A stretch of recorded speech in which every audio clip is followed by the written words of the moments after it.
Good morning, surf fans. We hope you're ready for what you're about to see. We are live. This is the Lexus US Open of Surfing presented by Pacifico. And yes, all the stars are here. We work our way into the Challenger Series. You're going to see some of the biggest names in surfing. And I've got a surprise for you. It's 6 to 8 foot spitting barrels this morning in Huntington Beach. And if your surf buddy called you and told you that, you might not believe it. But here's the proof. Charlie Quavant starting the morning, a huge backside barrel, and then Douglas Silva standing tall, literally looking like a dream for some of these Challenger Series surfers. And that swell, well, definitely formulated. A lot of water moving, a lot of new things happening in the lineup, in front of and behind the scenes of this competition. We're going to break it all down for you today. I'm Chris Cote. I'm with Rosie Hodge and Tanner Gadauskas. And spitting barrels and the US Open, these are not words you often say together, but that's what we're seeing this morning. Tanner, it's absolutely pumping out there. Yeah, it's funny. There's been so much anticipation on this forecast, and to roll up today and see what we saw, it's looking like a shootout. You would think you're not really in Huntington Beach. It's cranking today. And Rosie, I'm looking at the lineup of surfers we have, and is something wrong here? Is this world really happening in front of us? We've got a stacked field. I mean, we into the round of 32 of the women. Yesterday was insane. Today we're going to see a lot of the CT surfers hitting the lineup in amongst the Challenger Series surfers. And yeah, you're going to be hunting down those diamonds in this pretty tricky lineup. Yeah, we're going to have a paddling contest, a duck diving contest, and we're going to see some wicked wipeouts for sure. But on the flip side of that, we're going to see some incredible surfing. So to make things official, let's go down to AJ McCord. And who better to make it official with me than none other, Joanne DeFay, back to competition for the first time since March of 2025. Joanne, a few things have changed since we saw you last. You've had your baby, and also Huntington Beach has barrels. So tell me about your free surf this morning. Exactly, AJ. Oh my gosh. Well, it's been a little difficult, a little work for me, but I've seen some really good wave and some really, good barrels from some guys and girls. So I think it's going to be very exciting. And it's your first time back in competition since having baby Kimmy. Just tell me a little bit about how you're approaching the US Open, a place you've won before. Thanks, but it's also haven't been this big, literally, so it's a little weird. Like, I've been here for 10 days now trying to train, but obviously today is different, so I'm gonna trust my adaptation skills and hoping Kimmy can give me a little bit of strength. Cannot wait. Good luck today and the rest of the competition. Great to see you back. Thank you. Oh, that's awesome. Joanne DeFay's here. Again, you look at the list of surfers we have. You know, we did a opening round yesterday afternoon, so about a half a day into the Challenger Series for the women. But today, you know, we arrive and we start looking at these heat sheets. I mean, this first heat we're about to see is insane. Isabella Nichols, Kira Pinkerton, Kiara Gold, Ella McCaffrey. That right there to me is kind of the epitome of the Challenger Series, right? You have these championship tour surfers that have, come down here to compete. I would say down because, the big leagues down to the Challenger Series, but I think this is equally, if not harder, than a championship tour event because you've got surfers like Kiara Gold, Ella McCaffrey that are doing everything they can to potentially qualify. And they've got fresh legs. You got someone like Isabella who's been on the championship tour, 6 events in now, and now, like you said, traveling to Toledo, traveling here to the US Open. So they've been doing a lot of traveling all over the place, where the Challenger Series surfers, yes, they've been doing regional events, but they're only 2 events in to the Challenger Series, Tanner. And you can lock in. We know Kiara and Ella had great performances yesterday, so you go to bed feeling good after a great day of competing, ready for the next day. So they already have inertia within this contest, so it'll be really interesting to see how they come up against both Kira and Isabella, who are phenomenal and actually really would be preferring the conditions that we have today. Yeah, I mean, we're going to see some bravery on display for sure because there are some massive sets out there. And with this south swell, Genevieve has actually been pushing the entirety of the Pacific straight towards the pier. So we're going to see surfers having to fight to keep their positions in the lineup, having to try to search and find a wave that gives them at least a chance to get in the open face, ride in the barrel, do a big turn to finish. There will be closeouts. but there's also going to be some serious dramatic finishes on these waves. I mean, it is treacherous, all that water converging against the pier piling. So you really are going to have to be aware of your positioning in the lineup. You're going to have wanted to be on the beach early, watching the conditions, really picking out your position where you want to be sitting. And just like that, the buzzer blows, it's on. Isabella Nichols, Kira Pinkerton, Kiara Gold, and Ella McCaffrey are going to set the pace of the day. And this is one of those days, of course, you know, as a competitor, you're hyped because it's firing, but also you got to be, you know, you got to be really on top of your game. You got to stay frosty out there because one kind of lapse in positioning and you're going to be flying through the pier. You know, we've seen it already yesterday. The good news is we do have kind of a hybrid jet ski assist situation. So it's going to be a show on many different levels. Definitely, and that's what I was just going to talk through is the jet ski. The ability for the surfers to tap into the jet ski as a resource, to give them that space away from the pier will be so critical today because that will allow you to relax within the lineup because the entire time you're paddling, you're going to be losing ground going towards the pier. So you know you'll start to look at it in stints. You'll look at it and break down your heat and say 35-minute heats. We're going to try to go for 5 or 6 times up, down the beach, using the ski, go with the current towards the pier and try to pick off a wave. But it'll allow these surfers to ride more, which as a viewer, as a commentator, we're all going to be winning today because of the skis, so we're stoked on that. And also to note, I mean, the surfers, as they're preparing for their heats, our phones have been pinging with all the incoming messages from the commissioners, from the WSL officials, just letting the surfers know the parameters of how that jet ski assist is going to work, what the day's format is going to look like. So you've got to be across all of those things before you hit the water to compete. Well, here's a good note on that is if a surfer has priority and they ultimately get washed in, today has a bunch of wash-throughs, it's really large out there, they will not lose their priority. They'll be able to get on the ski and retain that priority as they get further down the lineup. If they move through the pier to the north side, they have to come into the beach. So we have 35-minute heats today. As we just saw on screen, Isabella Nichols, a championship tour competitor.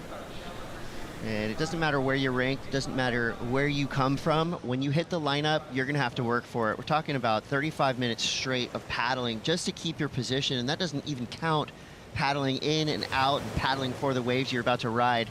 Huge set on the horizon, Rosie. We're looking at about a 12-wave set pulsing up from the south. There are good, you know, there are happy spots too because the water's super warm.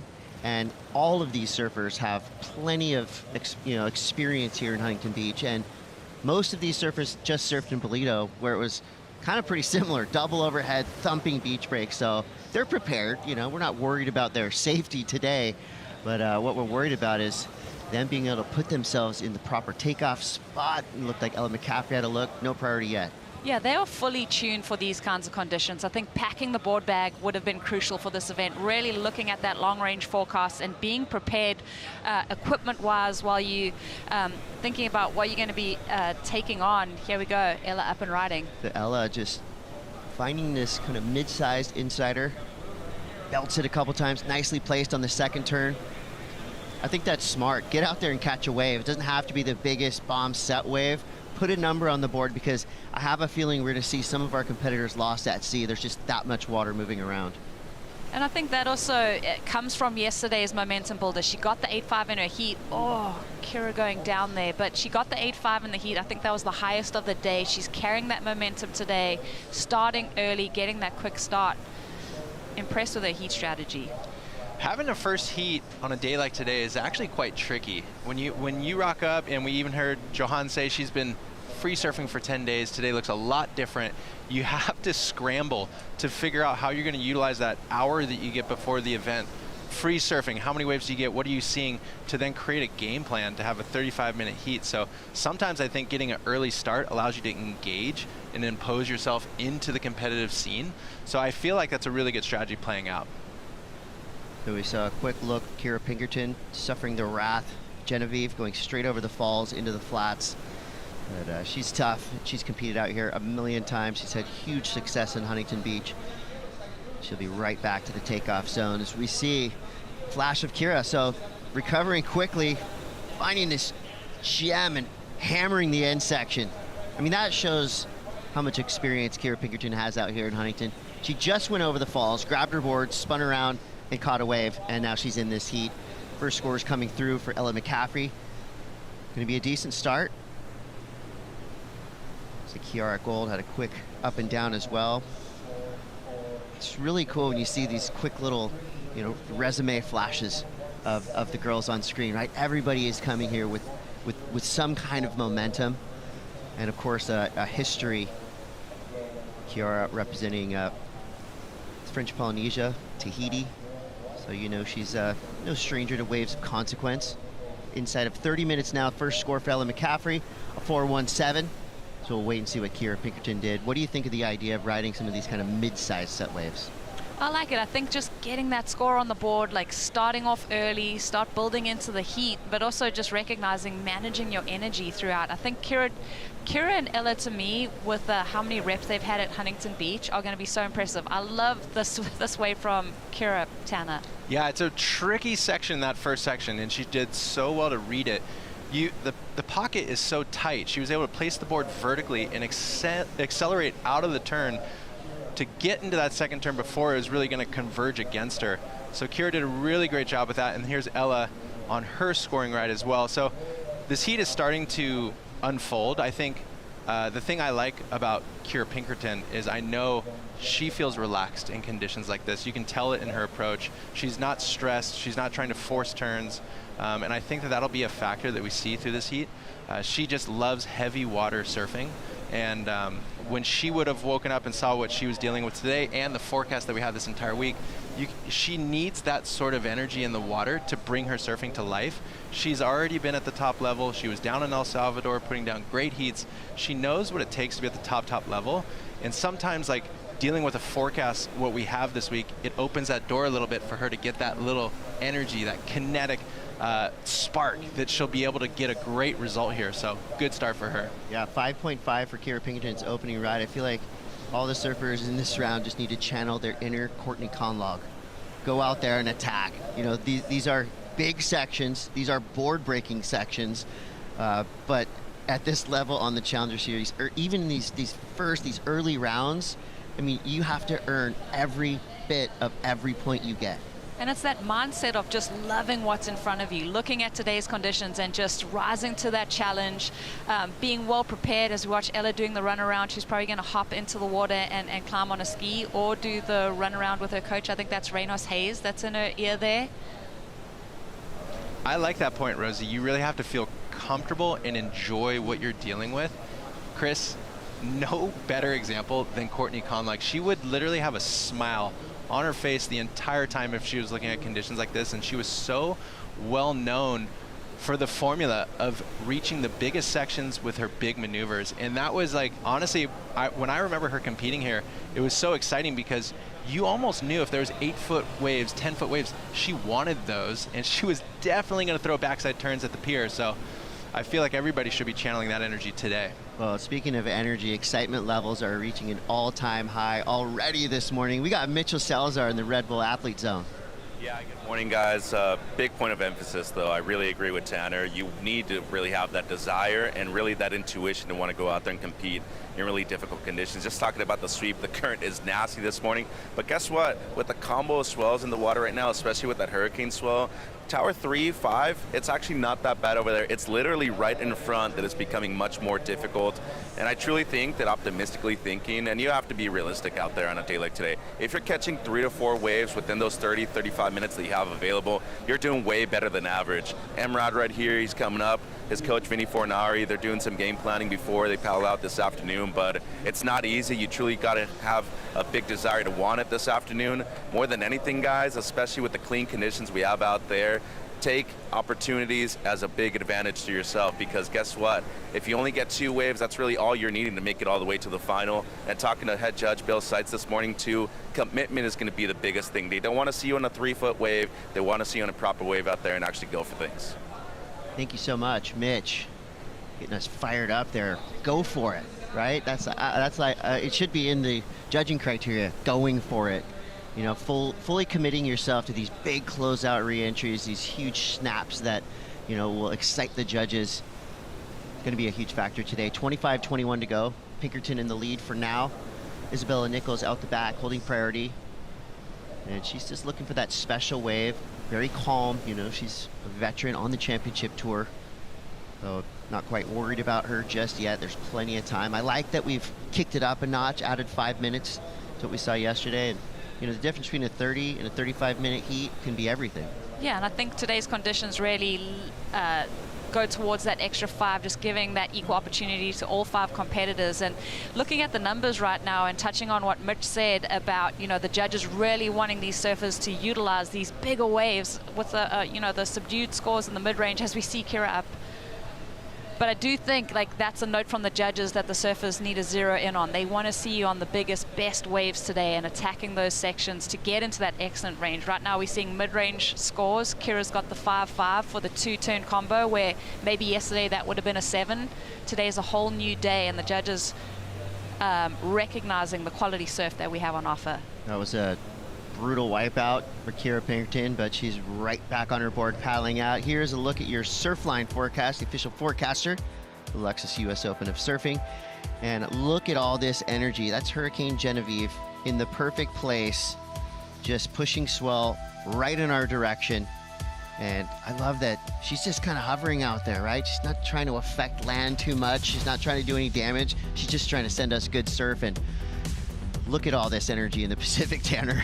Yeah, it's insane. I mean, that's the color of rainbow you want to be seeing when you're looking at swell forecasting. And, you know, normally when Huntington gets to a certain size, it maxes out. But today, it has a little bit of cross in it. We've already seen some split peaks go down, surfers riding on rights, which is really good to see because it shows that it's good. It's not just big. There's a lot of quality waves out there, so it'll be an exciting day.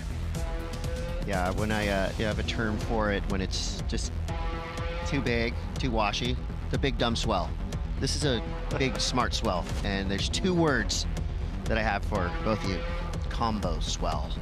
It's exactly the words you want to hear when you're coming to compete in Huntington Beach. So proper 6 to 8 foot all throughout today, and looking at the next couple days, it's going to be maxing here in Huntington. 22:55 to go. Quick flash of the white jersey there from Kira Gold. So all surfers contending with the same oncoming walls of whitewater.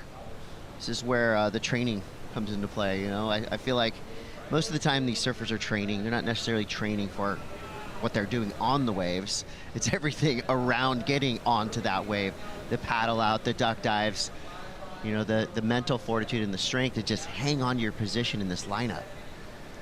I think Mitch made a really good point when he was talking in that interview that surfers are going to be focusing and simplifying their game plan on a day like today.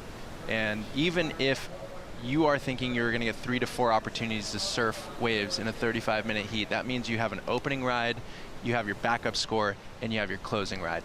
And that actually, when you're dealing with how you're feeling in the lineup, you're not going to surf a wave until you find that wave that you want to open your heat on. Then you want to perfectly back it up with your backup wave to give you that inertia, close the door down, and then finish the heat strong. That is what you go out intention-wise thinking you're going to do. Then Mother Nature throws the curveballs at you. We already saw Kira Pinkerton get a great 5-5, took off super steep and deep on her next wave, and ended up wiping out. So then you have to reset.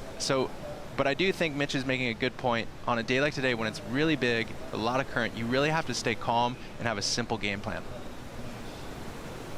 This first wave right here, Rosie, it's such a great read by Kira.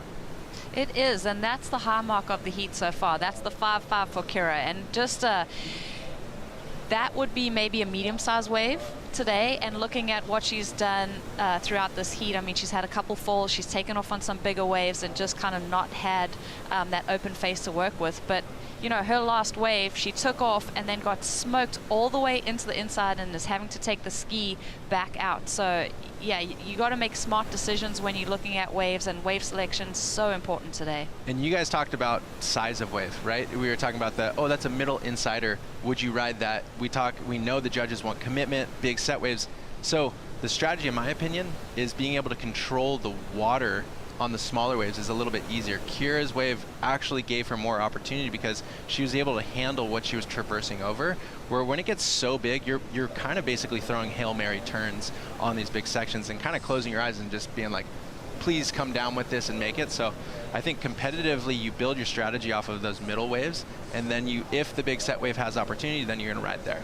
Lock in a 4, lock in a 5, and then just go out there and send it. Send it, and don't hold back. I mean, this is the Challenger Series. Like, everybody has the opportunity to get those. We've already seen it. Ella McCaffrey yesterday threw down huge scores, and she would be the underdog in this heat coming up the ranks. So you can never feel safe out there. So inside of 20 minutes, Ella McCaffrey, deep paddle there. Isabella Nichols still holding priority. You know who's going to be working hard today is our water safety crew. These Red Bull skis are going to be put through the paces because it's kind of a unique jet ski assist today. They're on the inside. As we see Ella McCaffrey, late drop. Looked like her front foot may have just slipped. So straight over the falls, into the flats. She grabs her board, and luckily for Ella, no sets behind that wave. I mean, that's kind of the ultimate nightmare, right? In the span of a heat is falling as on your takeoff and then turning around and seeing an 8-wave set looming in on you. Yeah, she got off easy there, but I think matching the velocity of the waves today is so important. You've got so much energy. We know we have that building swell, so really committing to that paddle in and getting to your feet quick and getting out in front of it. I'm loving the strategy that I'm seeing from Ella. I've been so impressed with her. Yesterday was impressive, got the high score, the 8.5, and then today starting off strong. And also just having the advantage of being able to walk into your garage, look at the conditions, and pick out your quiver, because you at kind of like a hometown break. She's had a lot of contests here going through the junior ranks, so she knows Huntington Beach so well. Well, this contest has always been famous for high-tech gravel boards, boards made for small waves and, epoxies and all this carbon fiber, everything like that. We saw it last year when it was really small here. We're like, ooh, these are the brand new, most highly technologically advanced surfboards built for surfing small waves. Well, that's out the window. Tanner, do you think we're going to see some potential step-up boards out here today? I mean, so far we've seen a couple surfers get hung up. Maybe there's not enough foam out there right now. Actually, no. We saw free surfers coming in with step-ups. So already we're seeing competitors grab round-tail surfboards, boards that are a little bigger, more foam. And it's not just catching the wave, it's tracking the wave. You're dealing with current, and now the section might pop up 50 yards down the beach, or you have to make it down south a little bit further. So foam is going to be a big friend in conditions like this.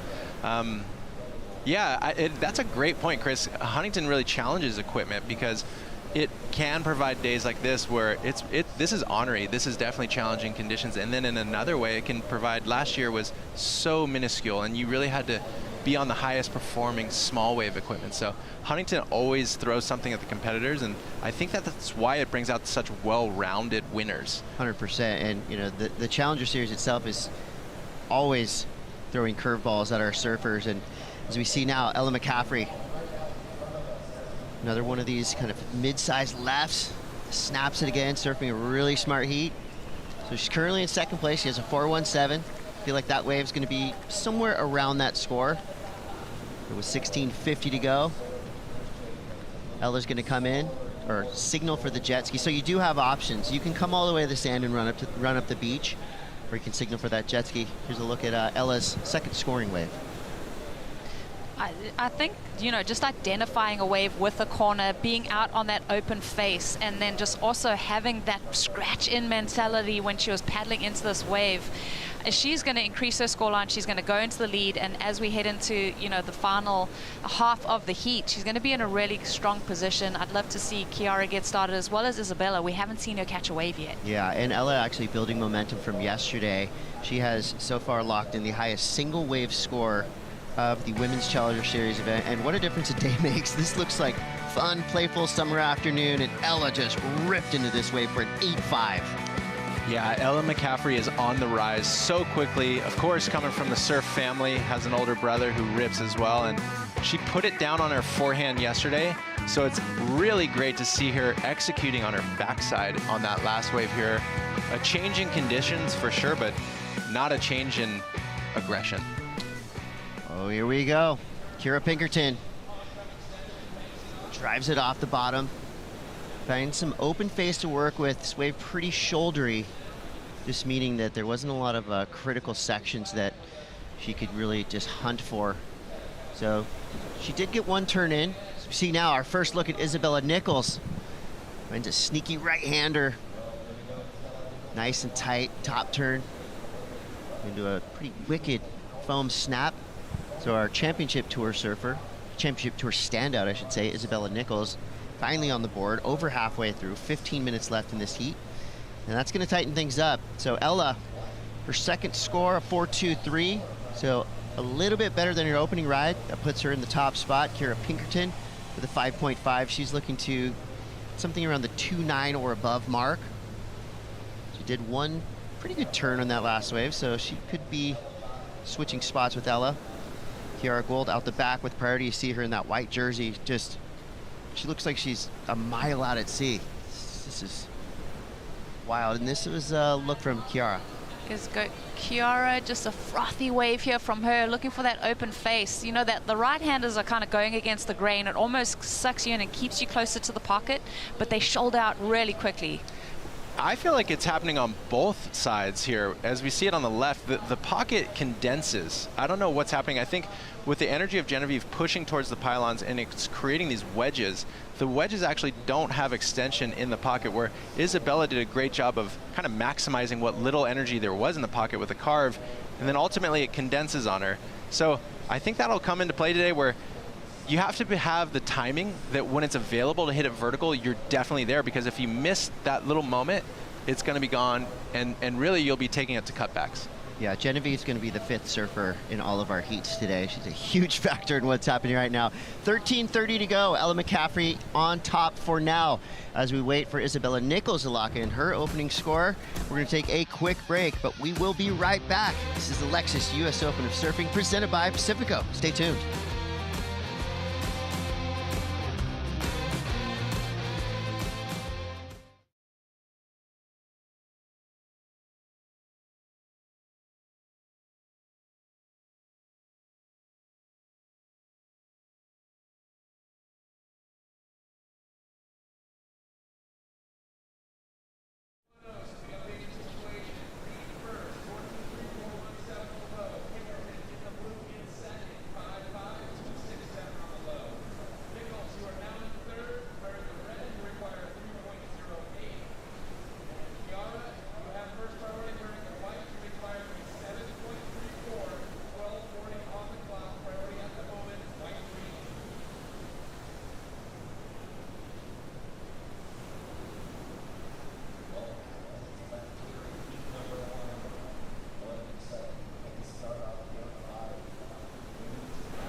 My first ever CT event when I was 16. My first heat was with Steph Gilmore and Sage Erickson, which is just like crazy. I got the 2 California Was girls. this at Lowers? No, it was at Huntington Beach. Oh, no way. Yeah. Oh, yeah, I forgot that used to be a CT for the women's. Yeah, and it was flat. I was sitting on the outside, and Steph and Sage went to the inside. I don't think I caught a single wave in my first heat. Oh, no. And then it was me and Lakey grinding out half a foot waves, and I could tell she did not want to lose to me. So Yeah. it was pretty funny. Was it a good heat? I mean, I was just stoked to be there. I think I was just so nervous just to surf against like my peers. So yeah, it was so cool though.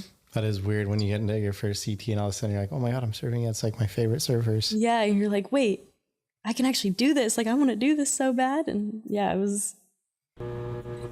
It's the Cold Beer Surf Club.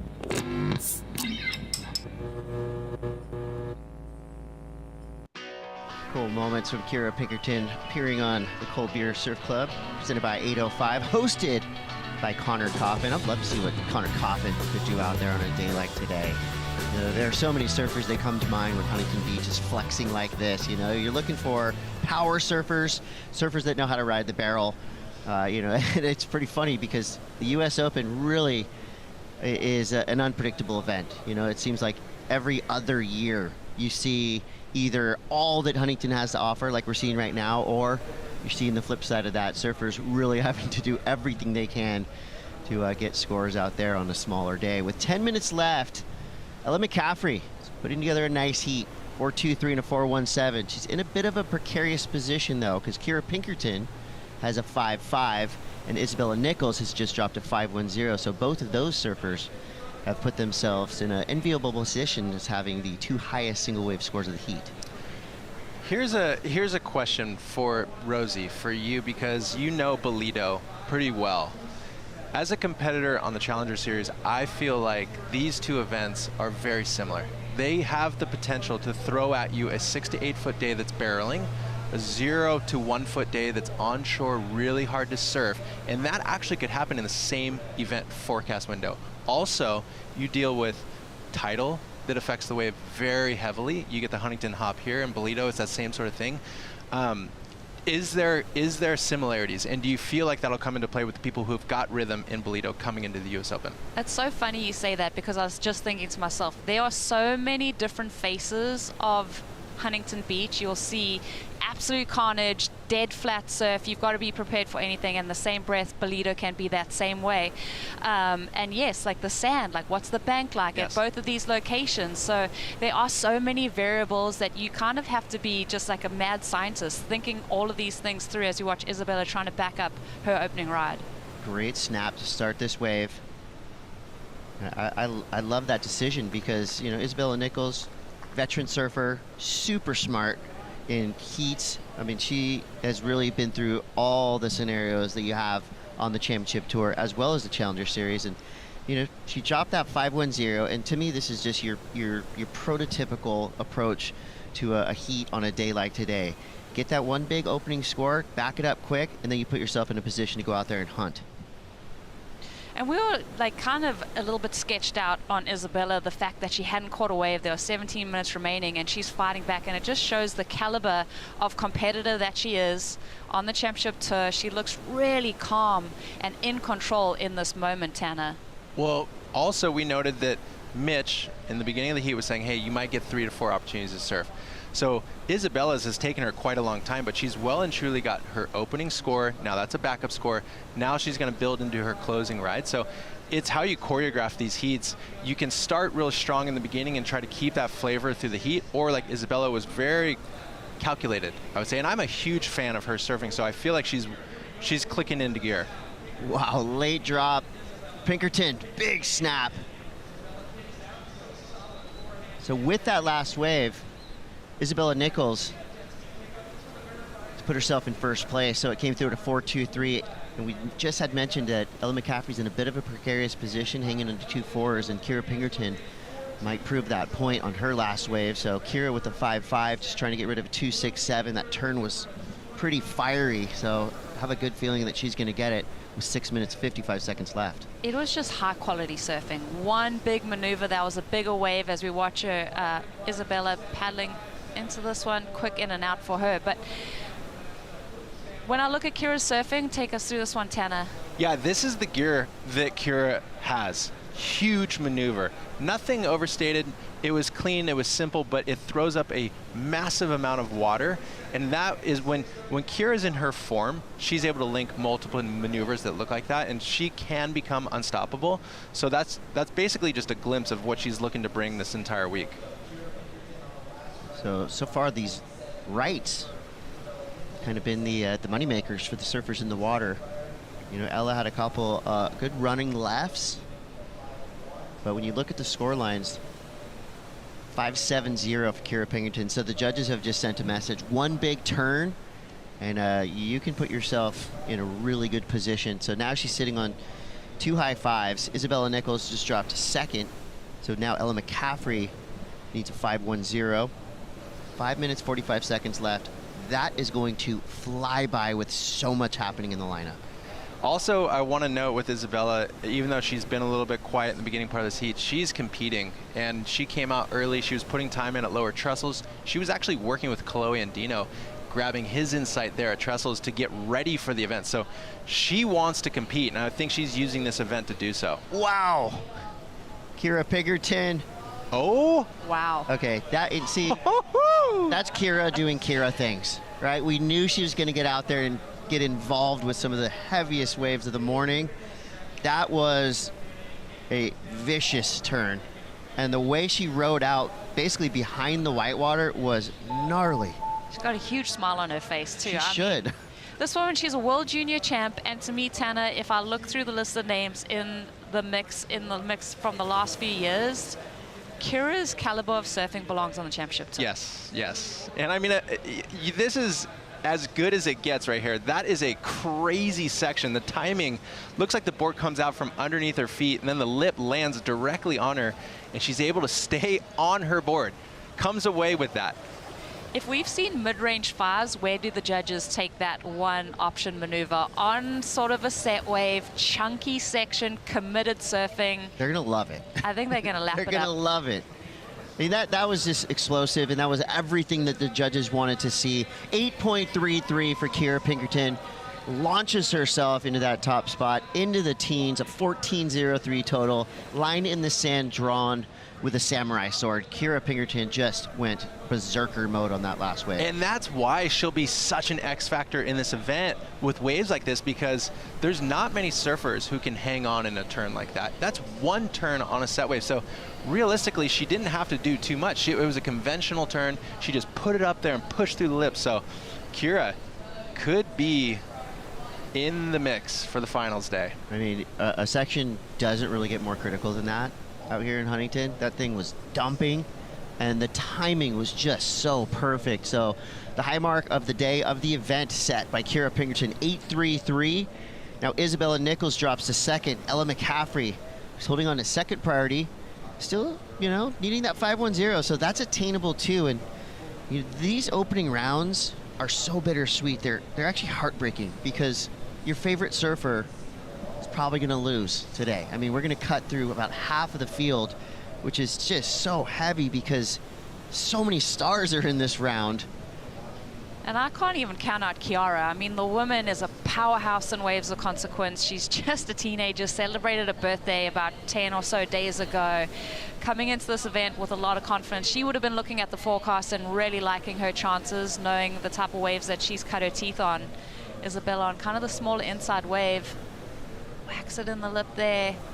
I wanted her to hang on to this turn, like just ride out clean. Yeah. She almost looked like she wanted to transition into another quick turn instead of really riding that out and making that be two impactful maneuvers. And that comes back to having just a really calm, collected energy amongst the chaos of this lineup, because you do that first turn and you're on your way to getting a score.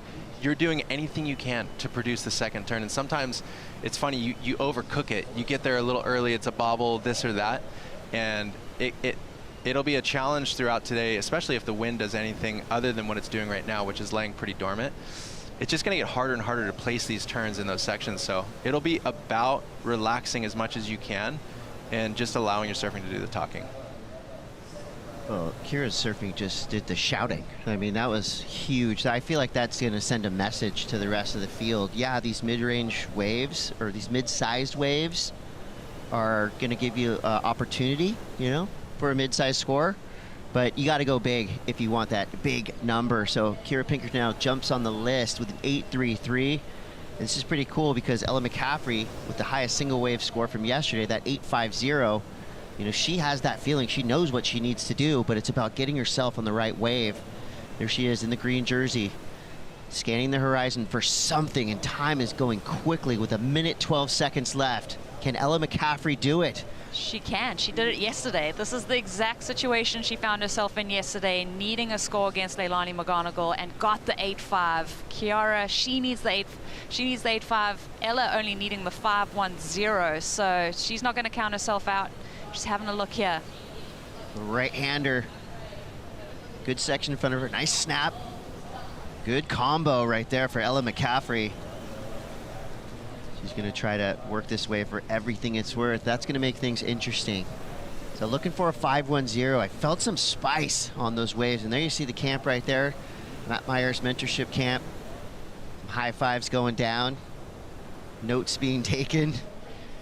So Ella McCaffrey now in the hands of the judges with 22 seconds left. This one, to me, feels like it's right on the line.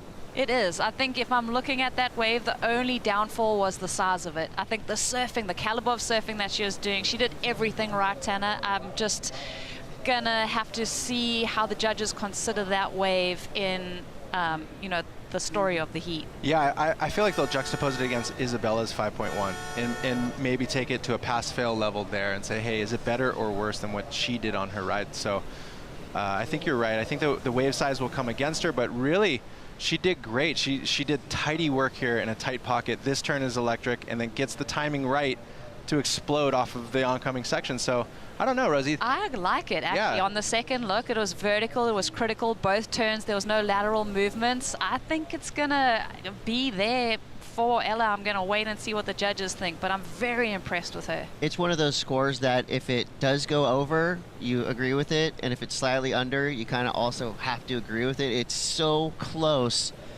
And I feel like the second turn that Ella did, that was one of the best turns we've seen of this heat. You know, how she placed it, how fast she was going into it.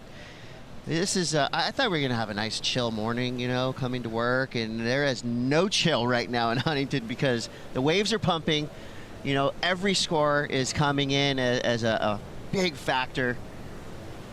We got a potential buzzer beater. I mean, I'm already wearing out the edge of my seat. It's not even 8 o'clock yet. This will be great. If she does, if she happens to get the score here, she will then have 2 buzzer beaters under her belt within one event, which creates a lot of confidence. And momentum. Yeah, and knowing you can be pushed, have your shoulders on the wall, and just get creative and get the score that you need to get the job done. All right, looking for a 510.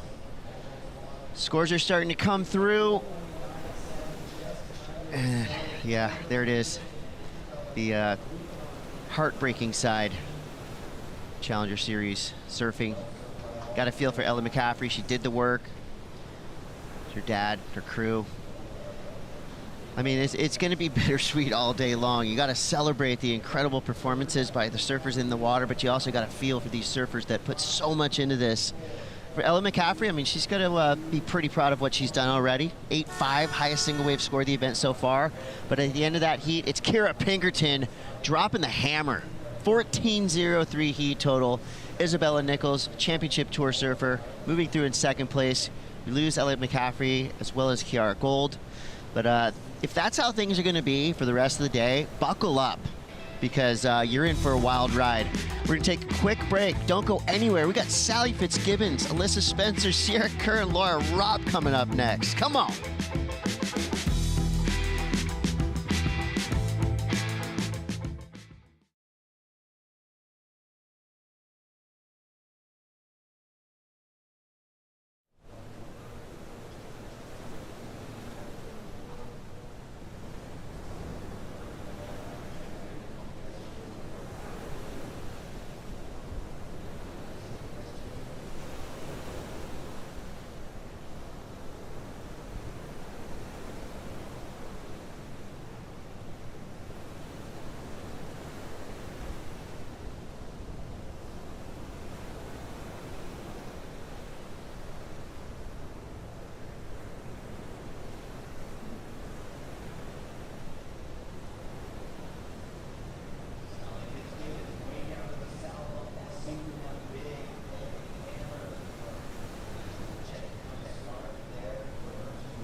The Lexus US Open of Surfing presented by Pacifico is brought to you by Lexus. Experience amazing. by Pacifico, Live Life Anchors Up, and by Go RVing, official recreational vehicle travel partner of the Lexus US Open of Surfing.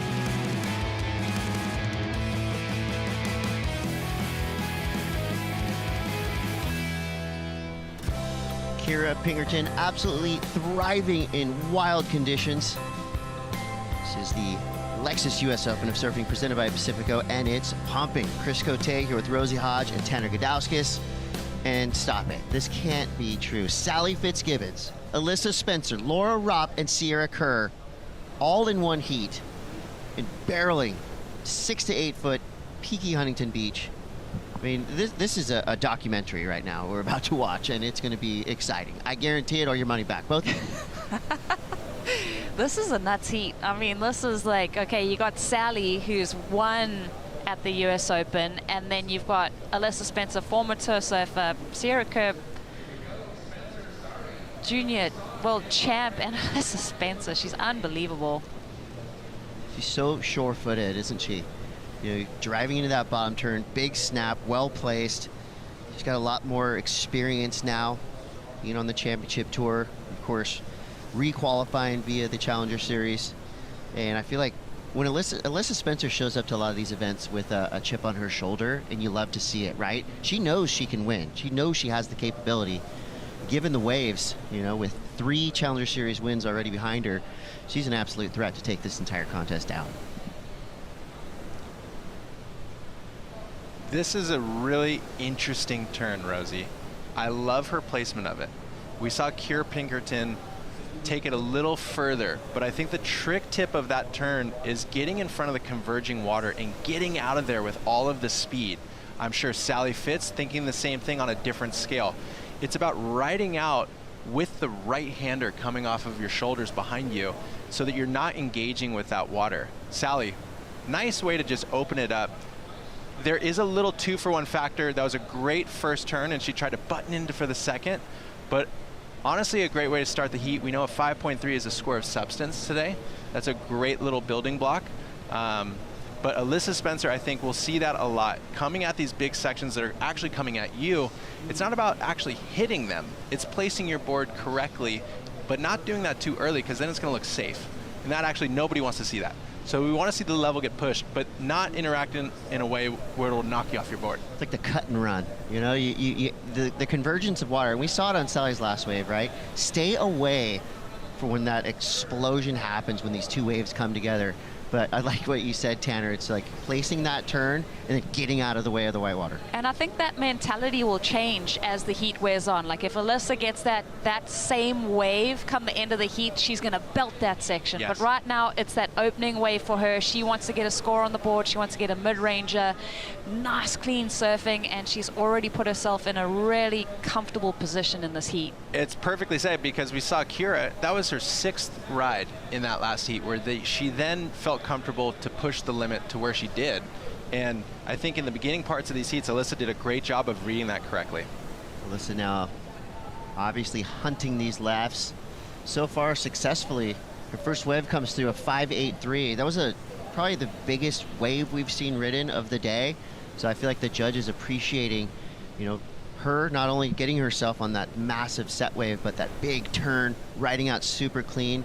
Speed, power, and flow all on display in the span of one big wave. So that's why she has the high mark of the heat so far. Sally Fitzgibbons, 5.33, great start as well. So you don't usually take wave size into consideration that much in these heats, because a lot of times you'll have the same size waves throughout. Right now we're looking at 3-foot waves, 6-foot waves, 8-foot waves, and the judges are sending a message that they want to see these surfers riding the biggest set waves. They are, and I feel for Alyssa on this wave. I think there was just that split second where she kind of overthought what she wanted to do on that wave, and unfortunately didn't get a maneuver in, as we saw Laura Rupp up and riding there, just quick in and out from her, and again, just too late to get to that section. But it felt like Alyssa was in 2 minds of where she wanted to place that maneuver. These are the conditions where that happens so easily, because like we talked about earlier, that pocket really well read right there by Laura. And And I feel like she did a good read on that. The pocket on that first turn feels like it's behind you when you're hitting it. It's not there in front of you. You're not progressing through it. So you have to tidy up your board to get vertical and then ride right out of it into the second turn.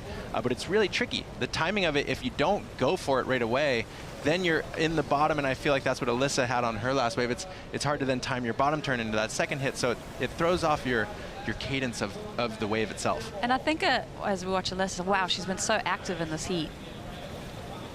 Yeah, showing us her entire skill set. Big backside snaps there for Alyssa Spencer.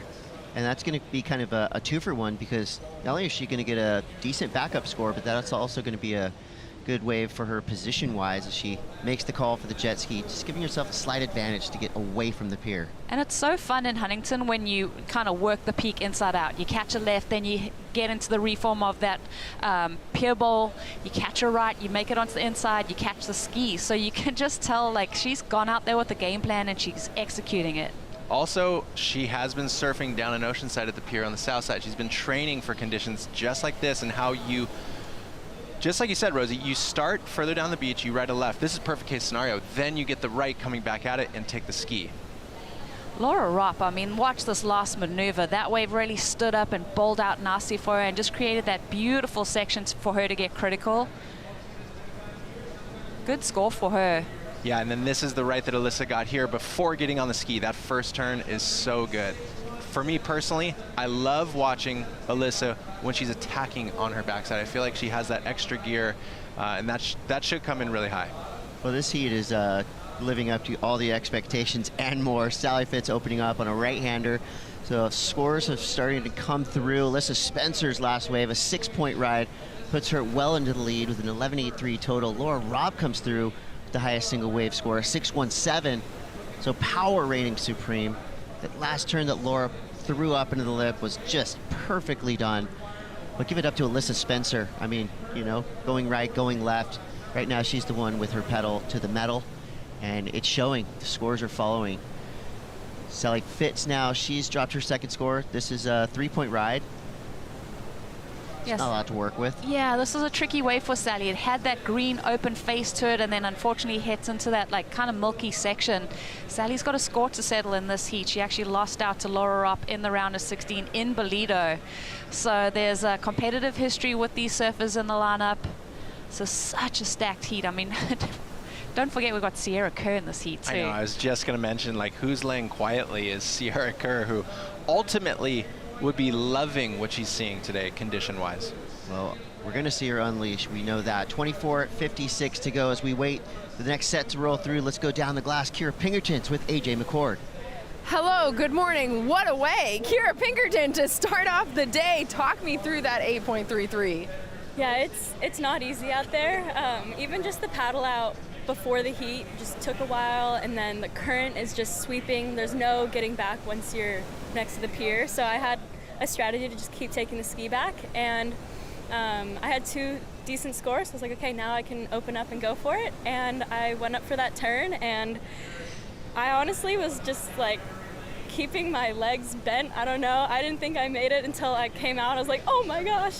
And I'm just grateful to have moments where I can smile like on a wave. I feel like that hasn't happened in so long, and like the last few months it's been happening a lot more. So I guess I'm just more grateful for surfing now than I've ever been. And tell me what a difference that makes for this season as you approach it, to be finding the joy in the game again. Yeah, I think when I was 16 I had the joy, but I don't think for the right purposes. And then for years I think I was just against myself in a way. So now I'm like backing myself, and it feels good to support myself and enjoy surfing, because why would I not enjoy surfing? Especially when you're dropping an 8.33 and making sections like that. Congrats, we'll see you in the next one. Thank you so much. Uh-oh. Kira is feeling the joy. I feel like the rest of the field needs to take note, because we've got a threat in Kira Pinkerton. She's happy, she's ripping, she's ready to take this event. What a self-aware individual too, like just figuring that out at such a young age, and good to see her coming into the season so strong. All right, 23 minutes left here. Alyssa Spencer in the lead. Sally Fitzgibbons just put up another score. So many decisions have to be made when you're in the span of a 35-minute heat, which wave to take. Is this the right choice for Sally? What I like about Sally's approach on this wave is she's really imposing herself with her surfing. She is driving through the bottom turn. Even at the top, she had to drive to get down to the bottom, to set the bottom turn, to get into the lip. And you could tell on her wave before, she's hungry. She's showing aggression in her turns. And even if that's just polishing the waves that she's getting to the highest scores that she can get, it is what it is. At least she has that intention. So as soon as she gets a good wave, she's going to click into that next gear. The score drops for Sally to 5.73. Here we go. Sierra Kerr, phenom, big snap, free falling into the flats. That was sick. And that's the type of surfing that we expect from Sierra Kerr. You know, if you've watched any of her video parts, you watch her social media, you'll know she's fearless. And the accolades are starting to build up for Sierra, your 2023 World Junior Champion. I feel like that score has the potential to go into the excellent range. That was a massive turn. I think for someone like Sierra, we were mentioning how quiet she was in those opening minutes of the heat, but it almost could fluster the competitors, because as soon as she gets the opportunity, she goes nuts. This is a lip line belt over there, very critical. So confidently pulled too, just gets to her belly. Just another day in the neighborhood for Sierra Kerr. I personally feel like watching her, we talked about nowadays yesterday, where she's in this grouping of women who are at the very top of the game, and she's taken a little bit of an unorthodox approach to get there. To me, it feels like watching the rise of Julian Wilson when he came through, taking time to build out video parts, put himself in different kinds of locations to improve his surfing. And it's great to see Sierra competing now, because she's actually having to prove it in the competitive jersey, which is unreal. She's always been competitive, but she's always had that era to her where it's a trip to Chopes with her dad. It's in the wave pool working on airs. She's doing video parts, this and that. So I feel like this is going to be a really exciting year on the Challenger Series for her, and hopefully she'll be able to catch a steam like Julian did. And I'm sure she's seeing herself not just as a World Tour surfer. She's probably already thinking, could I be a world champion? Am I at that level? And she's in that group of girls that are pushing the level that way. Feels like it's not if, it's when with Sierra Kerr, and the numbers are following. There we go, creeping towards excellence, a 7.83 for Sierra Kerr. And just after that wave, we saw Alyssa Spencer just get absolutely eaten by an aquatic anomaly, a big barreling left-hander that looked like it almost caught her by surprise, how it lifted up and flexed, and she was just kind of at the bottom looking up going, uh-oh. She did kind of escape clean. This is that last wave. This thing grows down the line, thunderous.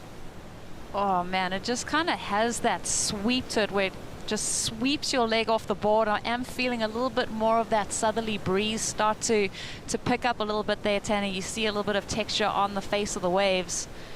But yeah, it's I think for the competitors in the water, when someone like Sierra drops the high mark, that 7.83, it's really important not to get despondent and to kind of put your head down, see that as a challenge, and really know that you're going to have to kind of up the ante as you head into the rest of the heat. Especially too if you're Sally, Fitz, and Alyssa, whose scores are relatively the same. You're dealing with a 5.7 and a 5.3 or a 6.0 and a 5.8. So now Sierra's jumping over the top of you almost by 2 points. So she really will fill that gap quickly. And that can be a little bit frustrating when you're competing, because you know you need to level up. And even looking at the numbers, our bottom two surfers, Sierra has the high mark, the 7.83. Laura has the 6.17. Those are the two best numbers in the heat so far, but they're not in the top two. So I think things are going to change so much. Laura's got priority right now. Even though Alyssa, Sally, they started off strong, I think there's still that ground to make up. And no one's safe. I mean, at this point, it's weird math. Just like you were saying, with those two big scores now in third and fourth place, you know, this is the opportunity for Sierra and Laura to just completely flip things on their head. They don't need massive backup scores, a 3.23 and a 4.89. Both of these women do that type of surfing in their sleep. The one thing is, today is going to be one of those days where when you do need a 3, when you need a 3.5, it's going to really mess with your mind, because, you know, we already saw Ella McCaffrey in that last one, like right there on the edge. Judges saying they want to see a little bit more of a bigger wave, more critical surfing. So nothing's going to come easy, not even a 3.23 for Sierra Kerr. Of course, we know she has it in her, But I have a feeling, knowing how Sierra thinks and how she surfs, that she's not looking for a 3, she's looking for a 9. Yeah, and the way she drove directly off the bottom and straight into the lip, that's the clear difference. And we saw that with Kira in the last heat. The judges want to just see full, total commitment. The surfers being challenged in these conditions. That was arguably, possibly even more tricky. She was extended within the lip, almost airdropped out of the pocket. So a little bit of disconnection, and that's why the score came in as 7.83 for one single ride. Laura Ropp flying into another section. She is a rising star surfing from Brazil. It's cool to see the female version of the Brazilian Storm start to kind of whip up. This is an important wave for her, so she uses her priority on this wave. It's kind of got that small cupped out section, a lot of energy. She kind of goes through the motions through those first few turns and finishes clean. So she's looking for that mid-range to high 4. I think that number's going to be right there. She's going to find herself in that qualifying position, but I do think she's got to up it a little bit.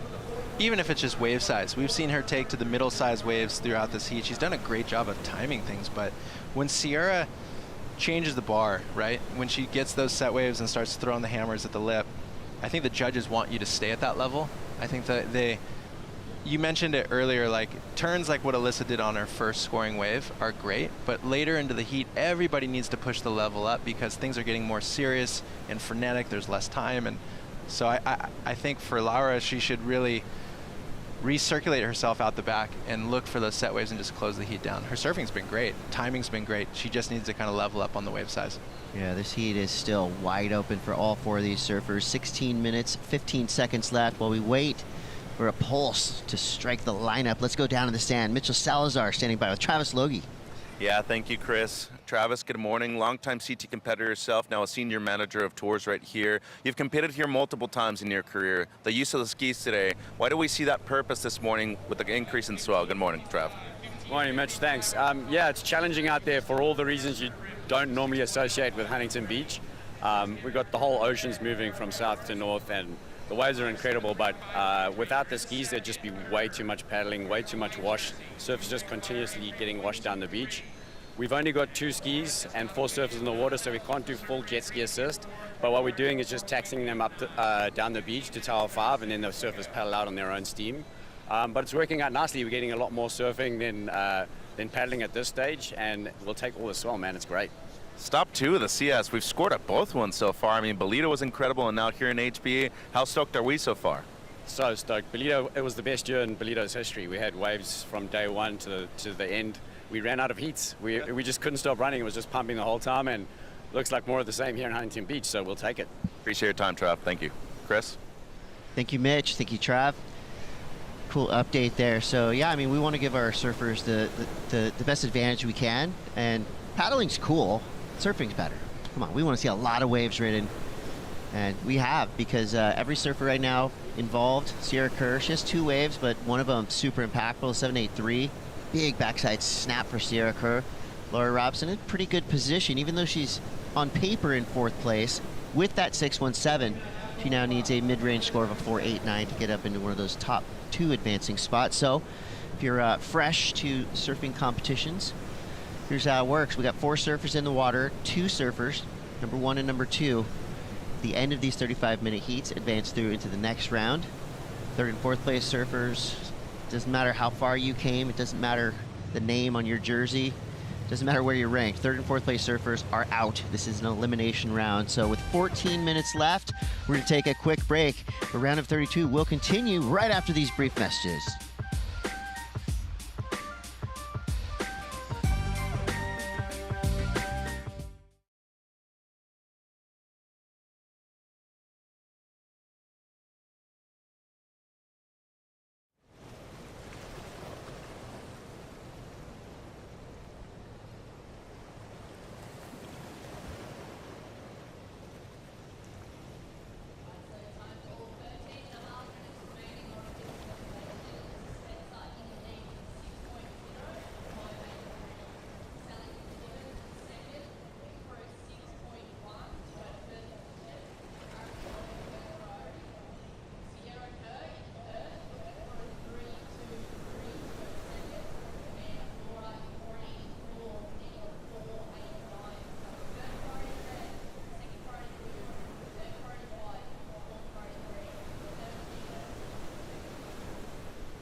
I'm excited to get out there and surf with the pro surfers.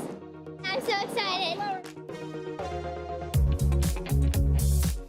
We're here at the iconic U.S. Open of Surfing. If you know surfing at all, you know this event. This is the only Challenger Series event we actually bring rising tides to. It's really cool, really special on home turf. And we cannot wait to have the next surfer on tour come out of our Rising Tides program on the girls and the boys side. I just remember when I was gone, like looking up to the guys who were competing on the Challenger Series in CT, and I think just coming in and giving back and sort of seeing them froth out on that, like, gets me super excited. They always ask awesome questions every time we sit down for a Q&A. They ask a lot about career things. A lot of them have some funny questions sometimes. This is my chance for my daughter to just see the pathway to happiness in life. So the ocean provides, and hopefully we can get her inspired to be part of it one day. One of the special things about Hogue is that they're always investing in the community. Looking at World Surf League and Rising Tide specifically, the mentorship that is within that program is super special. Whatever these kids want to do in life, it could be becoming a professional athlete, going on to a pro career, but they get to meet people who are doing it, get to ask questions, be in this intimate space with their heroes, and really grow out of it, get more confidence, whether it's surfing or something outside of it. We're cheering them on and hopefully giving them that first little kind of push into where they want to be.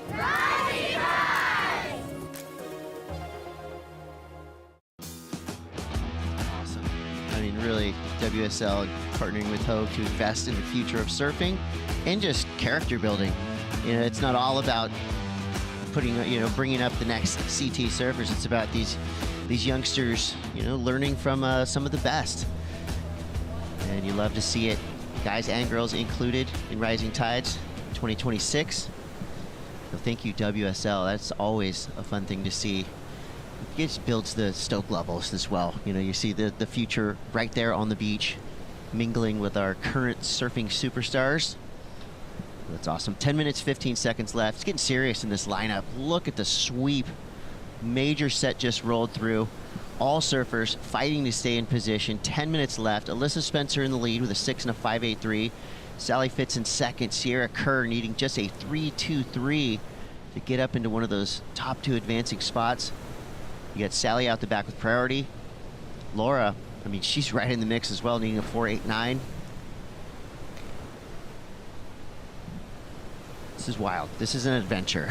This really is an adventure. Your Pacifico fan picks are as follows. Alyssa Spencer with 29%.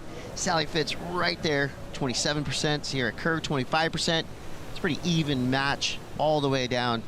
Laura Ropp with 19%. So keep your finger on the pulse. Get your picks in. It's always fun to see what the global fan base is thinking, and they're thinking that it's Alyssa Spencer. See Sally now. Cranking it off the bottom straight into a blistering backside snap, blowing the tail. That right there is just Sally Fitz unleashing. She's gonna fight towards a connection to the inside. You could almost hear that turn. That was loud surfing. Yeah, I think the strategy, it's interesting to see the single turn on big sections coming into a really big effect today, and maybe surfers just, going with it. Sally leaning into that and saying, this is only gonna give me one turn. I'm gonna give it everything I have. Because she really torqued over the bolts on that. It had kind of a unique through the lip aspect to it. Alyssa finding a right-hander here, bowling up. This was behind Sally's wave. It's getting a little funky. These waves do tend to snap in half when you have those combination of swells. And here, Sally, like you said, Tanner, the length that she was able to hold onto that rail, she really had to kind of get back up and under it to bring it back around, because it did have that little bit of two-tone feel in that wave. She did well to manipulate her way back onto the open face and complete that move. Yeah, manipulate's a great word there, because she really had to work with what was on offer, and she needs to create the variety of the backhand. We've seen a lot of backhand turns, and for her, that section wasn't going to give what Kira and Sierra has had. So she had to go a little bit extra through the turn, find that extension, come over it, collapse, and come down with it. So again, like we said before, Sally's done a really great job of maximizing the opportunities she's getting in this heat. We'll see where it comes in. And it is such a good note, I think, for the competitors coming up in the next heat. You are setting the standard here. The first 2 heats, the judges are really getting into gear and just recognizing, like you said, the one hit on a big wave, committed surfing in those big critical sections, so well rewarded, and having that mentality as you head into these heats. If I was paddling out for the next heat, I think as a goofy footer, I'd be using Alyssa as a pretty good read. I feel like she's done a great job of building strength slowly through this heat. Even though things are getting scary at the end with these big scores behind her, I think she's done a great job of just staying consistent, big maneuvers, big sections. So yeah, I think you're making a good point, Rose. She's told a good story through this heat. You know, big turn on her forehand, backed it up with a wicked backside snap. 6 and a 5.83. I mean, if you're in the double digits right now, you know, you're feeling good, but you need to get into the teens to feel really safe. We saw the previous heat, the first heat of the day, won with a 14.03 total by Kira Pinkerton. Really on strength, that big 8-point snap. Sally Fitz sitting in second place. Her last score came through to 5.40. This is Laura's last wave. This is an important wave for Laura. I mean, the fact that she kind of, she doesn't ride that out, but you just see all that bump that's coming up at her. She tried her best to hold on to that maneuver. I think when Laura looks back and reflects on this heat and thinks about the 3.83 that she got with priority, she's going to just say, hey, I should have maybe just put a little bit more effort into those maneuvers and just made more of an impact in order to get that score. And obviously we always have to look at this and be critical and say, where can I improve? But I think for Laura right now, in the position that she's in with 5.5 minutes remaining and only needing that 4.96, there's a lot to reflect on and learning lessons in this heat for her. And Sierra Kerr now uses her priority. Quick placement snap, but just the wrong wonk at the wrong time. That rib just shot her off her rails. This is where things get a little interesting in a different way. Sierra Kerr has the highest score of the heat.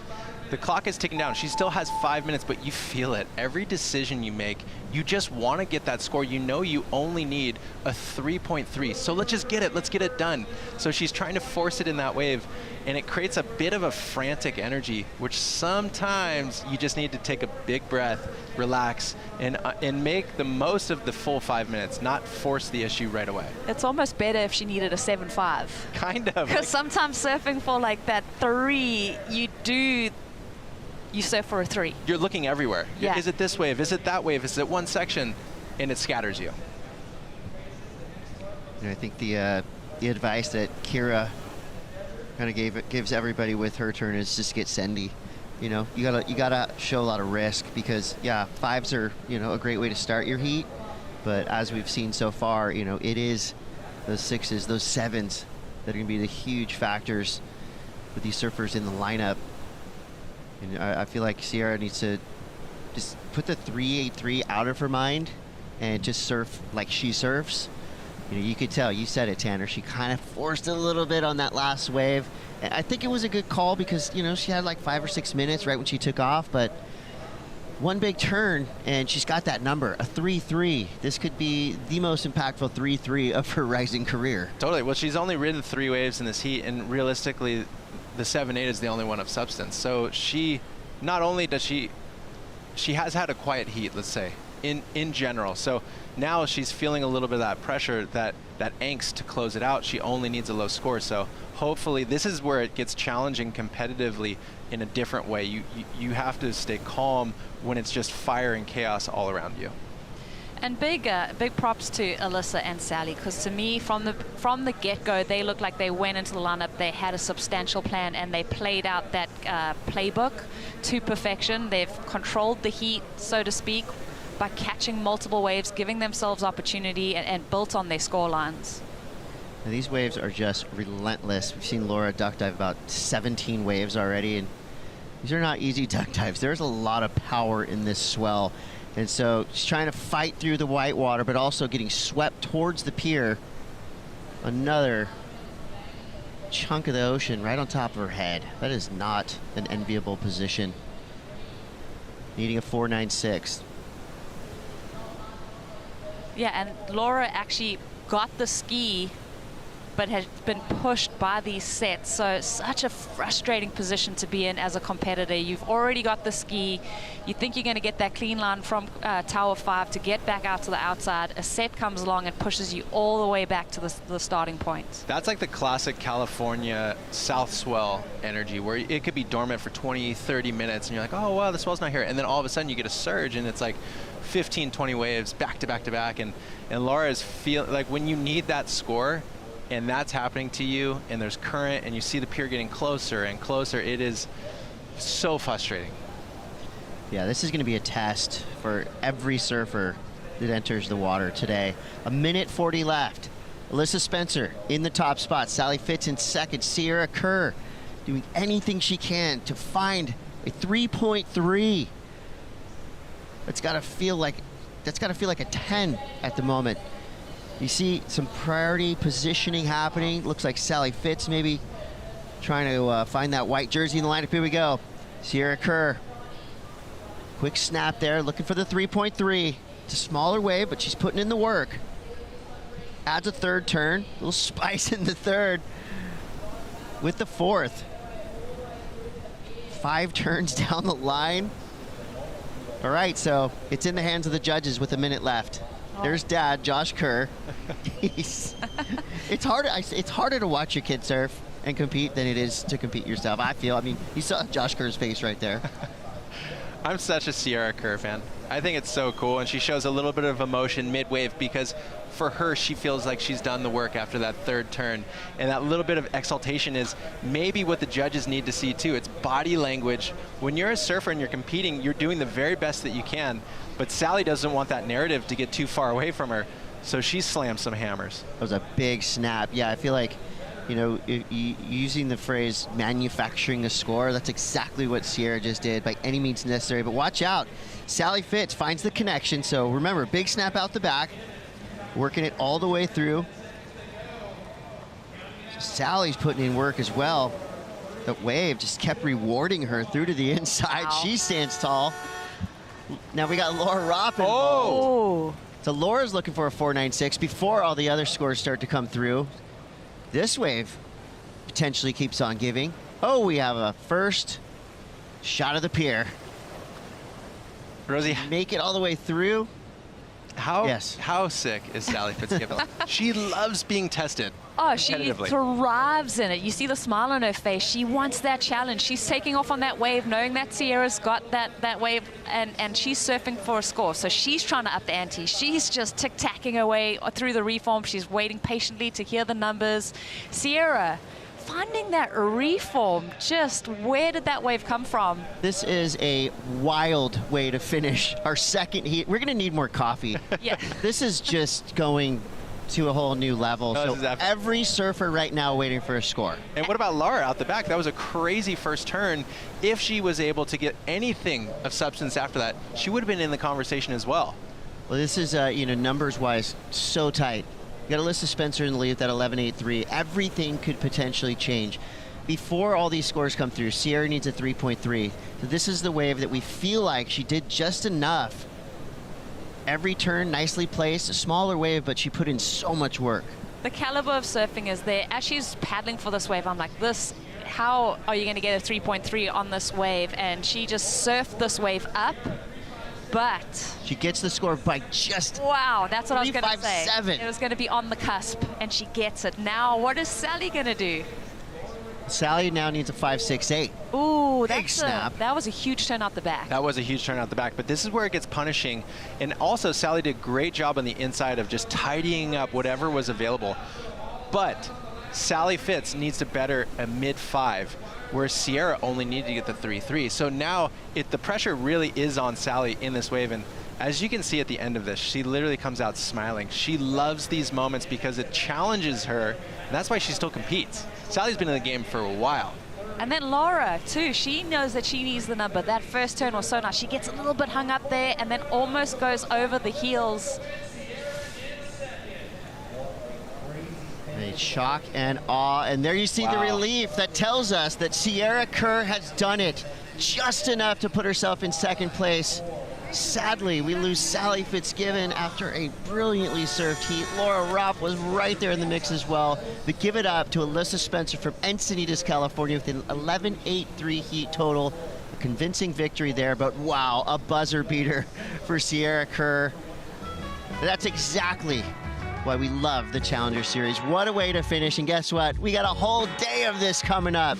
34-second, wow.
Man, action at the Lexus house. Check out all the collectibles, collaborations with Yoki Shop, Jeff Yokoyama, master designer.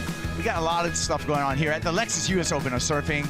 Heat 3, round of 32, out in the water. Brisa Hennessy, Anat Lelior, Island Voss, and Tessa Tyson all lined up here. Top 2 move on into the next round. Kuiper Guerrero along with Mitchell Salazar.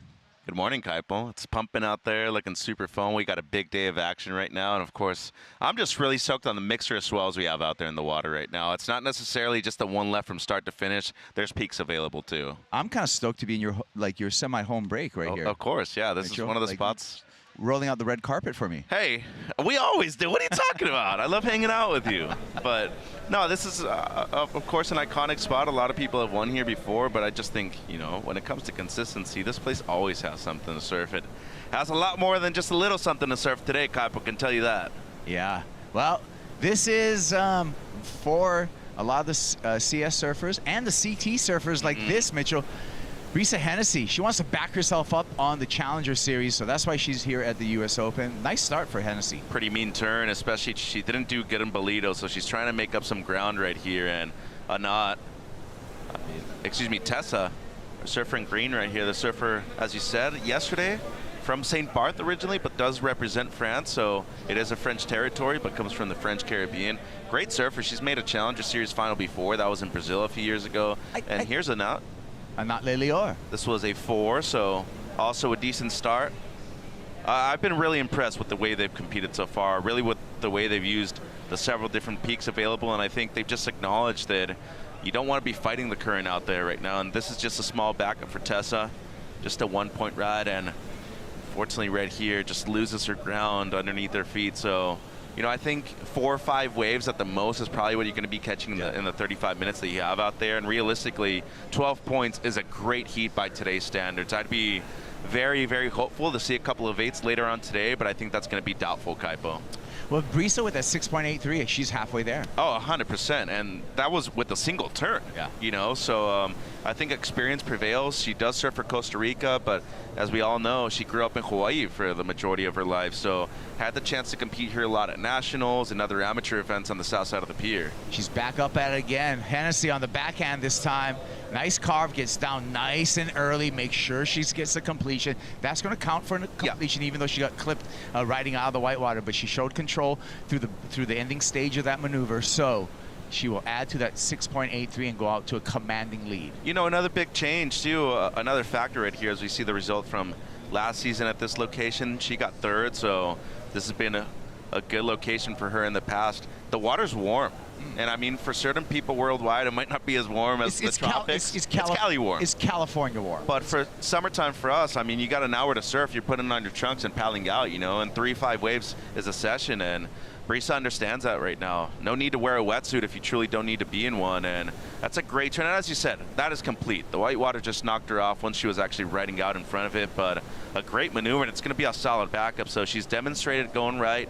Now she's able to, you know, prove that she's capable going left too, and that's a big whitewater behind her, Kaipa, but it'll be her backup score right now. Yeah.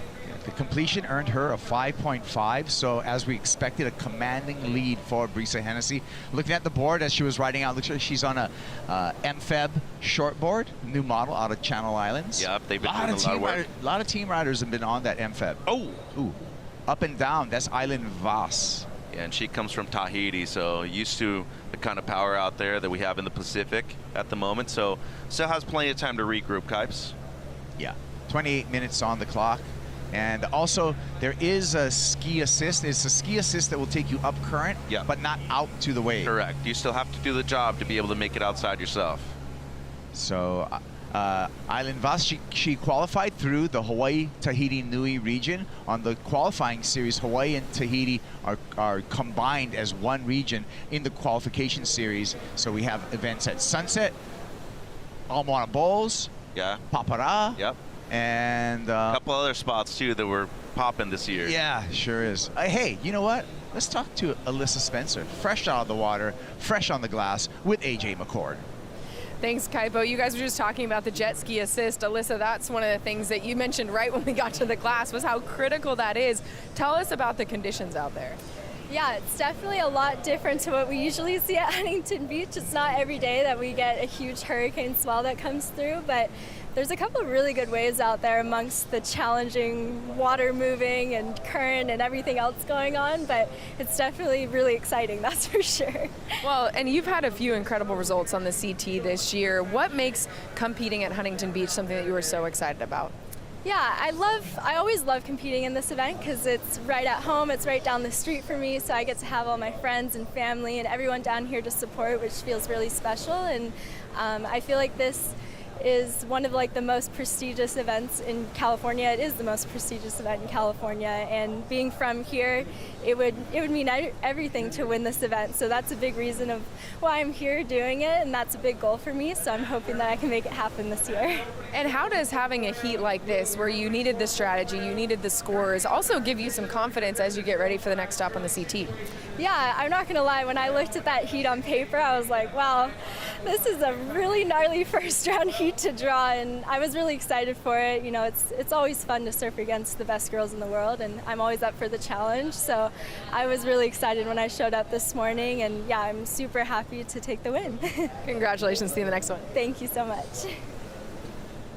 Yeah, it is California's prestigious event, as Alyssa Spencer said, all the way back to 1982 for the women. Becky Benson winning the first U.S. Open here. 83, Kim Maring took a win. Frida Zamba in 1984. Actually, Frida Zamba took a number of wins here at Huntington Beach. She was a dominant force. I think 4 or 5 U.S. Open titles for Zamba. Anat Leilior getting that ski that she was talking about, up current.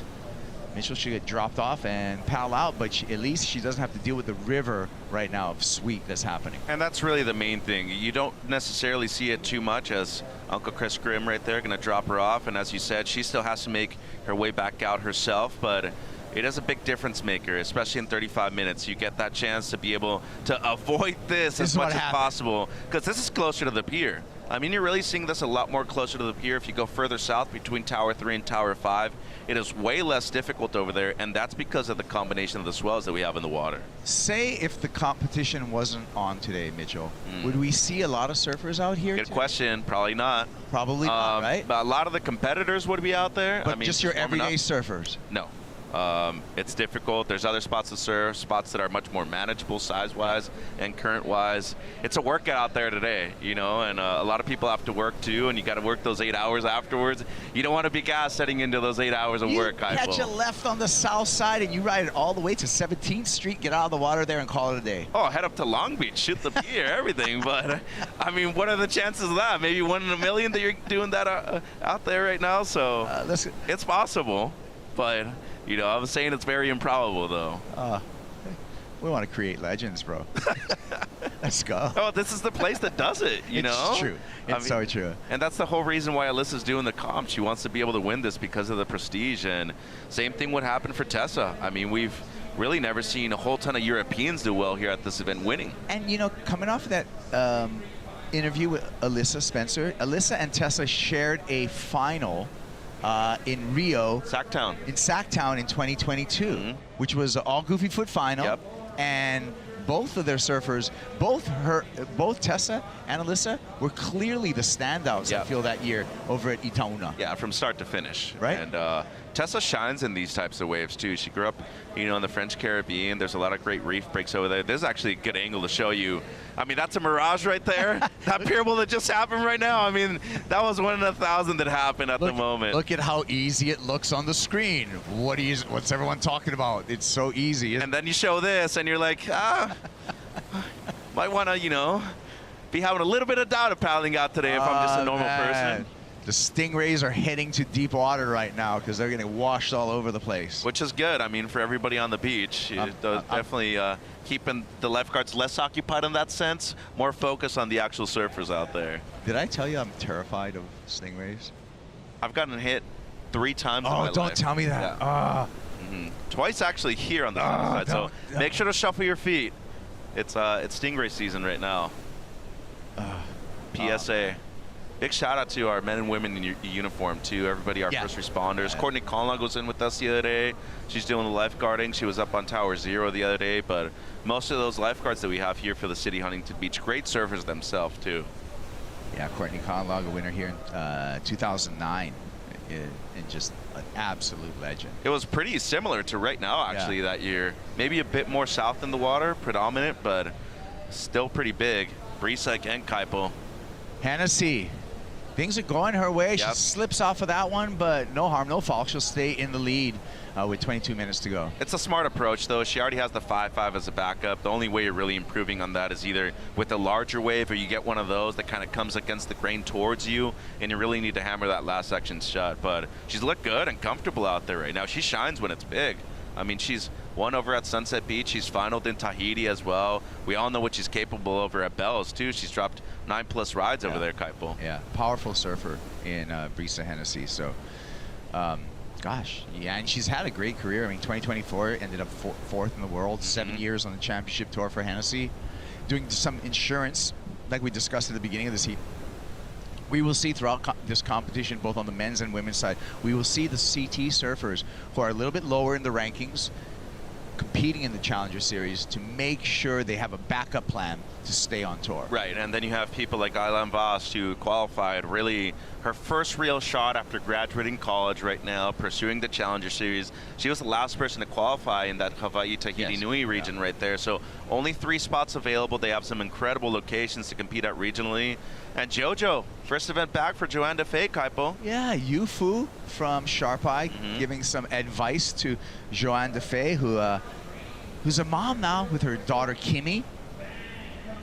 And we'll see Joanne on the 2027 World Tour. She's got a maternity wild card next year coming in, so it's going to be great to see her.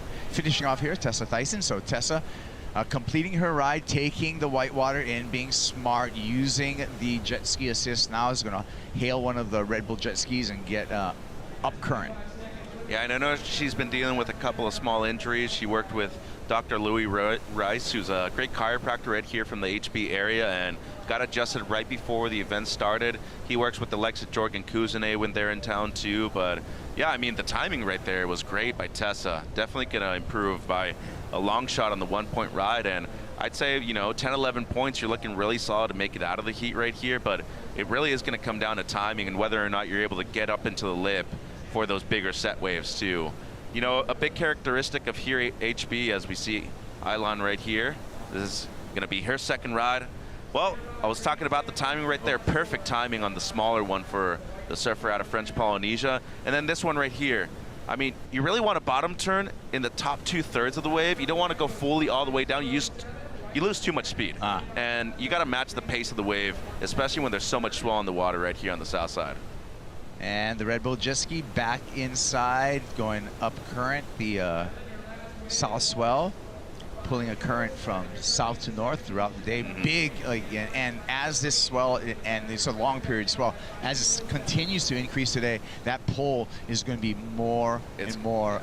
We're going to be aware of that. It'll increase even more throughout the day too, as you said.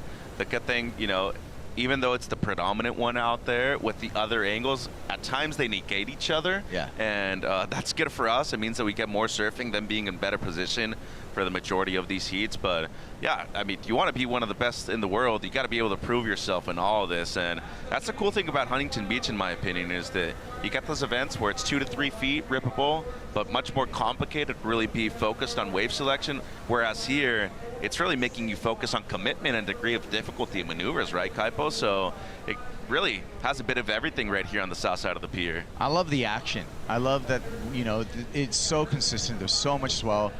We don't have those giant lulls that we've seen in the past, so people keep on surfing. Like Anat Lelior with this big snap here. Lelior cruising through a cutback. The Israel surfer looking for the oncoming section, banks it softly, redirects, looking for a little bit more, and Anat gonna ride this one to the inside. I'm sure she's gonna be hailing the ski as well. Finds a little inside runner, taps it for the finish. I think in the context of the heat right now, it was smart decision making right there. You only have the 4. You're needing a mid 4 right now to move up into the top 2 spots. But I think she's going to be needing to be on a better wave at the end of the heat, realistically. I mean, there's more waves to be able to compare to. You have the 6 of Brisa. Aylan just dropped the 507. That was with the single turn. And, the biggest critique right here is that this wave eventually shoulders off. And it goes too flat, so in comparison with those waves that are really steep from start to finish, Kaipo, you're really looking for something much more vertical. And, once again, this is a World Championship Tour surfer. She knows what an 8 feels like. She's dropped them before already in her young career, but this ain't gonna cut it at the end of the heat for her. Brisa, live action, just bails out there. She'll remain in the lead. Just staying busy. And Anat, she's a championship tour surfer. She's made history. First surfer from Israel to make it onto the championship tour. Of course, when I think of Israel surfing, one name comes to mind for me, the Paskowitz, the entire Paskowitz family, who were pioneers and really helped surfing in Israel flourish. Yeah. Dorian Doc Paskowitz and the rest of the family. Well, we were supposed to have Nadav Attar in the event too, the runner-up to the World Junior title. So he grew up in Costa Rica. Both of his parents from Israel originally, so he has represented Israel. He's out of the event with an injury, unfortunately, though. But there's a lot more, and they're coming up through the rankings. He qualified right here through a North America region that is extremely difficult. Eventually became runner-up to the title. So, they're represented on the championship tour right now, and there's a lot more coming behind them as well. It's just wild how surfing continues to become more and more of a global sport. Truly. And we have really international representation on every level, especially on the Challenger Series, and now bleeding into the championship tour. Well, the major component, if you have an ocean or a sea, there's eventually got to be a wave, right? And then outside of that, you get some support, especially from the government, and you're really locked in to be able to compete on your regional tour, and it makes a difference with support economically in that foundation. Well, Anat, with 15 minutes and 30 seconds right now, needs a 4.61 to move into the top 2. We'll see if Anat can do that. We're going to take a break. We'll come back with the conclusion of round 32, heat 3. Right now, Brisa Hennessy, she's in the lead.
Lexus US Open of Surfing, and we got surf and much, much more. Tickets are on sale right now for the music stage for the 2026 Lexus US Open of Surfing, presented by Pacifico. Live music here starts July 31st. Get your tickets.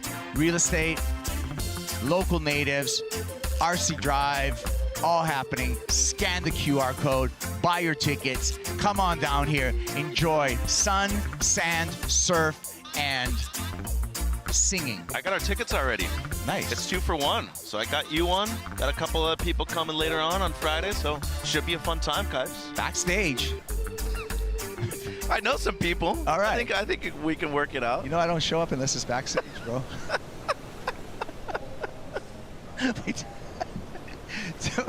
12 minutes, 45 seconds left. Goodness.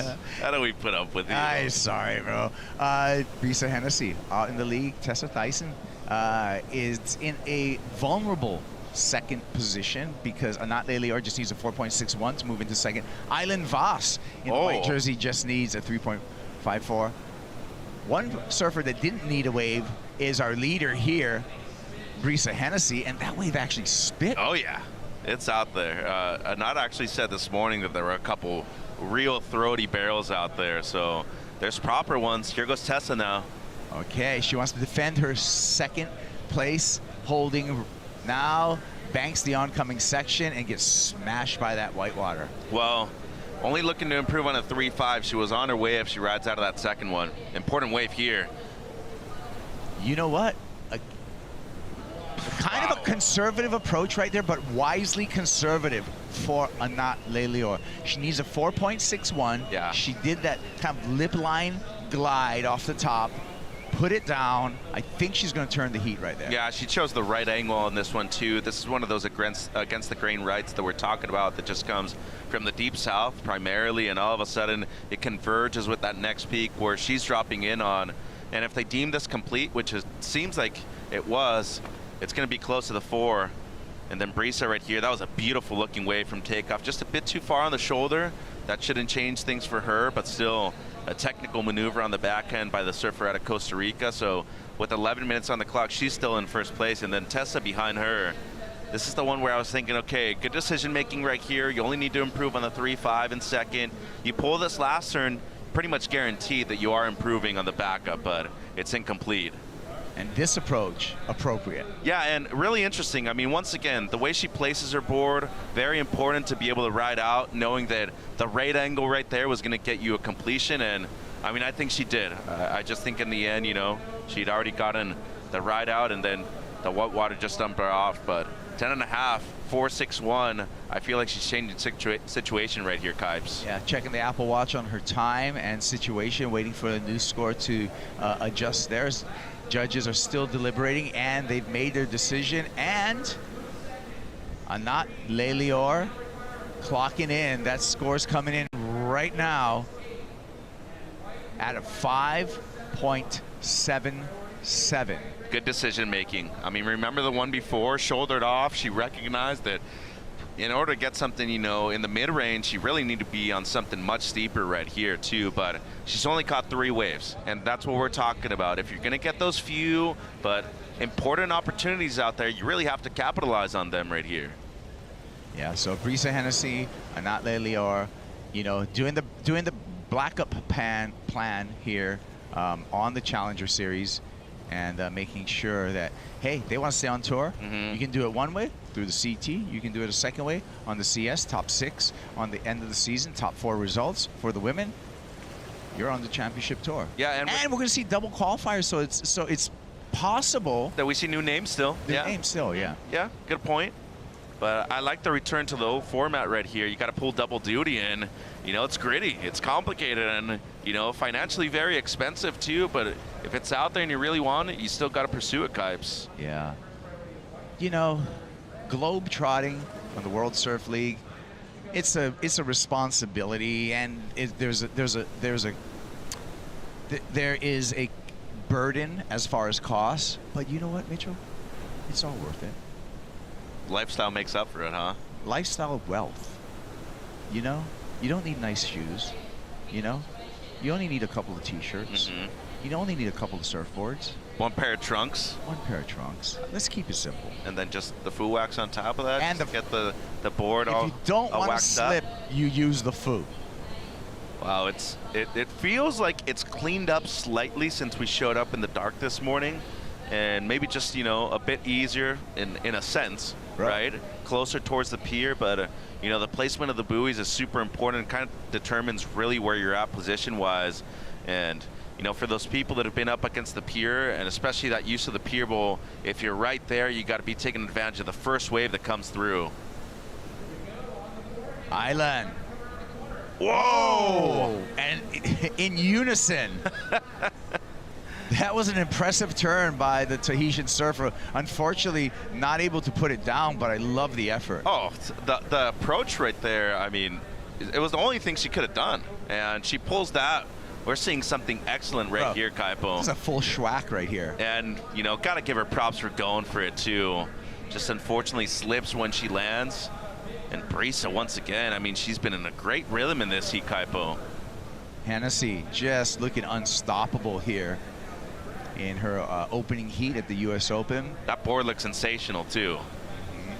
Yeah, the MFEB shorty, Tessa Thyssen, who's dropped down to 3rd, needs a 4.68 out of this wave to move back into the top 2 and advancing situation. So Brisa did get a 9th in Bolito, but I mean, by the standards of the Challenger Series, especially with the few spots available, you really want to be getting quarters or better. I mean, a 9th could be a counting result. Not saying that it's bad, but realistically, you need to be getting a 5th or a 3rd at least at every event to be able to qualify for the CT next year. Great point, because in my simple mind, I put it this way.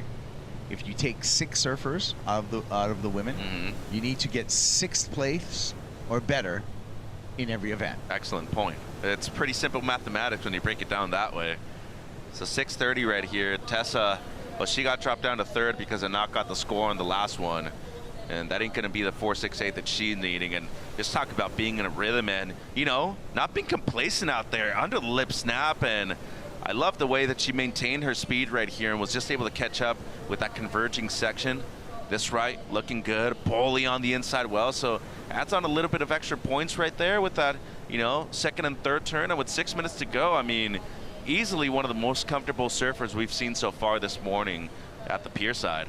Yeah. Brisa Hennessy, in command right now. We're waiting for that last score for Hennessy as well as Tyson, and set the situation in the heat. Anat Leilior in that vulnerable second position right now, but holding priority, so she does have command over the entire lineup. Looking at this right here, decides not to go. Still waiting for scores to give you an update. So it seems like Hennessy, that one comes just under her backup. And then Tessa, I think we all knew that that wasn't going to change anything for her. So Anat, it seems like she's going to be playing some defensive tactics right here at the end, which is going to be complicated given the sweep and the multiple different peak options that we have out there at the moment. So 5 minutes, that's going to be a long amount of time out there right now, given the waves that we have on offer, Kaipo. Yeah, especially with this consistency of this hurricane swell. Is it Genevieve? Yep. Already on the G's this summer. It's been a good summer. I mean, you've been home a few weeks and you've scored pretty much every day. I mean, we've had nonstop waves over here in SoCal too. It's been good. Yeah, Hawaii's been... Tahiti? Hawaii's been great. Tahiti's been great. Pacific's been great. Let's hold on to that energy. I was about to say that. We got the 2 next Pacific events afterwards. August 8th, Outerknown Tahiti Pro, presented by IC. That's when it's going to kick off over there, and I'm hoping that Te Aupo'o shows the real deal over there. It's been going on. Yeah, I don't even... Pere'ure. Yeah. Should I say Pere'ure? I don't know. Te Aupo'o is the village. Avahavae is the channel. I kind of hear Pere'ure is the actual name for the break, but I'm going to consult with my Tahitian cousins over there when I go over there. Why not? And really break it down native-wise. Polynesian brothers and sisters. I like it. Yeah. Hey, we've had a great run for Polynesia on the championship tour. We got Tahiti. We've already had Aotearoa. And, of course, we're going to finish at Ehukai on Oahu. Lexus Pipe Masters, baby. Let's go. 1.5 times the points, too. Yes. So, difference maker right there. Island. That's not fun. Not at all. Not at all. And the big difference this wave in comparison to where she's from in Tahiti, you normally have those reef breaks where you know it's typically long period swell. Yeah. So you have those big in-betweens. You're making it out a lot easier. Not to say that it's going to be easy to be able to duck dive those big sets, yeah, but what does happen is it does give you that time in between to breathe and eventually make it back out. This is exhausting right here. Yeah. It's wave after wave on your head. She still has time, though. 3 minutes. All it takes is a turn to get that 4.71 that she needs. Yeah, but this is going to be eating up the clock for the Tahitian surfer. First time her dad has been at a Challenger Series event with her, too. So Pops is on the beach right here. Yeah, he's a teacher himself. He's a small pass local. Yeah, he rips, too. He'll be out there at dawn, you know, on the ski, their neighborhood break. Mm-hmm. Yeah, because they live in Vaidao, so pretty much right out front. Yes. Yeah, big pass, small pass. So 2:30 here, Kaipo. I mean, she's just caught in the impact zone and ain't going to give up. I mean, still has time. Hands need to leave the rail before the buzzer sounds. It's simple as that. You just need to be on a wave, though. Mitchell, this is painful to watch, actually. Yeah. This is wave number 10, so I think that she's duck dived. When you asked me a while ago with this swell and the quantity of waves in the water, how many would be people, surfing? Yeah. Slim pickings out there. Yeah. I mean, really, the people that might have a larger board, an actual step up, and you know, they maybe just want to go and prove themselves, challenge themselves a little more. It ain't easy out there. Keep your wave storms in your garage. Okay? On a day like today, yes. You know what? The lifeguards are gonna tell you something before take you your try wave to paddle storm, out. do a U-turn, okay? Head on back, bro. Yeah. You don't want to see that stuff. Maybe they already paid for parking, though. Hey, I don't care. Not a fan of the wave storm. Tessa. And they're not a sponsor, so it's fine. I can have my opinion right here. Support your local shaper. Yep. Okay? This is what we do. Support your local surf shop, support your local shaper. Never mind with that other stuff. Okay, Island actually conceded and now got pushed so far in, she's going to take the ski but this is still just going to take her up the coast, not out. Right, and it's up to Tessa right here. I mean, a minute to go. It's really down to her whether or not she gets a chance at that 4.68. And props to Anat. After she switched the situation, she made sure to be, you know, in a relatively close distance to Tessa the entire time. Oh, yeah. Look at it. And I cannot over-exaggerate how difficult it is to be in that position the entire time, maintain that proximity to your opponent with the amount of rip that is just going through the lineup right now. Physically fit is Anat Lior. Yeah, she is actually one of the fittest surfers on the planet. I agree. I agree. Like I've been so impressed by Anat. You know, getting to know her through the Challenger Series last year, and now on the Championship Tour. She puts in the time. She puts in the work, and you can tell right there she knows how to play the game as well. And I think Tessa tried to bait her into that one, and I didn't personally see a block right there. Priorities remaining with Anat, and just really good discipline to be able to maintain her board back and not even attempt to paddle on that wave. And, you know, with 3 waves ridden, she's moving through. But Brisa Hennessy, this is an impressive performance by today's standards. Kaipo talked about it being 12 points, 12.33 right there for the Costa Rican. So commanding performance by Brisa Hennessy. She's on to the next round along with Anat Lior, who also surfed a brilliant, smart heat for the surfer from Israel. We're going to say goodbye to Tessa Thyssen and Eileen Voss as we move on into another heat here at the Lexus US Open presented by Pacifico. Brisa Hennessy coming out charging.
The Lexus US Open of Surfing presented by Pacifico is brought to you by Lexus, experience amazing, and by Board & Brew, keeping it real since '79.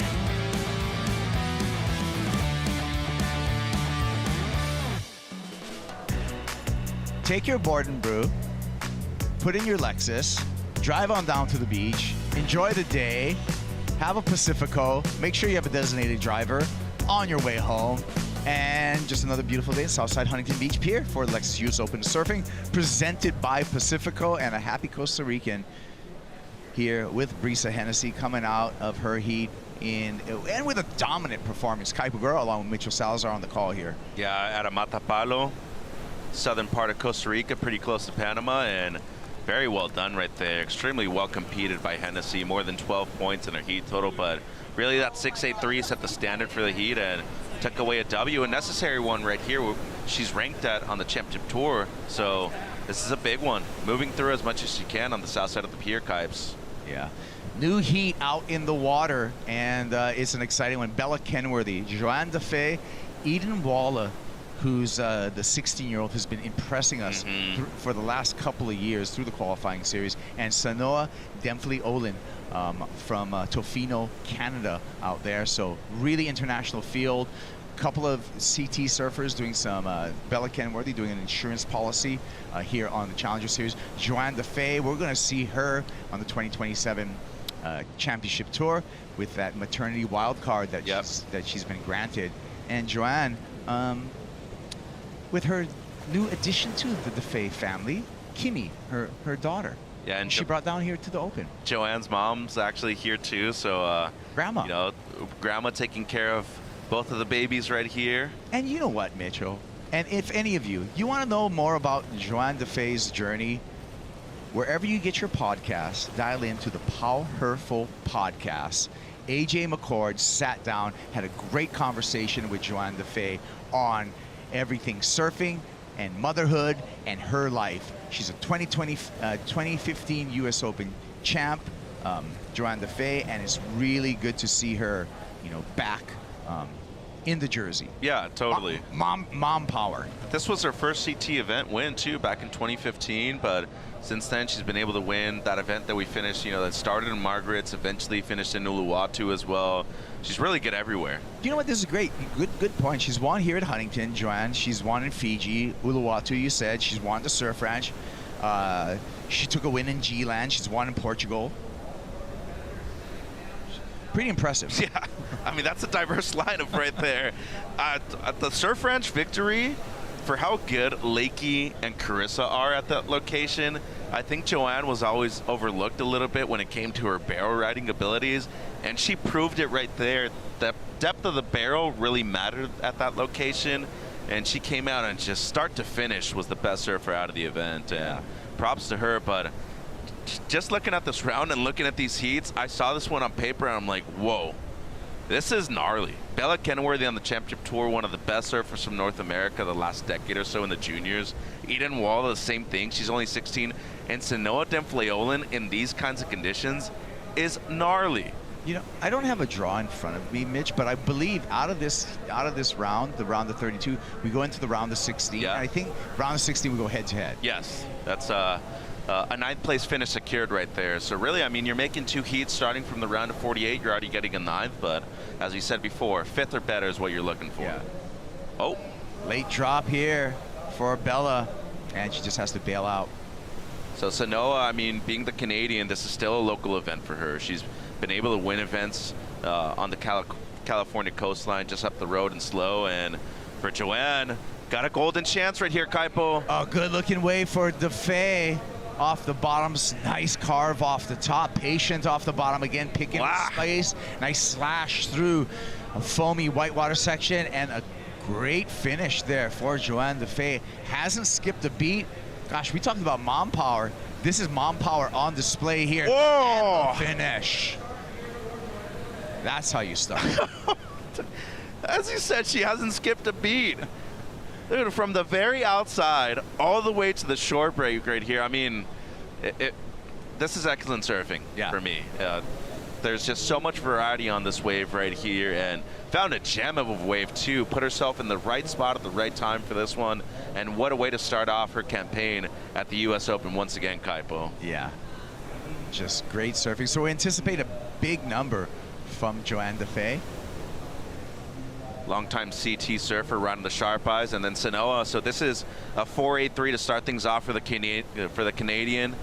A bit off timing, but still into the lip, so degree of difficulty was there. Pretty much a 5-point ride for the single turn. This was extremely impressive. Her timing was so on point. More of a setup turn on the first one, engages the rail totally on the second one, and I just love the read right here at the end, Kaipo. Make sure to not rush anything.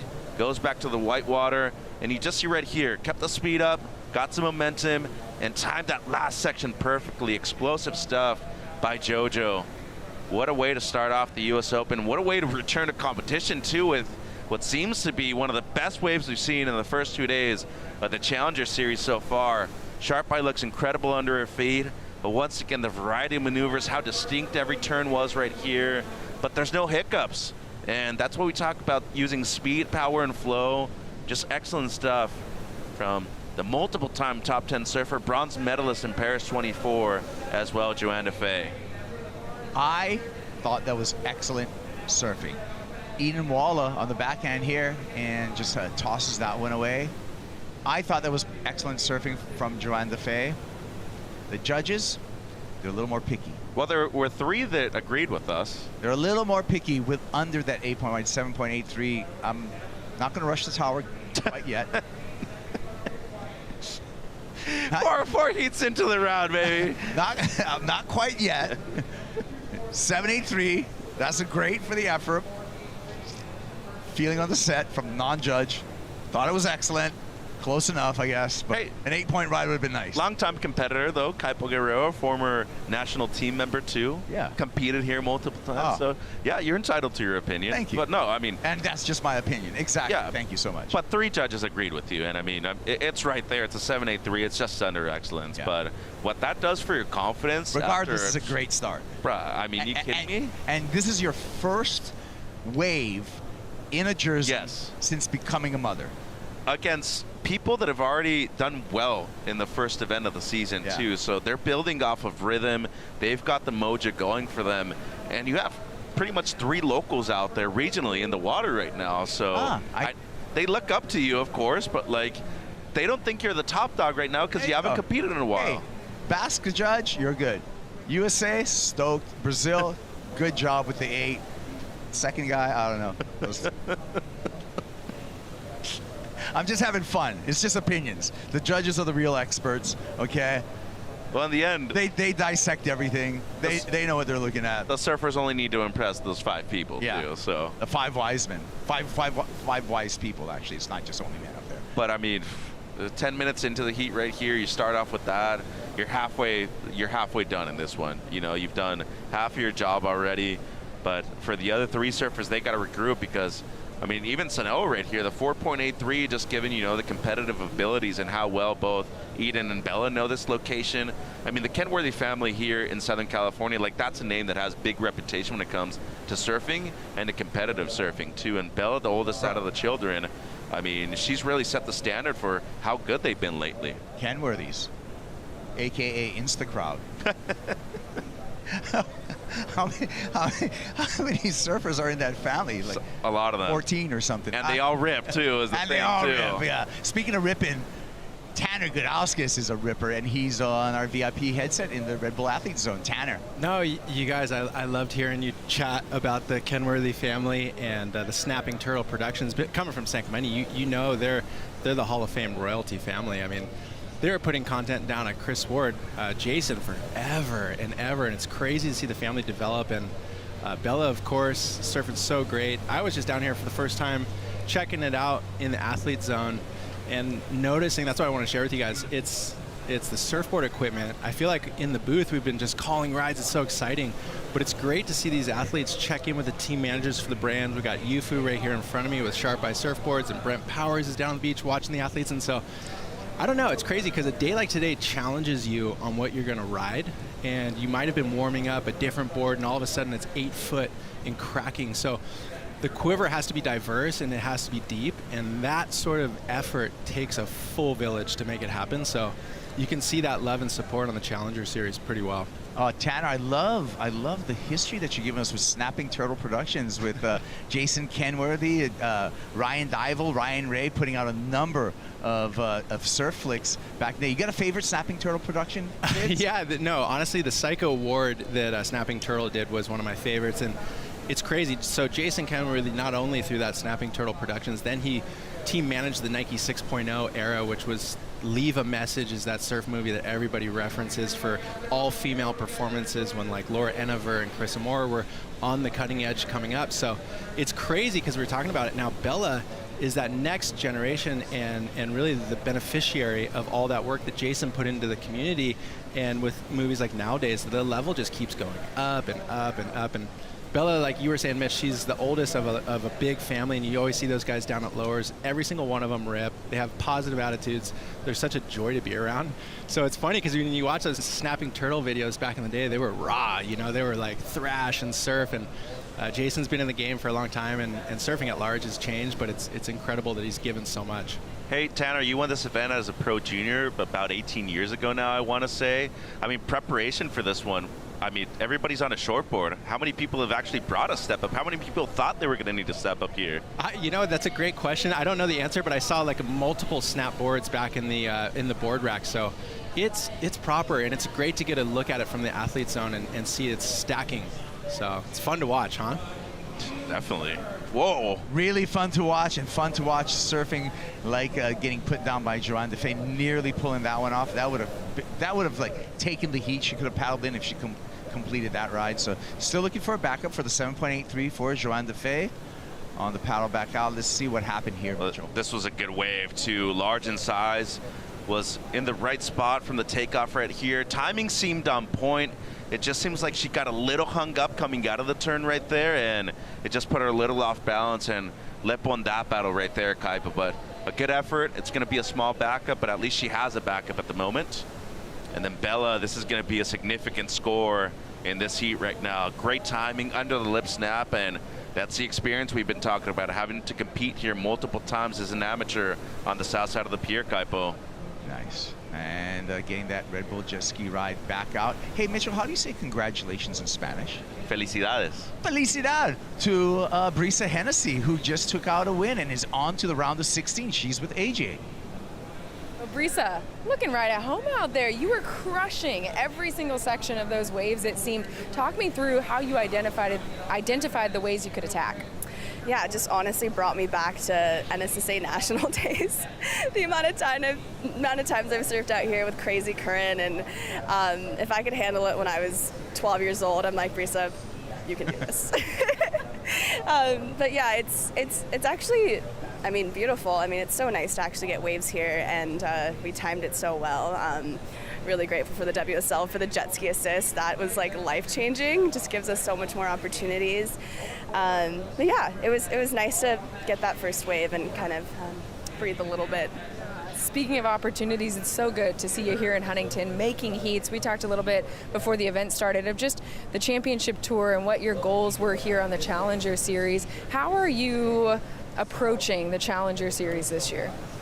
Yeah, it's been an interesting year for me in all different ways, but it's crazy, like, how things can coexist. Like, I think externally, my success has not been where I want it to be, but internally, I've made such big strides, and yeah, it's been such a year of growth for me, and I've just realized that I do need to put more heat practice in, and just the talent is just so gnarly these days. So any little, like, gosh, you really have to be covered in all cylinders. But yeah, I'm really trusting the process, and like, I don't know, I'm so future oriented. I think it's just my analytical brain, and this continual lesson has really made me have to stop a lot more, because I'm gonna miss all the beautiful moments on the journey.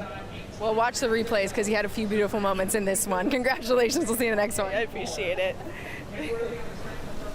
Pura vida. Yeah, I trust the process too. It's not a linear path to be able to have success at both the CT and the Challenger Series level, but so far, I mean, Brisa's looking good in this one, Kaipo. Yeah, that was a solid opening heat, and then she's moving on to the round of 16 where it's going to be head-to-head. Yep. So we're going to switch gears a little bit after we get through these four surfer heats in the round of 32, round of 16 for the women, head-to-head matchups, and that's when things get really, really, really interesting. We've had an interesting year, too, here on the championship tour. Let's take a look at the schedule. Look at what we have completed. Coming up next, August 8th through the 18th, Del Po'o, Cloud Break, and then back to Southern California, Lower Trestle, September 11th through the 20th. And in that CT, a chance to get into that CT will be Eden Waller, who's in this heat. She has earned a spot in the trials for the Lower Trestles event by being the highest ranked QS surfer out of the North American region. Yeah, and it's a single heat for whoever gets the win right there.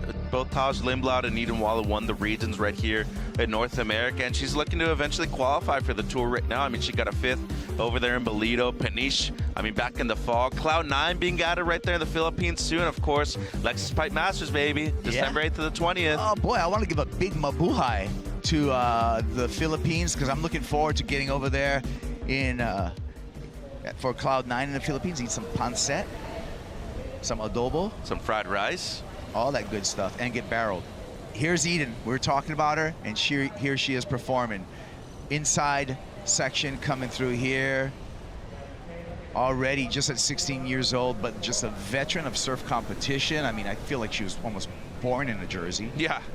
Well, and her dad also a ripper too, John. Big wave rider. Yeah. I mean, and he's done such an incredible job with the kids, Eden and younger brother Zion. Mom Megan always travels with them too. I had here's Joanne DeFay, and Joanne with a nice, you know what?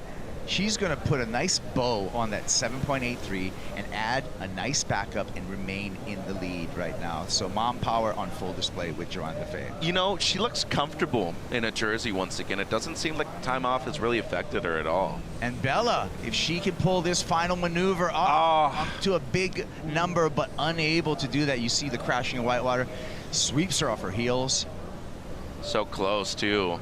That would have been really important for her at this point of the heat as well. Sanoa looking for a chance. Needs something big. And gets a big turn. Okay, so Sanoa's going to go into second. She only needs a 1.58. Well, you know, a couple of scores that are owed to the surfers right here, but I don't know if, you know, people realize how good Canada is when it comes to the quality of the waves they have, especially on the West Coast where she's from. Tofino. The only difficulty is that it's cold year-round. We got wetsuit technology now, man. The best in the world. Oh. And we've had, what, 60, 70 years to redefine this technology now, as you're saying, but yeah, Canada, I mean, they've always had incredible surfers, but the quality of the waves is there, too. Icho, you know me, bro. I'm the Hawaiian that loves cold water. I get my 540 on, bro. Like, you wear a hood anytime you can. Here's Eden. Great timing right there. Excellent approach, especially with the maneuver selection on the forehand. This wave doubles up on the inside, and she stays with the rhythm the entire time. So it ain't going to be a massive number by today's standards for Walla. And I think it was really smart just to make sure that if the wave offered up something on the inside, get that little extra point out of it too. And this was impressive once again. I mean, this comes through as a 4.43, so she's got an actual backup right now, Kaipo. But once again, I mean, just the comfort that she's presented in the first 21 minutes of this heat, it doesn't seem like she's really missed a step so far when it comes to competition, and especially at a big stage right here at the Open too. It's not an easy return to just come back to competition here on the south side. And I really enjoy this turn right here. The timing, the explosiveness. Judges are going to eat that thing up on the forehand, Kaipo. Yeah, they're going to chow down on that just like a board and brew sandwich or a TK burger. Mm-hmm. Looking forward to the Turcado later. And Bella, first turn's great. Just a little unfortunate that she was just slightly off timing right there coming out of that last turn. Still in the heat, though. I mean, drops a 4 pretty much for the single turn. And now look at the situation, Kaipo. Pretty close. So no, clocks in with a 5.23, and the Canadian goes into second and advancing position a little over halfway through the heat. Yeah, has the 5.23 on that last one. Eden drops a 5.07. I mean, Bella and Eden only need mid-range scores at this moment to retake second. So 13 minutes, that's a long time out there. Love the action in heat 4 of round the 32 here. And it is being a very, very competitive heat. Joanne DeFay really showing that she has not missed a step since becoming a mom. She's looking in fit. We'll see if Joanne can hang on to the lead. Currently in the lead, Joanne DeFay will be back with more from the U.S. Open.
Lexus US Open of Surfing presented by Pacifico, the Pacifico fan picks. You picked it, and 38% of you are right, picking Joanne DeFay, who's currently in the lead in this heat 4 of the round of 32. Sanoa Demfliola only getting 8% of the picks, but guess what? You 8%. You guys are right. She's in second place in advancing position. A little bit of an uphill battle before Bella Kenworthy and Eden Walla coming back. And let's check out Eden. This happened during break. Yeah, looking good right here on the back end is Walla. And from just down the road in San Clemente, whoa, pull it. She does, Kaipo. Oh, man.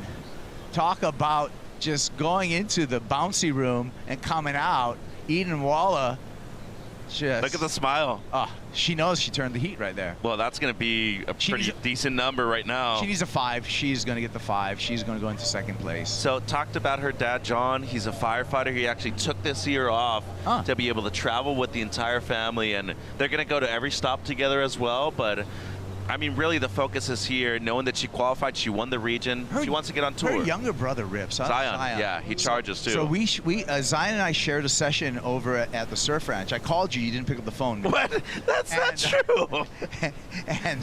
And Zion was absolutely ripping, man. Yeah. I don't know what. Like, it went straight to voicemail. No, it was. The voicemail was full. What did you call me at? Like 1, 2 in the morning then, or something like that? It might have been on Do Not Disturb. I don't know, man. You need to call me during the day when you know that I'm awake. I'm a scavenger. I don't get. Hey, that's true. I'm not invited in advance. I do 24-hour turnarounds. Not even. If you get the call up at 2 in the morning, hey, we're leaving right now. Let's go. Small hint out to Desert Surf too, you guys. 7.33 on this one, Kaipo. So straight into the lead with this. And how about the timing? Really, more than anything, the commitment to that second turn right there. But an excellent combination of maneuvers.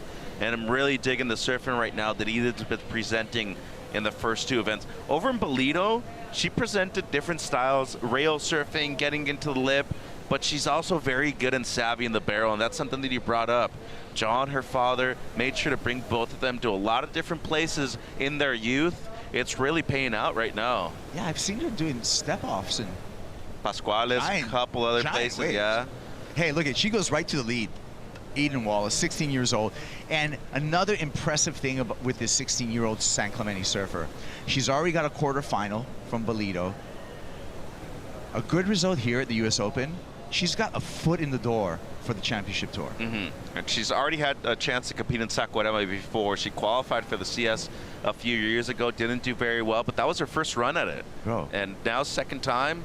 I mean, there's a lot more confidence in your surfing. You just won the region too. You're 16. Star in the making right here with Eden Walla. Like I say, she makes the semis here or the finals. I'm going to call it early. She's qualifying? Yeah. Yes, Mitchell. Think, the ability that she has to adjust on the fly. Yes. The good thing about growing up in San Clemente, everybody always thinks about lowers, and it's true. In the summertime, you're there pretty much all day, every day. But they have a variety of waves too. I mean, T Street is one of the most complicated waves to surf at. The pier is extremely consistent too. And of course, you can either do the drive down to Oceanside to both the pier and the jetties, or just up here to the road, up the road in Huntington too, and it brings you to beach breaks like this. But she just really adjusts on the fly. Great first turn, excellent timing on the second one. I mean, for anybody that's had to go through the whitewater like that with all this energy coming up against you, it is so difficult. It requires a lot of power and strength, but more than anything, it's really coming down to the timing. Extremely well done.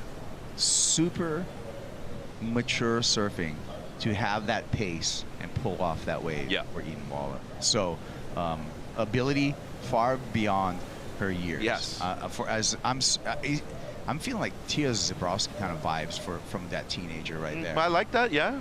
They've actually not competed against each other in junior events. And not in their surfing, but the fact that both Tia and Eden are so young, but just have this really, really settled, mature approach to. They don't look like Groms. Yeah. They look way more comfortable than their age actually says. Yeah. And look, knows how to play the game. She's like, hey, I got a 7.33. She wants Todd Klein to tell her over and over again over the loudspeaker, maybe rattle some of her fellow competitors out there. And a big thing about this event too, I mean, the whole Challenger Series is that You have, of course, our beach announcers on site as always. The use of the Apple Watch is major too, but as you said, there's times that, you know, you maybe look down, you might lose a split second. On days like today, that split second actually does make a big difference. You know, you got to be making sure that you're in the right position, and you want to be paddling for a wave, as well as making sure you're making the speed adjustments on it too, Kipes. Winds up off the bottom, snaps off the top, vicious turn. And talk about just composure and timing once again from a teenager. Yeah, that's for sure going to improve on the 507 and get a variety right there too. More of a throw tail combination for Eden right there on the backhand. And, you know, I got to give a lot of props to Coach Simo too. Ryan Simmons, head coach for the USA Junior team. Eden's been a longtime member, so is Ion. And I think he's done an incredible job really nurturing the youth right here in the U.S. And Eden's a big product of her environment when it comes to that. I mean, big throw tail, blow tail combo for Walla on the back and just a single turn, but that easily going to improve on the 507. Is she another Lost Team rider? For sure. Wow. Long time as well. Gee, Matt keeps on pumping out the talent over there in San Clemente. And Gian Bernini, too, manager to the stars over there for the Lost Team. So they've put up some good numbers this year when it comes to the Surfboard Empire Shaper rankings. They might have another surfer on tour. Sheesh. Look at the score, Kipes. Who's going to stop the Lost train? And 6.93 clocks in for Eden Wallace. She increases her lead over the pack, 14.26. In today's scope, that's a giant heat total. Betty, Lou, Sakura, Johnson coming up next. Another Mayhem rider. Former event winner here, too, back in 22. That was actually a sweep for the island of Oahu. Zeke Lau on the men's side, and then you had Sakura winning on the women's side. Some rider Biolis art on the board there on the Mayhem. The family operation over there lost incredible. And Ryder's so crazy with all the colors that she puts on the boards. I got some boards coming. Are you going to get painted? Star Wars. No, yeah. Really? We're going X-Wing on one, and I think we're going Boba Fett helmet on the other one. No. Yeah, I'm serious. Mitchell Salazar bringing out the big guns. Hey. Gosh. You got to nerd out, you know, when you get the chance, and especially if you can do it on something that expresses you, why not? I'm going to draw Jabba the Hutt on mine. That's what kind of character just in a Sharpie.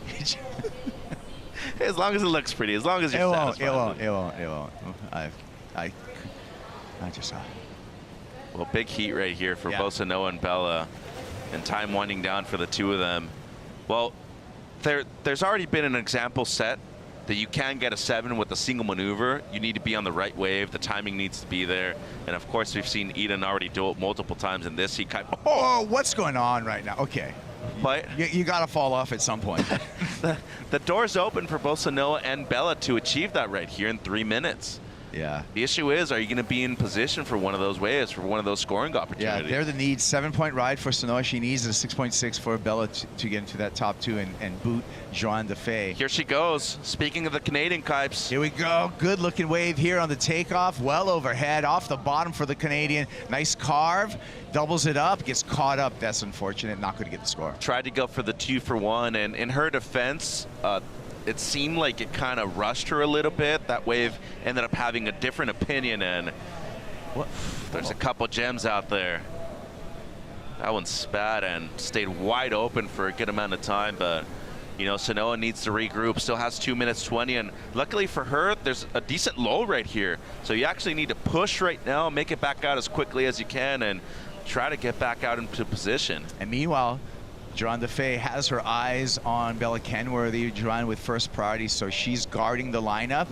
Sanoa's, there she is. She's in the blue jersey, and she's going to guard Bella, who's starting to get away with second priority in the red jersey. Joanne giving her a little bit of space. Right, but if you look at positioning right here, JoJo's taking away the left if it comes deeper, and then she's also on the outside for the right-hander too. So this is excellent spatial awareness by the former event winner right here in 2015.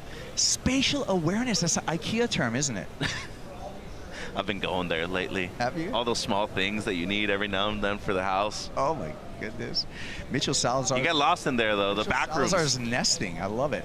1 minute and 20 seconds. Eden Wall has been putting on a great heat. Joanne DeFay playing some defense. She wants to protect her second place and advancing position in this heat. She's got first priority, tracking down Bella Kenworthy. And Bella's no slouch. I mean, she's on the championship tour. She's been there for multiple years now. She's already been able to win a CS event over in Bolito back in 24. So she's talented. She's capable. She knows the wave super well. But I think, you know, this is where we just noted that experience prevails a lot.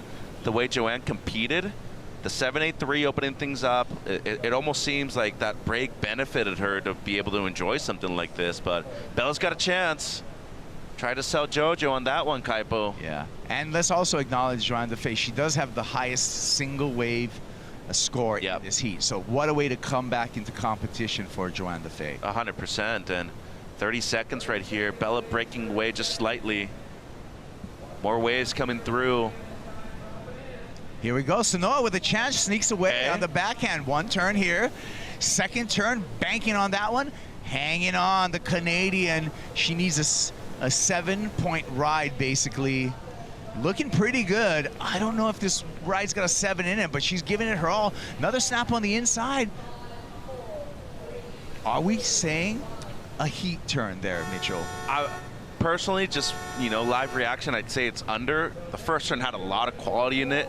I think if she rides out cleanly out of the second one, there is a slight disruption of flow right there, but it's still a combo of maneuvers. It was well done by Sanoa. Yeah. Bella got a wave as well, so we're waiting for scores for both Bella Kenworthy and Sanoa Demfli-Olin. Here's Bella's. So Joanne actually had higher priority than Bella on this one, decided to let her go, and that was a critical turn. Very difficult to be able to do, maybe not as explosive as she wanted to, but this was gnarly too. I mean, the first turn, excellent timing on that one, a lot of spray. Judges really appreciate that. And right here, coming out of it, just a small hiccup. Nearly lost control. Recovered well, though. This wave didn't offer up a whole ton on the inside, though, but really the majority of the score is going to come from that first turn on the outside by Sanoa. You have multiple waves to compare to in this heat, though, and that's going to be the hard part right here. Are they close enough to the 7s that are already in the heat? Well, Sanoa comes in under, so the real story now is with Bella Kenworthy. We're still waiting for Bella's score. She needs a 6.6. Sanoa, her score came under at a 5.27, so she's out of competition. Real story, Bella Kenworthy coming through the pilings right now and waiting for a number 2 come through, and it comes in under at a 5.1. So Eden Waller, the teenager coming out, taking a big win, and mom power with Joanne DeFay back into Jersey, back in competition, and on to the round of 16. Great heat right there, Kaipo, as expected. Wonderful heat, wonderful heat. And the action continues to roll on here at the Lexus US Open of Surfing, presented by Pacifico. We got more action on the way and a special guest when we return.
We're on. It's the Lexus U.S. Open of Surfing presented by Pacifico.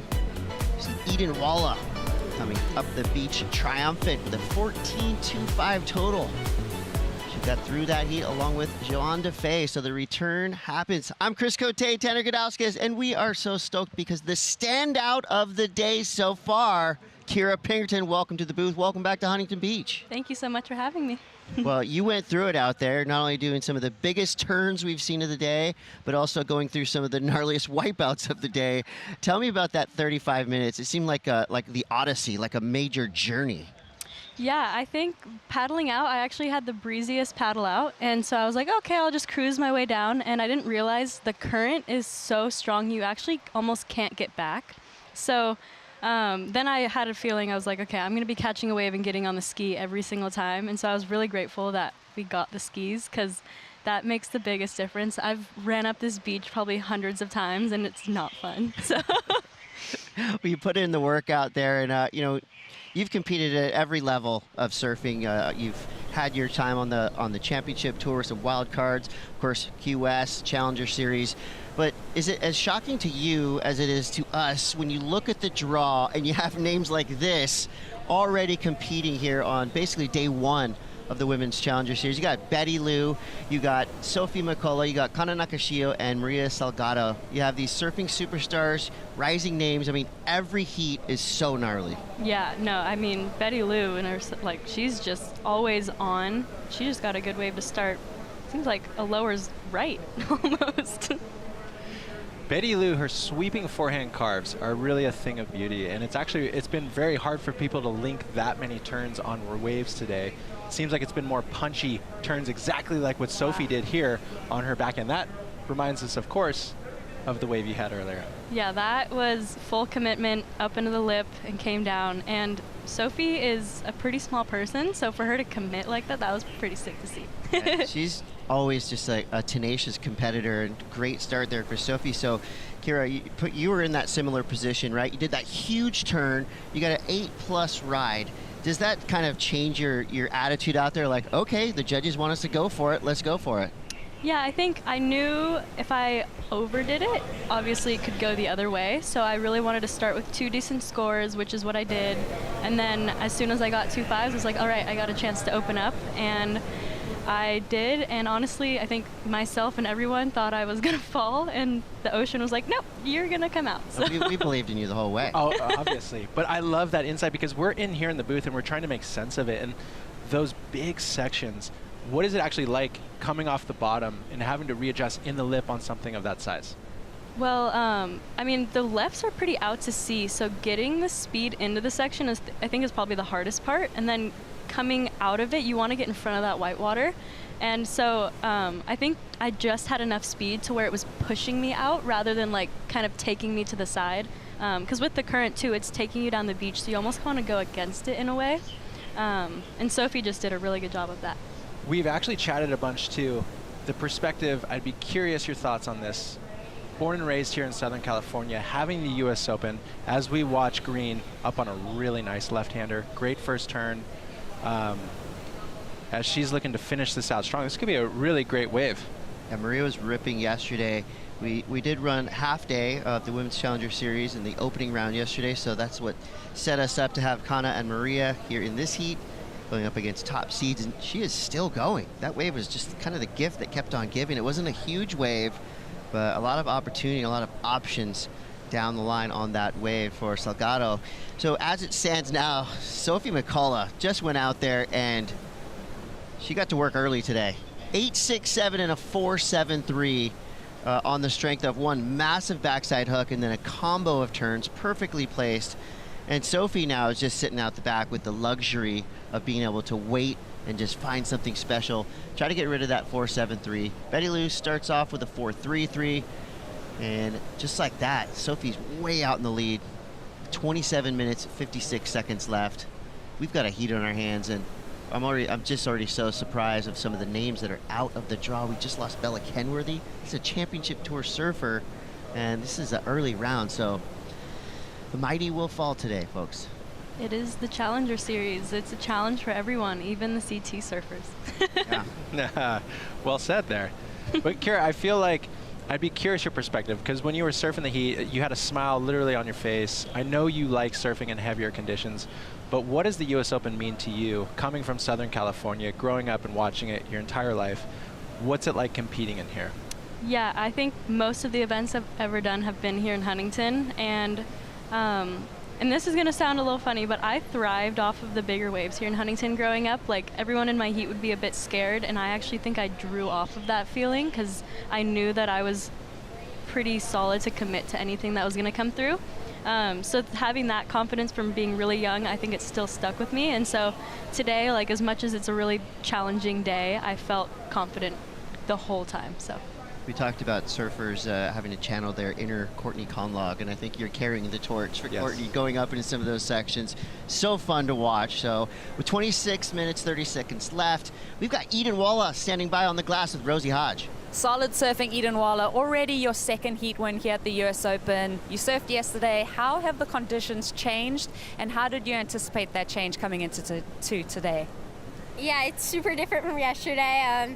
Definitely a lot more push. A lot bigger, the current's going a lot harder, but the jet ski makes it super nice, and I've surfed so many heats out here, so I'm super confident out here, and I think I've pretty much surfed every condition out here, so yeah, I just went out there and tried to read the ocean. And then also you just mentioned that you had kind of a sleepy start in that heat, so how did you kind of hold off the nerves and just keep that self-belief alive? Yeah, I feel like it wasn't until I got onto the jet ski that I really was like, okay, like, let's take a deep breath now, and just refocus, and kind of just try to get the heat started. Equipment choice so important today. What are you riding, and what made that decision for you? I'm riding a step driver. It's a 5.6 Mayhem. I was a little hesitant to ride a bigger board, but when I got down here and saw the waves, it was a pretty easy choice. So going up an inch from yesterday's equipment. Eden, good luck in the rest of the event. Thank you for your time. Thank you.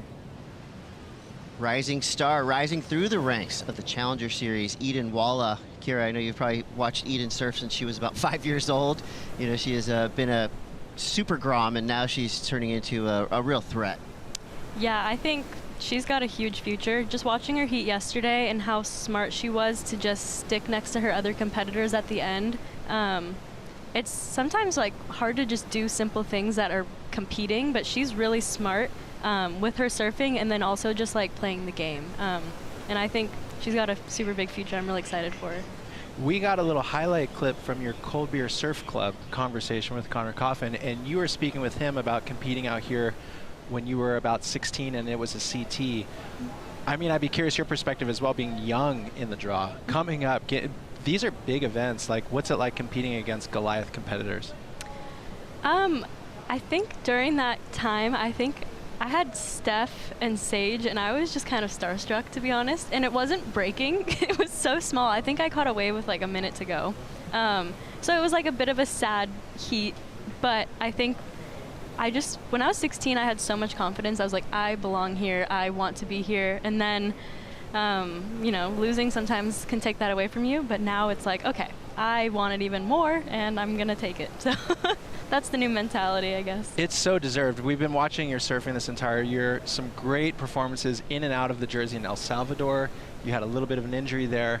Where are you at as we are here at the US Open, looking at the Challenger Series with 5 events? What's your headspace? What are you thinking for this year? Yeah, I didn't have the start that I wanted, but you can't really choose when you're going to have your success. So I had a really quick turnaround from South Africa. I honestly wasn't really that bummed. I was really proud of myself, even though I had lost. And I think it's like a really weird balance of like not getting too cocky, but then also like not like, I guess it's hard to motivate yourself sometimes too. So I think finding that balance of just knowing like you want to win, but it's not yours yet. So you have to like have that desire to just push and do whatever you can to get that. That's kind of been my mentality, and really enjoying it. Like, I want waves that I smile after, and that's exactly what happened. So I was really happy with that. There was a lot behind that smile too. I feel like, you know, you really kind of just put the eye of the tiger in. You know, you could tell how much you were thriving out there, and it almost seemed like the couple of wipeouts that you had fired you up. You know, I think a lot of people could be intimidated getting pounded out here in Huntington Beach, but the opposite. You got that wipeout, and then you went, okay, and the next wave did that incredible. I mean, that's definitely got to be locked into the highlight package at the end of the day for sure. And Kira, you know, you've already got through a really tough heat. I mean, every heat must feel like a final in the Challenger Series, but so much to look forward to as well. Around the corner, we've got the Lexus Trussels Pro coming up, and you're actually going to be in the trials for that event. I know you've got a lot to think about here in Huntington, but already, you know, really cool things laid out in front of you. Yeah, you know what's cool about that one is it's not an event I really need to train for because it's in my backyard. You've been to Trussels before? A few times, probably. No, that one's I'm so excited for. I'm in the trials with Eden and I think maybe 2 other girls, and yeah, it's gonna be cool to battle it out with another Grommie. So, or I guess I'm not a Grom anymore. But You're a Grom. I mean, you have that Grom mentality that we love, but you also have that you know, ferocity that you showed us in that last heat. And as we go back to the lineup right now, 21:30 to go. Salgado, who climbed into second place on the strength of a 5:17, could be a decent backup here. Clean inside section to work with. She's scanning to see if this one is going to formulate through to the inside. Just some busy work, hoping for a finish, but probably just more importantly, getting herself in line to jump on the jet ski. And this is a different look, kind of like a hybrid jet ski assist. You're actually coming through the inside. So maybe you could take us through the process. I saw you do it 3 or 4 times in that heat at least. So you're on the inside here, you hold your hand up, you get the ride from the jet ski. What happens next? yeah, they take you down to Tower 5, which is probably a good 100 meters past where you kind of want to sit in the lineup. And then you just hope there's not a set when you're paddling out, and you kind of just cross over into the lineup. It's a huge help because when you're running up the beach and then you're having to paddle, it's like, it's so exhausting. And then when you're out there, you actually don't really get to surf the way you want to because you're kind of trying to catch up the whole time. Oh, that was a nice drop. Oh, there we go. Nice. Oh, wow. Betty Lou Sakura. Yeah, that's what you want to see. You want to see the surfer disappear, right? Because that adds a lot of drama. And again, Kira did that on her wave, so that was a pretty similar look. So Betty Lou will be on the board. Big backside hook for Sophie McCullough. I mean, oh, this is cool. This is a cool heat. You can tell Sophie's feeling good right now. She's putting everything together. There's a quick snap there. So now we have scores to come through for Betty Lou. I feel like Sophie's going to get a solid number as well. She started strong with an 8.67. Inside of that 20-minute mark, and it just seems like every other minute there's so much happening. Yeah, and here's a question for you, Kira, because you've surfed, you're a regular foot, you know what we're watching, and to me, I'm seeing an advantage being a regular foot surfer, being able to pivot really hard off of the bottom turn to accelerate yourself into the lip. Mm-hmm. This is a different cadence to the wave. That had more maneuvers, but not the big sections. So then we see Betty Lou directly into lip, and I feel like as a frontside surfer you can't create that pivot as easily. Yeah, like you can almost just like bend straight into a bottom turn. She did a really good job to get above the lip because it could have just pushed her down, and she got up and then out in front of it. That was really well done. And then even coming down on top of the lip, that creates a lot of turbulence under your board. But Sophie, this turn right here releases the tail a little bit right in the pocket. She's really looking dynamic today. She looks really clicked into what the wave offers. Yeah, she looks like she's just connected to her board really well, and she's choosing good waves. I think Maria looks really good, but she's not taking waves that are giving her an opportunity to get into the lip like this. Wow, that was cool. And my point is, once you, as a backside surfer, once you hit the lip, your entire body is driving down the wave face. Your shoulders are down, your head is down, so you're pushing all your weight and force forward. Whereas in frontside, we've seen it a couple different times where the surfer's then on their heels, trying to come down with the lip. And then it's easier to fall backwards because the wave's kind of pushing you that way too. Yeah. Yeah, I'll take the advantage. We're seeing a lot of kind of cut and run type of turns, right? Timing is everything here in Huntington Beach because you will not win a war when these two walls of whitewater come together, right? We saw so many times where surfers are kind of like placing the turn and then getting away from that whitewater coming through. How powerful is that right coming at you when you're flying down the line on the left? Yeah, the left is almost like mushy, like in a way. So it's like harder to get speed, and then the right is just like a freight train coming at you. So if you have enough speed, you can get ahead of it. But most of the time you're like almost getting there and then like, okay, let's go the other way as fast as we can. And the rights, to me, if you can get a good right, are almost better. Like it's got more of a cup, so you can kind of dig in. Like Sophie was, the way she was able to kind of get her nose through the soft spot, because you can see she almost got stuck because it's kind of going out to sea. She like, oh, here we go. Got it again. Yeah, she did a really great job here, driving through but not pushing the nose all the way into the water as her tail released. And then here, that sets her up to be able to continue her speed enough. And this is the timing you're talking about, Kira. Not that section has so much convergent water, but you have to get out of there before it's on top of you. Yep, yeah, she got her nose in the direction that she needed to go, and it made it easier for her. Judges are eating it up too. She backs up that 8.67 with a 7.10, so officially have one of the highest heat totals of the day so far with 16 minutes still to go. Sophie McCullough has come ready to party to the US Open. With 16:30 to go, we're gonna take a quick break. We'll be back with more action. Can Sophie McCullough hang on to the top spot? Stay tuned to find out. We'll be right back.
The Lexus US Open of Surfing, presented by Pacifico, is brought to you by Lexus. Experience amazing.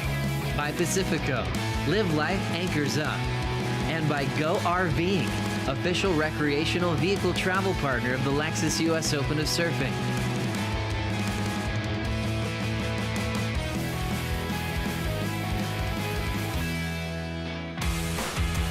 Welcome back to the Coliseum. It's the Lexus US Open of Surfing presented by Pacifico. We're live from Huntington Beach, California. The waves are pumping. The scores are increasing. It's all happening. Chris Cote here with Tanner Gudauskas. We're joined by Kira Pinkerton, who went out there and put on a clinic earlier this morning. We've got 14 minutes left here in round of 32, Heat 5. Sophie McCullough in control of this heat by a mile. Betty Lou Sakura Johnson has a solid score, a 6.33. Her backup is a 4.33. Still, she would need a near perfect wave to get into that top spot. So in my estimation, even though there's a lot of time left, this has now become a battle for second place. Yeah, and it's, I mean, but to be honest, we're seeing one-turn big scores all day. You know who set that trend? She's sitting right there. Kira Pinkerton. Thank you for that, Kira. You really, that was truly like a line in the sand. Just basically saying, this is how you do it. Like Montel Jordan once said. It also reset the energy for the day. It was funny because there's tension when the waves are big and everybody rolls up and free surfs and sees that the sizes increase. It's almost doubled. So when you came out of the foam smiling, I feel like everybody watching realized that you can still enjoy this experience of heavy water Huntington Beach. Mm-hmm. Kira, you've put a lot of time in a lot of different locations. How does this stack up in terms of difficulty to surf on a day like today? It's definitely up there. I mean, it takes a toll on your body and your mind. I mean, even just this wave she surfed it great, but there's so much water moving through it. Nice finish there. That's going to put her back in the heat. She needed that wave because time's winding down, and the current is not only like pretty gnarly, but if you're getting close to the pier, then you're thinking about, can I even go left anymore? Because it's a really scary pier. There's barnacles, and I've seen a lot of people get hurt and break their boards on it. So it's definitely a challenge. She's staying away from the left. She's going right. Yeah, that was a great first turn. I mean, that's a very frothy wave face that she's dealing with there. And like you said, Kiera, so much water moving under her board, whether it's the current, the chop, the foam. She does relatively well to make the most of this wave and get herself with motion in this heat. And sometimes that can unlock things. You spoke earlier about having the game plan of getting 2 5s on the board and then feeling a little bit more relaxed to send it on your big left turn. What is the strategy on a day like today? Do you actually go out there thinking those thoughts of opening ride, backup score, final ride? I'm thinking get 2 waves with scoring potential because, I mean, it could take you a while to get your first wave or you could start off right away, but if you're falling, you're going to get really tired really quick. So I think that's why I wanted to start with 2 5s just in my head, because I knew that it could be a day where it could be maybe 2 4s even getting you through, or it could be a day of 8s. It's kind of that kind of swell. That's why I'm curious, because when you paddle out and you identify what waves you want to start on, now you're dealing with the current that's rushing you towards the pier, and it's actually trying to take you off of those locations. Yeah. Does that come into play? Yeah, like where we're all wanting to sit, I think they're sitting in probably the same spot, but it's just almost right off of the tents. And as soon as you get in front of where the judges are, you're actually in a point where you can't really go left because you're going straight into the pier. So staying way up the beach. And with the jet skis, it makes everything so much easier because you're coming in maybe way up the beach and you're just going straight to the ski and you're like, all right, let's go back up and do it again, feeling safe and just almost more secure in a way. It almost feels like when you go right, it's like a 2-for-1 because not only you have the possibility of getting a solid score, but you're also doing yourself a favor positioning wise. So going right, even though you're going against the grain, it feels like when these surfers have these long right-handers, jet ski or not, they put themselves in a good position to paddle back out and be right in that proper takeoff zone. The other thing on the lefts is that when you're riding them, we both know it because we've done it, the current, it literally feels like it's vacuuming you towards the pier. You can delete 50-yard sections like snapping your fingers. Ooh. And then once you get close to the pier, setting the rail into those last turns, there's all this cavitating water because of the pylons, and you can't trust your bottom turns, you can't trust your top turns. So you might be doing a relatively mundane turn in the lip, and all of a sudden it becomes extraordinary and scary, and your confidence is shook. So I feel like that's why the scores can get really high around the pier bowl, because it is very difficult to deal with. Yeah, and the extended lefts too, it's almost like it sends you at double speed. Mm-hmm. Yeah, I think I gotta give a shout out to Courtney Conlog because she was definitely the biggest inspiration for me growing up with big waves, just because she had this like go for it attitude, and she's the kind of person who would go for one of those lefts into the pier and just have so much confidence that she would make the turn. And I think I drew a lot of energy off of that, and I'll never forget that heat she had at Bell's when it was massive. That was one of the coolest heats to watch, and she's actually lifeguarding down here, and I saw her the other day, and she was like, there's so much swell in the forecast, I can't believe I'm not in it. So we would all love if she was in this event, but she's a superhero. In her lifeguard uniform, she just has this presence. It's super rad. So Salgado now getting involved, right-hander. Oh, no. Goes for the second turn, but that is a lot of force coming at her. Tried to match it with power. She will get some credit for the opening turn, which looked pretty nice. So with 8.5 to go, Sophie McCullough still well in the lead. Betty Lou hanging on at that second place spot. We'll see if Salgado's last score is a 5.5 or beyond. Nakashio, a little bit lost at the moment, but she is such a good surfer that with 8 minutes, she could totally flip the script. If you look to the lineup, I want to talk about duck dives because I think that Huntington Beach on a day like today, underrated for how pounded you get paddling back out. You have firsthand knowledge of it. What is the paddle out like today? Yeah, it's a weird one, but you almost want to be right where the impact is because sometimes you'll get pushed under or you just get completely torn away. And I think that's where a lot of the energy gets taken out of you because your board gets ripped out or your arms are behind your head and then you're trying to pull your board back and it's just a lot, and then you're trying to catch your breath between waves. I'm not even going to say it, but I thought I was going to get sick at one point because I was really exhausted. And it's really scary, but I actually find sometimes when I fall and the adrenaline kicks in is when I start surfing better, because then I have more energy and then the adrenaline's like, okay, we're here to help you. So I think sometimes falling on your first wave is a good thing. Yeah. I absolutely agree. I think what it does is it engages you with the landscape, and that's very relevant in big waves. The bigger the waves, it's when you're watching it, you're almost getting more and more scared and hesitant because you feel like it's gnarlier potentially than it is, and getting a good wipeout, you know, if it's okay and you're making it through, actually does a lot of benefit, because now you know what's on offer and you're ready to just kind of punch through it again. That came into play because in your last heat, I think it was your second wave, you took a pretty big fall on a left, and then you clicked into that right with a really nice big turn, and then it was like the doors wide open and you looked really loose and just like you were having fun. Yeah, that wave, I took off and I was like, I'm going to pull in, and then I'm like, no, that's not smart. So then I was halfway between decisions, and I should have just not taken off on that wave. It was a straight closeout. But yeah, I think it was entertaining for us. Oh, we loved it. It was not for me, no. I think some of the best waves in my life have been right after one of the worst wipeouts, because as soon as you fall, you're like, oh, that actually wasn't that bad. And I find a lot of girls sometimes get so scared on the beach, like not even when they're out there yet, because they're getting in their head. And then once you get out there, oh, there we go. And rides out in front. That was smart. That was smart surfing, because she only needs a 5.5. And Maria's such a great surfer. Even the wave that she got just before, like she has so much tooth on that frontside carve. She's really enjoyable to watch. Yeah, she surprises me with how mature she is for, like, I don't know how old she is, but this is my first time seeing her, and she's someone who looks like she's been here for a few years. Yeah, really clean style, super powerful. You're going to see that on display right here. Or right here. So, Kara, that's a perfect example of the timing in that first section. You spoke of it, the left almost feels mushy because you're working with the current. And placing that first turn in the pocket, it's really hard to do. So she forfeits that first turn to set up with speed into the second. But altogether, the score I think she's going to need will need to have included both turns. Yeah, I think it was almost smart that she went around the first section because, yeah, like you said, she needed the speed.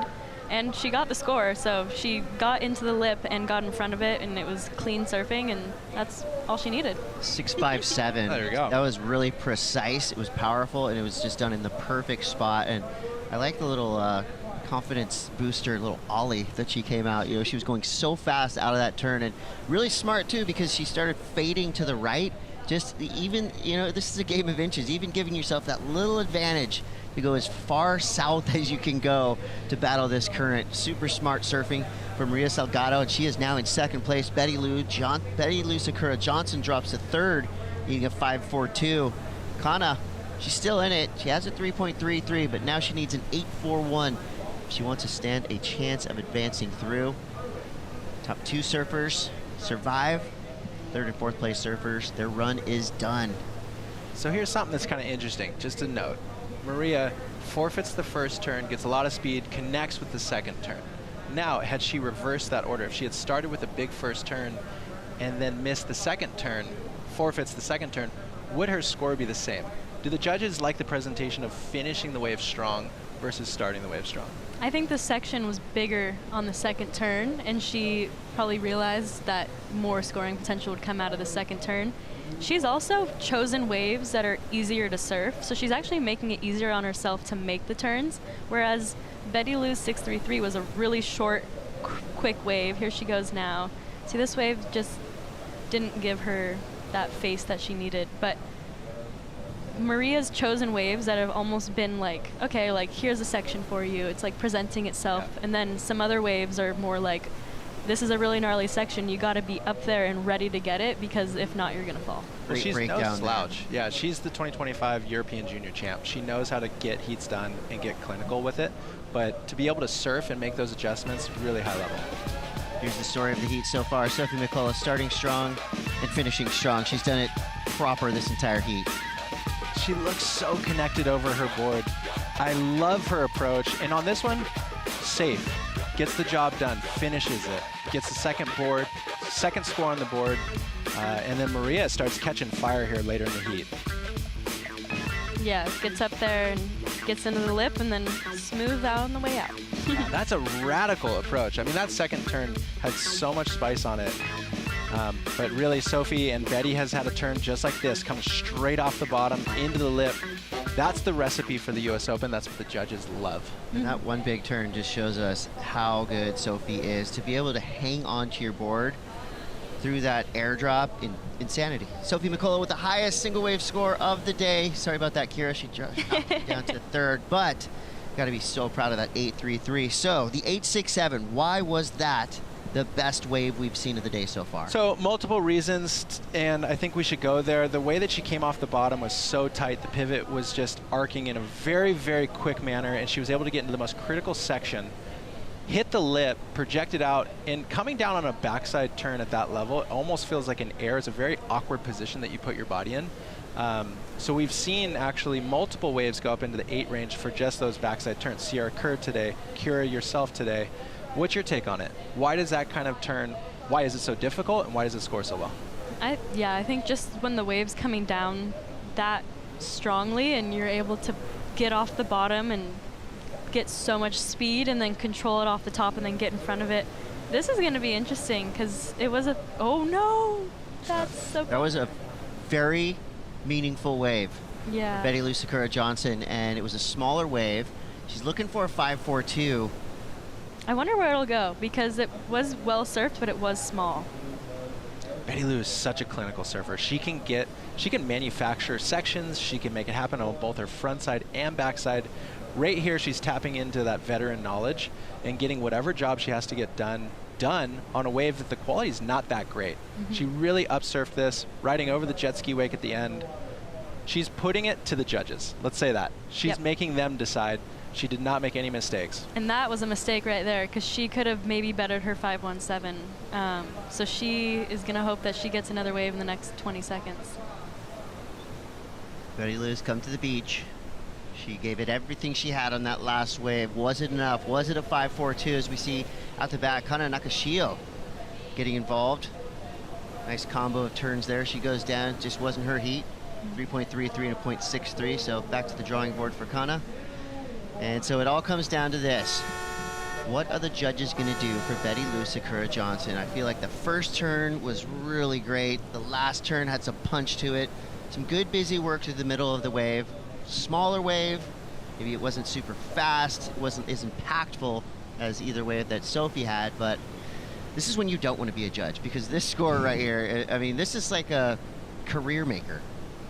Is that saying too much? No, I mean, every heat's a career maker. It's going to come down to Maria's 5.17 and what she did on that, because I actually don't remember what exactly it was, if it was a smaller wave, if she'd gotten a first turn and a closeout.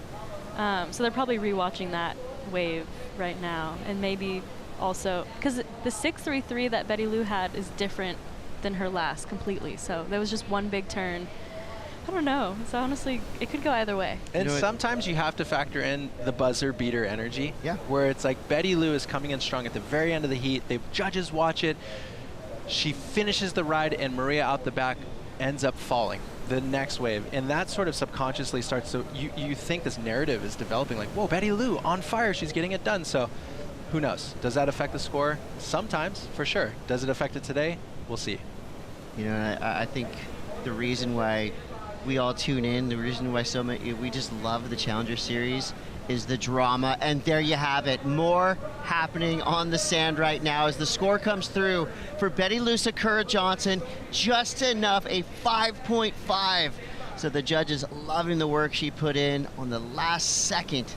And that's a heartbreaker of a finish for Maria Salgado that just seemed to have done everything right, but it's ripped away from her from a veteran, Betty Lou Sakura Johnson. Sophie McCullough aces her way through that last heat, and we do lose Salgado and Kana Nakashio.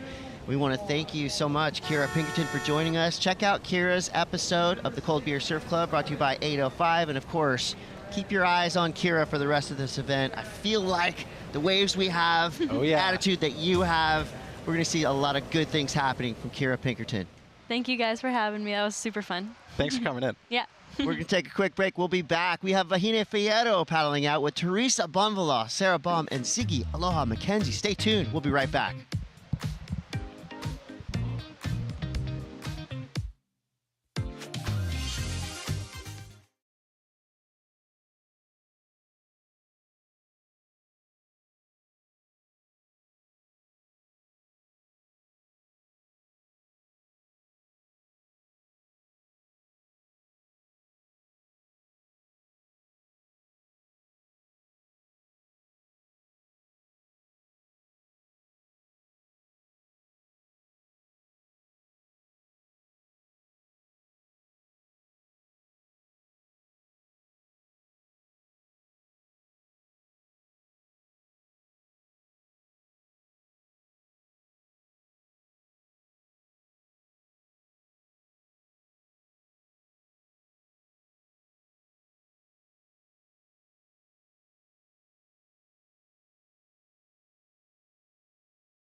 Just a few weeks back, Teresa Bonvala achieved the dream. She won the 2026 Bolito Pro in epic fashion. Nice, clean surfing, plenty of speed, great wave selection. It just seemed like destiny from the jump that Teresa was going to get the big victory. Tanner, I know you've competed at Bolito. You know what the stakes are, and to win that event, to start your season on the Challenger Series has to be an amazing feeling. Oh yeah, but to be clear, to win any Challenger event is a huge takeaway. But to make it the first event of the year with only 5 events, for Teresa, I feel like the collective surf community is breathing a sigh of relief. It has only been a matter of time to see her burst through and get those big victories. She rips. Her body mechanics on those backside turns it's flawless. It's so easy to watch. So for her to get that confidence early in the year and hopefully cash in again, this is going to be an exciting heat to watch. Oh yeah, in so many ways, because we have Vahine Fierro, who is obviously very comfortable in large lefts. 2 big turns there for Vahine. They'll be going up against Sarah Baum and Ziggy Aloha McKenzie. This is an international superheat. France, Portugal, South Africa, and Australia represented. These are 4 surfing superpowers. And that'll be a good score for Vahine, and it'll be kind of a tone setter for this heat. Different looking wave than we've seen before. I think Vahine is a sneaky competitor. I think everybody does exactly what you just did. She's no stranger to barreling left waves because she is probably one of the greatest in barrels in the current time, but she competes phenomenally. She has performance surfing in her bag. This first turn is an electric one. We know it's been hard to place these. She did great with that. It's good to see a forehand surfer attacking those lefts. Vahine, and I almost wonder sometimes with competitors if they're caught on their heels when she starts doing maneuvers like that, because they assume her to be a big wave barrel rider. Yeah, I mean, I feel like she's her track record in all types of waves, and you know, you see this competitive wherewithal to just get this quick backup. Fun looking left, and there's the section that has, okay, yeah, so that's a different type of power surfing. Power up and into the lip, and then the power to stay on your board. That is a powerful convergence of water. So nicely done for Vahine. She started off with a 5.67 on her previous wave. That's going to be a quick backup. This is going to put her way into the lead. This is one of the most textbook starts to a heat we've seen today. Vahine came out, attacked, 1 left, goes directly back to the same spot. Great carve. That's a maneuver we haven't really been seeing today just because it's been hard to place. Great job keeping a low center of gravity, almost getting knocked off like 4 or 5 times, and rides out. So, you know, you get your opening ride and you back it up real quick. you got to think that creates a lot of inertia. She's already sitting on a 12.17 total, and none of the other competitors have ridden a wave. So this is basically strategy dreams coming true. There's only been 5 minutes in this heat. Vahini goes out there, gets a 5.67, and then increases the score on the next wave, the 6.50. So do you think it's like everything's going to plan for Vahini? It feels like she's putting together the perfect heat strategy. Totally, and we heard Kira talk about it in the last heat. You start to feel just more relaxed. You know, if you could imagine just like gripping your hands when you're riding these waves because you're so excited or you're nervous or you're anxious, that feeling, you're calm. You're surfing how you naturally would, and you can open up different maneuvers and surf more akin to a free surf. Deep paddle there for Ziggy. This wave just rifling down the line, closing out with force. Inside of 30 minutes now, 28:57 to go. All surfers back into position. Chris, this is so good. Like, look at this wave on our screen. That spit. Huntington, so many times you see a swell just lining up from the south, and it has the size, but it doesn't give you the corners. And today, not only are we seeing corners, we're seeing barrels, the wind is laying low. We're into the mid-morning, we're approaching midday, and this looks sparkly. You'd be doing a surf trip for this. Yeah, it's incredible. I mean, we saw it on the forecast, of course, you know. You never know, but when you show up and the waves look this good, you got to feel the energy levels just rising all up and down the beach. I went and checked out the board rack. It is absolutely stacked. So these surfers knowing full well that a day like today in Huntington, this day could eat some surfboards. Haven't seen any broken shortboards yet. We saw a couple broken longboards during the Longboard World Tour event the last couple days. I just think it's only a matter of time because it is starting to thump out here. That last wave was grinding, spitting barrel, proper 6-foot sets. Here we have Sarah Baum. I think Sarah's one of these surfers that will send it, and sometimes when you send it, you get sent straight to the bottom. And Sarah Baum dealing with a lot of whitewater right now. 27:30 to go. So great showing for Sophie McCullough, ripping her way to the highest heat total of the event so far. She's on the glass now with Rosie. Unbelievable surfing, Sophie, to lock in the 867 in the beginning moments of the heat. How does that change the cadence and the way that you manage the rest of the time when you have that excellent score? It kind of didn't really change the goal. I mean, I watched a lot of girls yesterday start with big scores and then kind of not be able to find something in the end for their backup. So it was just like stay alert and just get myself on another wave that looks good and yeah, try and surf it as best I can. And catching up with your coach, Reynolds Hayes, just talking about your strategy and how that relationship came to be and how have you enjoyed working with him so far? Yeah, no, Reynolds is a legend. I met him in Hawaii a couple of years back and I worked with him at Pipe earlier this year, and yeah, I think we just connected straight away, and he's just such a good human, so I love being around him. You surfed such a flawless heat. How do you carry this momentum through the rest of the event?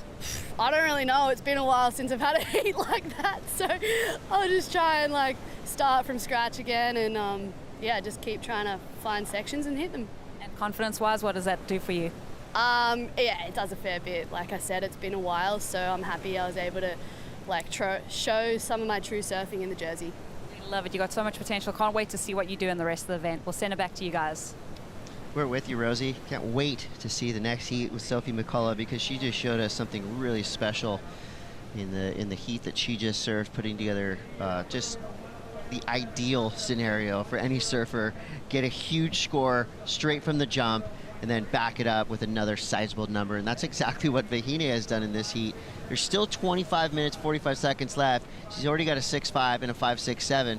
Teresa's yet to ride a wave. Sarah Baum just had a brutal wipeout, and Ziggy's sitting on a 1. So Vahini's just kind of out there on her own for now. But we know all of that's going to change in a matter of seconds. Yes.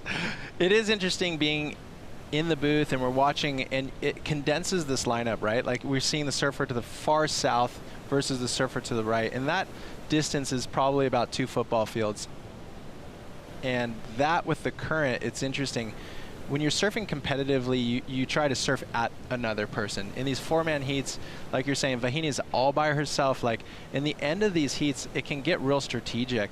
And with the current, it's such an X factor because if the person that's sitting lower than you gets the jet ski south and they're now 100, 200 yards down the beach with that current from the south swell, it's actually, there's no possibility for you to get to them.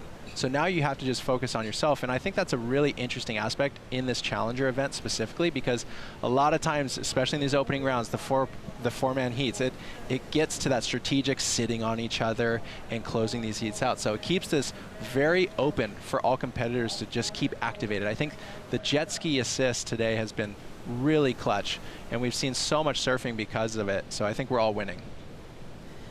Yeah, and I feel like with this huge playing field, priority has come into play, but we haven't seen any, paddle battles or cat fights. It's been nice and clean in the water, and that just tells us there's a lot of opportunity, a lot of waves coming through, and ample space for these surfers to just let the surfing do the talking. So with 24 minutes to go, quick look there from Sarah Baum. She's going to be on the board. Most likely that'll get her into second place.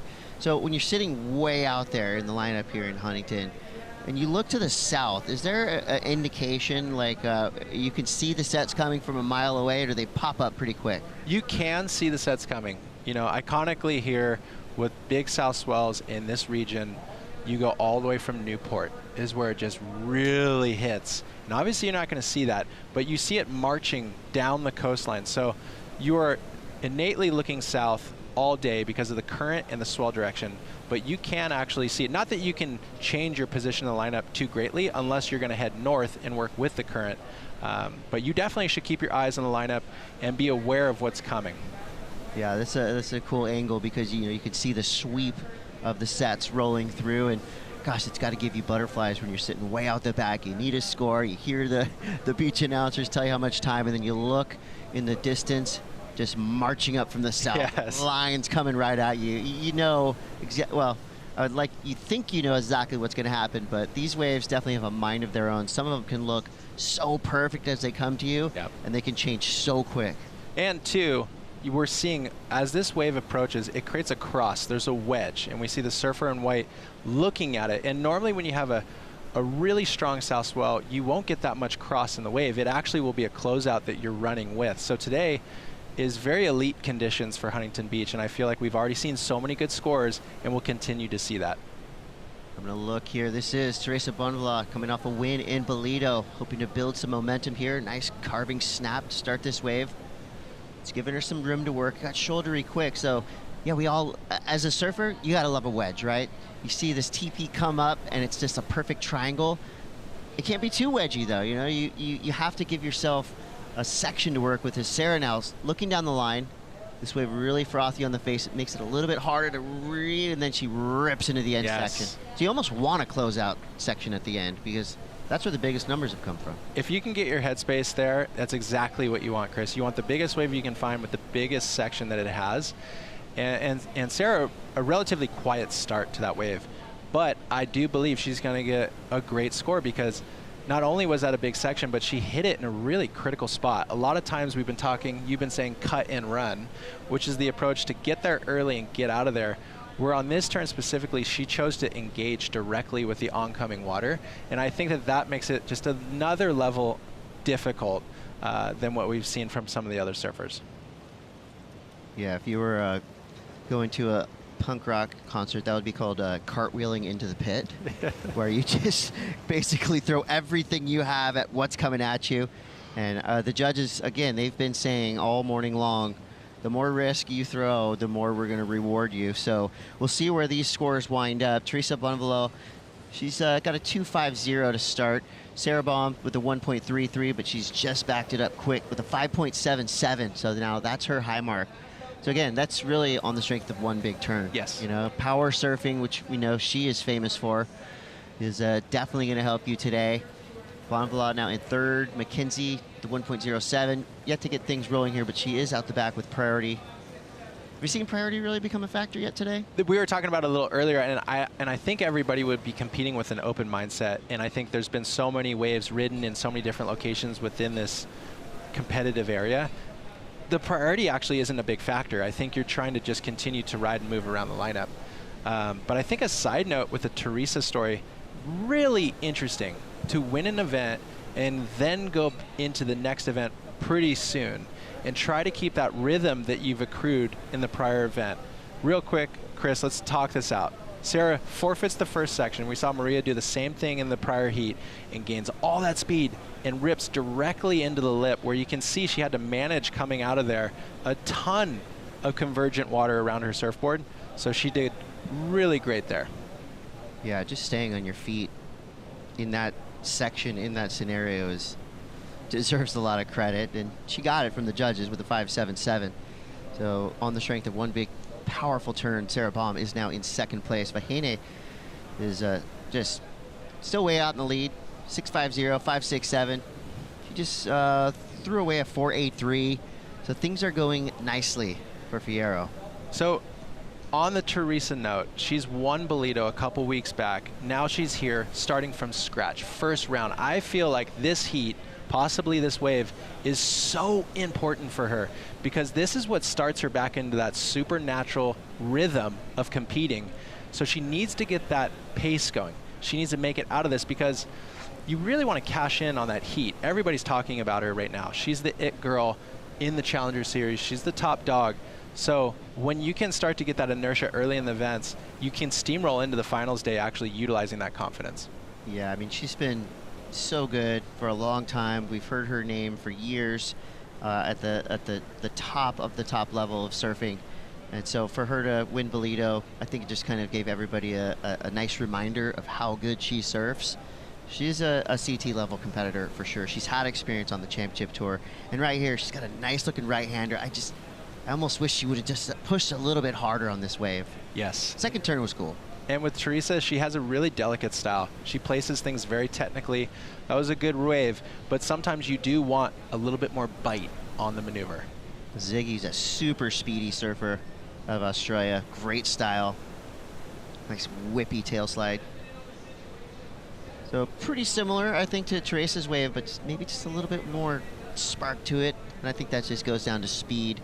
But I feel like Teresa's second score is going to be the real emphasis mark for the judges. 17:43 to go. So, Chris, the reason I'm analyzing the Teresa story is because we're on the Challenger Series. This is a tour. We're looking at it. We have 5 events. You go Bolito to HB, down to Brazil, then to Ericeira. Teresa's going to feel very confident there in Portugal, her home country, and then you finish in Newcastle. Winning an event is like literally the biggest jump you can get towards qualification. But it's not the only jump. You need to keep running. So she needs to garner another result somewhere within this series. And when you're hot, you really do need to stay hot. It's so hard to cash in on those finals days and get those big results. So anything you can do to keep that momentum for yourself. What a schedule we have for this year. Yeah, super cool. I mean, Bolito, big barreling beach break.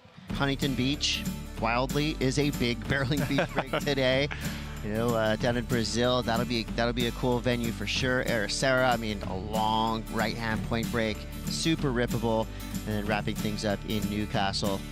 So Challenger Series 2026 looks awesome, and what a way to do it. These 5 events, I mean, you have to be so consistent. You have to be so committed to every single wave, every single heat you surf, because in the span of 5 events, you know, with those points totaled up, for the women, 6 surfers off the Challenger Series will be pulled up onto the championship tour. For the men, there's only 10 spots available, so it's really going to be a race all the way from here to Newcastle. Well, we talk about that so much. It sometimes when you're in these first round heats in these events, it just literally feels like you're in the nosebleeds looking at it, and that opportunity feels so far away from you, but you accrue that momentum, heat in, heat out, and then all of a sudden you're looking at your first result of the year. Like Teresa, she has an incredible result, but now you need to do it again. You need to start from scratch. You need to create that inertia, and that's why it's so challenging and so difficult to qualify off this tour. Obviously, that's why they call it the Challenger Series, but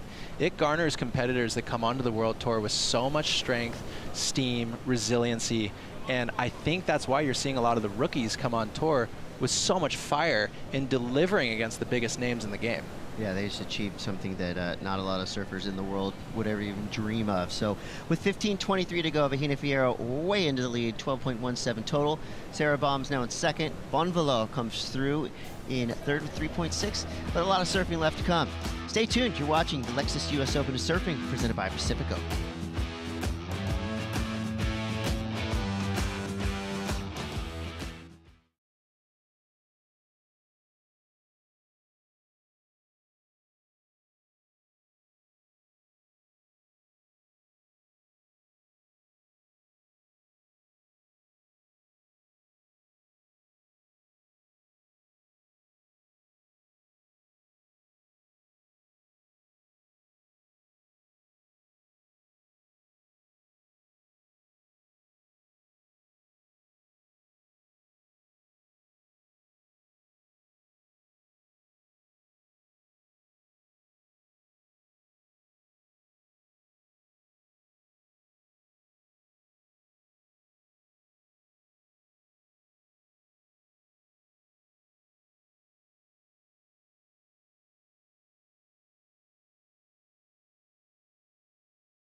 the buzz in the air when the first people are going to get the waves of their life.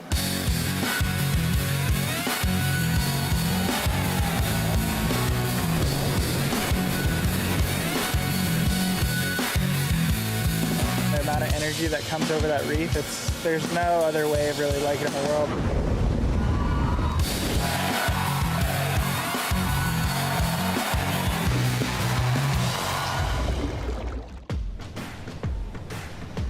Imagine what's next. There's a monster around the corner. Tahiti, the next stop on the championship tour, and it's only fitting that we ran that clip because in the water right now you have a master of chopo. We're talking about Bahine Fierro. She's had big victories out there at the heaviest wave in the world, and right now she's showing her competitive prowess. Pretty vexing lineup here in Huntington Beach as she takes a quick look there. Chris Cote with Tanner Gudauskas. We're trying to loosen up, we're trying to have fun, but it just feels really serious because there's heavy ramifications for every single heat. This is an elimination round for the women. Third and fourth place surfers are out. The waves are pumping. We've seen some vicious wipeouts, and we've seen some brilliant, speedy surfing like that. Ziggy Aloha McKenzie, probably my favorite name on the Challenger Series. Best How name cool is by that name? far. Best name. Great human, too. Interesting maneuver selection here. I feel like this pocket that's a really large right-hander. And I'm wondering if she thought she was going to stuff this first turn, which is actually throwing up a ton of water, and then was going to get that second oncoming foam ball section. So I don't know what the play was here, whether that was the perfect maneuver or if she had waited and hit that section and delivered a different maneuver. All the while, though, that was a really large wave. It's cool seeing the sets roll through and these surfers interacting with it. I mean, I don't know who would have tried it, but that to me looked like one of the biggest air sections I've seen of the entire year. And sometimes when you're dropping into a wave and you're looking at it, I feel like she showed no hesitation, but when she hit the top of the wave, there was just a little bit of foam, a little bit of weirdness up there, and it kind of like pulled the fins out a little bit. She's going to get credit for it. I mean, she's going super fast and comes through to 4.03, so pair that with a 4.10. That's enough to get her in second place. That drops Baum to third, and Bunvelo goes down to fourth place, needing a 4.53. Look at the rip that's going through the lineup right now. So a rip current, if you don't spend a lot of time in the ocean, it's basically a river that comes from the inside and pulls all the water right through the surf line.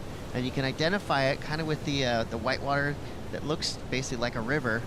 If you get stuck in one of those when you're swimming, swim horizontal. Get out of there. 10 minutes, 30 seconds left. Vahine in control. And controlling the Red Bull Athlete Zone right now is Kaipo Guerrero.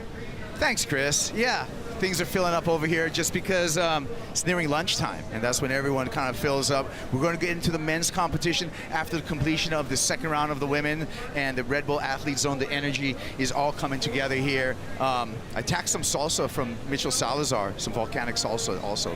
Kika's dad made that. So we got some stuff going on over here. I'm just waiting for lunch to come up, and then I'm going to talk some surfing. So who are you surrounded by? It looks like a lot of superstars of surfing. We got managers, coaches, parents, friends, family. It's friends, families, coaches, surfers, VIPs. This is the VIP headset. It's all happening here at Huntington Beach every single day of the week. How funny is it, Kaipo, being in there today? You basically see and feel it ratchet up every single day until the weekend, where you'll be standing there on Saturday and Sunday like shoulder to shoulder, people all over you. It's like that is actually the place to be. It is the place to be, and you know what we have over here, Tanner? Endless Red Bull. I'm going to have about 4 of them and come into the booth and call a couple heats real soon. He's coming in hot. Yeah, coming in hot. Around lunchtime, we all kind of turn into seagulls. Hovering around the table, and I believe there will be a nice display of board and brew sandwiches over there awaiting. Hopefully we get there in time. Those things go fast. Well, Kaipo will be the first to know, that's for sure. Kaipo, fill your pockets with board and brew sandwiches and bring them on in. We've got 9 minutes left. Bahine Fierro in the lead. Ziggy coming through in second. A lot of surfing left though. So here's an interesting one, Chris, for you. Vahine came out so strong, set the bar, 12.17 total. Sometimes when you're competing against somebody who does that, it's weird. You almost see it as the ceiling of the heat. And I feel like you can surf towards that 12.17 total, almost gets into your subconscious. Instead of thinking, to yourself, oh, I need to get 2 good scores, you're like, okay, I need to get around that. That's the advancing total right there. Because you set Vahine as the standard who will advance with 2 good rides on the board. So it's interesting the dynamics of heats. They all have their own narrative, and I sometimes think a strong start for a surfer is a commanding position, and they just hold the line. Well, speaking of holding the line, all of the surfers in the water right now are on the treadmill. They've been paddling for nonstop for 20 minutes straight. I mean, Vahine, she got those first 2 big scores with about 5 minutes into this heat. For the last 15, 20 minutes, she's literally been paddling against the current, just trying to hang on to her position. So with priority, Sarah had a look.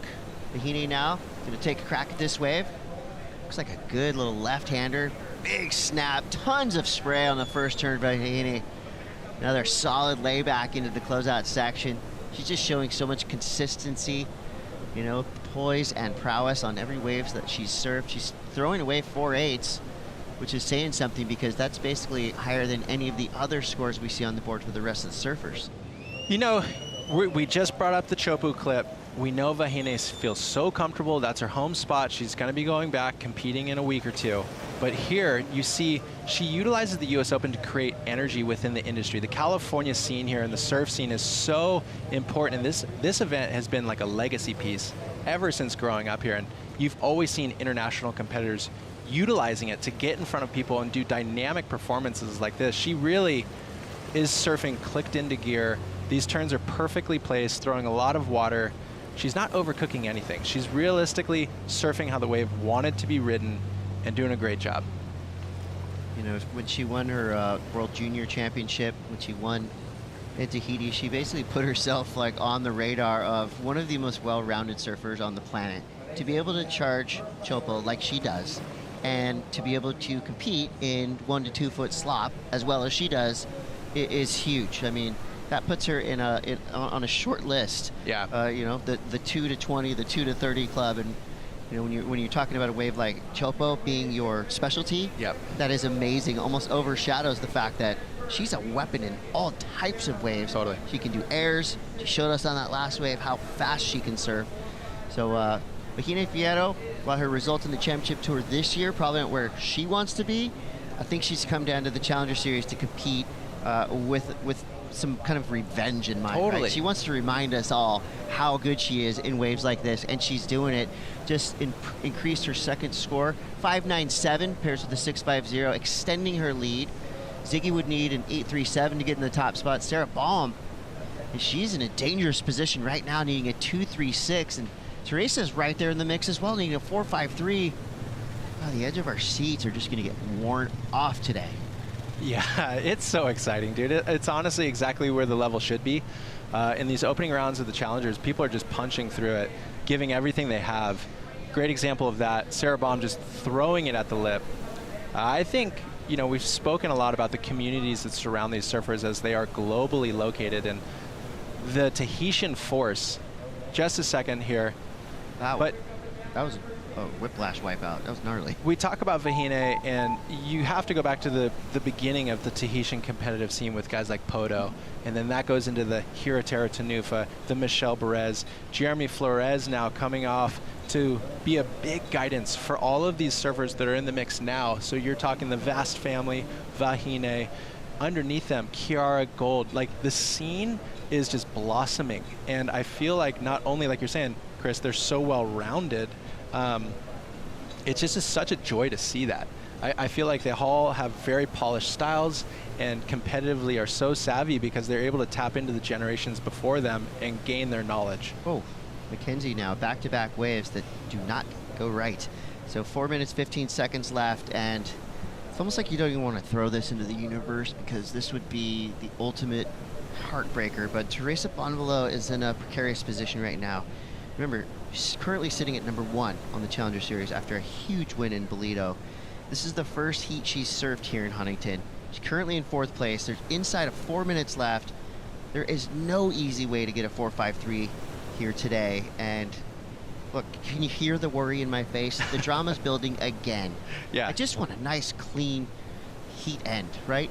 I know. We're not going to get that. We're going to see a buzzer beater. But this is the beauty of the Challenger Series. Everybody is forced to start from ground zero. and build it up again, because Teresa has got a win in her pocket. That is a huge result, but she isn't owed any favors in this heat. The surfers are putting it to her. She needs to earn this first round victory, which would ultimately unlock that confidence from the event before. But if it doesn't go that way, it'll be really interesting to see what she has for takeaway from this event. Yeah, now we're down to the 3-minute mark. There's Teresa on the treadmill.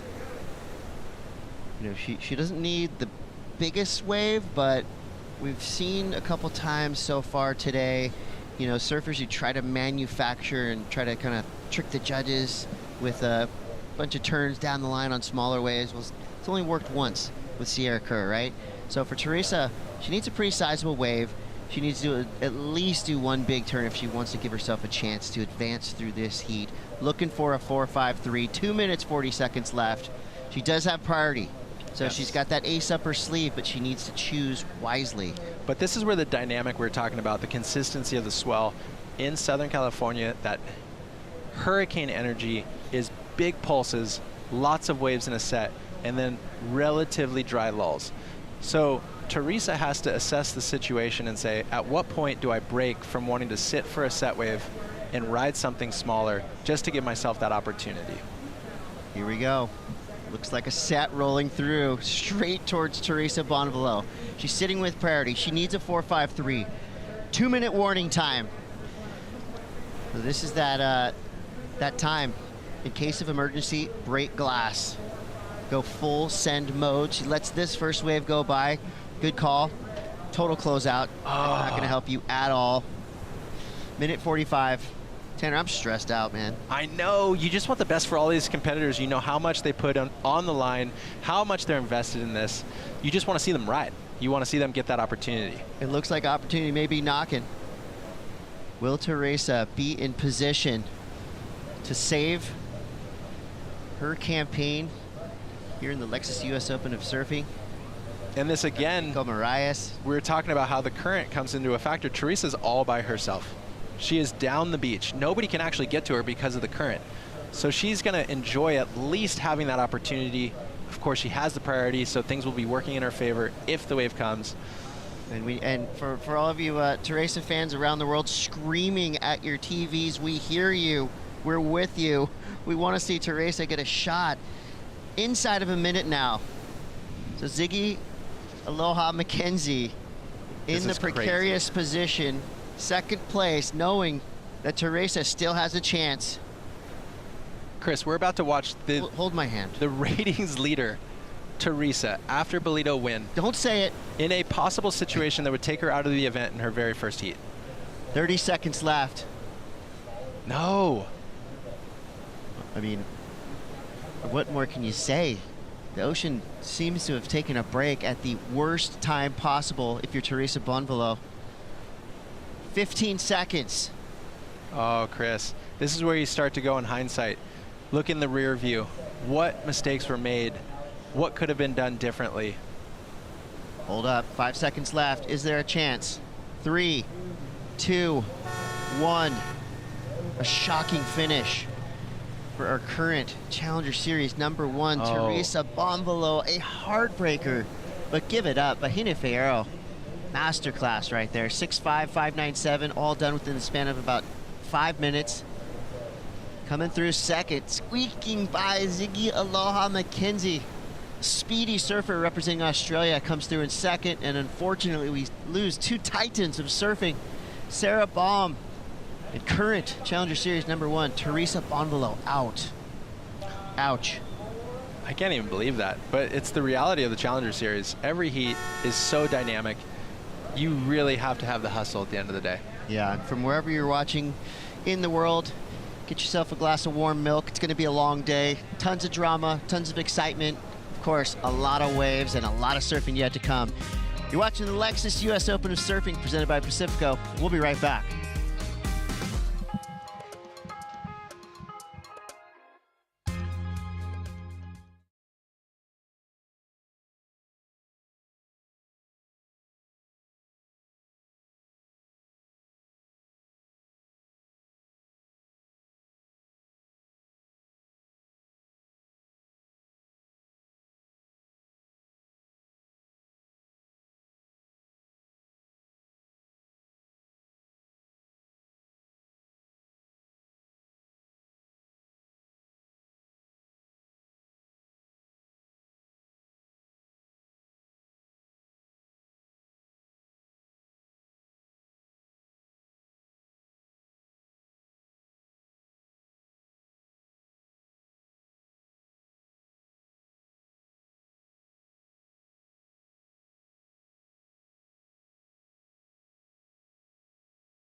I'm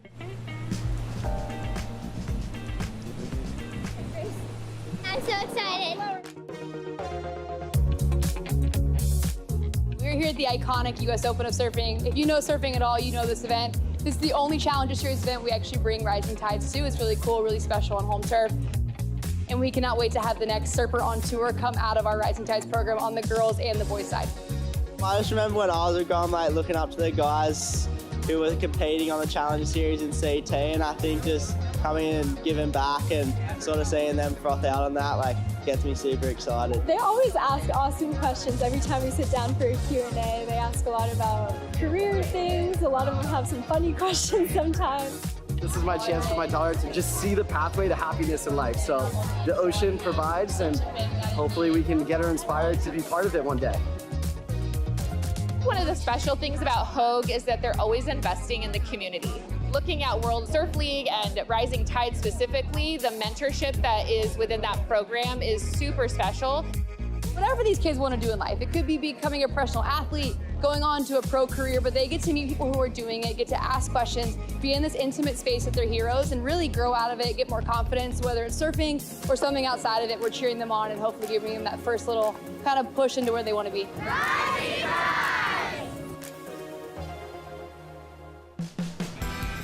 Rising tides. Groms look up to the pros. I look up to the Groms. Thank you for Hogue Hospital for supporting the Rising Tide. And we had another great Rising Tides here at Huntington Beach, Southside. That was really cool. I'm Kaipaguro. That's Mitchell Salazar. That was really cool, right? Yeah. Nephews look up to their uncles right here, too. And actually, I want to thank Hogue, too. Back in 1996, I think they put my leg back together. Well, so big experience right here, not only competing in SoCal, also really getting put back together in Southern California, too. It's significant to you right here, not only because of the U.S. Open, you're saying. I still got the medal in there. Thank you, Hogue. Hey, we're on to another heat, Mitch, and it looks like a good one. We got a couple of World Junior champs, actually, in this one. Yeah, this is a great heat. And international one, too. Kika Veselka coming off of that runner-up finish over there in Bolito. Nadia Erostarbe, well, she's had a couple excellent results so far in the CT this year. As you're saying, Isla Huppets, this year's World Junior champ. And Daniela Rosas out of Peru, I mean, she knows how to compete, and she's been competing for a long time now. Didn't Kika win a World Junior champ as well? She won over there in Seaside, right? Yeah. So we got two. Beat Sori Lindblad in the final. Yeah. Oh, it was pumping, kind of like today. Well, speaking of pumping, look at the surf that we have on offer today for this Heat 7 around the 32 for the women. It is a characteristic that brings out the best surfing out of all four women that we actually have in the water right now. Veselko doesn't shy away from a fight. She loves the bigger surf. She's, been able to grow up on Portuguese coastlines with a lot of enthusiasm and great surf. Very consistent one, too. Huppet, same thing. I mean, we've seen her detonate on a couple of big sections throughout her young career. Rosas, and we all know over there in that part of the South Pacific, they have a constant, amplitude of different waves, but really consistent surf. And Erostarbe, a career best result last year here at this event. So a lot of good memories at this one for Nadia. And not to mention, Nadia, with a groundbreaking result here and a groundbreaking CT result in pumping snapper Rops with that semifinal finish there. And speaking of Nadia, here she goes, and there she went. Oh, it's clean out there right now. I know it's, still difficult to find that open face, but it's so, given, the cross offshore that we've seen this morning, it's really clean out there right now, Kaipo. And the bailout there also from Francisca Veselko. So a couple of closeouts, a couple of straight-handers. I think that's going to be the challenge. The conditions look good, but it's finding the corners out there as the swell continues to pump through Southern California. 100%, and just being in the Red Bull Athlete Zone early, as we see the former World Junior champ, Kika Veselko, just won right down the road in Encinitas over at Seaside Reef, and has won an event before when it comes to being on the Challenger Series. As we talk about the development programs that we see throughout, their QS, their junior careers. I think the junior program is probably the best platform, especially when you consider the significance of it, too, at the end. First of all, you can call yourself a World Junior champ. And second, you automatically qualify for the Challenger Series with that victory right there, too. And we just came out at the World Surf League with the announcement, World Junior Champs happening at your favorite wave. Yeah. What are your favorite waves? Bocana. Bocana. Here we go. Rosas finds a corner, but then again, not really room to move for the Peruvians. So a couple of false starts so far in this heat. Yeah, and They've struggled in the first 7 minutes position-wise in this one. You know, there are multiple swells in the water, as you're saying right now, and we have seen a couple of different waves from really odd angles, very steep south, and all of a sudden there's one that almost goes out to sea, but actually still has a lip to it too, and that's that hurricane swell that we're seeing in the water right now, Kaipo. Yeah, it's been an active Pacific, whether it's been ground swells, hurricane swells, it's been all on offer. It's been pumping through the Pacific throughout the summertime.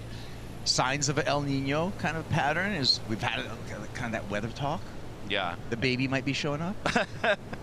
Yeah, potentially. Really? Well, what do we think? Could be. Huh. This is a big wave right here for Huppets, this year's current world junior champion. So nearly lost it on the first turn, and then on the second one she does go down, but it'll be a starting point for her at the beginning of this heat. Look at how large this wave. I mean, easily overhead for Isla. Yeah. You know, she's not very tall, but she has a lot of power, and we saw that on display when it came to the Challenger event in Bolito and when she won the World Junior title over there in the Philippines. But, you know, you mentioned that event moving over to El Salvador. They've had a lot of development too, and I think that is a region, as we see the big display of different regions in this heat, where we're going to see more potential from Central America, and they're going to get multiple surfers in that event too, right there from that, you know, host country. Yeah.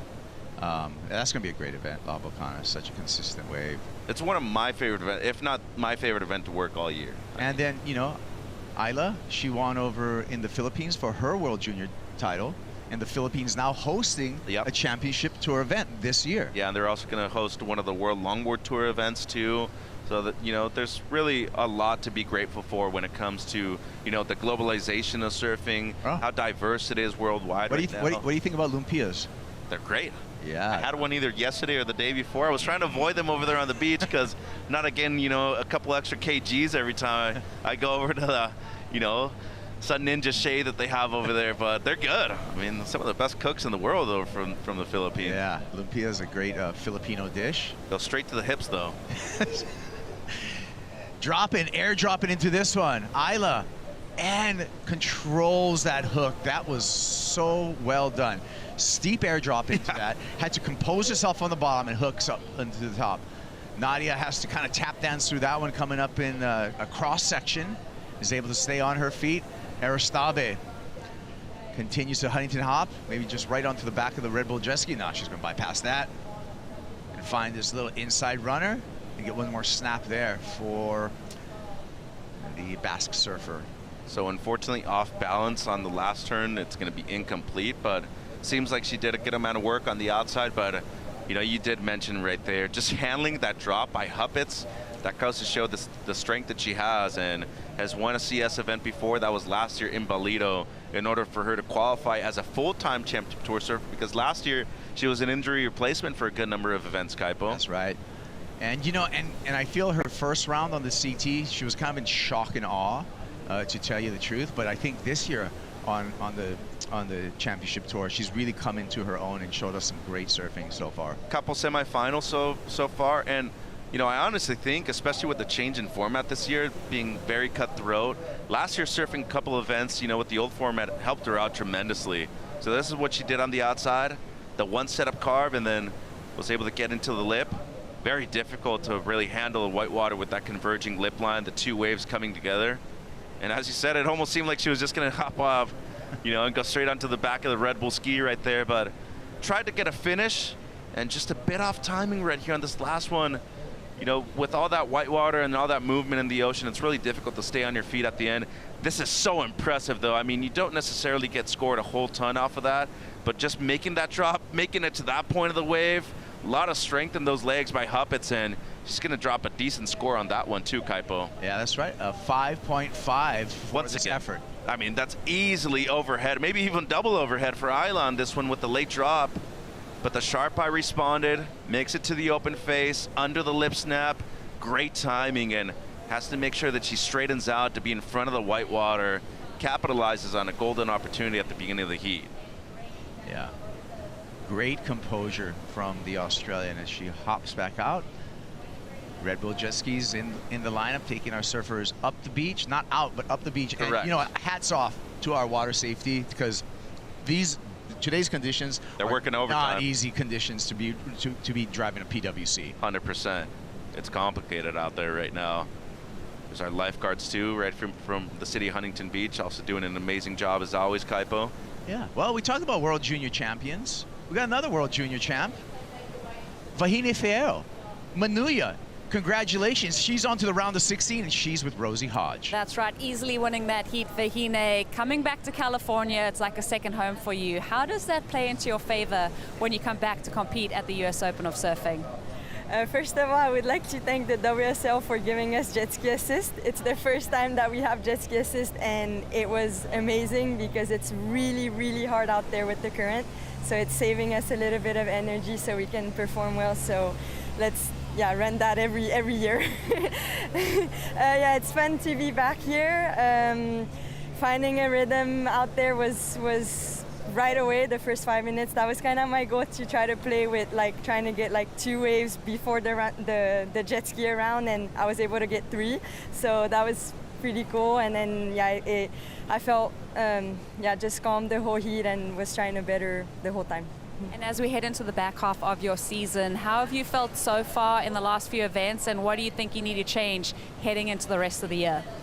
I'm super grateful for the team that I have, because they are the people I trust, and they remind me when times are difficult. It's been a little bit difficult this season to find a rhythm with the new format where we are woman on woman right away. So it's been a good experience, to try to find a rhythm right away. And the people in my corner have been just reminding me of, organize today, tomorrow max, and then that's about it. It's definitely not the surfing. What do you think are some of the key things that you need to work on when you're competing? I think it's a little bit of both. It's being well-rounded in all conditions, and then mentally just, being one with the mind, with the body, and then once I'm able to do that, it's flowing. Vahine, thank you for the time. I love your positivity. Keep it up in this event. Back to you guys.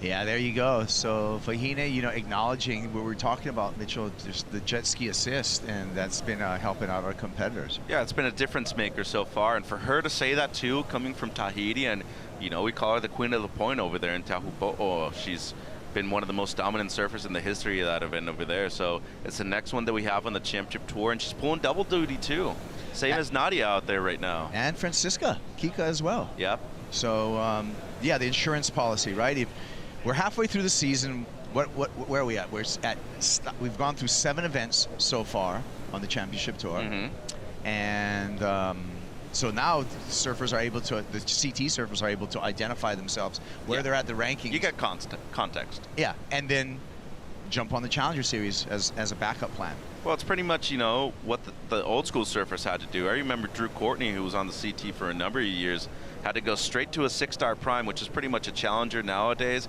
In between events, won that one because he wasn't guaranteed on tour for the very next year. So, if you really want it, it's out there. You still got to pursue it, and it's a big commitment. But, we talked about the lifestyle and the gratitude that a lot of these surfers have for what they do.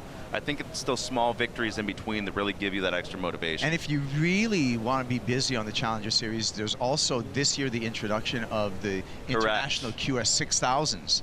And so you can count one of those finishes in your rankings for the Challenger Series. So that's an extra layer of points that are available for the surfers. Although those spots are limited to, right? For international surfers, they'll typically go to the people from the region where those events are at, but some spots are open. You still need to register, and it typically goes to the people that are higher ranking according to their appropriate region as well. And a number of them too. Saquarema, we have one in Portugal and Galicia in Spain, and then I think Taiwan is one of them too. Yeah, I think there are 3 of them. And in addition, so you win one of those, that's equal to pretty much a semifinal finish in the Challenger Series. Yeah, 100%. So it's a good result. It's a keeper. It's a keeper. But as you said, it's a grind too. Pretty much need to win as well.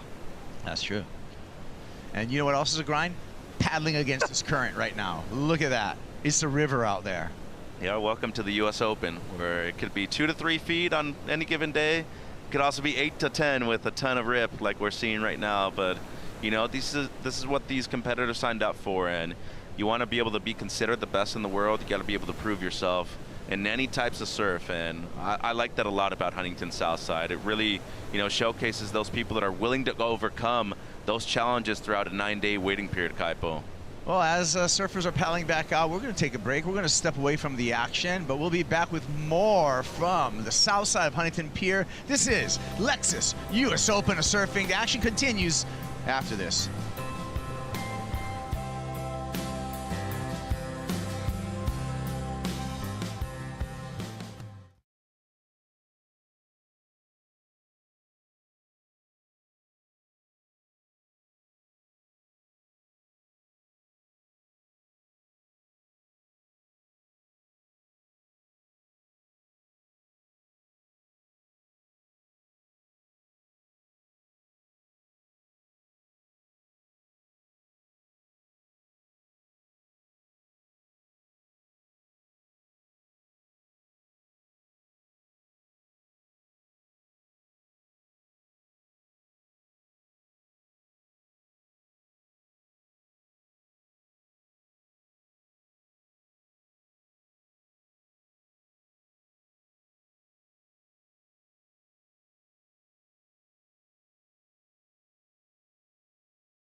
Welcome back to the Lexus US Open of Surfing presented by Pacifico. I am over here in the village where everything is always popping off, primarily the El Salvador booth. This is always one of our favorite stops on the championship tour, and this year we're going back at the end of November for the World Junior Championships. The heat in the water right now featuring 2 former World Junior champs. In fact, the entire draw of this Challenger Series is stacked with them. So La Bocana is going to be the place that we crown the next one, and I simply cannot wait for the end of November when we see where the next generational talent proves themselves. And Mitchell, I know I have seen you rip that La Bocana wave apart. I'm sure you are thrilled that that's the spot of World Juniors. Extremely excited. It's one of the best waves, in my opinion, on the planet. I think it's so diverse. It actually reminds me a lot of a beach break like this, Kaipo. It changes a whole ton, but it's a great venue. I mean, we got a good waiting period, and yeah, those kids are going to try to prove themselves over there. I've seen you rip into some pupusas, too. Of course. It's a requirement every time we go.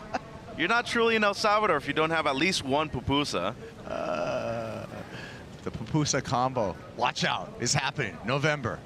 La Bocana. And sometimes, extra pupusas gives you extra spray. So it's worked out in my favor in the past. Daniela Rosa on the backhand gets one carve in and then has to bail out. So really, the only true score of the heat, Kaipo, is the 5-5 of Isla. Yeah. And, Nadia has the 4, but both Kika and Daniela will be getting their best scores right here, but they're not really going to be significant scores whatsoever. So 14-20, even first place is open at the moment. So an 8-3-3 heat total. I know it's been a bit difficult out there in the first 21 minutes of this one, but they've really struggled to be in the right position for a lot of these waves. Maybe Kika, though. Let's see how this works out for Francisca Veselko. Not well. Yeah, her dad, a local from this area of Huntington Beach. She was actually born in Irvine, just down the road here in SoCal. So is that where you got the volcanic salsa from? Well, her dad, Joe, works in sales for a couple of different companies. But yeah, he gave me the volcanic salsa to try things out. You're kind of, I see you with actually numerous bottles of it. Gave me a ton. Joe's my boy. He rips. You're salsa hoarding on it now. I'm going to give you some. I already told you I'm going to give you. But I'm going to taste which one's the spiciest one first to see the levels.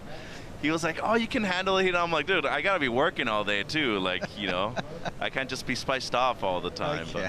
But No, great surfing family, the Pacificos. Joey, oldest son, he's a chiropractor. He's been living in Europe for a number of years right now. Kika's mom, actually one of the first professional surfers out of Portugal too. And younger brother Jamie, it would really be Jaime in Portuguese, but he is a talented young man coming out of Portugal too. That kid has a lot of talent. You're going to be seeing him a lot more in the future. Here we go. Dropping into this one. Nadia off the bottom, snaps off the top. This is going to change the situation quite a bit. Gets a turn in there. Is going to prone out and get to the jet ski pickup on the inside, but one sharp turn on the outside for Nadia Aristave. Well, just very aware of what's going on in the heat right there. She had an opportunity to improve her situation, as Danny has another quick one right there. Needs just a 4.34, does Nadia, to move up into first right here. So understood that the requirement was very small to improve on her backup, and even still to take the lead, there's big potential for that right here. So the experience of having done so well last year, but more than anything, the experience of being comfortable on the CT right now, it's truly something very valuable for a lot of these surfers that are doing the double duty right now, including the surfer in red and blue out there. Yeah. We'll wait for that score to come in. I'm pretty sure that's going to change the situation. We'll take another look at it right here. Nadia. So a later drop. Longtime DHD team rider, looks good underneath her feet. Just a single turn, and it is enough for the lead, Kaipo. So change the situation right here. Important for Nadia. Yeah, got a 4.57 for that single turn, and that puts Nadia Aristave out into the lead. Also, Isla got a wave as well down the beach. There's going to be a wide vision here of Isla. Yeah, so you that can was see her way down on the beach. Yeah. She was just in the corner of the screen there. It was the same wave that Danny went on real quick, so that'll be improving her situation and actually doing the flip-flop again. She retakes the lead right here, Kipes. With a 3.97. So Isla back up in the lead. Nadia in a strong second place. Francisca Veselko seeking out a 6-point ride. Daniela Rosas seeking out a 7-point ride with 11 minutes on the clock. Kika. Both Kika and Danny having a look. It's Veselko, though. Here comes Kika. Wow. Strong carve off the top. Banks off the white water there. And another snap through the foam. Wants a little bit more. Maybe getting a reform on the inside here. Things are looking sharp for the Portuguese surfer. Cleans that one up with a dynamic finish, and she's likely to go right into the lead with that effort. Extremely well done. Very intelligent surfing, great pacing right there, but you just notice the intensity, especially on that last turn from Veselko, the sense of urgency, right, Kaipo? Look at the pep in the paddle right now. She knows that was a good wave. You can see it just by the way she's paddling back out aggressively. That felt good for Francisca Veselko. Well, just intelligent, because at this point of the heat only has a 2.5 as her best score. She knew that she needed something strong at this point, especially since two of her opponents have something at least in the mid-range. You need to answer back with at least combating something that's close to those numbers. But I thought this was really the best part of the wave. A lot more intensity, knowing that she had another option available on the inside to really go straight up into the lip, but the combo on the outside searing too, Kaipo. And sure-footed. You know, that's a difficult foam section to climb. Super sure-footed. Sticks with this. Wise decision from Kika, Francisca Veselko. And just like you said, Mitch, gets this inside finisher that just added to her overall presentation on this wave. Well, that's years of spending time out here in the water on the south side, you know, having your family growing up here, spending a lot of time in your youth at this location.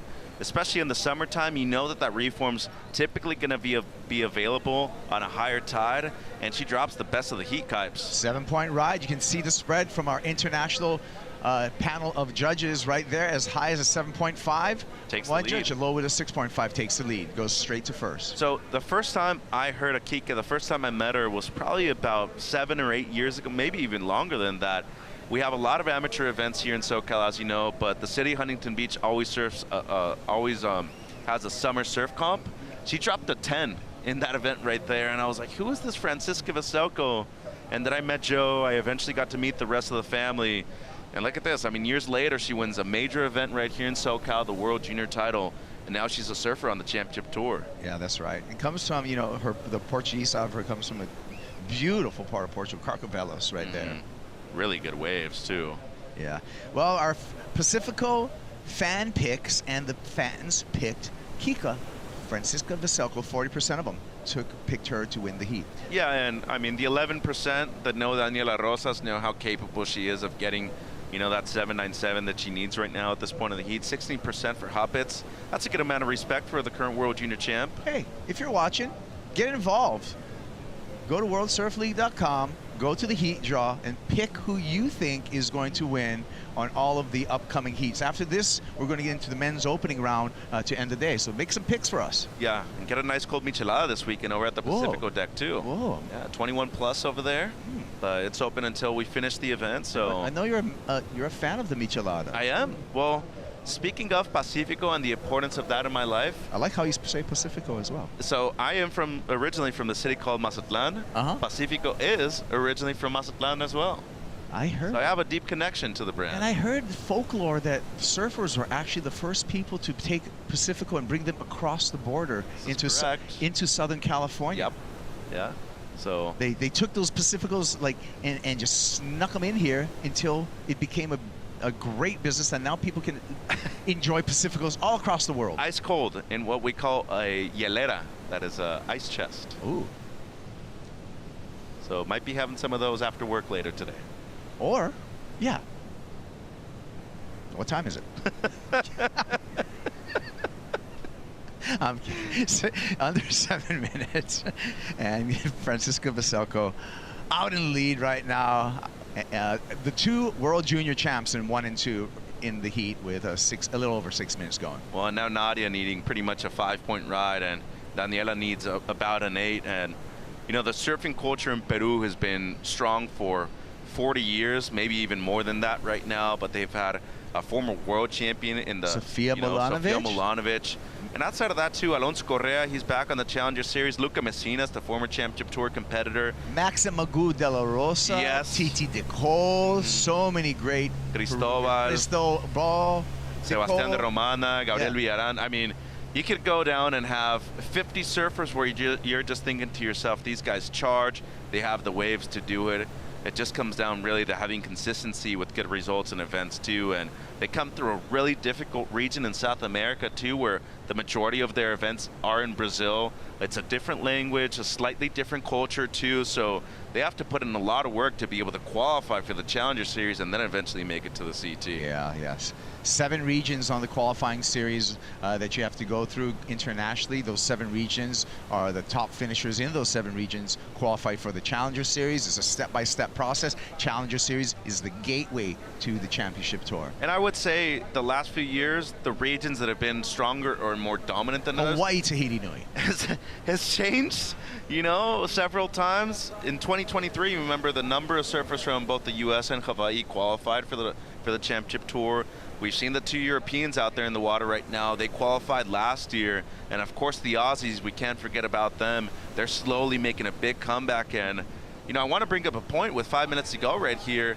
Huppets has a chance to qualify in her first year on the Challenger Series. It rarely happens, right, Kaipo? But it's not impossible. We saw it with Tia Zabrowski last year in her first full year on the Challenger Series. And, you know, it is a possibility. And I think looking at the Championship Tour schedule, it benefits her style of surfing too. More aggressive, a lot more potency on a lot of those waves over on the CT. Yeah, I like that call out. And I'm also looking forward to track how Eden Walla is going to do this year on the Challenger Series. To me, I feel like she's a surfer. The energy's there.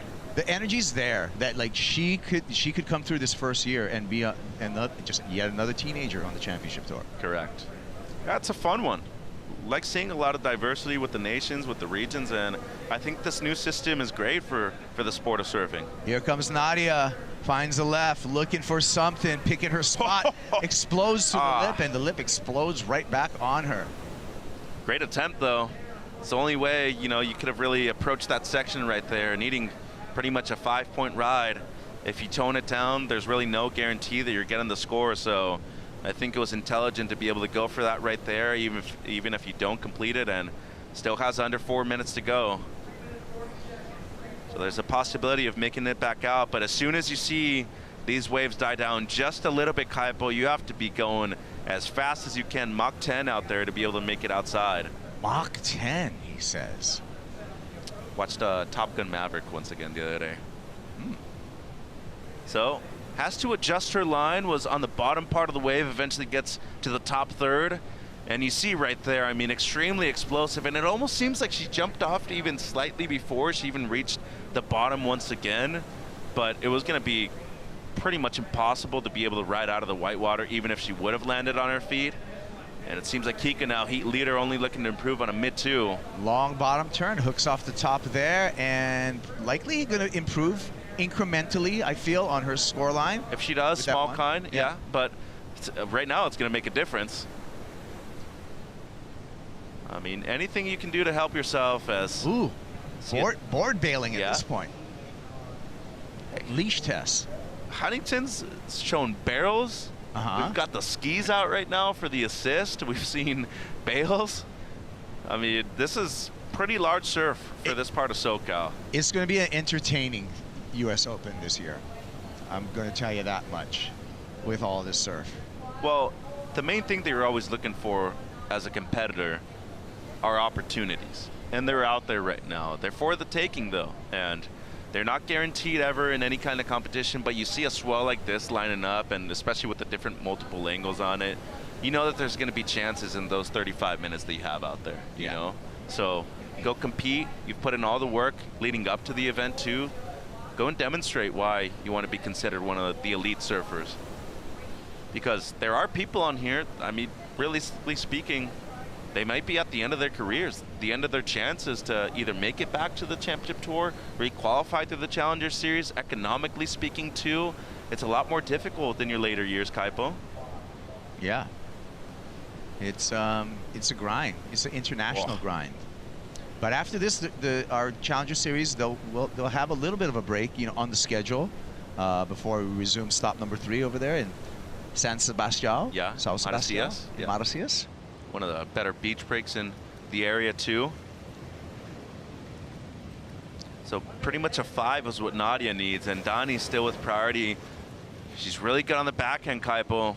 She hasn't found a wave in a while, though, and her best score that she's counting just a 1.5. Yeah. Very uncharacteristic of the Peruvian in this heat. Yeah, and she needs to go excellent at this point. She's only going to have one shot at it, and she's got under a minute. And here's another thing, too. You need pretty much an excellent score. You need to make it very clear that you should be getting that score, too. Because there's a 7 already as the high standard of this heat. This young lady has it. Kika, smooth off the bottom, wicked off the top. Just vert on that hanger. She's going to come in, and she's going to surf her way into the round of 16. Good work right there by Veselko. She'll be improving on the 2.5. Her last one didn't. It was just a 2.2, but this will extend her lead, and Rosas right here, and see her just slightly splash the water, and man, this is not the heat that I don't think anybody, including herself, was expecting. And Isla Huppets, the work at the beginning of the heat that she put in, only caught 3 waves. It was enough to advance, Kaipo. Yep, and sound the horn, clocks off, and it's going to be official. It's Francisca Veselko, Kika right here, and Isla Huppets moving on into the round of 16. Yeah, good heat right there by Veselko. Looking good heading into, you know, at least a 9th place finish, especially after 2nd over there in Bolito, too. Yeah. Well, another keeper result, as well as Isla Huppets moving on into the round of 16, too, with some solid surfing of her own. We're going to come back with more action here and a special guest who will return to the Lexus US Open of Surfing presented by Pacifico.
Lexus US Open of Surfing presented by Pacifico is brought to you by Lexus, experience amazing, and by Board & Brew, keeping it real since '79.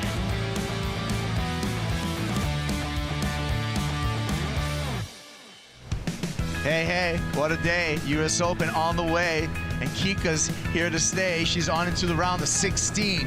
Francisca Veselko with a dominant performance in the round of 32. She's going to go head-to-head in the next round.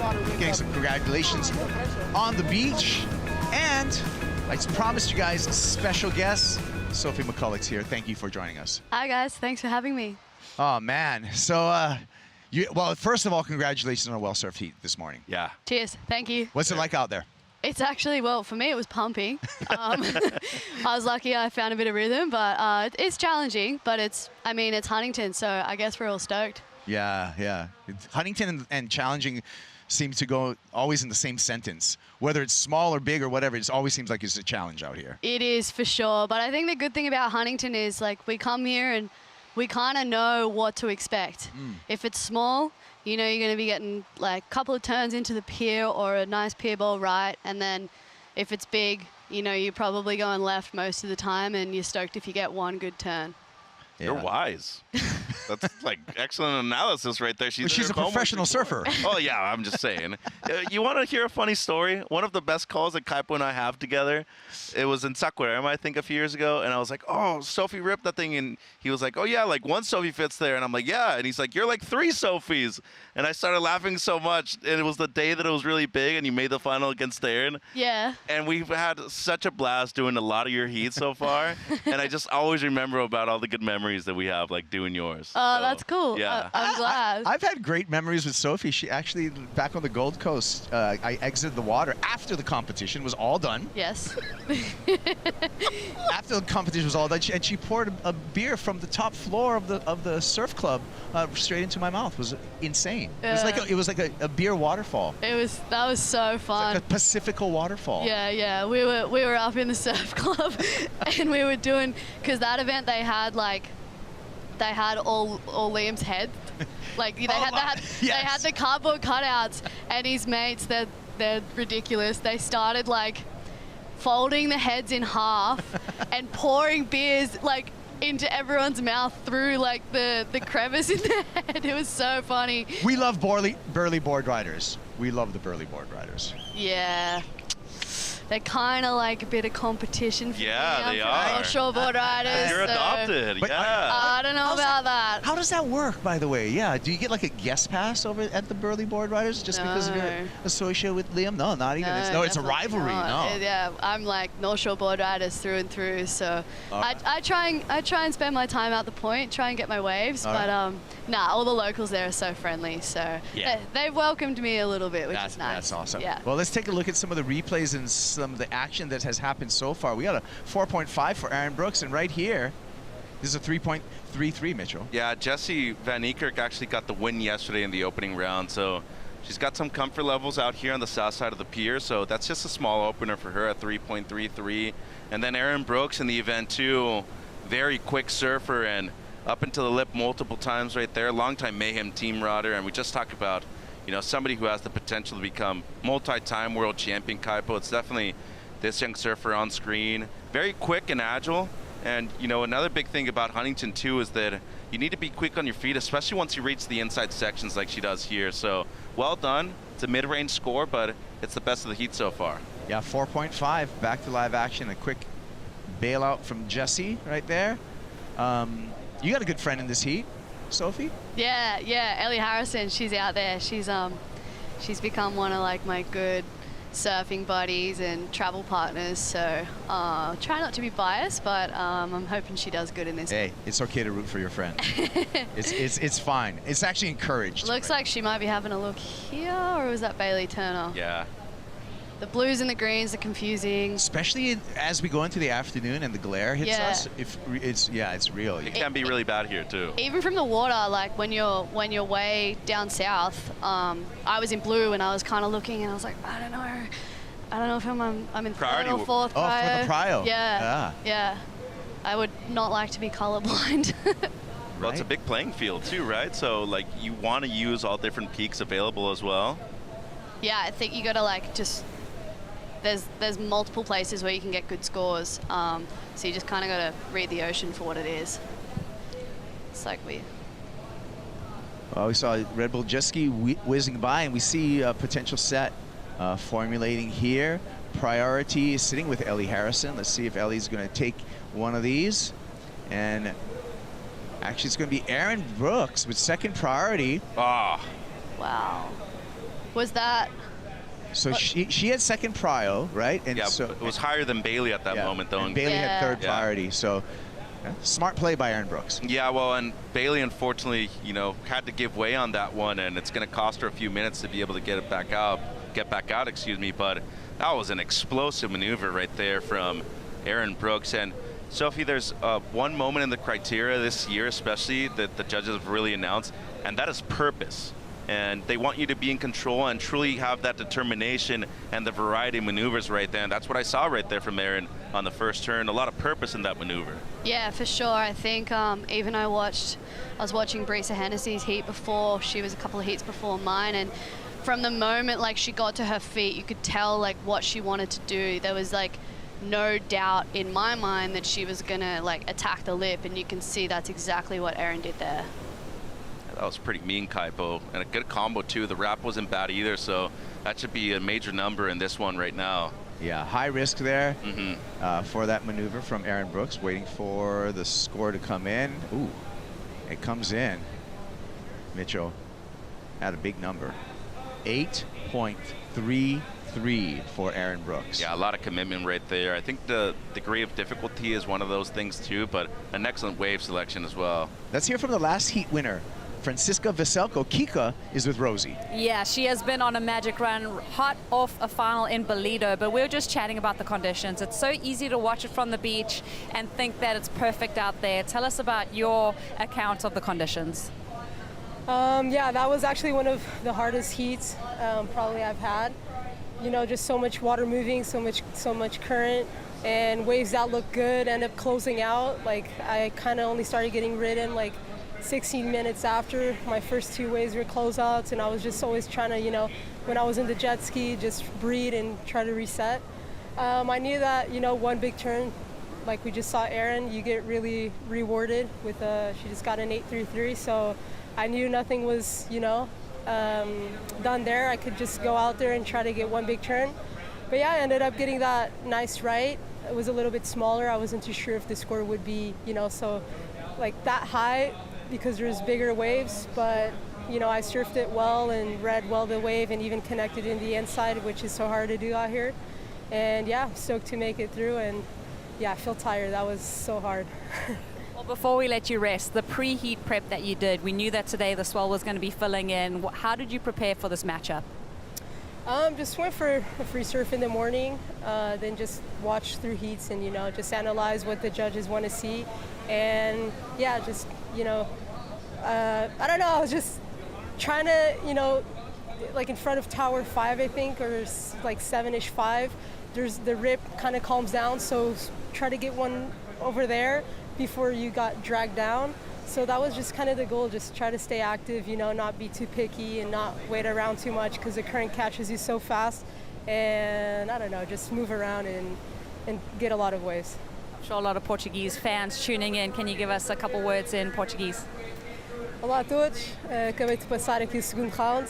As condições estão super difíceis, o mar está grande, está com power, mas consegui fazer ali 7 pontos numa direitinha e foi suficiente para passar. Como disse, condições difíceis, agora é fazer um reset amanhã a mais, o mar vai estar sempre grande, também gostamos destas condições, uma manobra forte, mas agora é focar para o próximo, hit a hit e vamos com tudo. Unsurprising, we'll see you in the round of 16, you guys. Yeah, great surfing there by Francisca Veselko. Great surfing by Erin Brooks too, waving to the beach, wants to update, and she's going to hear some favorable numbers come her way. An 8.33 and a 4.5 for Erin Brooks with a dynamic attack on her last wave for that excellent score, Mitchell. So today we talked about, 12, 13 points really being a large total, Sophie, as we see the scoreline right there for Brooks. Multiple 8-5s thrown by our 5 judges.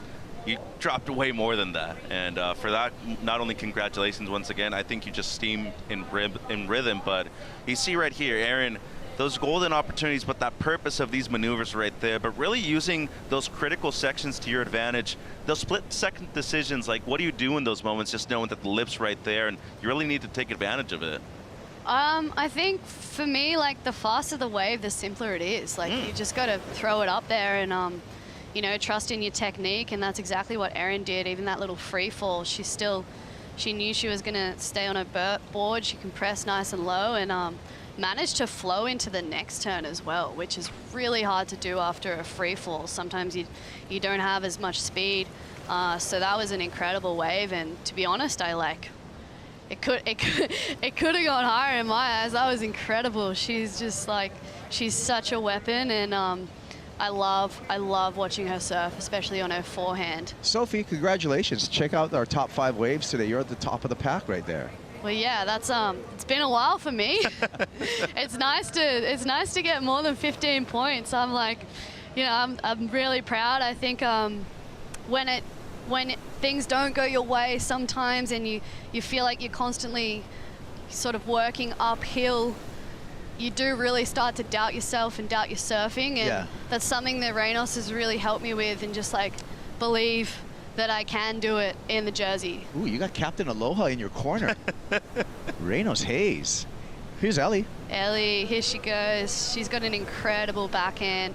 That was a small section, but she managed to throw a fair bit of spray, and it's just, I think at this point in the heat, it's probably a pretty good thing to just get the ball rolling. The wave is pretty unpredictable, so I think sometimes you just got to take an average wave to put yourself in position for a better wave. Yeah. So Ellie coming off a 9th place finish over in Bolito. What do you Sophie? What do you consider a keeper result in a Challenger Series? I think it's hard to know, because the amount of events and the system keeps changing every year, so you can't really base yourself on last year, because last year there was 7 events and we kept 5, whereas this year there's 5 events, I think we keep 4, and then there's the international QS 6000s, which will also come into play. So it's really hard to know, and I think the less that I can think about it, the better. I've just come off a last in Bolito, or around a 32 finish. Oh, Ellie, did she just fall off the ski? I missed what happened. I was too busy talking about myself, but she's having a little Oh, that is classic Ellie. She just does things like this, and it's so funny. Wow. Yeah. I'd love to see a replay on that. Well, here you go. Ask for it and you get it. Whoa. So she's going side saddle. Yeah. Oh no, the whitewash just clipped her board, and she got tangled in the ski. I shouldn't laugh, but that's so funny. No. Oh, she's all right. She's good. All right. I'm happy we saw a little giggle from her. She'll be able to reset, get back out the back, and hopefully find some rhythm. As we see Bailey Turner just chipping away to left. Yeah, Bailey Turner, local surfer, Mitch. Yeah, and one of the original families of Surf City USA too, right here in Huntington Beach. They own the Sugar Shack just up the road on Main Street too, and amazing parents. Orion, her dad, is one of the best surfers we've had here from this area and in this part of Orange County in Southern California. She's really coming to her own. Lately, she was only 17. She qualified for the Challenger Series in the region that, for now, Sophie, I mean, this has been really what I've seen lately, the best region we've had in a number of years. I mean, Taj Lindblad winning the region too. She won the Jax Pro earlier this year to start off the QS season. So I think, as you said, momentum is a real thing too, but you also need to adjust to the things that are moving around you as well, and that really comes with the schedule as well, right? Yeah, for sure. Surfing, we all know, is a very unpredictable sport, and I actually kind of laugh sometimes that I ended up in this sport. I like routine. I like to control what I can control, and yeah, I guess maybe that's why I love surfing, because it challenges all those things about me. But yeah, we do have to adapt to the schedule, and as I was saying before, like, yeah, I don't really know what it's going to take this year, but cliche, just heat by heat, last place in Bolito, that's done. I don't need to do that again. Just try and keep building. Aaron Brooks on the backhand, and Aaron just making hay when the sun's out right now, Mitchell. Yeah, and it's those patented flames on her board too. The Get Airspray by Ryder Biolos, longtime Mayhem team rider Aaron. Great button up right there on the inside too, but it's the element of speed that I always think about when it comes to Aaron surfing. I mean, she's so quick. I think she uses the speed to her advantage when it comes to using power and flow as well, Kaipo. Yeah, and Aaron, you know, we go back to, Bailey just catching a rail right there, unfortunately. But with Aaron, you know, she's so talented, but it just shows you how hard the championship tour is. Because she's had, you know, not the best season, not the best first half of the year. And I consider her one of the best surfers in the world. Well, she is. She is. I mean, because you're not the only one. I've also been extremely surprised on that. It comes down to confidence, as we all know, and that self-belief that you've been talking about. But yeah, I truly do think that that's really the one thing that you need to focus on, especially when you're young. Well, and Sophie, you can speak to this. There's also a little bit of luck in surfing, isn't there? There definitely is. Like, there's so many sliding doors moments where I think the older I get, the more I'm like, if I sort of a heat doesn't go my way, if I can like just see that, have a little bit of a bird's eye view, see that, like obviously take what I can from it, but just not be so hard on myself, then it helps me like reset quicker into the next event. But talking about Erin, like, yeah, she's struggled at the start of this season, but we're coming into Tahiti and Fiji where I think we're really going to see her shine. And lowers. I agree. Well, Aaron Brooks does improve with a 5.67 and an 8.33. She's in a strong lead. We'll see if she can hang on to that lead. We'll come back with the conclusion of the last heat in the round of 32 for the women here at Huntington Beach. It's the Lexus US Open of Surfing.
This new generation never goes outside.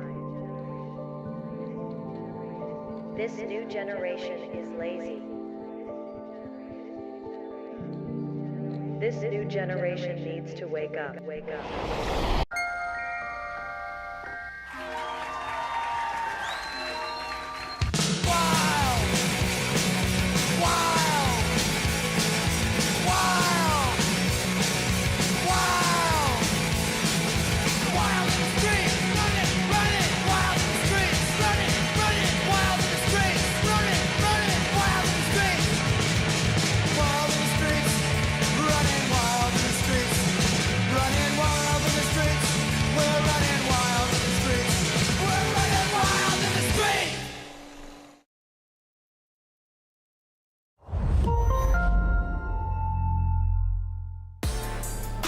Whoa. That made me want to go surf. That makes me want to mosh. Just circle jerks makes me want to tip shit over. Just run into the wall. Mitchell. Kuiper Girl, Mitchell Salazar, Sophie McCulloch joining us. And we are enjoying some surfing, especially by Aaron Brooks, who's got 14 points, a two-wave total, 8.33, and a 5.67 for Aaron Brooks for the league. Local girl, Bailey Turner, hanging on into a second position, an advancing position, holding on to that 4-point ride, which seems valuable at this moment. 12 minutes remaining. Yeah, and Jessie yesterday was able to get a victory in her heat and only needs a 1.51 at the moment. That is considering, though, that Bailey only has a small backup of less than a 1. And Bailey, I mean, still in the picture right now, needs a 2.84 for second, so there's time out there, Kaipo. Yeah. It's still wide open, right, for, you know, top 2 advance on in out of this 4-surfer heat, and then into round of 16 where it's head-to-head. What's your adjustment, Sophie, coming into the round of 16 where you're going to be matched up one-on-one with another surfer versus the 4-surfer heats? Yeah, I think given it's such a big playing field, I mean, I don't want to give too much away, but I really think like the same strategy applies at the start of the heat. It's towards the end of the heat that I think we're going to see like a little more strategy from the surfers for sure. Yeah. So it's more, would you say a 4-person heat's more just going out and surfing yourself and not really paying attention, but you're more aware on a head-to-head matchup? Yeah, for sure. I mean, we've got Jessie Van Niekerk looking here. She just took that wave off Ellie Harrison, who was looking on the inside, and unfortunately comes unstuck. That was looking like it was going to be a little bit of a keeper in terms of this heat right now. Yeah, and she barely needs anything for second, and she's going to get it, a 1.7. So, I mean, not to say that she did her job per se, right, but at least she got second place right now, and Bailey's needing pretty much just to stand up with priority right here to retake that positioning. But, you know, this place obviously changes a lot, Sophie, but the drops so far today, it seems like everybody's a little off timing when it comes to the drops too.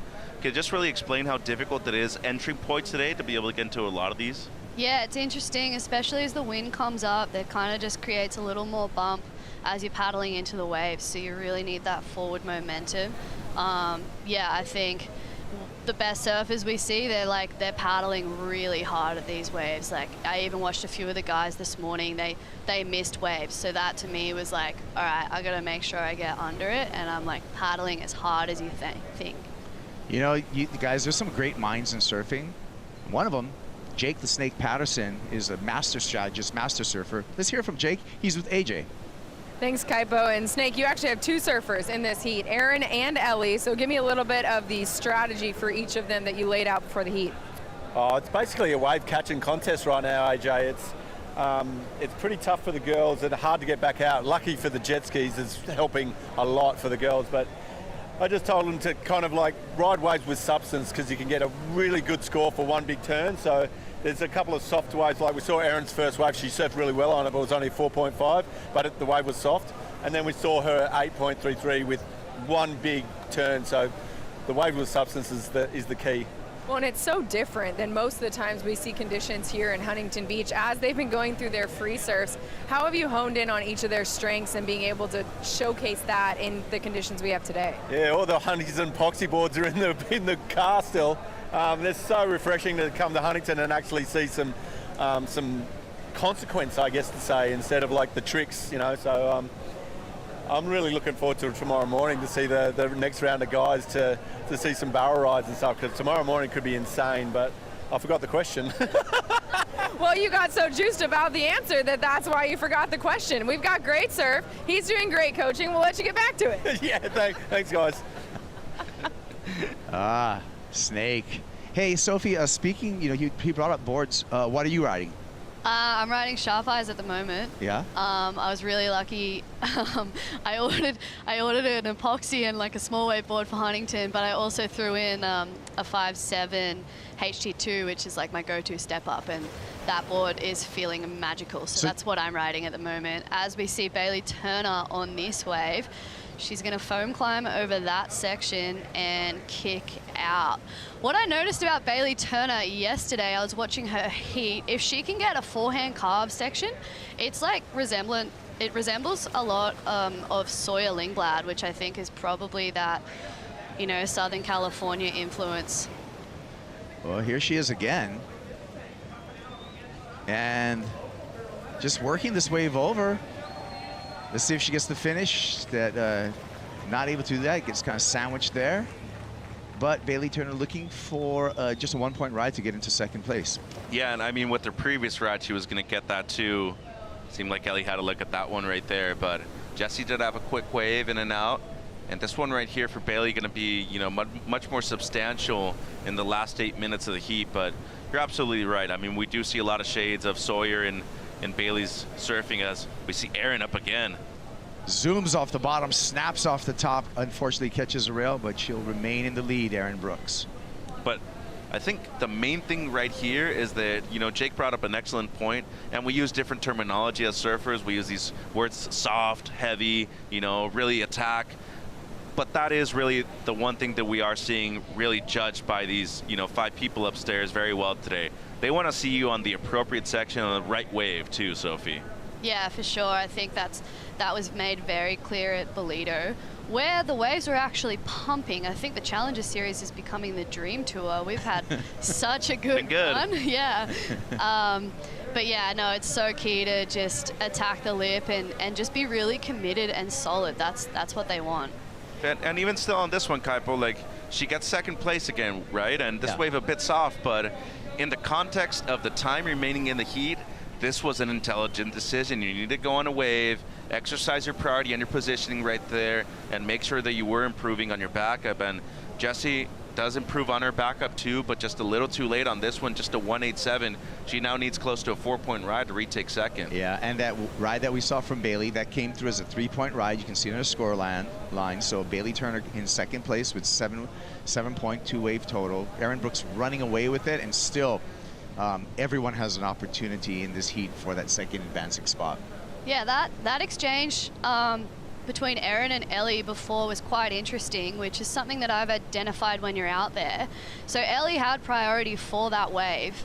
However, at Huntington, if you are not in like the perfect position to take off, there's almost no point in riding it, because you're either A, not going to get to the section early enough, or B, the wave's just going to flatten out before you can even get to the steep section. So that was unfortunate for Ellie there. She had priority and could have had that wave. Yeah. But that's okay. She's got priority. There's 5.5 minutes on the clock, and she needs a 5. She needs a 5. So in that sense, I mean, you're looking at the time remaining, yeah? You know that first place pretty dominated by one person right now. Bailey needs pretty much a 10 to move up into the lead. But if you're third and fourth right here, not to use the word conform, but how do you adjust on the fly and saying 2 people make it out of this round still? How do I get up to second place?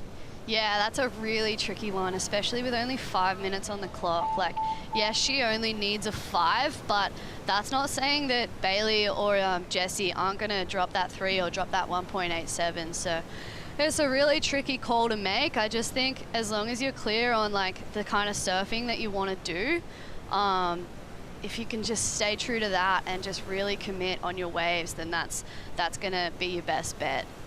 It's hard when you need a score, and sometimes it puts a ceiling on your surfing. So I'd love to see all of the girls just continue to attack in this last 4.5 minutes.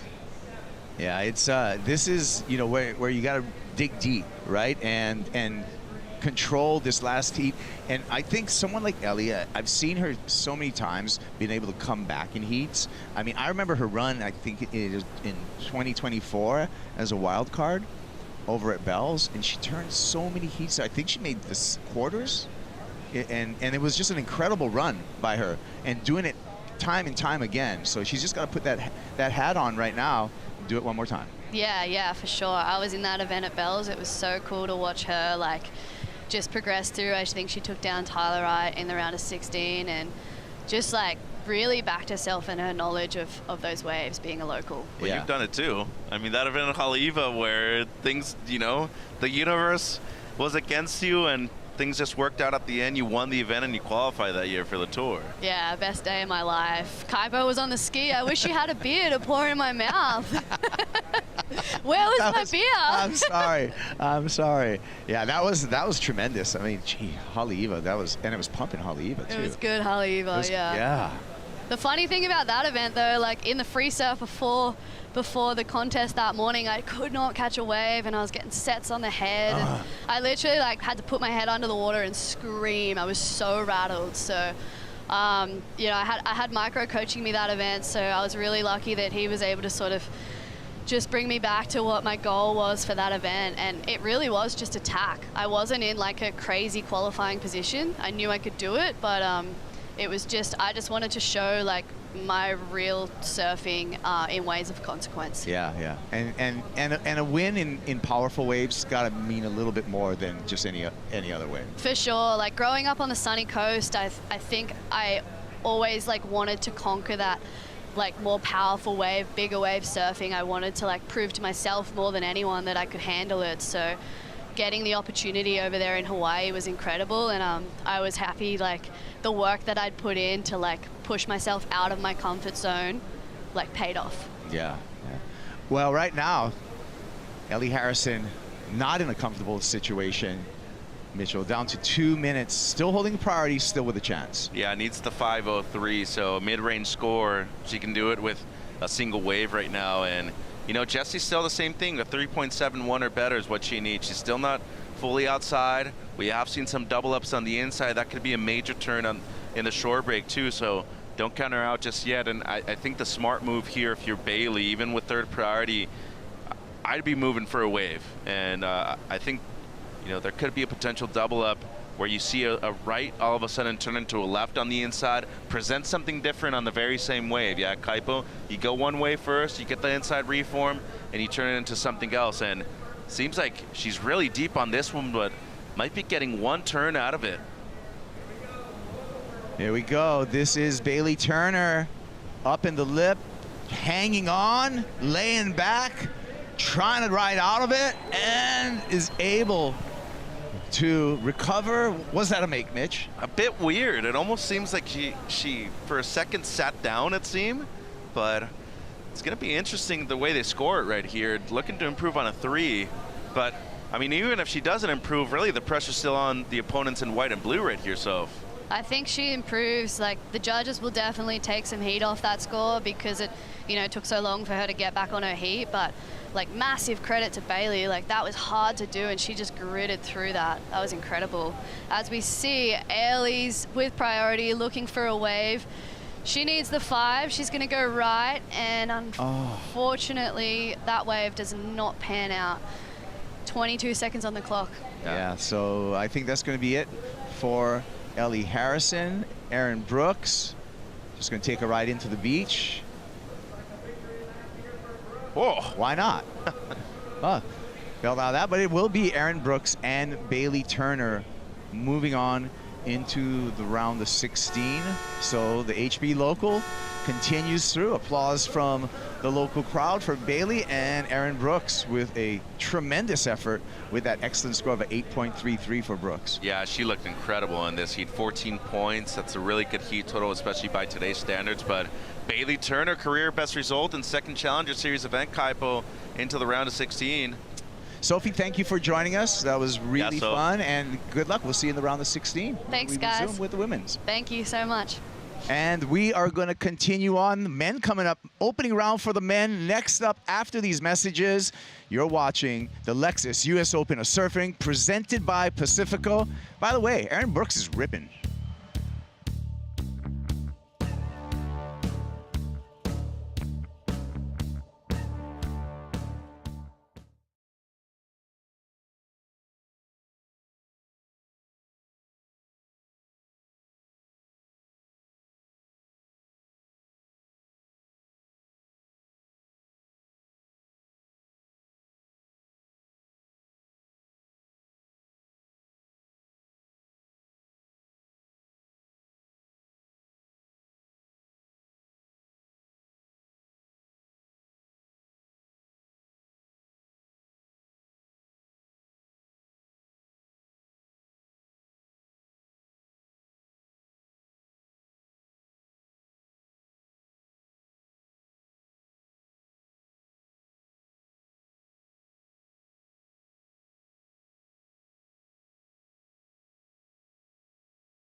Surf fans, get hyped. This is the Lexus US Open of Surfing presented by Pacifico, and that right there is Erin Brooks showing us all how it's done and proving yet again that she is one of the best surfers on the planet. Great to have her here at the Challenger Series. Great to have you two here. Rosie Hodge, Tanner Gudauskas. I'm Chris Cote. So we started off with women all morning long, and they went out there and tore this place up. In the face of adversity, huge swells, giant closeout, but some incredibly high-scoring waves. Well, guess what? We're going to flip the script over. It's time for the men to take to the water. What are you expecting from this opening round for the men? Huge things. It's the round of 80. I mean, this is really where you showcase a lot of talent and unearth a lot of talent that maybe we haven't seen before, Tanner. It's the second event of the Challenger Series, so I'm really excited to see who's going to rip in. Yeah, some big names, some rising stars, and some new faces to the Challenger Series. Just earning your spot on the CS is huge. Here's your lineup: Iago Dominguez, Sean Gunning, Gabriel Klausner, and Federico Moraes. So one household name in Federico. We've seen big results already from Klausner, Gunning, Iago Dominguez. I mean, these are names that we're aware of through QS series kind of competition, but this is going to be a big test for all four of these surfers in the water. Yeah. And Iago, coming out of the European region, a great surfer. Whether or not he's gotten results yet, he's definitely going to bite through the chain. It's massive. You said bite right at the right time. He was eaten by that wave. So I went down to the athlete's zone and hung for a minute. I wanted to catch the flavor of everybody getting ready for this round, and my big takeaway was, oh my word, is it pumping. Like, in the booth, it's been great all day. We've seen all these high scores coming through, but when you really get to be on the beach and you see it's peaky, it's 6 foot plus, and it's still like fairly glassy. So I think all of the men are going to be literally sinking their teeth into it. Straight up Hunger Games out here. Everybody wants a chance to compete on the championship tour. Well, you got to get through the Challenger Series first. And Iago Dominguez whips it into the lip there for a nice one-turn banger. And Iago, we literally just saw him a minute ago flying into a chasm. So 0.83 for Iago's first wave, which was huge. And Tanner, you're totally right. I took a walk into the village just to check things out, and it kind of was like lulled into this beach day, chill kind of vibe, and then I turned around and I saw waves like this still pulsing through. Rosie, the consistency of the waves, the size of the waves, and now we're seeing the wind just back off a little bit, making it look so fun. Yeah, it is really prime conditions for us, but I will say this: when you condense the heat and you're looking at the waves, those are the highlight moments, but it's all the stuff in between, because chatting with the athletes, it's very challenging. They are super thankful to be having jet ski assist today, but then it is still a lot of paddling, a lot of positioning, and a lot of heat awareness with 4 surfers, the priority, and everything that's going on. It's a real litmus test today. Even with the priority, the way that it came into play in the last heat with Erin Brooks utilizing it over Bailey Turner on a really good-looking left, I feel the current now in the middle part of the day has subsided just barely. Rosie, it's still such a factor, but I think it's allowing everybody to relax just a hair and implement some form of strategy and retain their own playbook. Chris, you were talking about that earlier today. Like, every surfer has what they hope to achieve in this 35 minutes, so hopefully that will match up a little bit more closely with reality. I think it was Mike Tyson that said it. Everybody has a plan until you get punched in the face. And this wave has wreaked havoc on some of our competitors. We've seen some brutal wipeouts, some really just annoying paddle outs where you're duck diving wave after wave after wave. But at the end of the day, everybody's hyped with the swell we have.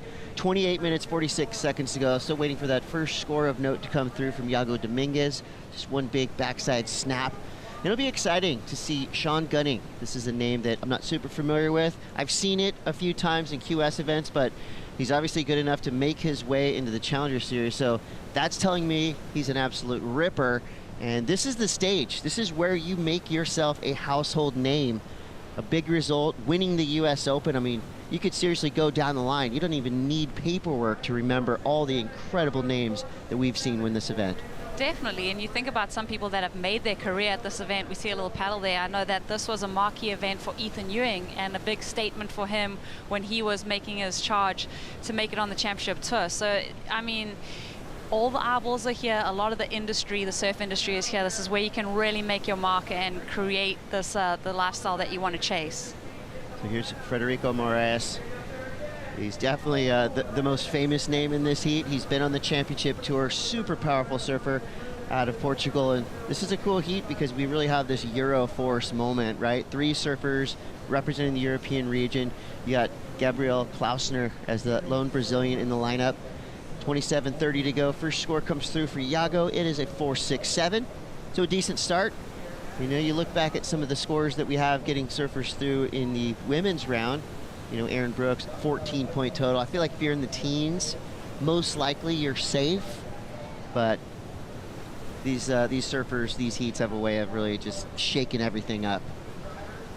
Rosie, I think you make a really good point with the importance of the U.S. Open. And you almost have to sit back and reflect and ask, really, why is this so important? And I feel like growing up in this region, it's a part of the lore of Southern California surfing. Like, it's in the movies since 5 Summer Stories. There's sections of David Nuiva doing his thing out here all the way through. There's iconic moments through the decades, and it's always been this battleground that all of the highest performing surfers come to put it down, and that's globally, like you're saying. I think everybody around the world watches this event and knows it has the potential to catapult your profile, not just your competitive abilities.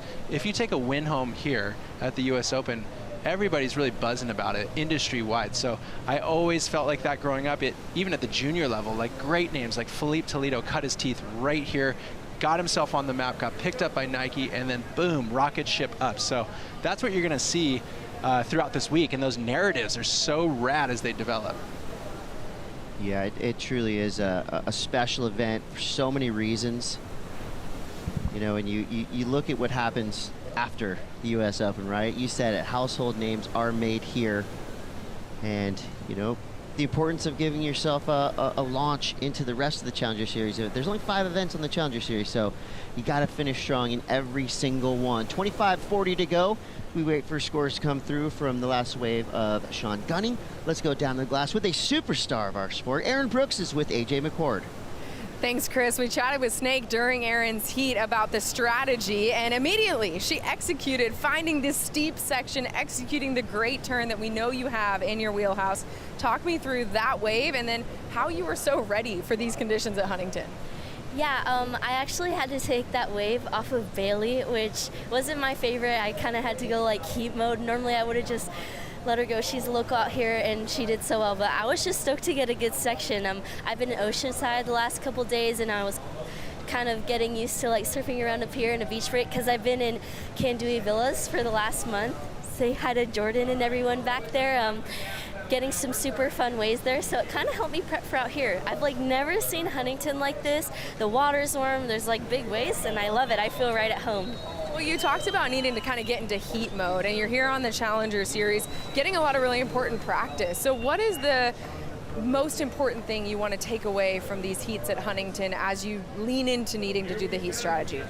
Yeah, I just want to keep getting better at surfing heats. The more I'm out there, the better I'm going to get, the more practice I can take. All of these girls are so amazing. I mean, you can't count any of them out, so I'm just out here having fun. This is like kind of not stressful, but a little stressful because I'm not doing too well on the tour, so I kind of need to do well here, but I'm just here with all my friends and family, so it's just been really fun, and I feel like that's translating through my surfing. It certainly is. We're having a great time watching you, so happy to have you in Huntington. We'll see you in the next round. Thank you. Thanks, AJ. Good thanks from Aaron Brooks. And look, the Challenger Series also has a way of helping you on the championship tour. We just saw what Cole Hausman did, right? I think Cole's in a similar position that Aaron Brooks in, not having the year that he expected or anyone expected for that matter. So if you get a big result, you get a win at this level, you know, that's going to transfer and transition when you're on the championship tour. It's just going to give you that extra confidence, like, yes, I do belong here. It's about giving yourself permission to win. Even if you're in a slump, what better way to get out of that slump than with a victory? And I think oftentimes it's with these athletes, it's not necessarily their surfing that they need to work on. It's usually, like you said, the confidence, the self-belief, and then also just restructuring their heat strategy and maybe tweaking some of their equipment. But definitely when you get to this back half of the season, you need to kind of recheck in with yourself, recheck in with your team, and kind of regain that confidence, be like, hey, I belong here, and how do I make these results? How do I translate that self-belief into results? Well, the crazy thing, too, to add on top of that is when you're on tour, I was just talking with Griffin Colapinto, surfing lowers, last week, and he was mentioning as you're on tour, very hot in the beginning and then cooling off a little bit, but not surfing a lot of heats. Every round on tour, it just doubles your points, and you could surf 2 heats into the quarters, but realistically in the Challenger, you get the opportunity to surf quite a few amount of heats, and that's what Griffin's doing this event for, is to really recenter himself on just going out there and surfing a bunch of heats and maybe just letting his hair down, you know what I mean? Because sometimes that, you get so stressed and so wound up when you're on tour because every heat means so much and the potential to get those points is so high. Like for Aaron, it must feel really good to just throw it right on the lip and know that it's kind of just for fun. Well, that looked like a fun turn. Well done there from Iago Dominguez. It comes through with a 6-point single wave score, and right behind him, Federico bashes it. Perfect timing, as usual, from Freddie. That's going to be a 5.77. Yeah, it's so fun to see Federico and think about the arc of his career, coming in as a wild card at some of the Portuguese events, making it onto the championship tour, making finals and big stops on the championship tour, and now kind of, you know, having that moment, becoming a family man, and then trying to gain his spot on the championship tour. I mean, this guy must really love it. He's in the round of 80 here at the US Open. He's just clicked into competitor mode, but yeah, what a journeyman. And on top of that, late in his career, taking that injury that he had to come back from. And when you've competed that much and you go through something that tests you injury-wise, to come back and to put it down on the line in the Challenger Series, that's a lot of bravado, in my opinion. Like, he really doesn't have anything left to prove. He's won J-Bay. He's literally won WCT events. So, like, for him, this must be a personal journey that he's on to prove at a deeper level that he's just hungry, still in the game, has the hustle. I mean, his style is going to pair so well. He creates so much pivot off the bottom, so much extension of the lip. I'm excited to see his heat. And Freddie up and down real quick there. That was in 4th priority, so not that big of a deal. He's right on the edge of this rip current, and that's what we like to call a rip bowl. The current kind of whips out, gives some open face, and here we go. Double trouble, both surfers just flinging themselves into the flats. Here we go again. Gloucester, huge snap. Right in and under the lip. A little flex there on his way out. He knows that felt good. I was in the athlete zone and Leandro Bastros came up to me and I was like, hey, so good to see you. Leandro, a former QS Challenger surfer himself. He said he's been working as a coach for both Gabriel Klausner and Vitor Ferreira, who's coming up in the next heat. And he was giving a little bit of the strategy and mindset of those two surfers, and he was saying exactly that. He said execution of the big maneuvers on the big waves. He was excited to see the boys go after it. Oh no, as expected, we got some busted 6 situations, and this is actually a bummer because I saw Sean Gunning's board. It's this Tom Carroll kind of throwback airbrush, and he didn't really have a choice. He had to straighten out. Iago had priority over him. Here's that turn we like. So 2 fails and 1 attack. Isn't that just insult to injury too? Like, you take off on that wave, someone flexes their priority and you snap your board. And obviously the board that you take out into your heat is going to be your first choice. Yeah. When you see this airbrush of the broken board, you're going to be sad too. It's the Tom Carroll, you know, swoosh. Ooh. It's a burn board. So here's another tough part. When you're on the Challenger Series, the diversity of the quiver that you bring to every event, it's much more sparse. So, you know, when the CT guys roll around, they're going 6 deep in a step up, 6 deep in a normal shortboard, but someone like Sean, that might be his only shortboard. So now he might either be relegated to a step up or a groveler, because when you travel to places like Bolito, to Marseilles, and here in the US Open, you might come across 1-foot waves or 6-foot waves. So you have to spread the quiver out, and that can be really punishing if you're breaking your equipment. And let's be honest, a lot of these guys and girls are traveling on shoestring budgets. You know, they're not surf superstars. They don't have those big contracts. So, you know, a lot of times you have to make really tough decisions. Like, you know, sometimes you got to take a board out of the bag due to airline restrictions. The fun part of being a pro surfer. But 18-12 left. We'll see this quick exchange from the pit crew. Looks like he's got a nice fresh blade to work with here. And luckily for Gunning, he's got some time, and he is repping the 90s throwback trunks, which are becoming very popular again these days. I lived through those trunks. The 22 inches. Yeah, they're shants. Really. You know what is tough with those though is where they fall on your knee. Like they kind of are a little bit restrictive. Sometimes you have to suffer for fashion, though. I don't think Sean's suffering. I mean, he's been ripping so far. He's got a 3. Just a really unfortunate turn of events as he basically had an elevator drop straighten out and just went right through his board. You see, you got Klausner in the lead, 5.97 of 5.60. Iago Dominguez with the highest single wave score, that 6-point ride. So Iago's out the back with priority. Yeah, I'll watch this turn all day. Huh. Speedy, powerful, well-placed, everything done right. For me, he did a really nice job of compression in the lip there. He looks like he's really feeling comfortable in today's conditions. It's a matter of utilizing the lineup to your advantage. So for him, he catches this left, keeps hot, he's trying to ride, keep his rhythm. Yeah, he's out in the front, rightfully so. 16:40 to go. We have a hometown hero on the beach right now. Actually, we have 2 hometown heroes. We got Mitchell Salazar with Bailey Turner. Yeah, thanks, Chris. Bailey, congratulations. You're into the round of 16, but just talk about the family affair right here. You got your whole friends and family behind you. Your dad, Ryan, a legend in the community right here, but making your debut at the U.S. Open. What does this mean to compete literally at your home break, a few steps away from your house? Yeah, it means so much just to grow up here and always been serving all my friends and family. Just for everybody to be here is super cool. So yeah, I'm just super happy. The waves are really good too, which makes it even better. Yeah, surf with you the day before we started the longboard competition. You said the bank is super fun right now. Can you just explain how much Huntington changes in a matter of days out here? Yeah, literally every single day is different. Like last week it was really fun. It was bigger and there was no current, and now it's bigger and tons of current. So changes every day, but that's what makes it fun, just to be able to surf different waves every day. Hopefully we get some. I kind of just wanted to get barreled that whole heat, so hopefully maybe the next few days there might be some barrels. So.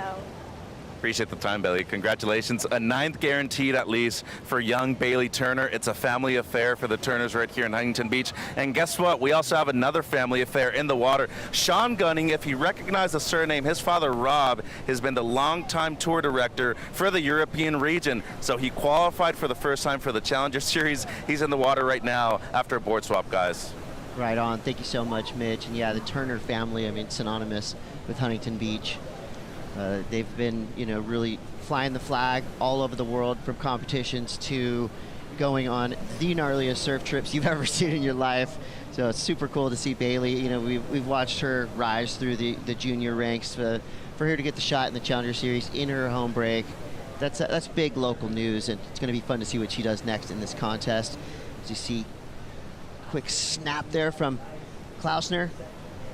Backs it up, the 1-2 punch. Power surfing from our Brazilian representative, who's in the lead with a pair of 5s, and this wave has a pretty good feeling to it, like it could go above and beyond a 5.97 or a 5.60. One of the rare connections all the way to the sand. So with a lot of time left, I feel like Gabriel's going to take control of this heat. He's got such good rhythm right now, Tanner. Like the way that he's positioning himself in the lineup, the way that he's understood where the different peaks are. Really impressed with the way that he's been able to put himself in the right place and take a commanding lead of this heat. I also, too, like how he demands these turns. He comes into the pocket with force and speed, comes out of the pocket with the same speed to get himself engaged with that second turn really well.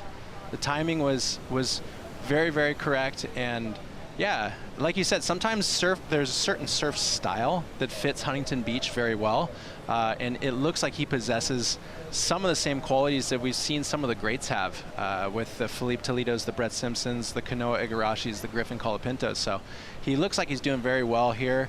Great start to the heat at least, but no joke, like every single person in every single round has the potential. As we've seen it time and time again today, that the big score is you only need one very large section, and that's what keeps it so exciting throughout the whole heat, no matter how far ahead you are. Totally. So with 13 minutes, 14 seconds left, update, we have the highest single wave score that's just been dropped. Gabriel Klausner comes through with a 6.57, launches himself further into the lead. We're going to take a quick break. We'll be back with the culmination of Heat 1.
Do you want to take the best trip ever? Do you want to experience Peniche as a VIP? Here's your chance.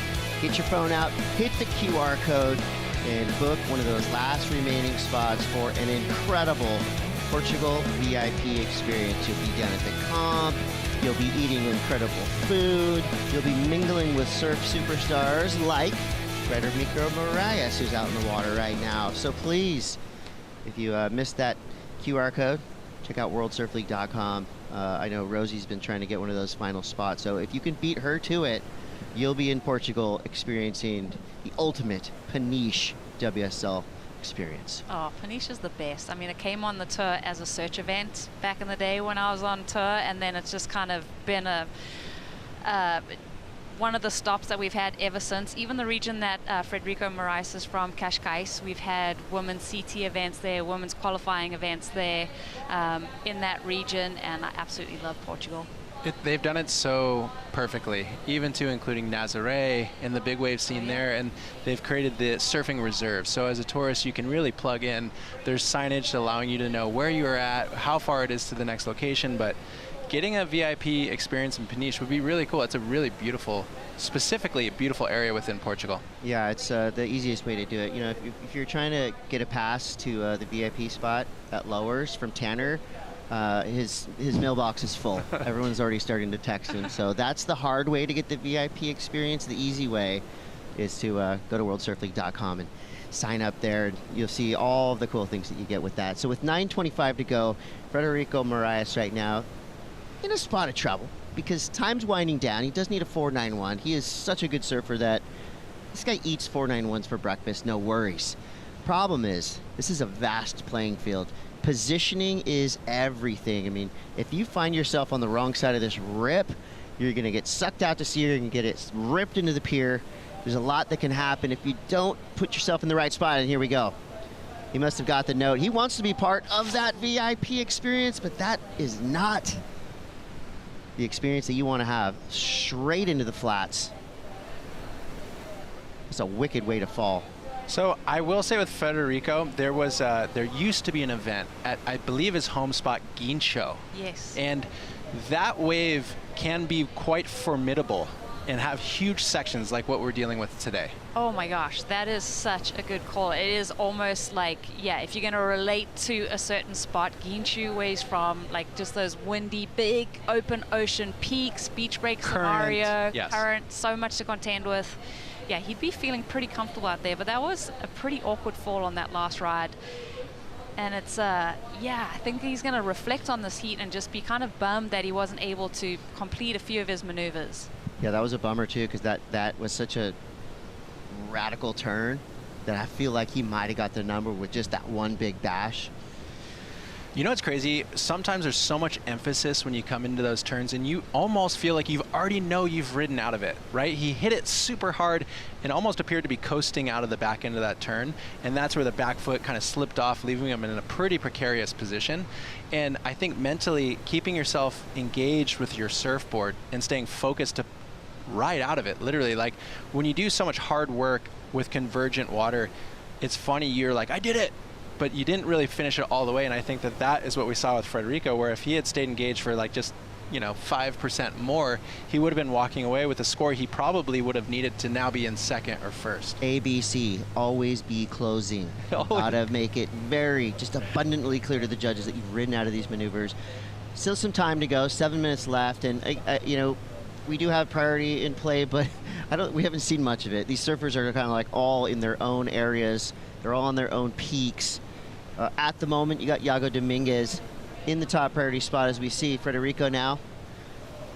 This wave kind of building down the line. Not a lot of meaningful sections for him, so maybe just a position play to get himself just further to the south where he wants to try to find that next wave to give him a 491. That wipeout, that's a harsh 1.90 or a harsh 0.93. That last wave he rode was just a 1.90 as you see him getting on the Red Bull ski. We overheard Eden Walla in an interview, actually, that you gave today, where she talked about getting on the jet ski as a reset. And she said, I didn't really start the heat until I got on the ski for the first time, and then I just caught my breath, and I recentered, and I started competing. And I think it's a really interesting tool on a day like today. You can create rhythm, actually not off getting a score, just getting on the ski, because it breaks whatever you're doing mentally, it breaks you, and then you have to reset. Almost like a little timeout, too. You got to, it's obviously action-packed. You're flying down the beach, but you can take a breath and recenter yourself, like you said, and just putting yourself physically in a different part of the lineup can help as well, because surfers are superstitious. If you're sitting in a spot, no waves are coming to you, you're like, well, they're not coming to me, it must be me. Well, you reposition yourself and you can restart everything. Well, also getting on that back of the ski, usually when you head down, running down the beach, you're not looking towards the lineup. You're on the back of the ski. You're able to really visually map out the lineup, identify there's the rip current, that's where those peaks are coming in. Maybe look back at the beach, find a position, and yeah, you do, like you said, get that little reset moment, catch your breath, and then also do that little bit of self-talk, like kind of touch grass and be like, hey, get yourself back in this heat. You've got time, 2 good waves, let's do this. Interesting, because the jet ski, you don't normally get it on the inside of the wave. Yeah. Normally they'll take you on the outside around the channel, so that's a really good point, because you are looking directly at the lineup. Gunning, throwing everything you had at that section on the backup board. It's been a bit of a rough go for Sean Gunning, this young surfer representing Spain. He started all right with a 3-point ride, but now he needs a 7.67 if he wants to stand a chance to get into the top 2. 4.5 minutes left, and yeah, all of these Red Bull ski rides have been super action-packed. The drivers, these guys, these water safety guys, are full-on cowboys, best in the business. They are working it today.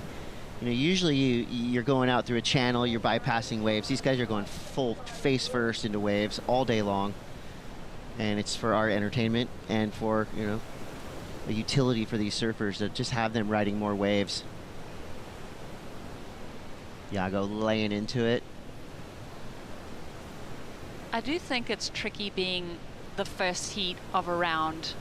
Even though we've seen women's competition all day, to be kind of that kind of reset for the men's competition, being that first heat in the round, it kind of, you're the guinea pig, right, Tanner? Like, how do you think that plays into the mentality when you're surfing a heat? We were chatting about this earlier today on the first heat, and to be honest, I think you have to run through it. I think if you're in the first heat, your strategy should be with a lot of emphasis in the beginning part of the heat to create whatever rhythm you can, because you've been watching another person's approach in the lineup. You've been watching how the females have been going and what peaks they're riding, but ultimately it's your turn to take the lineup, and I think you have to impose yourself there. So by sitting, even if it is further down the line, if that's peak A where the best waves are coming in, it takes you 10 minutes to get there. All the while, these guys have created a lot of energy underneath you, so it feels like it's slipping away, and the 7s and the 6s that you're looking to get feel so much bigger than they actually are. So I feel personally like Gabriel is a really good example of getting his scores going, creating that heat, and just executing and staying consistent. But this heat's wide open in my opinion, because you have a guy like Frederico with a 5.7, and he's looking for a score under a 5. He's definitely going to be able to do that. And Sean, we're seeing him start to go to the air, so he's got his back against the wall, and that means he's going to push his surfing pretty radically. Yeah, 2 minutes, 32 seconds left. It's wide open playing field. I feel like it's been pretty vexing for the surfers in the water. The only surfer with a backup score is Gabriel Klausner. He's got that 5.97 paired with the 6.57. Iago has a decent backup, a 4.67. But you look at the 2.5 that Frederico has been trying to delete for the last 15 minutes. And that could be a painful number to hang on to. There's Sean Gunning with the broken board. I mean, that just throws everything off, especially when it takes that amount of time to get all the way back to the beach, grab your board, get back to the takeoff zone. If it's chest high, that only takes about a minute or 2, but when it's pumping like this, I mean, that can eat 5 minutes of your heat. Definitely. I'm looking at Frederico and just identifying a little bit of an advantage for him is there's so much space between his competitors. So essentially, because he's in third priority, that's going to be an advantage for him, because he can kind of pick and choose a peak without having the added pressure of having your competitors breathing down your neck. Which again goes back to him resetting on that jet ski ride. He didn't even get a score there. He just got down to his stomach, got on the ski, and now he has the advantage of working with the current where nobody can really get to him. So he'll have the pick of the litter when it comes. If it comes. If it comes. A minute 15. And I don't even want to bring it up. I kind of have to. Teresa Bunvila, also from Portugal, had this same situation happen. Why? I'm sorry. Look.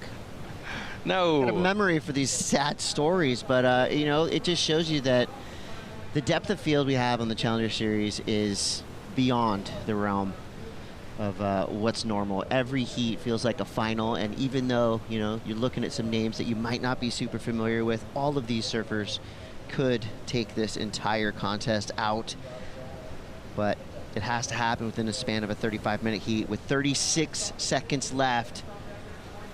These are scary moments for Federico Moraes, who just wants to give himself a chance. Looking at the horizon, asking for time. Our technical beach announcer's telling him what probably is going to send a surge of panic up his spine. 9 seconds left.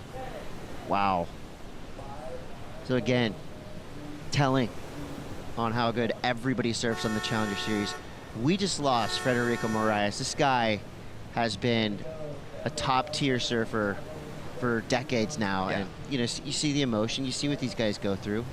Nobody wants to lose, but you know, it's part of what we see here on the Challenger Series. And you guys probably feel my tone shift a little bit. I get bummed when these guys lose because they put everything into it, but at the end of the day, Gabriel Klausner along with Iago Dominguez get the edge there. So Federico Moraes out and Sean Gunning is out as well. But the competition rolls on. We got a huge heat coming up next. 35 minutes is back on the clock. We'll get into it right after these brief messages.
The Lexus US Open of Surfing, presented by Pacifico, is brought to you by Lexus. Experience amazing. By Pacifico. Live life anchors up. And by Go RVing, official recreational vehicle travel partner of the Lexus US Open of Surfing.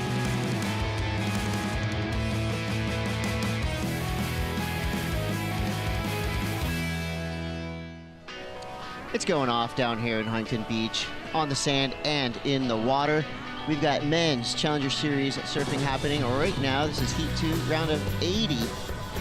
So this is just the beginning for our Challenger Series event. This one's stacked with talent. Aiden Mason-Camp, Vitor Ferreira, Luke Swanson, and Tiago Carrick. Aiden Mason-Camp put on a heck of a showing here last year. Strong surfer from South Africa. Luke Swanson, this kid is known for doing 15-foot backflips on any given day. Super progressive, radical surfer. Ferreira, you know, again, these are those names. Tiago Carrick, Vitor Ferreira. You surf well enough to make the Challenger Series, that tells me something. The Luke Swanson from Pupukea, Hawaii. This guy's kind of brought under the wing of the Florence brothers. Trains and surfs a lot with those guys over there, and it shows because this kid rips. And he is incredibly nice. Like, what a kind, humble kid. Yes.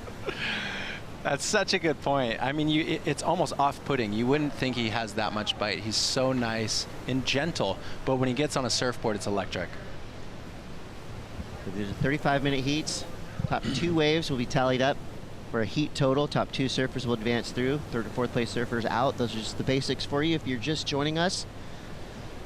If this is the first surf contest you've ever watched, hey, welcome. You came at the right time to the right place because the waves are absolutely firing. We have a massive hurricane just off the coast that's pushing south swell surf right to where we need it to be.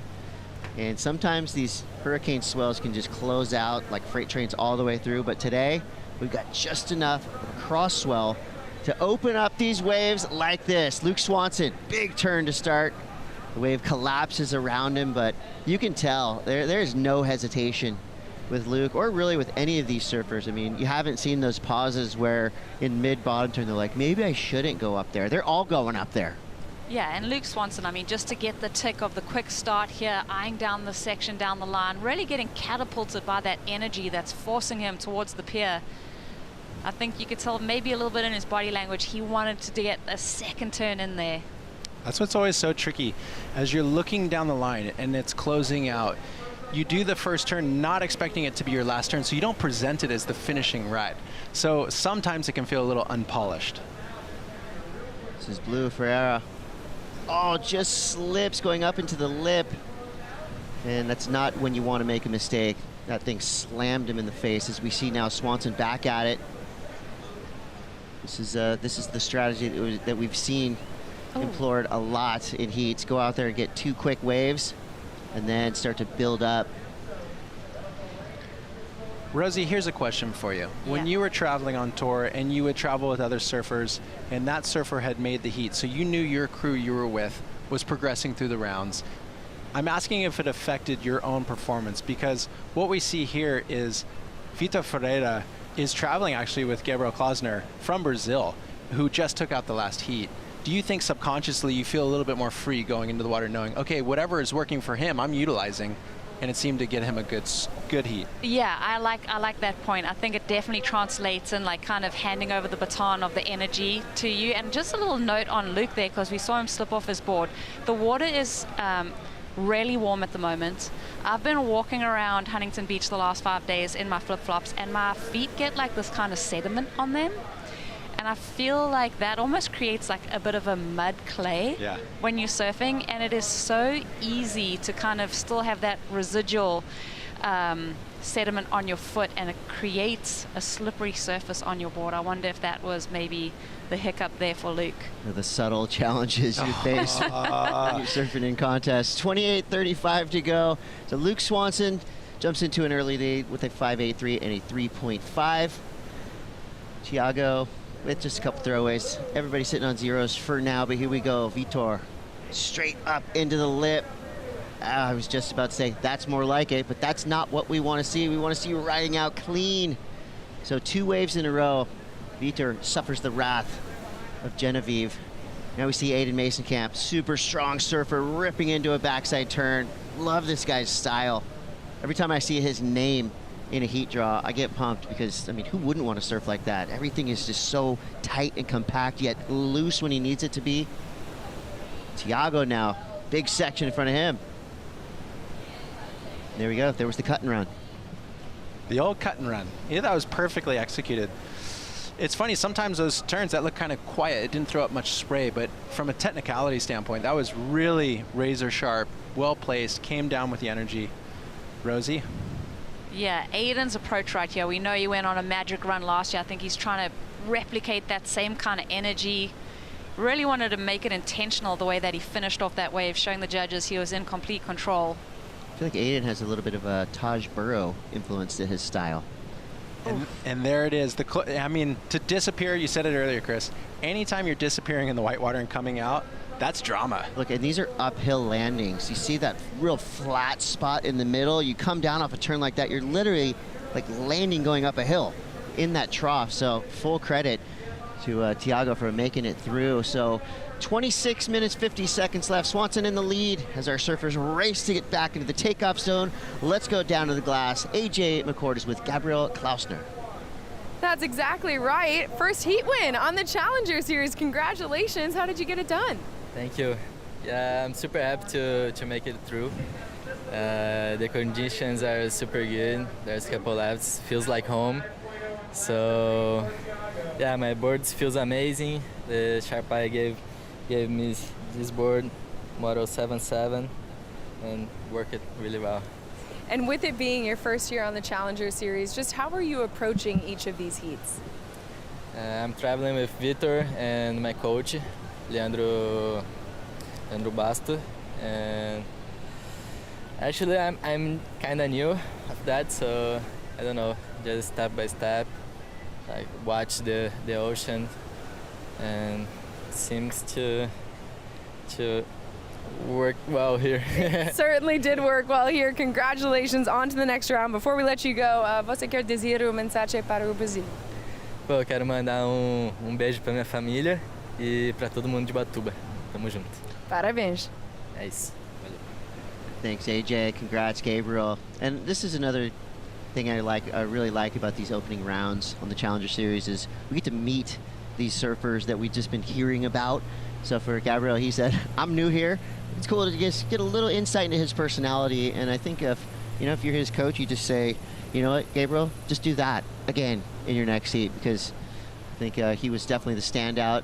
12.54 heat total. That's a solid number. And it touches on the human interest story. I think we all want to learn more about these surfers. We don't want them just to be kind of these colors out in the lineup, these bobbing heads. And I think when you learn more, like Aiden's story from last year, we want to follow that the whole way through. And I think there's so much that we can learn from these athletes that make you a big fan of them and make that you follow their careers, Tanner. That's such a big part of the Challenger Series at large, because you fall in love with the stories, and there's so much grit and determination at this level to make it to the next level. So someone like Aiden Mason-Camp, to me, is personally like the perfect example, because him as a person feels like he wears his heart on his sleeve. Yet when you see him compete, he continues to bring that emotion through his rides. You can feel if he's having a good heat or not. And I'm so attracted to that kind of a surfer because it's contagious. You know, it makes you feel things. You get on board with it. So, but yeah, like those human touch pieces are so critical for professional surfing.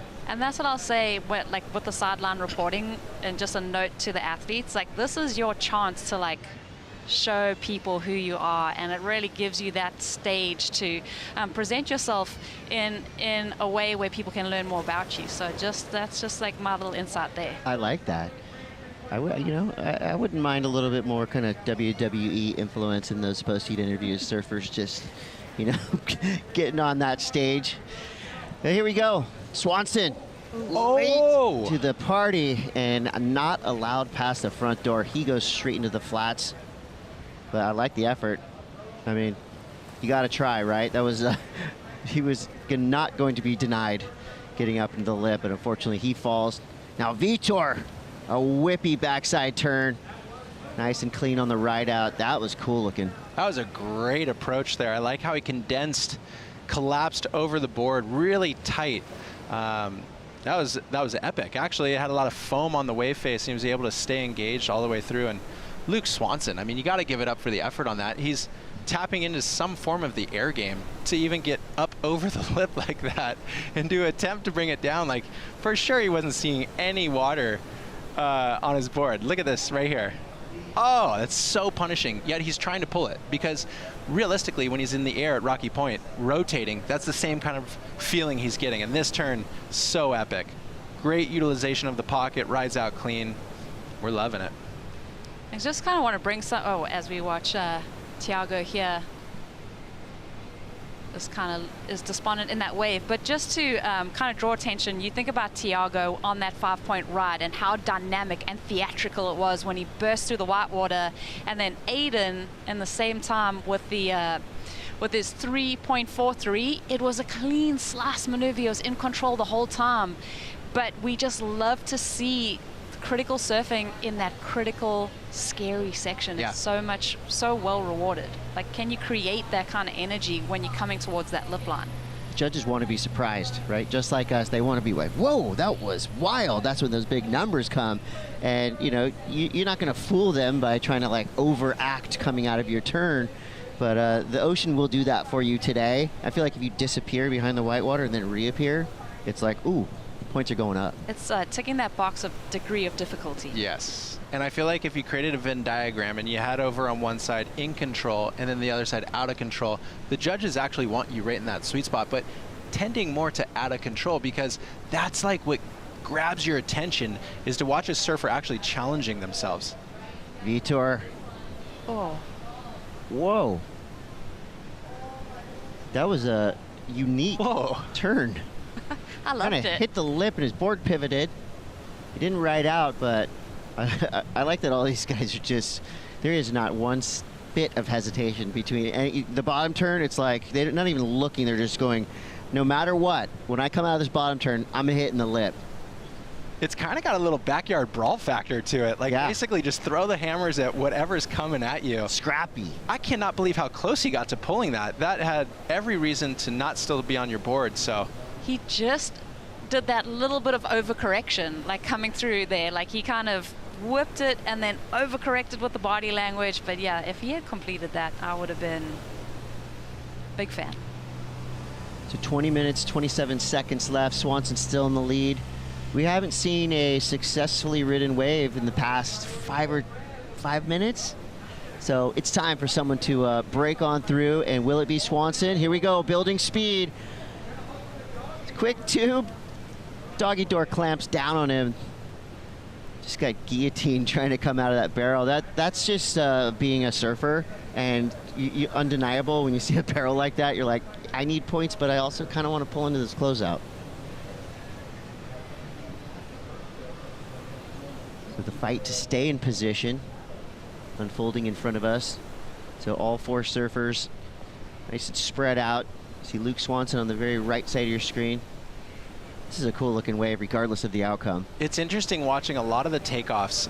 The surfers are having to get over a really steep watch. It's almost like an airdrop of sorts. It skips the rail out, and you wonder if that takes a little bit of the speed away, because Luke, in theory, wasn't wanting to pull in. He was wanting to hit that last section, but because he assessed he was too deep for that, he tried it, which is great. That's entertainment and you know, competitive savviness to be, oh, maybe I'll pull in for a little barrel, see what I can get out of here. But I think sometimes when you're taking off and not engaged with the rail out of the get-go, especially on these lefts, it punishes you. Your timing seems a little bit out of rhythm. For sure. You said the word entertainment. Speaking of entertaining, some of my favorite people have just gone ahead and set up shop right here on the beach. I'm talking about the Couch Surfing Show. Mitchell Salazar is with Joe Alani.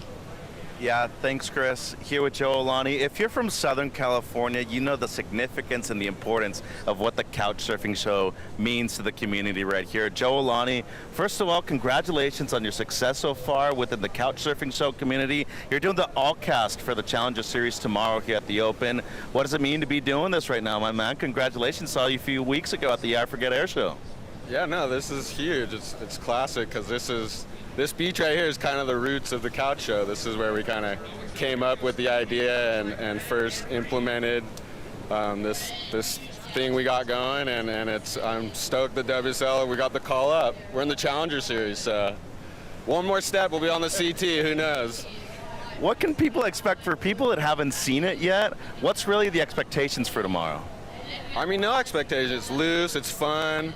We're out here on the beach, some random person, some Grom could come up, but, you know, hopefully we're gonna get the top seats, some special guests. We're gonna have comments coming in, so yeah. If you're watching this broadcast today, watch ours. Tomorrow, the WSL wants you to watch ours. All right, real question, last one. How old is the t-shirt? Is it as old as the actual show? Yeah, no, this is the original couch, the original. I think we got some Aki sweat, some Italo sweat on here. This is the original couch, the original shirt. Until I get Kern and Slater on here, I'm gonna keep it. So once they get on here though, we're gonna hang it up or something, but This is the OG couch. It's getting framed eventually, guys. So live on YouTube, we got the all cast tomorrow starting at 7:30 a.m. sharp. Joe Alani on the crew with the Couch Surfing Show, guys. Thank you, Mitch. Wow, Joe just laying down the gauntlet. Now it's a commentary contest. We got to compete against the Couch Surfing Show. Now that's going to be a fun one. I might try to get on the couch on one of my breaks. I might go ahead and double dip tomorrow. We'll see what happens. So yeah, the Couch Surfing Show, super rad. During that interview, we saw some flare-ups in the lineup right here. Aiden Mason Camp, nice combo. That is how you actually put two great maneuvers in the distance of where you probably should get one. Everybody always talks about the 2-for-1. Aiden just blew it out with two phenomenal turns. That's going to be a really, really big score. Tight arc there from Tiago. Luke Swanson now involved.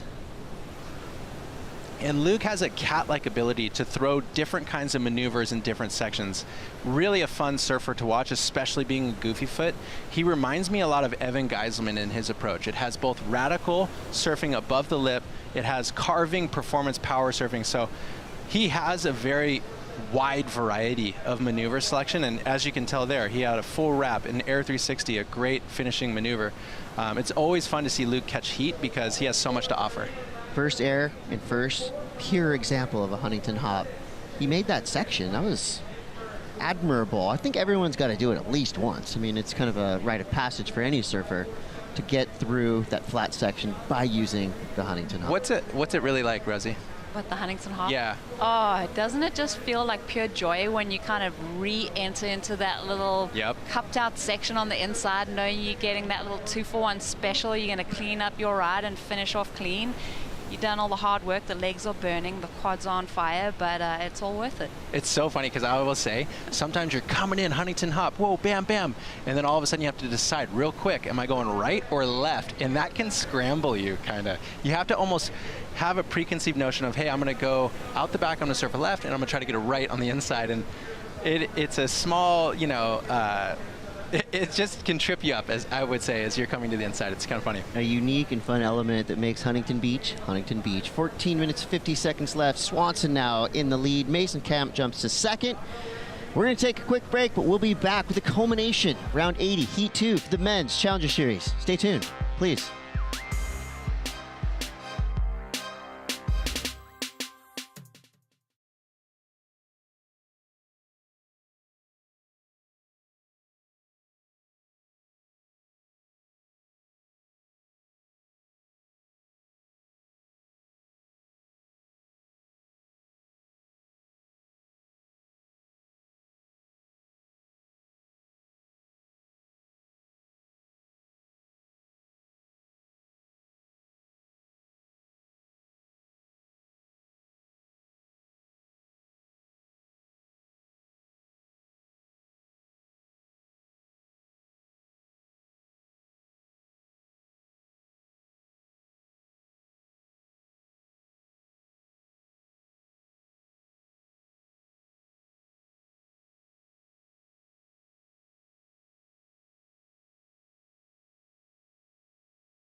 It's all happening here at the Lexus US Open of Surfing presented by Pacifico. And when I say everything goes down here, I mean everything. We've got a killer lineup for our music portion of the weekend, July 31st, Real Estate and the Alalas. And then on August 1st, local natives with RC Drive. You can scan that QR code to get your tickets. And let me let you in on a little secret. It's 2-for-1, Rosie. So you buy yourself a ticket, can I... I guess Tanner and I are going to have to arm wrestle for Rosie's +1.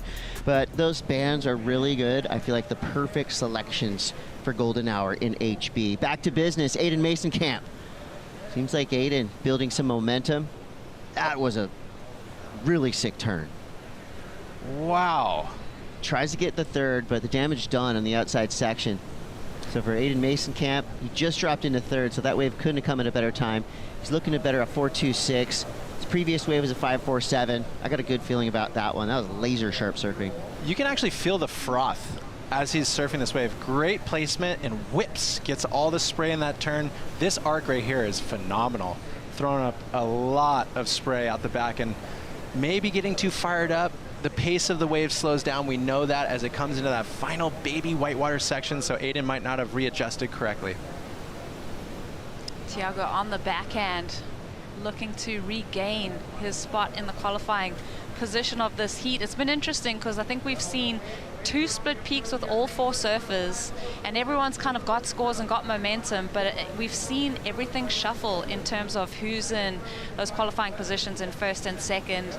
And I think come these 11 minutes remaining, so many waves on the way, how will this thing shift? Because there's not much in it when you look at those score lines. You said it's shuffling, and Aiden just did that. His last score came through 6.50, so even with that third turn, a little too much pepper on that one. The first 2 turns were enough to get him the highest single wave score of this heat. Aiden's in the lead. Luke Swanson's now dropped to second. Tiago needs a 5.44, and Vitor needs a 5.54.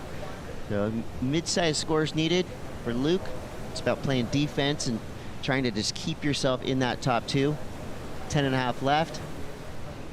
It's fun to see Aiden coming alive. He's really, really looking good. His board looks good. He looks, you know, body language is such an unspoken thing in competitive surfing where you actually can feel how hungry he is to make this heat, and it's contagious. We're feeling it, so if you're a judge and you're watching that, you know he's hungry. Yeah, AI will not be replacing judges anytime soon because we need that emotional factor. Look, they're not buying into the storylines, they're not listening to the hoots and hollers on the beach, but they are watching every nuance of the surfer. They're watching every bit when the hands leave the rails all the way till the very end of the ride. You know, the end of the ride sometimes where you see some claims, maybe you see the drop in the shoulders, body language changes, Aiden flaring into the last turn there. But yeah, the judges, we need that human element, right? Because surfing is emotional and it is spiritual. So yeah, you can do turns and all the way down the line, but the word flow is in there for a reason. The judges want to feel that energy coming from your surfing in the water. I would almost say to Aiden, like, hey, dial back a little bit of that energy because he needs to clean up. This is a nice looking wave. Vitor hammers it. Oh. And just a little overdone there. You know, the forward momentum had him going head over heels, and you just couldn't quite drag the board back under his feet. Now that is one that you probably will look back and kick yourself on because he did all of the work. That turn was insane. And he just came over the front end rail, which means his intention was that he was already into the next turn. He was already thinking about what's coming next again. And I feel like out here in HB, it's a mixture of maximizing those maneuvers and not trying to do too much. Look at this right here. This had best wave of the heat written all over it, and that is the second time that he's kind of overcooked it and not completed those maneuvers. He's going to look back, like you said, and kick himself and just recognize that it was right within his grasp to have 2 of the best scores. He'd be running away with this heat had he completed those 2 maneuvers. And you can tell by his eye line that he's already looking down the line instead of focusing on riding that one single maneuver out. That wave was already just offering that one turn option. Swanson now flying down the line on a monster left. Straight up into it, bashes the lip, and rides out clean. Now that was a turn done under duress. So much force coming all around him. I mean, with this kid born and raised at Rocky Point, he would be used to flying down the line on a big left like that. That was so nicely done for Luke Swanson. He's looking for a 6.15 or beyond to get himself in the top spot. Got a good feeling about this wave. The ability for Luke to read this correctly and say, it's only going to be one turn, I got to get up and get out safely, that he's dealing with the convergent water. It's not an easy exit. He is getting overtaken by the whitewater and coming through. So Luke did a really great job knowing that there is a lot on the line in this heat, whether you're in first, second, third, or fourth. He knew he was going to need to pull that move. And looking at that wave, the second wave of the set, we know that this kind of hurricane swell has short interval, so that's really converging. It had like 3 lips to it, so he read it, like you said, really well. Are we still waiting on that score? Is he locked it in? It's crazy how many scores are coming in. Like you said earlier, Rosie, like it feels like there's occasionally a flurry in the heat, which dictates this big reshuffling of energy of like take you from first to third or fourth to second. And I think that in those moments, it's really important to capitalize. We saw Vitor fall on what could have been the wave of this heat, but Luke really solidified his game. Thiago now driving down the line, straight up into the lip, and again into oblivion. Oh, yeah. Gosh, that probably felt so good until it didn't. That was a heavyweight turn, though. He threw everything at that section.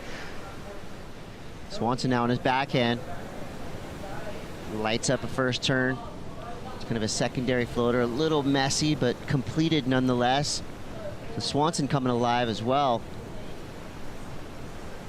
Trying to protect that second place position with 6 minutes, 13 seconds left. And Thiago had a good shot at getting a 6.8 on the strength of one big turn, but it just went wrong. So now, Tanner, we've seen it 3 or 4 times in a row. Surfers kind of going above and beyond what they needed to do and going over the handlebars. I mean, this wave, first of all, incredibly hard to be placing maneuvers like that. It feels like you're cavitating. It feels like you have no fins in the bottom of your board because there's so much foam and whitewater from the waves before, especially being on your backside. You're leaning over your heels, trying to get the bite so well by Luke Swanson to get both of those maneuvers.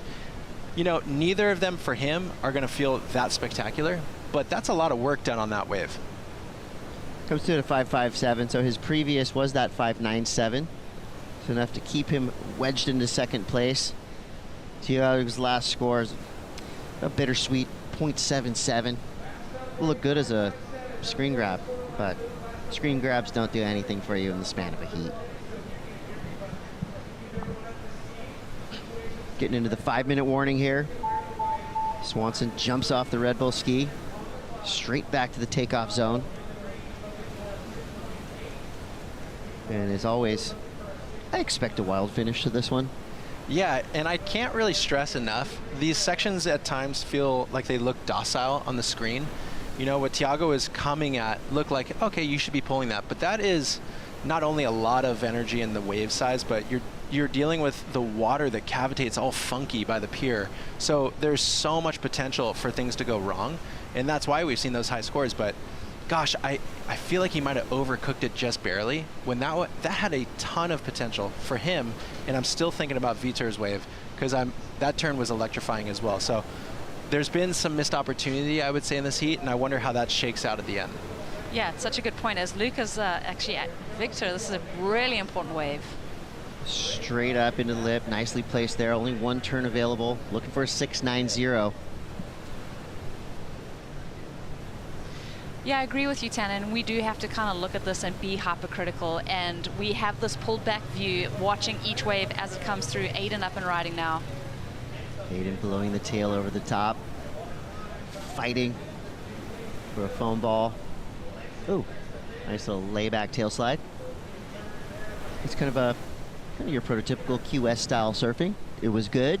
Probably not going to go into his score line. He's got a 6.5 and a 5.47, but I don't mind him staying busy because I want to see as much Aiden Mason-Camp as I can. But it's like, yeah, I agree. Aiden catching waves is great all day long. But it is when you're in that competitive mindset, you are so laser focused. How do you pull that back, open up that aperture, and maybe pull back your energy reserves a little bit so that you can start getting your feet like firmly in reach of this heat? Everything too you're dealing with condition wise is pulling at your mental headspace because it's a current you're paddling against. It's a closing out massive wave that you're dealing with. Sections that are very hard to read. Vitor did great with that backside turn. But yeah, Rosie, it's like, how do you actually calm down? How do you relax in that? Because we've seen a lot of these turns getting overcooked just barely. Thiago looks like he's hunting a ramp. Gets over, leans into the closeout section. Unsuccessful again. But gosh, he's showing flashes of brilliance. And he's such a good surfer that the fact that he's fallen 3 times in a row tells me that It is not easy to ride out of that oncoming section. There's a lot of power coming at you. What went wrong?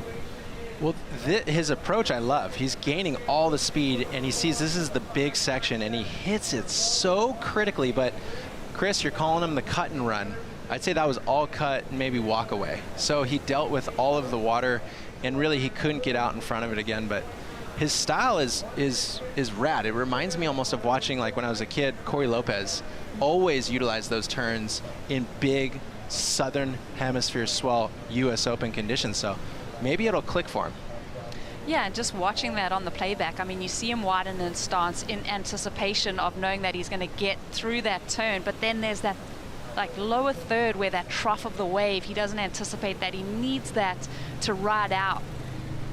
That's a really good point, because you hit it too high, you stay too high. But the wide stance is really what gives you your best shot of riding out of that. To the left of your screen, we got the Colorado River running through the lineup right now. That is a hectic rip current dragging that sandy kind of brownish water through the wave breaking zone with a minute left. Looks like Swanson laying back into his first turn. So that might have been a little bit of a priority play there, just holding off Tiago. It's a smaller wave, but there's under a minute now. Mason Camp and Swanson in those top two advancing spots. Tiago and Vitor need something special here in the last 45 seconds, both needing high sixes. It doesn't look like there's much activity out the back. Aiden, he whips into a turn. Easily gets around a big section. He surfs with a lot of energy, a lot of flair. And this could just be a victory lap for Aiden Mason-Camp. The exciting thing with Aiden, I always love, is he's able to scale that kind of aggression in both small waves, exactly like that, and he can ride very large surf with that same sort of intention. He's got great style, great emphasis. I just love watching him compete. Yeah, he's hyped. And that wave actually may replace the 547. Just gonna have to wait and see. So at the moment, it's Aiden Mason-Camp and Luke Swanson advancing through Heat 2. We're most likely gonna lose Tiago Carrique and Vitor Ferreira. A couple scores left to come through. But gosh, all four of these surfers, valiant effort. Tons of waves ridden. Looks like everybody's made their way to the beach. And here are your official results. Aiden Mason-Camp gets the win. Luke Swanson in second, advancing. And we got to say goodbye to Tiago Carrique and Vitor Ferreira. And the hits are just going to keep on coming. Some big names entering the water and some big names entering the booth. You're not going to want to go anywhere. We got special guests coming in. We got 4 more surfers taken to the lineup. The waves are pumping. It's all going down here in Huntington Beach. It's the Lexus US Open of Surfing. Stay tuned.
Welcome back to the Lexus US Open of Surfing presented by Pacifico.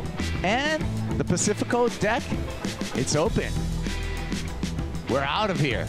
We're out there. Anchors up. Enjoy a Pacifico. Maybe have a Michelada even over there. Speaking of Michelada, Michel Salazar's right here. I'm Kai Guerrero. And two-time US Open champ, Brett Simpson. Michelada sounds good. Yeah, we're gonna after work. It's pretty hot out. It's perfect. Hey, what do we think about today, Brett? You think about 2009.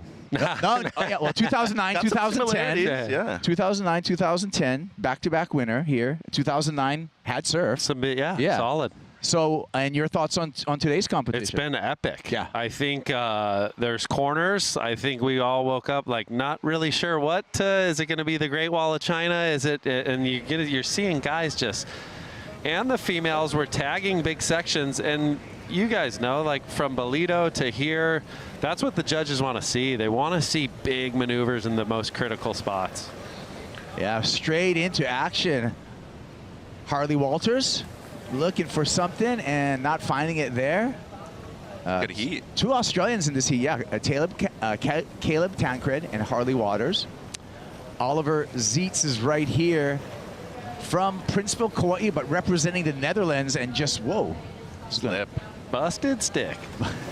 let's hope not, because that paddle in and paddle back out is a bit tricky, and it takes up some time, Coach, but good heat. I mean, good diversity of surfers out there from different parts of the world. A couple goofies against a couple regulars, and no real benefit to being a goofy or regular today. Yeah, Brett? Yeah, I think it's kind of, you might look for a little different wave. Those big straighter ones are probably better on the backhand. You can really tie it in there tighter. Forehand, you can feel a little bit naked per se. When you lip line it's critical, you know, but backside you can kind of curl up in the pocket a little tighter and ball up. I mean, that's my feel. I'd almost rather be on the backside out there. Well, regular footer on our left, Caleb Tancred got the job done. Just did what you were talking about. Dropped a 6.67 on his second wave. So early lead for Tancred. Caleb's an interesting story, you guys. Was it junior phenomena? Mm-hmm. Yeah. Here's the wave right here, Mitchell. Let's talk us through this first. So this is the 3.83. So this is his backup at the moment. He's real quick, and you know they're very well coached. Their program is one of the best in the world when it comes to developing their youth, Kaipa. And this is the 6.67, and it's what you were talking about, Coach, just being a bit tighter in the pocket all the time on these ones. Yeah, I mean, he had coming up and over that backhand section with the foam, he did really well. Tied it in you went Tommy Carroll on that first turn, under the lip, drove through the flat spot, and then hammered it. I mean, that's typically the proof is in the pudding out here. If you can do that a couple times, you're going to make a lot of heat. Yeah. And I was getting to the story of Caleb, had a tremendous junior career in Australia and then stepped away from competition for 6 years to pursue a degree in architecture. I remember meeting him. I was on the tour, spending a lot of time with Ace Buchan, and he was his next door neighbor pretty much on the Central Coast of Oka Beach. And I just remember that, he was the phenom. And sometimes that happens in our sport where so much so young, you kind of lose the drive, and it's really cool to see these stories where they come back. And Kijiro Nishi, nice lip line float right there.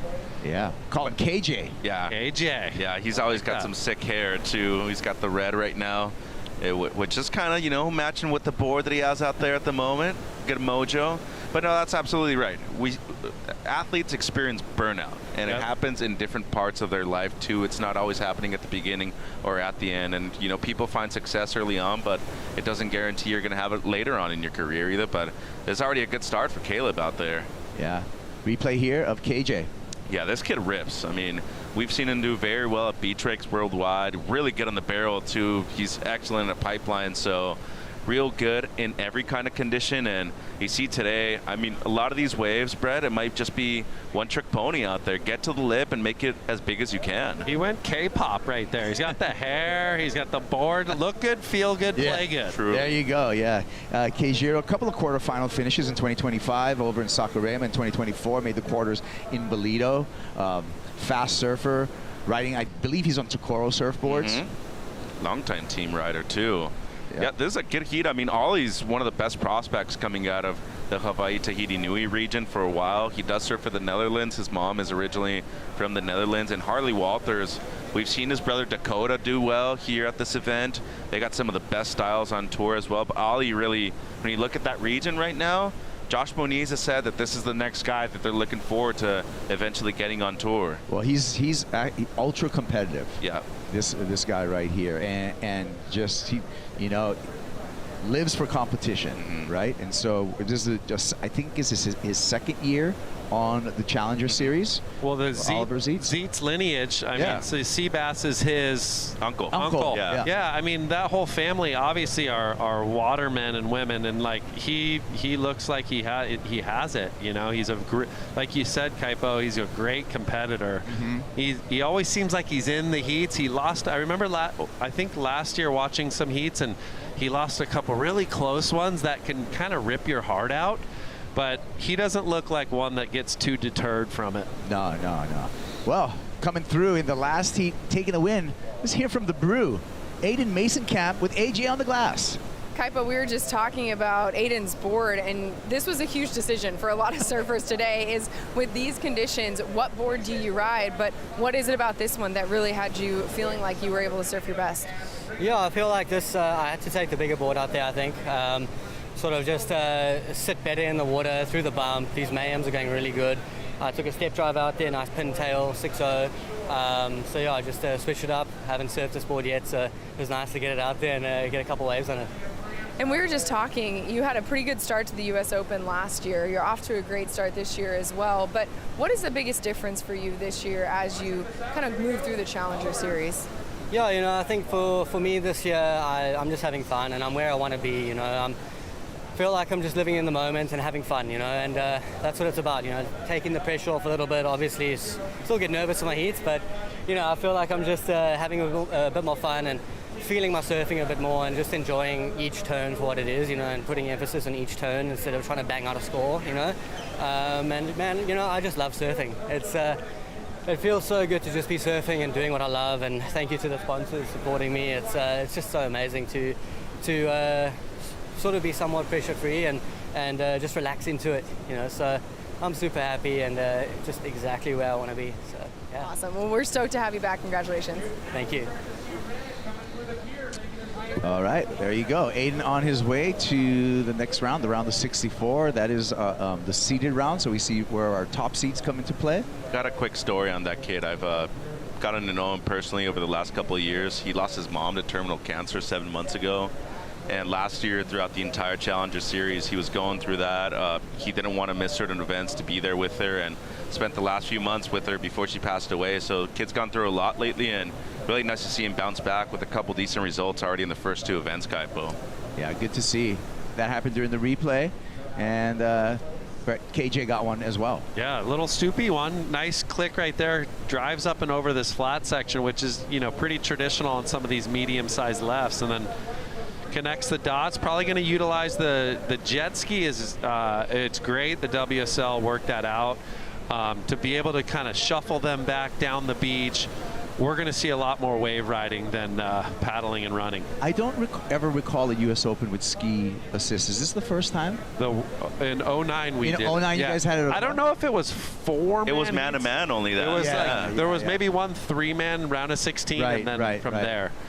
So, yeah, with the two skis, I mean, you might have to wait a little bit to hop on a ski, but it's rare that I don't even think these guys are seeing each other out there, really. They're flowing through, trying to give themselves a couple chances before they get to the pier. I mean, describe the personality of Huntington right now.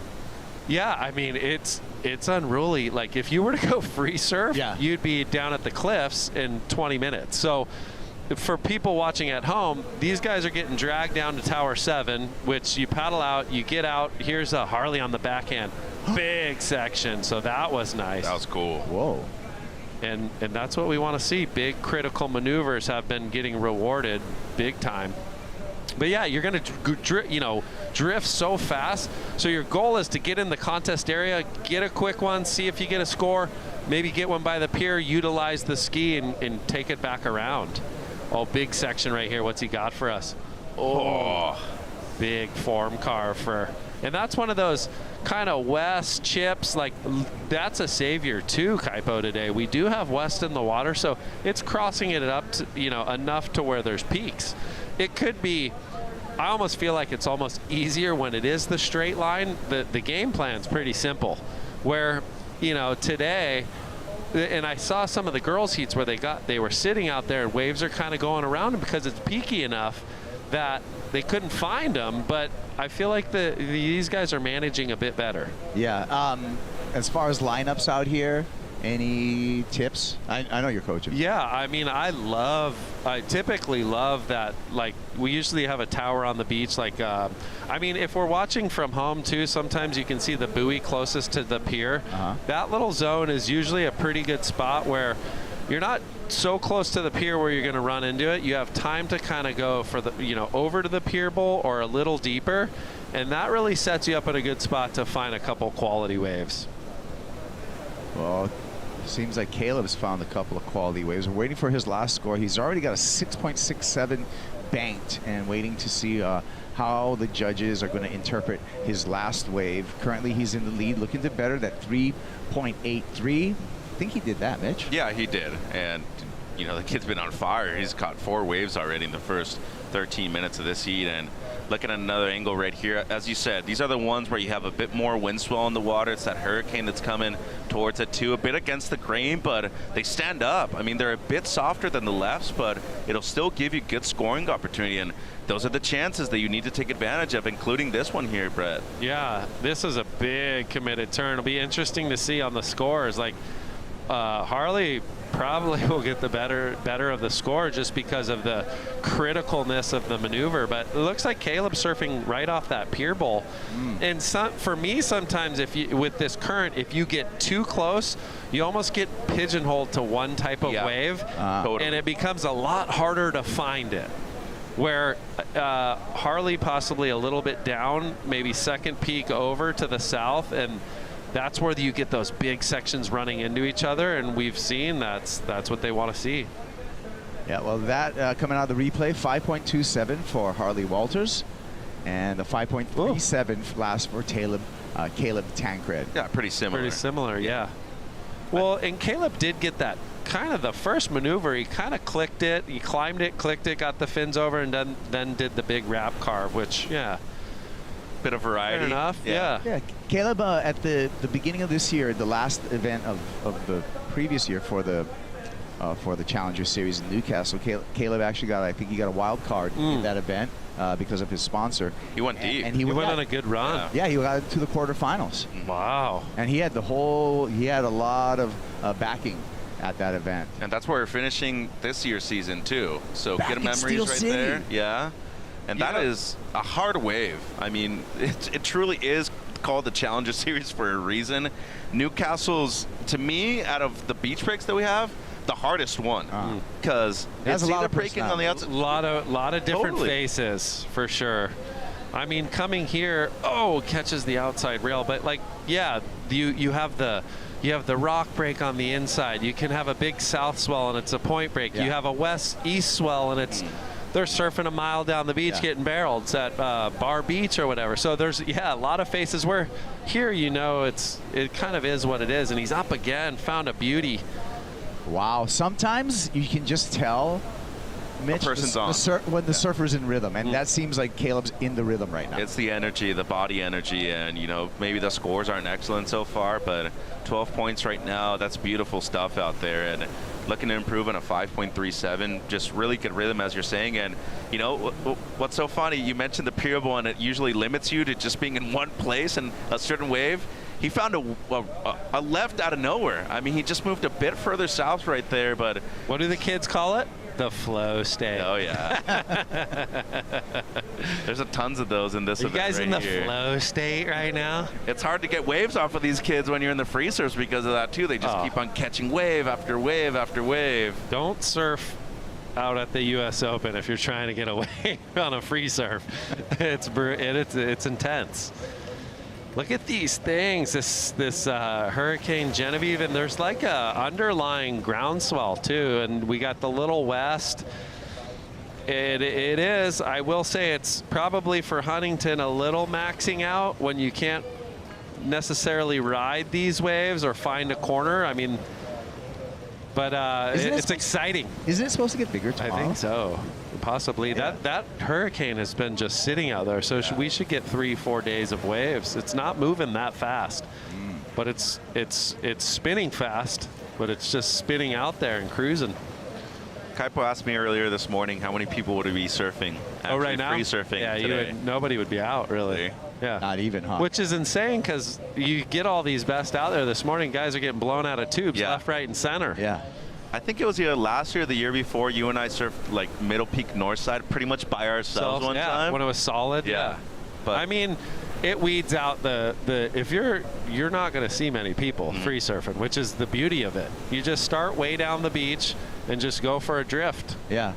Like fun. East Coast drift style. Yeah. You're like, hey, honey, pick me up at Golden West Street. I need to ride back. That would actually be the ultimate. Oh! Double O's right there. O for O for going down. Oh, that was a meaty section. Oh. He went moons over Miami right there. Oh. What the turn, he did everything right. The wave just outran him. Outran him. But it's the approach you got to have at this point of the heat. You're leading, you're looking to improve, and the only way you're doing that with the single turn is by going big right there. So props to him. He's got the right approach right here with 16 minutes on the clock. And realistically speaking, Kaipo, I mean, KJ right now snuck into second place with 2 4s, and Harley does have that 5.27, but as of right now does not have a backup. So time is slowly ticking away. Oh, it could be an important wave right here for Ollie on the back end. Well overhead. Look at the size. Oh. No area for any kind of maneuver. That's when you got to go AI style and do the huge floater. He's found another one. Remember, there's a photo at HSS that Andy did out here, I think 2009 or 10. It was just a monstrous wave for out here. He's just hanging it up. The backhand floater. Yeah, right? it's insane. Yeah. That's like a rock and roll one, too. Yeah. Because that year you had one that was like under the lip. I think it was against Wilco. Yeah. His was like up in the lip. It was just a tall wave, big section. Pretty insane. It like is etched in my brain. Well, a lot of history out here, right? What's some of your? We'll get back to that after we watch KJ try to increase his heat total. Oh, can he hang on? Oh my goodness! I thought he had that right there. He was looking to better 4.2. You see that a lot. You just get upended. Did all the work. He was there, and the thing just kind of pipped him. Need the foo wax. Some of my favorite moments were, some of my favorite moments, I just vividly remembering, some of these battles between like Sonny Garcia, Mick Campbell, Neko Potterots was amongst it. Andy, the few years he won, Taj Burrow had some awesome performances out here. He was one of my favorite, like through that era, where, pretty special. I remember one of the big years, Hurricane Guillermo, I was really young, and I remember watching on the pier, and it was kind of like this. It was very similar to this, and it was an epic event. Well, we got the makings of a memorable event this year with all this swell. 100%. This one's going to be, whoever wins this thing is going to probably make the world tour and/or is already there and go on to have a hell of a career. Generally, I think it's something like 90%, 95% of the surfers who won here have gone on to the championship tour. Yeah. Or have already been there, too, because there's been people that have been on the CT and have just come to do the comp and won as well. Rob being one of them back in 06. Yeah. And very, U.S. dominated it in the past, too, Kaipo.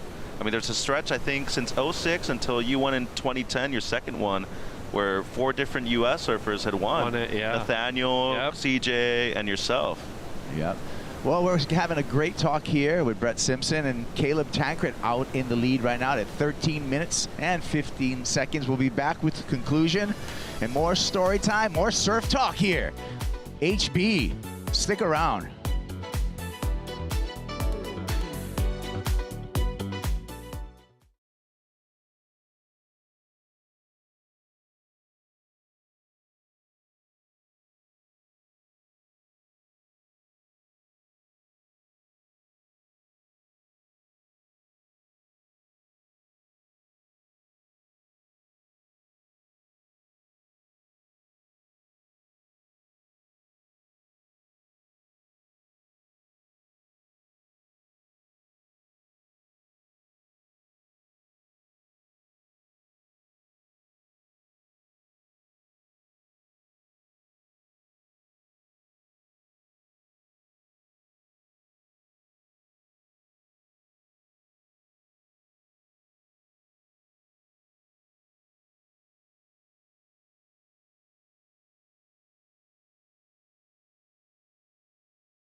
Whoa, check this guy out.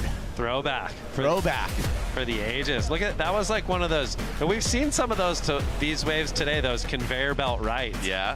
Against the grain, little double ups with those high tides coming up. It's crazy. Later this week. It's crazy watching yourself. Like, how long ago was that? Oh, 16 years ago. 17 years ago. Still upright.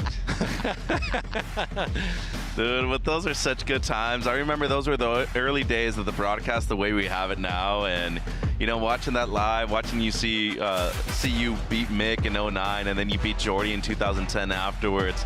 The waves are so good, but really these are sources of inspiration. Look at the crowd, Kipes. Look at the crowd. I'm blushing. Oh, man.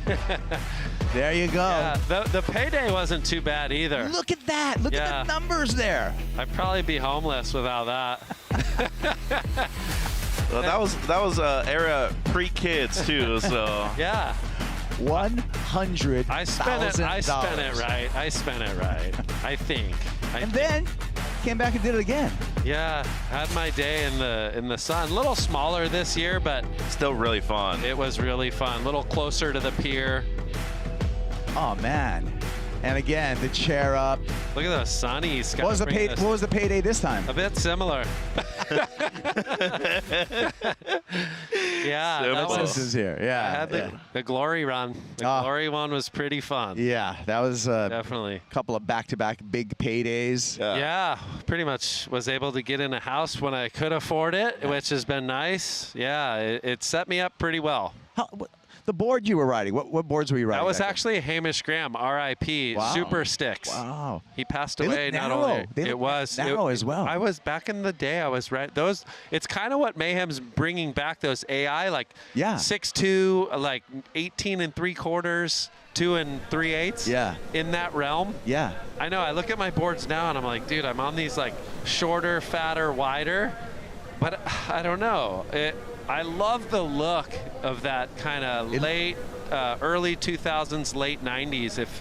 If you're on point, they look really good. Yeah, you say that, and then you still go out in the 40s division. Now you're in the 40s division of the border, and he's still the whammy guy. Boy, he drops an 8 every time he piles up. Of course, he's the whammy guy.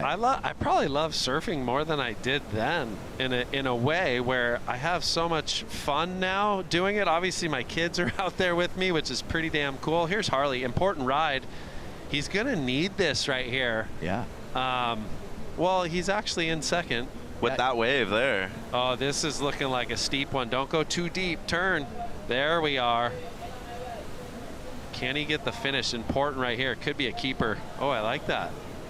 So Ollie, probably he's getting his best. This thing's tightening up. Yeah, 5.57 for Oliver Zietz. Harley Walters, 3.87 on that ride that we saw on the replay. Put Walters in second place, but within reach. Oliver Zietz needing a 3.57.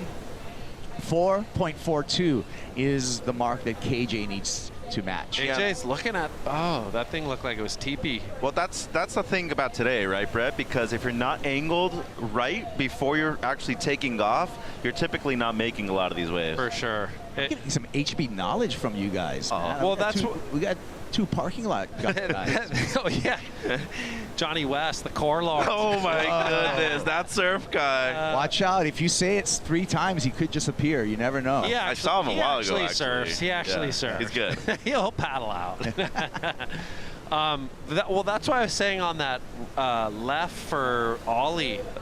This guy's got a bag of tricks. What's he's gonna throw up? Little tap right here, climbs up and over, kicks the tail.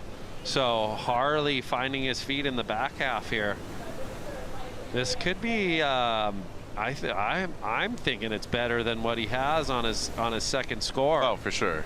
Yeah, by far. But sometimes on the back end, if we get a replay of Ollie's wave in white, if you wait too long and you go too deep, you come up and you're late, and then you don't have that speed to get that transition up and over. The key is a little bit early snap. Carry your speed into that up and over, and this is it right here. Like, cut it a little bit early and get there soon. I like that turn. That turn's good, but then it loses a little momentum through here and has to kind of not as big of a finishing turn. So that's kind of what you're weighing. The excitement's not as big as it was at the beginning. The first turn was dynamic. Kick the tail, important. But sometimes if you can kind of have that turn be a little speedier down the line, you're coming into that final section, and I feel like they like that when you're connecting with speed. So you'd prefer to see a big finishing turn as opposed to an outside? The first turn is dynamic, but it's maybe more of like a spray hack. Mm-hmm. Maybe not as up and down free falling. Right. Maintain all of that projection. Maintain that forward velocity. And that's kind of like it's beach break surfing. Yeah, right? like the damned if you do, damned if you don't, because that first turn was bigger, but then the second turn was more of kind of a tap.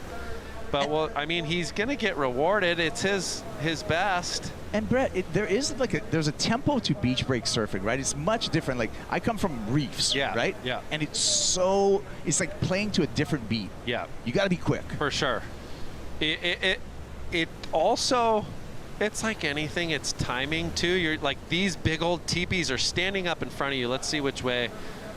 We got a split peak, but this is an important ride. Jams it there. This is looking good, you guys. Flicks it up and over. So that's what I'm talking about. Like, the first turn was more of like a connector speed, and then he just transitioned into the big lip liner. And he's going to get the best score of the heat, most likely. Yeah, that was committed right there. And just under 5 minutes, Kaipo, so in the nick of time right here where he truly needed it.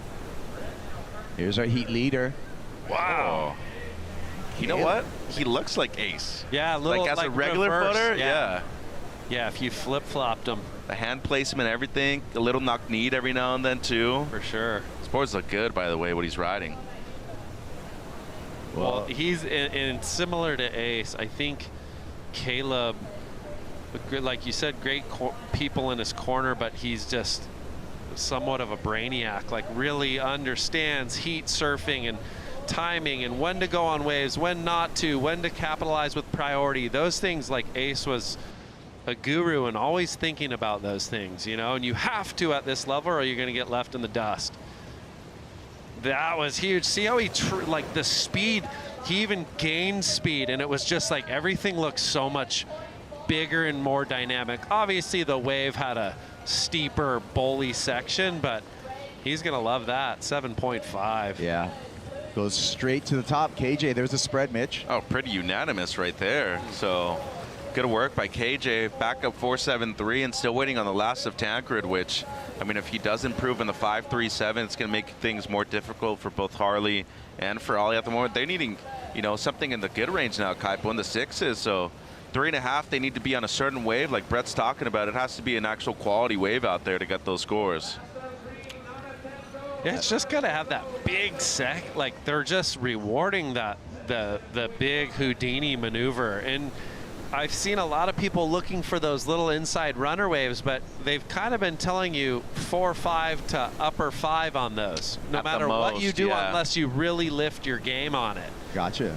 And I think that is so necessary to do because, I mean, Kaipo and I can attest to this. On the championship tour, this year to get an excellent score has been maybe the most difficult year, at least in recent ones. I mean, they're keeping the standards so high right now. This could be a nice, good-looking wave. He's going to have to attack. All right, he's a 6.48. Let's see what he's got. Got to get there soon. Nice first turn, and he goes down. See how I just feel like off the bottom there's a bit of hesitation. He's waiting, he's looking for the perfect spot, and you just got to get there. Get there, and then that sets the whole thing up with the speed and flow. But when you're kind of at the bottom waiting, it's too late. Hesitate, you're late. Doubt, you're out. And I'm sure he'll watch, you know, he still's got a chance to make this heat, but you watch those things, you go, okay, this is what I got to fine tune next time. This situation, or the waves are similar to this in a beach break situation, because he's been finding some okay waves. Yeah.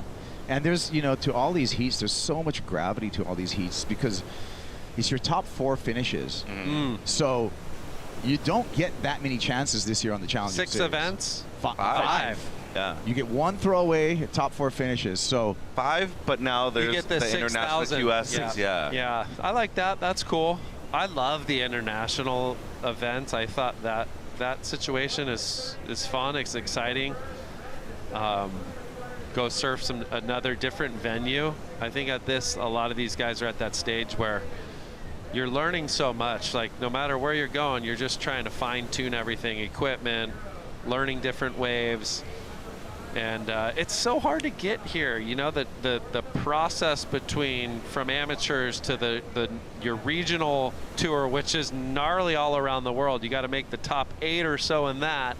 Then you meet the world's best. It's insane. And not to mention this year, because we don't have a cut on the championship tour, you got all the C tiers. You're getting to like do an insurance policy. 15 of those athletes on top of it. Yeah. And they're not guaranteed all of those places either. So they still need to register, and depending on, you know, their seating on tour, they'll get in or not. Well, this is where Harley has to he's got the bag of tricks, and it's these type of guys, when you have the bag of tricks, you got to pull it out when you're on the, you know, on the pump with only under 30 seconds to go. Needs a wave though. Yep. Maybe something here. I'm always a fan. Yeah, it's hard. I guess it's a little different at beach break, but time's winding down. It's almost like paddle out rather than paddle in. That was cool, but is it a 6.5? No, don't think it's going to do the trick. Well, we will be standing by and seeing what this number comes in to make it official. Feeling in the room is that Keijiro Nishi and Caleb Tancred should be in the top 2 positions moving on. And just a little too late right here, unfortunately, for Harley. Yeah, this is not going to count. But that was what he was looking for. Yeah, that would have been it. Oh, so it's the nature of the beast, Kaipo. Yep. Not enough, and there's our official results. Keijiro Nishi moving on, as well as Caleb Tancred to the round of 64. We're going to move on into a short commercial break. We'll keep Brett Simpson here talking more with the 2-time U.S. Open champion. The show continues right after these messages.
Yeah, if you're in Huntington Beach, come on, check out the Lexus house. Check out the new Lexus Surf LX. A lot of stuff going on over there at the Lexus house. We got raffles, we got food, we got entertainment. Oh, yeah.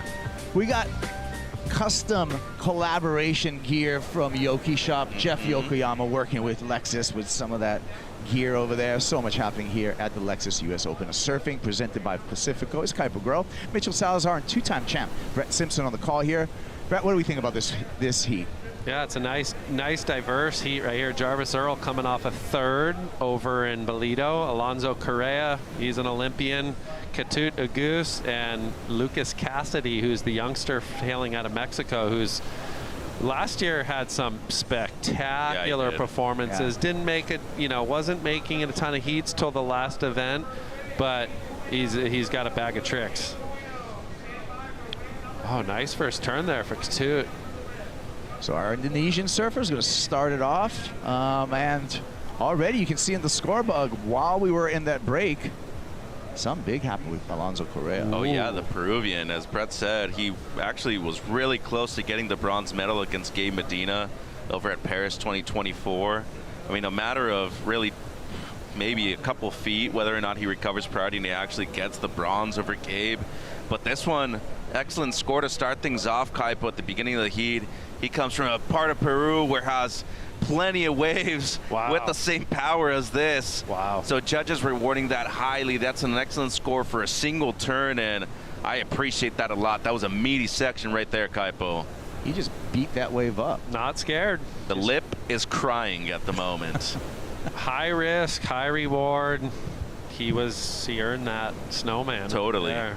And that's like what I was getting to last heat.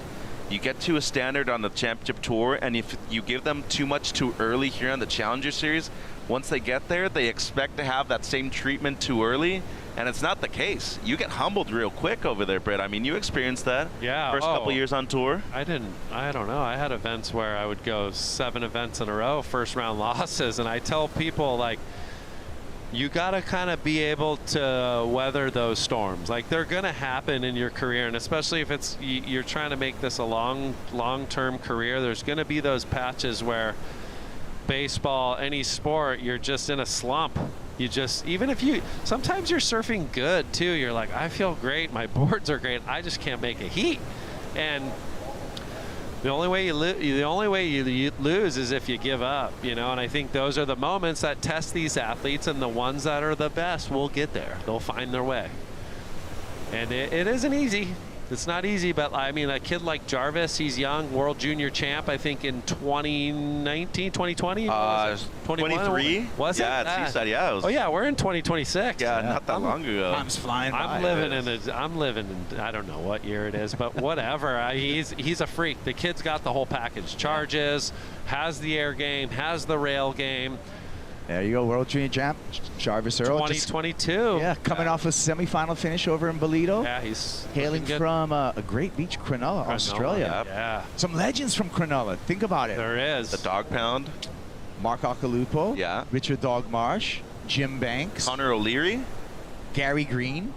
Connor O'Leary. Yeah. I'm going way back on something. I know. I was listening to these names. I'm like, whoa. Where's Louis Egan's Newcastle?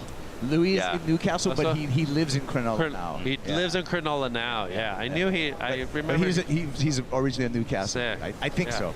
I remember recently hearing like Cronulla with his name. I'm like, I wasn't sure if he was from there. By the way, looks like a beautiful part of the world. We were just surfing with Louis over in Brazil, and he's on like yourself. He's surfing really, really well. He's on the red wine. The vino. The fountain of youth. Everyone else is doing peptides. We're on the red wine, dude. What do you mean? A glass a day, it puts you to sleep early. So I had a chance to surf against this kid about 10 years ago when I did a few QSs in Indo, and he was in his mid-teens. I was already in my early 20s back then, but I could already notice the talent that he had. And speaking of talent, this kid too, Kaipo. Ooh, nice combo, Jarvis. Wearing the white trunks, a little bit risky. Little risky. I'm always amazed with guys with white trunks or white wetsuits, how they keep them clean, man. Yeah. I wondered too.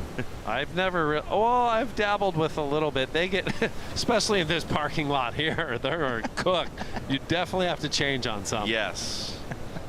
The asphalt is cool. Yeah. It serves its purpose. Until you have but a it colored stains suit. everything. Yeah. I'm like, I probably took it a little for granted when I was getting a ton of free suits and you're changing and you're just kind of throwing them around, but I change on a little mat now, make it all nice. Look at Cassidy right here. Whoa. Body surf wave floater of the year. Yeah, slip right there when he was bottom turning. Guys are getting tasered. People are paying dues right now. Mitch, you got a dart in your neck. Oh my God. Hey, well, I did have a surf like this a few days ago. Whoa, so Jarvie. It's insane. Well, he's picked up a coup. He could get a little 2-for-1 right here. Now he's going to catch the ski and, have 12 points or so. Yeah. That's a killer way in a matter to do of, it. what, 90 seconds? That's what we drew it up just like that. Well, 6.5 for Jarvis for his first wave, waiting for his second score for the Australian surfer, speculating there's going to be a similar number, and he should be going out into the lead when that number drops. And in all honesty, Kaipo, when we called that heat where he drops the 993 at Seaside. Ooh, yeah, the huge, yeah. It should have been a 10. 3 judges gave it a 10 and 2 gave it a 9.8, but he was just on another level at that event. And yeah, head judge Bill's like, I had it at 10. Yeah, for sure. Like, I mean, just the quality of the waves. And do we know who threw the 9.9? I don't. I actually personally, so this was actually a 5.5. The numbers in. Okay. So it is 12 points now. Yeah. It's total. But back to the scoring thing, I trip out on 9.95s. Just or the 997. Or right? 997. That's or whatever. it. Just go 10. Yeah. Just make it simple for us. We can't make it that easy. Here's the 5.5 for Jarvis Earl. I always look at it like, a lot of our other action sports partners, they never really throw perfect scores. Really hard to get. Mm-hmm. Surfing is a different beast just with the conditions and the dynamics, obviously. But, yeah, I don't mind it if they don't go there that often. But there's a time and a place, definitely, that, they go. It's there. It's perfect. Yeah. Yeah. You know where it produces the most 10s on tour? Tahiti? Yeah, you're right. That's our next stop on tour, by the way, as well. August 8th, tune in. Out of known Tahiti Pro, presented by ICs, coming at you. No shortage of swell. Let's hope fingers that the crossed you Pacific guys keeps on doing score. its thing. Yeah. It's so exciting. That event is insane. My favorite. You when the waves are good there, it's just hard. You're not tuning in. Yeah. All right, KJ, on to the round of 64. Let's hear from Keijiro with AJ. That's right, Kaipo. Tell me a little bit about your heat strategy for this opening round.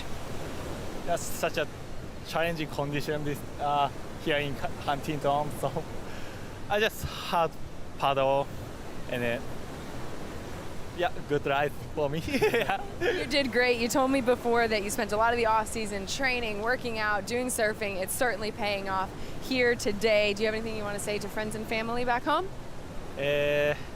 応援してくださった皆さんありがとうございます。次のラウンドも頑張るので、応援よろしくお願いします。ありがとうございます。おめでとう。ありがとうございます。Keijiro Nishi on to the round of 64 with some dynamic surfing for the Goofy Foot out of Japan. Nice headwear there, too. Got the flag in the hat and everything. That was pretty cool.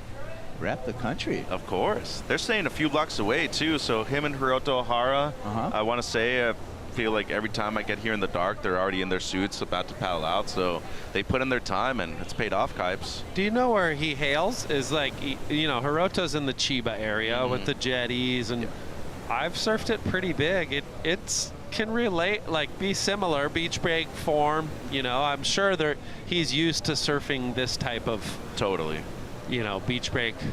Well, for anybody that always, Brazil always got a bad rap a bit. Oh, it's always tiny. Everybody's good at really small wave surfing. Japan's the same deal. Everybody's like, oh yeah, it's typically small. That section in Deer Suburbia where Dane and Dylan Perillo and John Florence, That's maybe one of the greatest sections ever in a surf movie. It's all kind of a bunch of BS because Brazil is always like Rio's head high every day. It's great. Like there's tons of swell over there, and all of those athletes come on the tour and they're dominating in barrels. Like, I mean, I don't know. Yeah, they've maybe over the years have gotten that rap of like small wave wizards, and they are because they're just naturally freaks. You know, they're just gifted, quick twitch muscles, but they seem to adapt in, you know, the reef breaks and figure it out. Yeah, they sure do. Chris Cotier, where are you at?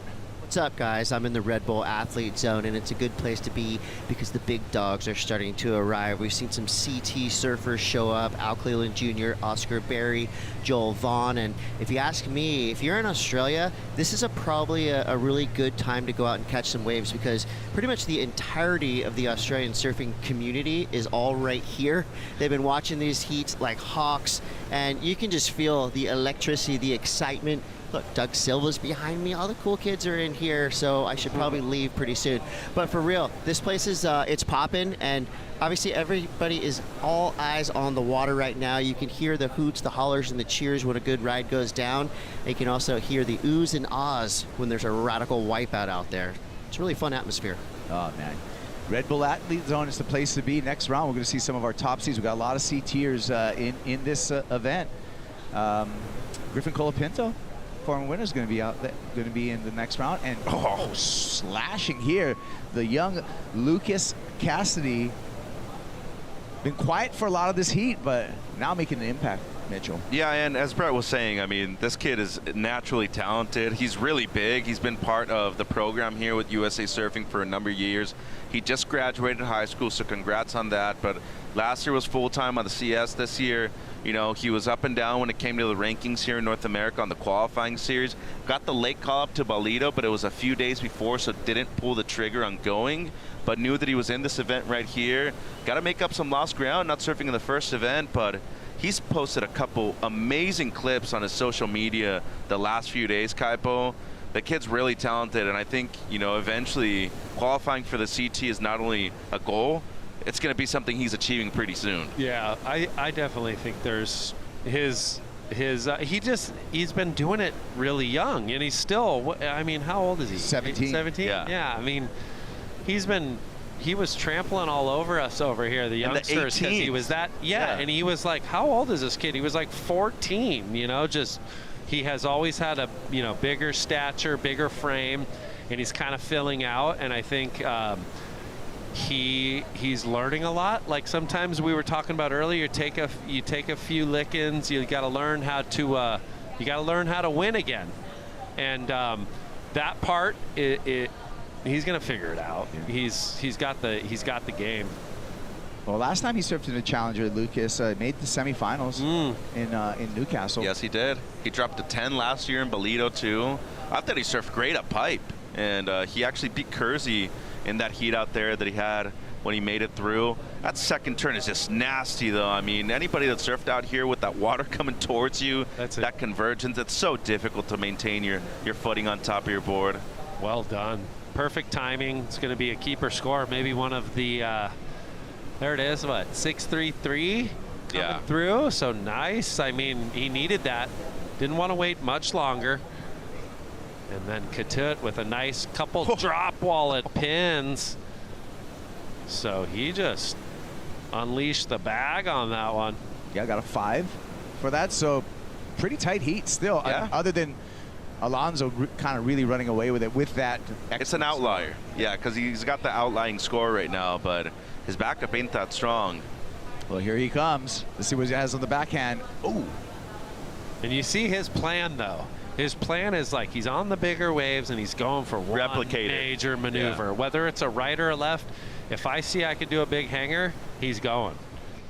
And he might come in with a little whiplash and maybe a little neck work, but you made the heat, hopefully. Hey, that's a guarantee when you surf Southside this size right here. Yeah. Good news is we got physios in the Red Bull Athlete Zone.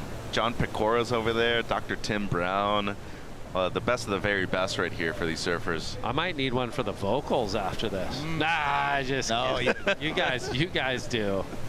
all day. You guys been killing it. It's been fun. Even over the weekend, watching I watch a lot of the longboard, and I don't know. There's something about like I love watching the more traditional style longboarding nowadays. The footwork, the nose rides, pretty sick.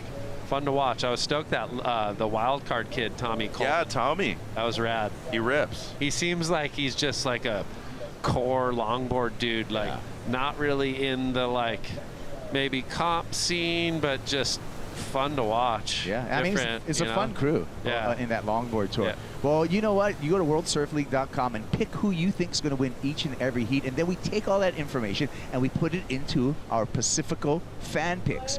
55% of you out there picked Jarvis Earl to win this event. You were wrong. I mean, win this heat. You were wrong. 17% of you picked Alonso Correa. You 17% are right. But this could change right now with Lucas Cassidy. It just made me laugh because there's still 17 minutes though, so they could potentially be right still. You're wrong. You're Kaibo's like, you're wrong.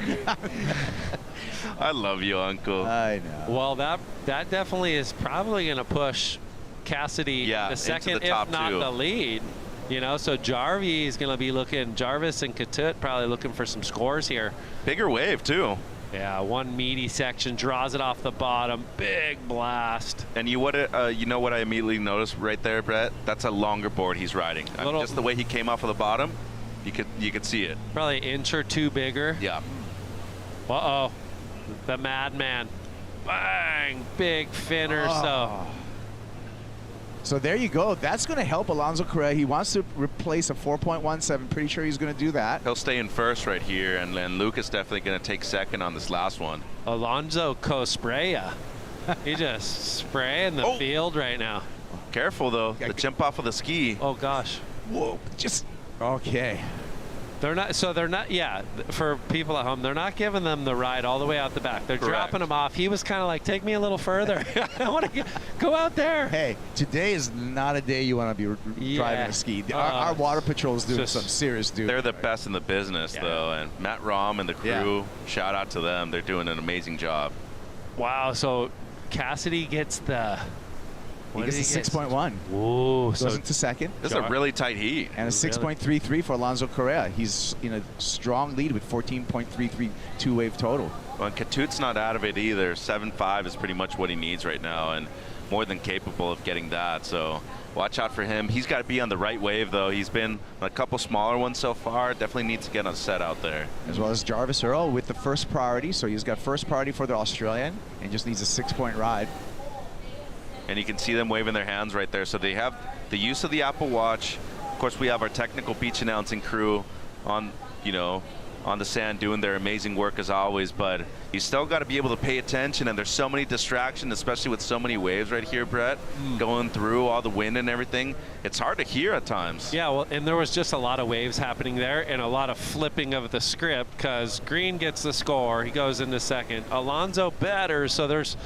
I'm sure the beach commentary team's trying to get them situated. They were hands in the sky. Yeah, tight, exciting heat, and the action's going to continue here at the Lexus US Open of Surfing. We'll take a break. We'll be back with the conclusion. Can Alonso Correa hang on to his lead? We'll see when we get back. That's an 8.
This week, fans at the U.S. Open came together right here at the sand of Huntington Beach for WSL One Ocean activation, teaming up to clear trash and protect our local coastline. The initiative was powered by a key partnership with Wild Coast, a conservation group dedicated to conserving coastal and marine ecosystems, as well as preserving wildlife habitats. The cleanup got huge boosts from event partners supported by Lexus, Gooder, and Open Water, who helped mobilize fans and supply the resources to leave HB's beaches cleaner than we found it. Thanks for all of you that participated. Thank you to WSL One Ocean. And here we are. Look at how clean the beach is, Mitch. Yeah, well, beautiful. It's what we want to see. And, you know, summertime for us here in Southern California, it's the busiest time of the year, but you want to keep those beaches as clean as they found them. Jarvis Earl. Wow. Explosive surfing from the Australian. Just looking for a 6-point ride to get into the top 2 and advancing position. It's a great heat. I'm really digging this right now. Alonso, obviously, with the clear best wave of the heat right now, Brett, but all those 6s, all those 5s, it's going to go either way right here. Yeah, this is really well surfed. Different type of surfing, but gets the rail carve right there, transitions up and over with speed, slams it on the end section. So, you know, maybe not that bigger critical section, but the surfing was, he lifted up. Yeah, I got some insight from Channel Islands' Britt Merrick. He's telling us that Jarvis Earl is on a new model. It's the Pro Plus Minus, the feet of Jarvis Earl.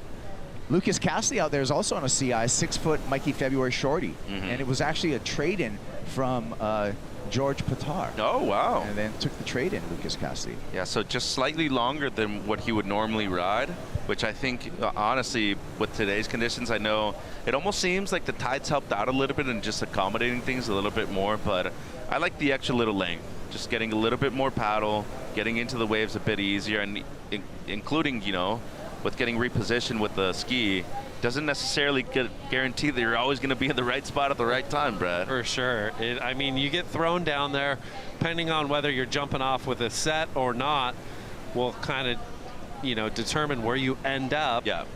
But I think in this situation, like, they probably haven't seen each other a lot. And as time winds down, and if you're making the heat, you definitely want to be by someone so you can kind of maybe take away an opportunity.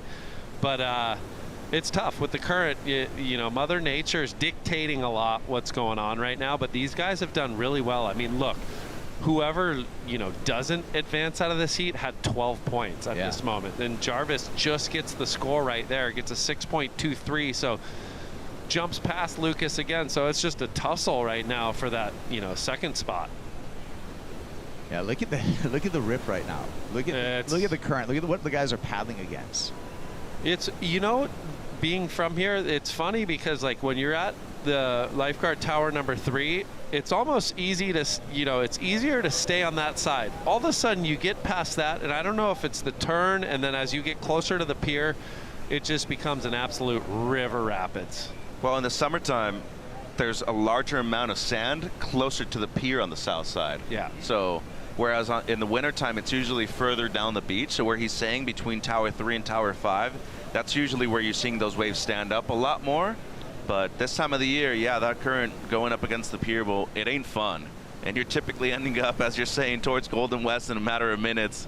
And, you know, if you're not careful, the main thing right there is really just fatigue overall on the outside. At what point would you ride a step up, Brett? Yeah, today I'd probably be on, like, you know, my 6.1 or 6.2. My normal board's 6.0 or so. Yeah, I mean, it's similar for that, just to manage the paddle. And then also when you're hitting those bigger sections, you want to be able to kind of power it and hang on, and that gives you a little more space and area to pull off the maneuvers. Yeah, it's gonna be interesting to see how big a board, I'm just bringing it up, Wesley Dantes rides, because his normal shortboard's a 6.4 already. I heard that. He was riding a 6.4 in Bolito, so he might be on like a 6.8. 6.8 shorty. Probably still going tail high too. Yeah. Doing. Yeah. But the king. But realistically speaking, though, with how good technology and boards are nowadays, and especially with how strong these dudes are, they're moving that around like it's a shortboard anyways. Little epoxy 6.4. Yeah. Hey, I mean, he did it in Bolito, and the conditions are kind of in that realm where it's bigger, juicier sections. So, yeah, why not? I'm sure he's not going to change much. When you're winning, just keep the formula. You know, seems like he's got the formula. I mean, he's just hucking airs. Well, he got second over there. Yeah. You know, he's up there in the rankings yeah, right sorry, now. he got second. Yeah. Our boy Hausch went Hauschie. big straighty. Yes. That was sick. The power Hausch. Power Hausch. That was fun. He's pushing an emerald green Lamborghini right Yeah, where's he parking that thing? Duke's Valet, baby. Just pull up. Uh-oh. Important ride. It's a 10-footer. He's out.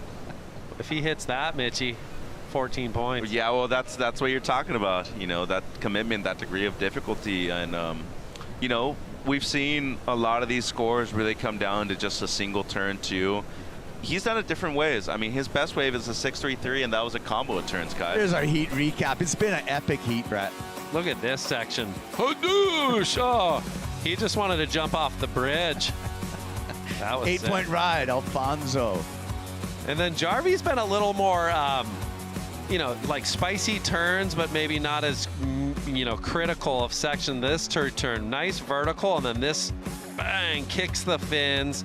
He could have easily got upended on that little refraction below. And then Alonso Cospraya just get your umbrellas out. His brother shreds too, Sebastian. Check this out. This is how good this heat is. Look at our top 5 heat scores. 3 of them are in this heat. Yeah. And this is what I'm telling you. Like, you can go through this tour and lose these heats, and you go on a little run where, oh wow, from the top ropes, you go on a run where you might be like posting 12s and would have made 15 other heats. Every other heat, yeah. And you lose. Yeah. And you go, frick, what am I doing? Like, what's going wrong? And you can't get too discouraged because the tide will turn. Who knows when, but it will. Well, let's give a perfect example of that this season on the CT up until the last event. Tia Zabrowski lost a lot of heats, you know, with less than a point of separation. Oh. Jarvie! Jarvie had it there. He almost had his feet got a little bottled up. There's the Aussie crew, Winter Vincent, Jake Wilcox, the Beagle is right there too. Joel Vaughn, Oscar Berry, Xavier Huxtable, Mikey McDonough. Wade Carmichael's back, baby. Doing coaching, yeah. That's a good crew, man. Yeah. That's what the crew from here needed to use in order for them to get that mojo, because for sure that's a tight crew right there, Kaipo. They're always supporting their own, and until the guys from this region right here coach, they realize that they need to do that with their own. Well, and yeah, we had that a few years ago where we had like 6 athletes qualify, you know, and they were all supporting each other and staying till the end, whether they were in or out. And there is some, and that's another learning, you know, part of it. Oh, big turn there for Cassidy. Ooh. Wow. That could change things. These are 6.41 to go into second. Yeah, that was a nice turn, you guys. Big section. They've been rewarding that. And, you know, Bill sent out the criteria this morning, and especially one thing for the Challenger this year and the Championship Tour too, they're using this word purpose a lot, and it needs to be a purposeful maneuver with control, right, and determination for the section, and just seems like there was a lot of purpose on this one right here at the end. Yeah, look at it. Solid wave. It kind of grew down the line too. Big section. That was pretty impressive. Yeah. Wow. So this is and they got a decision to make right here, because this could be deciding the heat too. Oh, for sure. Like with 3.5 on the clock, the other 3 surfers might not be getting a wave, so this guy might be taking out. What do you think? Number 2. Did he get it? I think so, yeah. I think this is his best wave, personally. Well, Jarvis wants to respond. Here comes Earl. He's looking down the line, wants something big, floats through that section, comes around the corner, bangs it, and stands up, makes that a complete. So Jarvis looking to improve upon a 6.23 to make the requirement a bit higher for Lucas Cassidy, who are still waiting for that score. Gosh, both these guys have surfed a solid heat to lose. This has been a great heat. One of them's gonna lose, you know, and that's the That's the tough part about this sport, but that's sport. That's why we're here. That's why we love it. That's why it makes us better. Winning these events, like a lot of things kind of got to go your way, you know, and you got to surf well, but things got to go your way. First score saying yay. Ooh, it's going to be tight. 6.77 comes through. Cassidy goes into second, still waiting for Jarvis Earl and his score. Now Jarvis needs a 6.61. It has to be his best wave. And I don't think it's there. There was a smaller one. He surfed it great, and as you're saying, I just, you know, there's just a little bit lacking right there, and it's the commitment to those big sections. And I feel like this one's going to fall short, Kaipo. Yeah, still waiting for Jarvis Earl's number. The feeling on the set is that it's not going to get the requirement, a 6.61. Yeah, I think he took the ski back up the beach, so it'll be interesting to see if he even, he's on the back with a minute 40. Probably not the worst idea to try to get away from everyone. He's gonna have to get a little boost right here. He's trying to get the slingshot engaged. Yeah, he's gonna have to jam out there. I mean, I doubt, you know, Cassidy or anyone's gonna be down that way to hold him off, but with a minute 20, we'll see kind of where where it all ends up.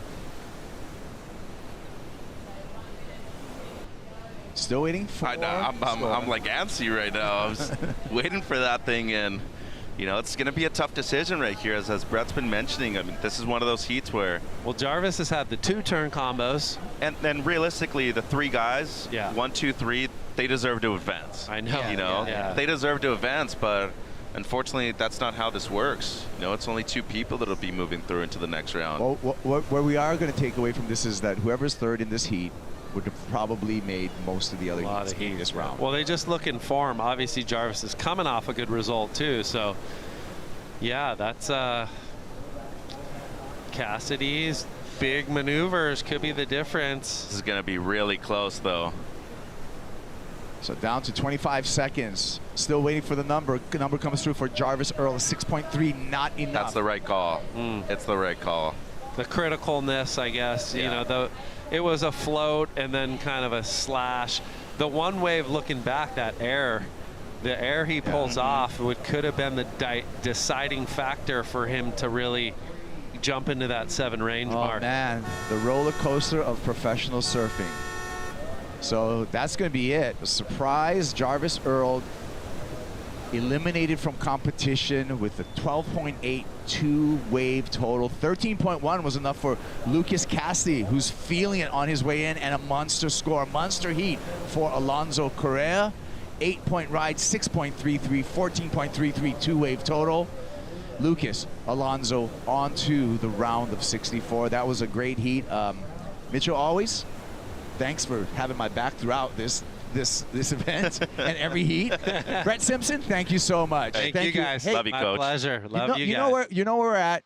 Join us anytime you want. Yeah, I'm gonna sneak back here. Love it. Let's sleep in here, maybe. Perfect. More coming from the Lexus US Open of Surfing presented by Pacifico. We got more for you. We got more special guests. We got more surfing in the round of 80 here, Southside Huntington Beach. We'll be back after this.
as the advertisement says. Visit Huntington Beach, and if you're lucky, your visit might coincide with a super swell that we're experiencing right now.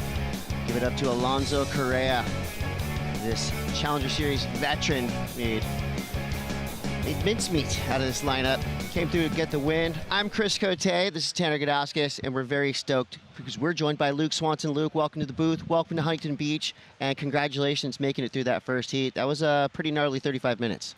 Yeah, I would argue maybe the gnarliest physical exertion of any 35-minute heat or heat I've had ever. And this is coming from a guy that surfs pipeline on a daily basis, so that tells you how heavy it is out there. We needed that. We were hyping it up all day. We're like, there's rushing current. The waves are closing out. It looks so punishing. So thank you for saying that. Yeah. No, I got on the ski at one point, and as we were driving, I was so grateful to have the ski because I literally felt like, you know, your stomach starts churning and you're like, am I about to puke right now? It was that bad. Yes. So I was so stoked to have the jet ski there for me. Glad you said that, because Tanner was saying even that like 30-second jet ski ride can change everything. That's everything. Yeah. By the time you get there, you have enough breath to paddle hard, get back out, still get pounded, but get back out with some energy. Love to hear it. Well, we have 4 more surfers entering the lineup. The waves are absolutely pumping. Midday, peak of summer. The wind is in our favor. We got Ryan Kainalo, Beric DeFries, Connor Dos Santos, and Carlos Munoz. This is one of the most eclectic heats I've seen of the entire draw. Literally something for every type of surf fan, including this guy, Ryan Kainalo, an absolute ripper out of Brazil. I would say that Ryan is like one of those guys that's kind of next in line to really join that full force Brazilian storm. This kid is on fire. Well, I mean, a couple points on that. Like, this eclectic matchup is exactly why we love the Challenger Series, because he's going to clash against guys like Carlos Munoz and Beric DeVries, who've been in the game for quite a while, and it challenges you to bring out your best maneuvers. And every single round we have here is paramount. Luke, I want to get your perspective of doing the Challenger Series. I know you had a little bit of a bobble start in Bolito. Coming into the U.S. Open, what does it mean to be making these first rounds? Oh, they're so gnarly. Yeah, Brent Powers, shout out Channel Islands, he just said the round of 80 and the round of 64 are the hardest heats in surfing. I actually agree with him. Yeah. I mean, they are constant chaos. You don't know what's going on. Everyone's ripping. Wow, that was a nice turn. And yeah, I mean, they feel bloody. They feel intense. They feel like you're just, I mean, once you start getting and your momentum starts carrying, that's great. But that first round, that second round, oh my gosh, intense. I mean, every heat has that finals day feeling, as we saw a quick flash there from Connor Donegan Dos Santos, a surfer so good, you named him 4 times.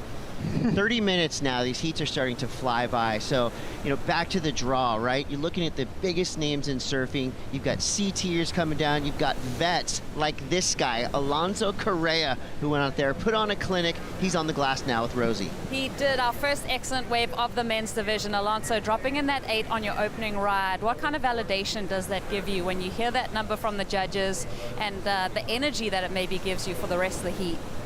Yeah, thank you. It was a little unexpected. I went on that wave, and I wanted to hit it early so it wouldn't be too gnarly.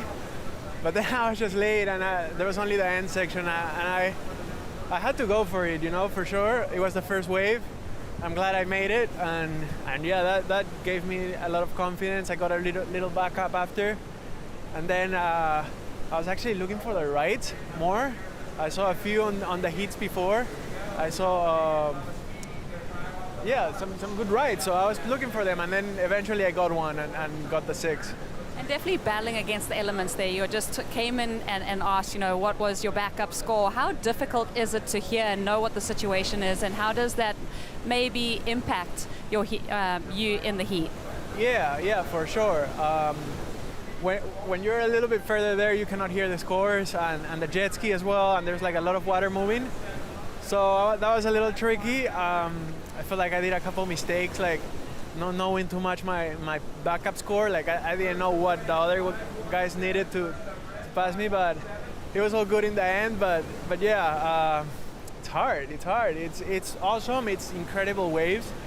We're stoked, but it's also hard. Challenging. Well, what's your goal for this event? To do as best as I can, for sure, always. I'm happy I made the first heat. but Lido was hard. I surfed good, but I didn't make my first heat, so no, I'm stoked. I'm there. I'm made my first heat of the year in the Challenger, and I plan to keep it going. We love seeing Peruvian representation. Anyone you want to say hello to back home in Spanish? Yeah, thank you. Nada, gracias a todos los que estén mirando de Perú. Nada, ahí mi familia, mi mamá, mi papá en Lobitos, Sebastián y Bron en Lima, y nada, gracias por ver y seguiremos. What a beautiful part of the world. We can't wait to see this guy in the next round, you guys. Thanks, Rosie. Yeah, Alonso is a ripper. That's a name you do not want to see in a four-man heat, that's for sure. Well, 27:20 to go. A couple scores to pay off here. So we see Kainalo on his backhand. Quick start, two-turn combo, mid-sized wave. A little bit slower of a tempo, but he's putting in the work. He started off with the 5.17. Here's the inside section. That was all right. That was cool. That'll be a placeholder, I think. You know, we're looking for scores in the 7, 8, hopefully 9 range. I mean, firepower we have in the water. I just took my eyes off the screen for 1 second. He's still going. Luke, talk us through a little bit, because in some ways you did a similar approach in your last heat where you got your score pretty early in the beginning of the heat and then backed it up pretty quickly with another left. Do you feel like rhythm gets cemented in flurries? Yes, I totally do. I think you can, one of the biggest blessings you can have in a heat is to find a rhythm at the beginning. As the heat progresses, getting into that rhythm seems to be harder and harder and more of an uphill battle. So if you can get that first exchange and get a decent score, in my opinion, at least for someone like me, that gets the ball rolling, your momentum starts carrying forward. Getting an 8 as your first wave, I mean, it's like most people, you wouldn't say it because anyone can do anything, but most people are going, all right, well, he's, you know, that's it. Now he just needs to think about getting something small, something easy, and now, you know, get a 4, and now he's got 12 points. That's the way to do it, for sure. And getting a 5, a 6 to start the heat felt great, yeah. So outside of heat strategy, we know you have an intimate connection with the Channel Islands crew. You've already mentioned Brent Powers is down here in your corner. You've worked with Britt Merrick over years of time. You're actually the first surfer we're able to tap into the mindset of it. What do you guys bring to the US Open specifically? What is so challenging about this wave, and how do you come prepared with your equipment? Yeah, I'd say actually Bolito and Huntington are two waves where you need the whole bag. Last year, I was just talking with Luke Thompson. He brought 17 boards. Can you believe that? So, I mean, maybe that's fun to travel. That might be a little overkill, but I think it's important. You need waves. You need boards for 1 foot, like we had last year in the first round, where you're just struggling to stay on the wave, and you need boards that you'd ride at Rocky Point or even Pipe, where it's super hollow and throaty, just like it is now. Wow, that was really cool. This heat is lighting up, and it's really on the merit of these big maneuvers in these big sections. We've seen it all day. That's kind of the narrative of this big swell. And when you get guys like Carlos Munoz who are so comfortable putting it there in those challenging spots, it's been really fun to watch. But what is it like, the perspective of actually laying it on the line when that much water is coming across your board from the pylons? Yeah, I had one in my heat that, I had a couple that went well, and I had a couple that didn't go well. And it's crazy how, you know what, Alonso actually put it perfectly. You think you're coming up early out there right now, and you're still going to be late because it's so sucked up, it's so hollow that by the time you get there, the lip's already throwing out, and you're just hoping to airdrop and make it.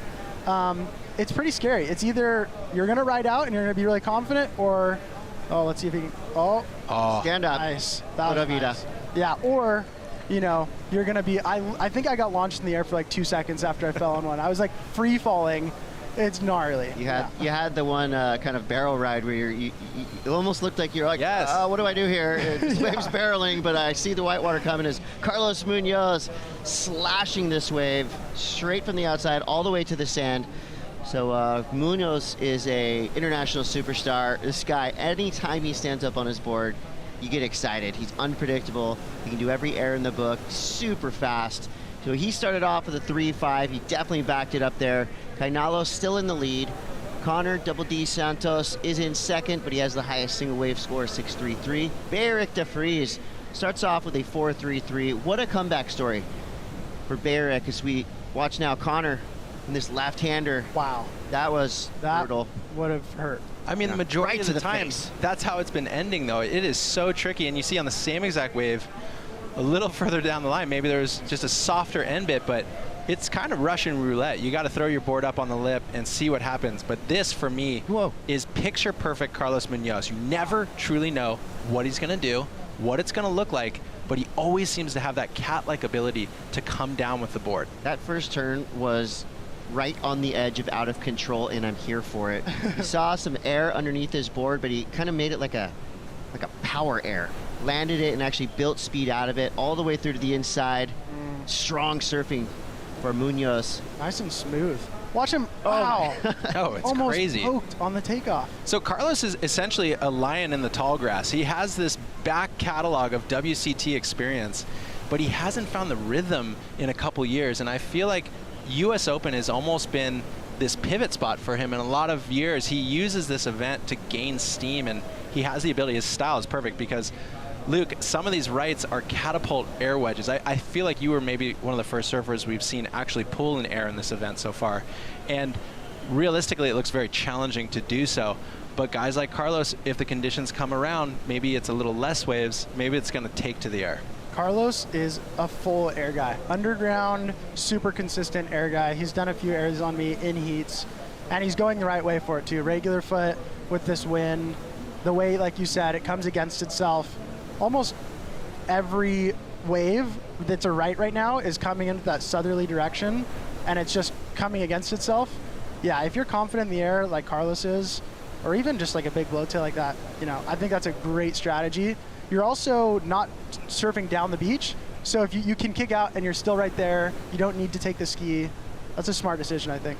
Okay, but then what is it like on the lefts? Because I feel like we've been trying to find the words to describe the experience of the amount of current in the wave face, and you're trying to find pop out of the pocket to do those airs. I've always found it to be very challenging, actually extra hard, to do airs out of the pocket here at the US Open. Yes, totally. In fact, the little nose pick that I did in my heat was a typical Huntington air section where it kind of actually, if you're not pressing firmly against that crumble, your board almost goes away from you.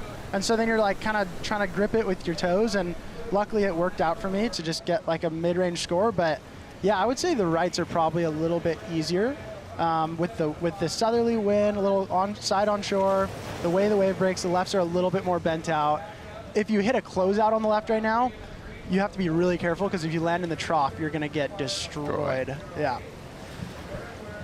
I like that insight there. 20 minutes left. Surfers resetting themselves in the lineup. And we have the ultimate beach party happening behind the scenes, behind the surfing. There is basically a whole village that was built this whole last week. And I think right in the mix, we've got AJ McCord somewhere.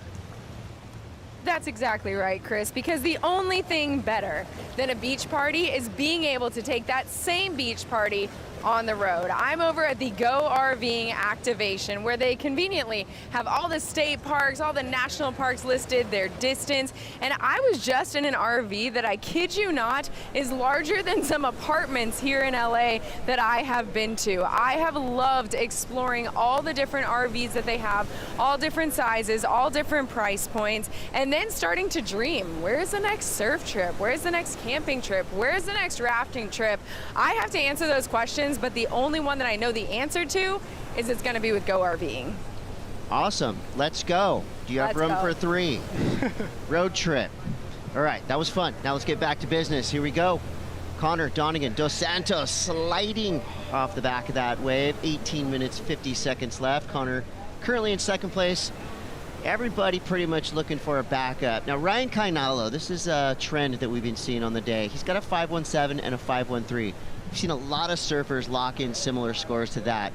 Kind of gets sketchy, though, because when people start dropping 6s, maybe 6.5s, then you almost have to feel like you're behind, even though you may be on the top of the 4-person rankings. Very true. Very true. The thing about the conditions right now is that an 8 with 1 turn is very possible. And so if you have 2 5s, you're not feeling comfortable at all, even if guys have 4s, because all they need to do is, one big closeout turn, essentially. So yeah, I would say that's just classic Ryan Carnalo. He's always going to go out there and get 2 mid-range scores at least to start. He's so consistent at that, which makes him so scary to surf against in a contest. His job now is to make sure that he extends that lead before, Connor gets it back up, or Carlos or Barrick do a big closeout turn, which they're all probably looking to do. I would be interested in your perspective of this, because I feel like it gets to compete against that. It almost forces your hand, knowing that they will be consistent. They will come up with the 10, 5, 11s, and 12 totals. And for somebody like yourself who has a very large bag of tricks, do you find yourself pushing almost at times too hard competing against that? When realistically, if you took the same approach as Carnalo and built that momentum slowly like he's doing, you might end up over the top of him by virtue of just wave selection or different things. I feel like sometimes you see guys come out of the seat a little too hard when they compete against that. Yeah, that's very true. Some people will look at someone like that and go, okay, well, I'm going to do my thing and get a big score, which I think depending on your confidence, depending on what you're comfortable with, you want to surf to your strengths. I think for someone like me, I'd probably look at that heat draw and go, I know Ryan's going to go out there and get 2 5s. I'm going to do my version of that, do what I'm comfortable with. But I think I'd probably take advantage of going for a lot of high-risk moves and doing them a lot of times. The cool thing about the jet ski assist, the way the waves are right now, you can just keep trying over and over. And I think because of that high scoreability on those big closeout sections, I'd probably want to do that. The little, small, medium waves offering 1 to 2 turns, I don't know. To me, I feel like that 8 that Alonso got, to me, that's kind of the dream wave. But then, maybe you don't get it. Maybe you fall a few times and Ryan's got 11 points, and that's scary. Let's see Barrick. Nice. I'm a big fan of this guy. Oh, of course. Barrick is one of those surfers. We watched Aiden Mason Camp earlier in another heat. Emotional surfers. You can feel it's contagious. If he's clicked into gear, which Barrick has found a new passion in both life and surfing and bringing it into the competitive arena. And man, is it good to see him do what he does. I mean, we're talking about not just a surfing comeback, because he broke his leg hardcore in an event. It was really just one of those things where you turn the TV off after you see something like that. So that was one thing he had to battle back from. And then he's had a very, public journey into sobriety. And he's actually now at a point where he's probably helping countless people who went through a lot of the similar things that he went through. So he is a hero on land, and he's a ripping surfer in the water. He just put himself right into the mix here. Dropped a 5.47. Love that frontside snap we just saw from Barrick. 4.33 was his starter kit. Now we have 15 minutes, 11 seconds to go, and this heat is wide open. Everybody's sitting on a 5 at least. And for Connor, he's looking for a 3.47. Carlos Munoz, I mean, this guy gets 4.88s in his sleep. That's 1 turn for Carlos Munoz. He's got to get rid of the 3.50. So 35 minutes. That can feel like an eternity, or it can feel like you're in a time warp. What was your feeling out there in the 35-minute heat? Did it go by fast, or did it seem like you were out there for a while? I think it kind of flip-flopped a few times. It goes back and forth. Sometimes it feels like, why is there only 20 minutes left? And then sometimes it's like, why is there still 15 minutes left? You know? So I think for me, it went back and forth a few times. Looks like, I'm also noticing it looks like the onshores are getting a little bit stronger right now. This wave looks hard to surf. Wow. Oh my gosh, that would have been cool. It's kind of tricky, huh? When it starts to get a little bit more onshore at Huntington, it's nice to have a crumble, but then it's not nice when you're coming up and you got 3 different little ledges, right? Can be a little bit too much of a crumble sometimes. 14 minutes left. Carnalo in the lead. We got Barrick DeVries in second. How's this thing going to end up? Well, you're going to have to stay tuned to find out. We're going to take a quick break. We'll be back with more. It's the Lexus US Open of Surfing.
Welcome back to the Lexus US Open of Surfing.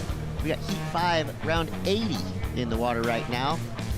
Men's Challenger Series rolls on.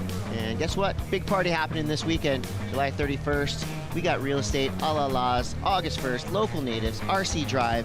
Get your tickets now. These tickets are actually going really quick. Might even be sold out already. I don't know. You're going to have to check for yourselves. But we did make a pact. Chris Cote, Tanner Gadowskis. We got Luke Swanson here.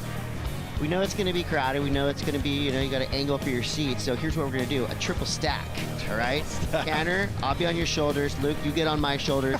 You tell us how sick the concert is from up there. It's going to be really fun. I can't wait. I got the tickets. Don't worry about that. 11:29 to go. Kainalo in the lead. Beric de Vries has crept into second place, but watch out. Wow. Big attempt. Oh my gosh. Connor Donegan dos Santos. And that's a wily wipeout. That'll stick with you for a minute. And here goes Ryan Kainalo again. Pedal to the metal, deep bottom turn. Wicked top turn with the slip into oblivion. Niagara Falls onto his head. Good news is it's a sand bottom. So that's one good thing when you get pounded like that. You're not going to hit the reef. But you will have a real fun paddle back out into about 10 set waves. We were complimenting you in your heat, Luke, on that really frothy right that you got on your backhand to be able to get the 2 turns.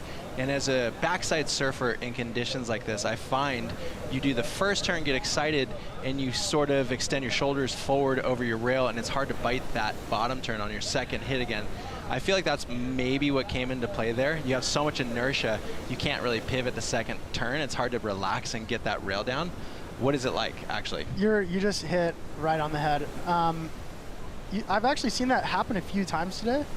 I don't know if it has to do with the slope of the face, the way it breaks, but that leaning forward onto your front foot, getting excited, and then setting your rail. Whoa, that was interesting. It's hard. And you got to be mindful of that tail and that little corner, the back heel corner, and making sure that that's set in the water as well, because if you get too far over that front foot, you might just fall back. Well, it washes out underneath you, Yep. and I feel like we've seen other times guys not having the intention to ride out of their maneuvers, and there's so much water movement. As we see Carlos absolutely making the most of that wave.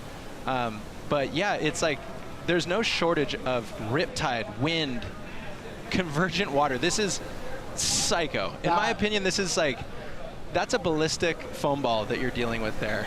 You see how his board shot up like that? It's a rodeo. I did that earlier myself. My body did that. It is so gnarly when you land in front of the braking lip out there. I think we just found a name for Tanner's new band, too. Ballistic Foam Ball. What are you guys playing? Carlos at it again. He's starting to turn things up. Wow. Big snap. Rides out clean. Wow.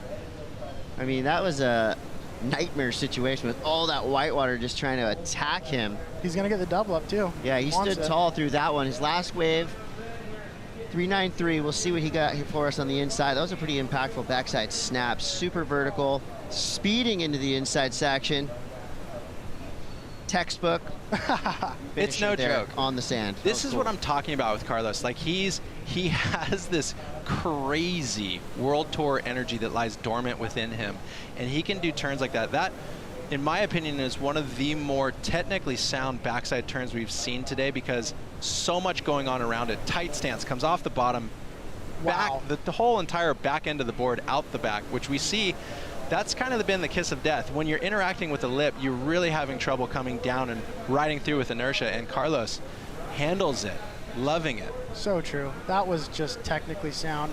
And again, when he took off, there was like 3 waves under him. He just like set that rail through so much chops, and then like you said, when you can get the fins out on a wave that's backwashing and bumping up, like that's all reflexes that's making it.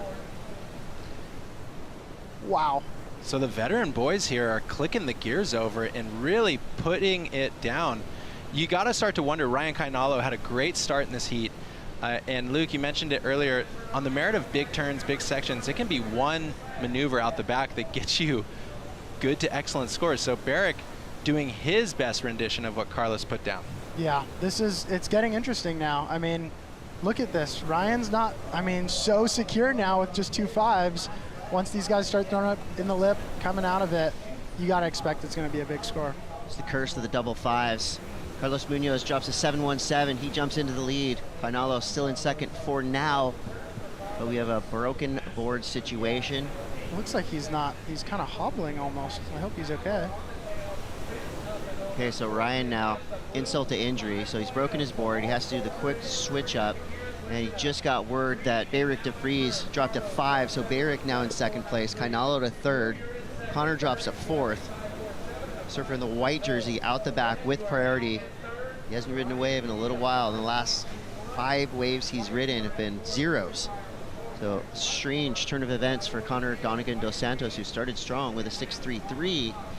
Now we're down to the 6-minute 32 mark. So we see another set rolling through. So Luke, here's a question for you. You've got the 5-event tour, Challenger Series. The US Open, in your opinion, where does it stack up in terms of prestige? We've talked about it all day, all week. The US Open, to us, has this luster about it where it puts you in front of the surf industry at large. You really see the big names interacting with this kind of event. What's your take on that, and what would a win here mean to you? Oh my gosh. I think this is I think this is probably, I mean, I'm from Hawaii, so I'm going to say the Pipe Masters is, the event. But I think this is second. I mean, to me, maybe I'm patriotic. This is like, maybe the second home of surfing, if you will. This is where surfing grew, and this town, so much history. The people that have won it, they're all the greatest. I feel so much energy and excitement around this event. A win would be my dream come true. Yes, let's fired him up. I love it. I felt it. Thanks for that. Yes. 5 minutes, 20 seconds left. Where is AJ?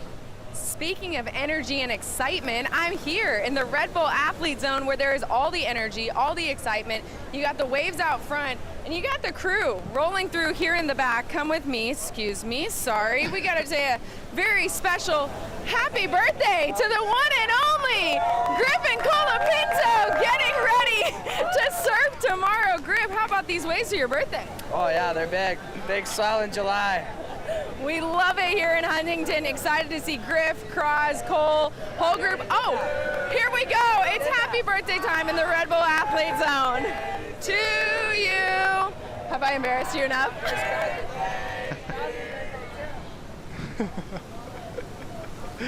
I love how she was hidden behind Cade Matson was just like taking up the whole screen for a second there.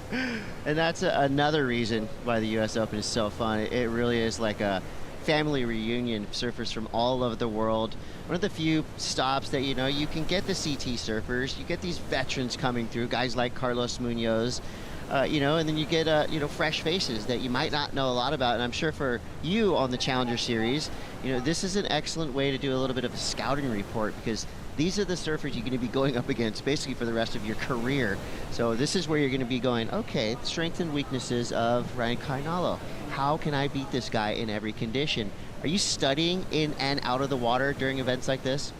Definitely. I'm definitely paying attention. I think it's important too. Huntington is a great equalizer and just proving grounds, I'd say, as just a very standard, peaky beach break, air sections, big turns.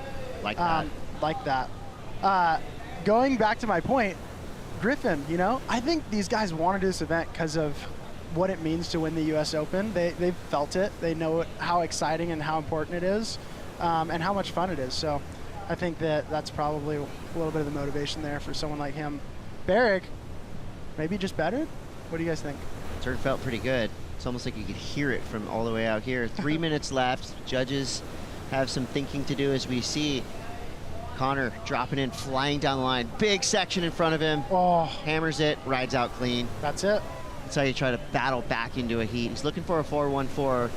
That number, of course, is what's needed right now, but we have yet to see the score drop in for Beric de Vries, so everything can and probably will change. That's just the reality of every single heat here on the Challenger Series.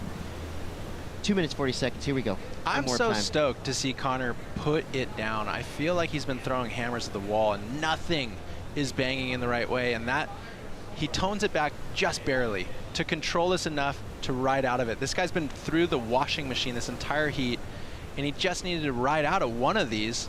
He only is looking for a 4.14, so it's going to make this back end of this heat you know, these last 2 minutes, very exciting. Basically, everybody is not safe. Yeah, I think with that 6.3, that was just such a good score to have. And then he obviously went quiet, and we were wondering, there's a certain point where you either get really nervous with a 6, wondering, am I going to get it? You know what I mean? Do. And or do you just go, all right, it's going to happen. The score's going to come to me. I'm going to get the 4 that I need. And, you know, 2 minutes left. I think he's going to do it. He does it. 6-point ride, so that changes everything. He went from the basement to the penthouse. Hunter Donegan dos Santos now in that top spot. Carlos Munoz drops his second. Eric DeFries, his last wave came through at a 5.27. So that's the reason why Connor was able to leapfrog all the way up to the top. Now, sketchy times for Ryan Kainalo, needing a 6.94. That would be the second best score of the heat.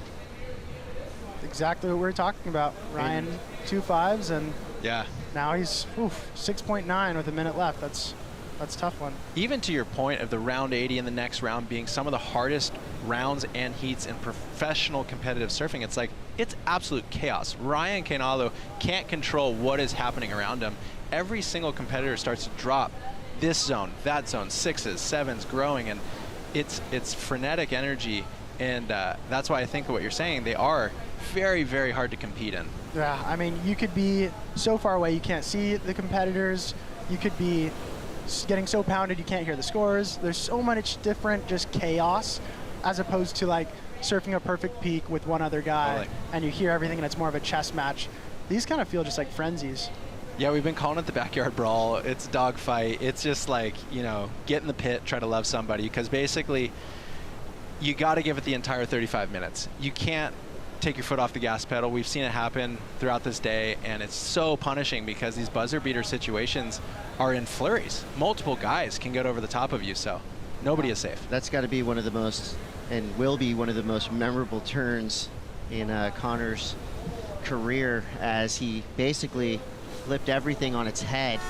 Came through with a 6-point ride on his last wave, paired that up with his very first wave, the 6.33. So Connor now advancing through. Carlos Munoz sticks around in second place, and man, it's always a bummer when you see guys like Eric DeFries and Ryan Kainalo out of the event, unless of course you're in the event like Luke Swanson is. So he's looking at those two names like, check, check.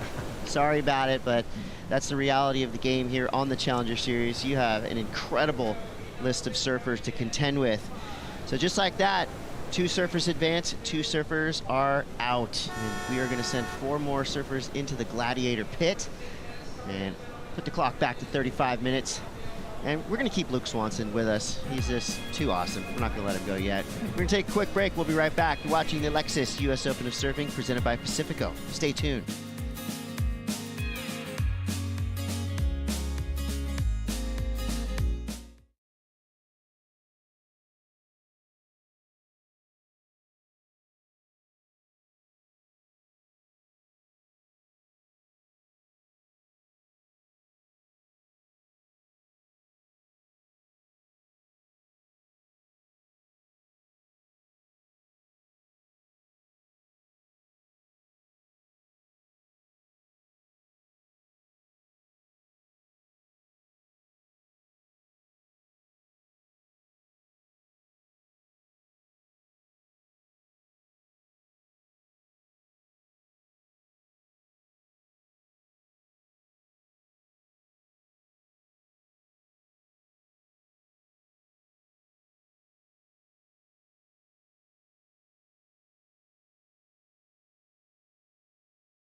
crank it up. It's time to rock and roll. It's the Lexus US Open of Surfing presented by Pacifico. And we just watched an intense heat go down, 35 minutes of pure entertainment. At the end of it, Connor Donegan dos Santos gets the victory. And moving through in second place, Pura Vida Carlos Munoz. So a great heat for both those surfers, and a great heat for Bear DeVries and Ryan Carnello, but unfortunately, this is an elimination round. And that's so sick. Yeah. To me, that's the U.S. Open. That is US Open, right? How many times I've had a bird on a stick under an umbrella. There's nothing better than winning a heat and coming out and taking a photo with a parakeet. Yeah. And it's like nothing is surprising on the beach here. Just here, I'll grab it. Let's get a quick shot. I'm Chris Cote, I'm with Tanner Gudauskas, and we've got Luke Swanson here in the booth. Luke ripped his way to an advancing spot in his heat earlier today. And here in the round of 80, as we roll through into Heat 6, we got Rafael Barbosa from Brazil, Luke Tema, North Shore of Oahu, Ben Lawrenson, and Jet Schilling. So some even rankings, kind of in the 50s here. Rafael, number 82 on the Challenger Series for now. It's going to change after this, but Luke Tema, I know he is a sparring partner of yours, Luke. Tell me about Luke Tema, the two Lukes. Here he comes. Oh, Luke's awesome. Luke is one of the kids on the North Shore that no matter the conditions, I can count on him to want to run a heat, go surf. He's the first one in the water at Pipe every time it's good. He is super motivated.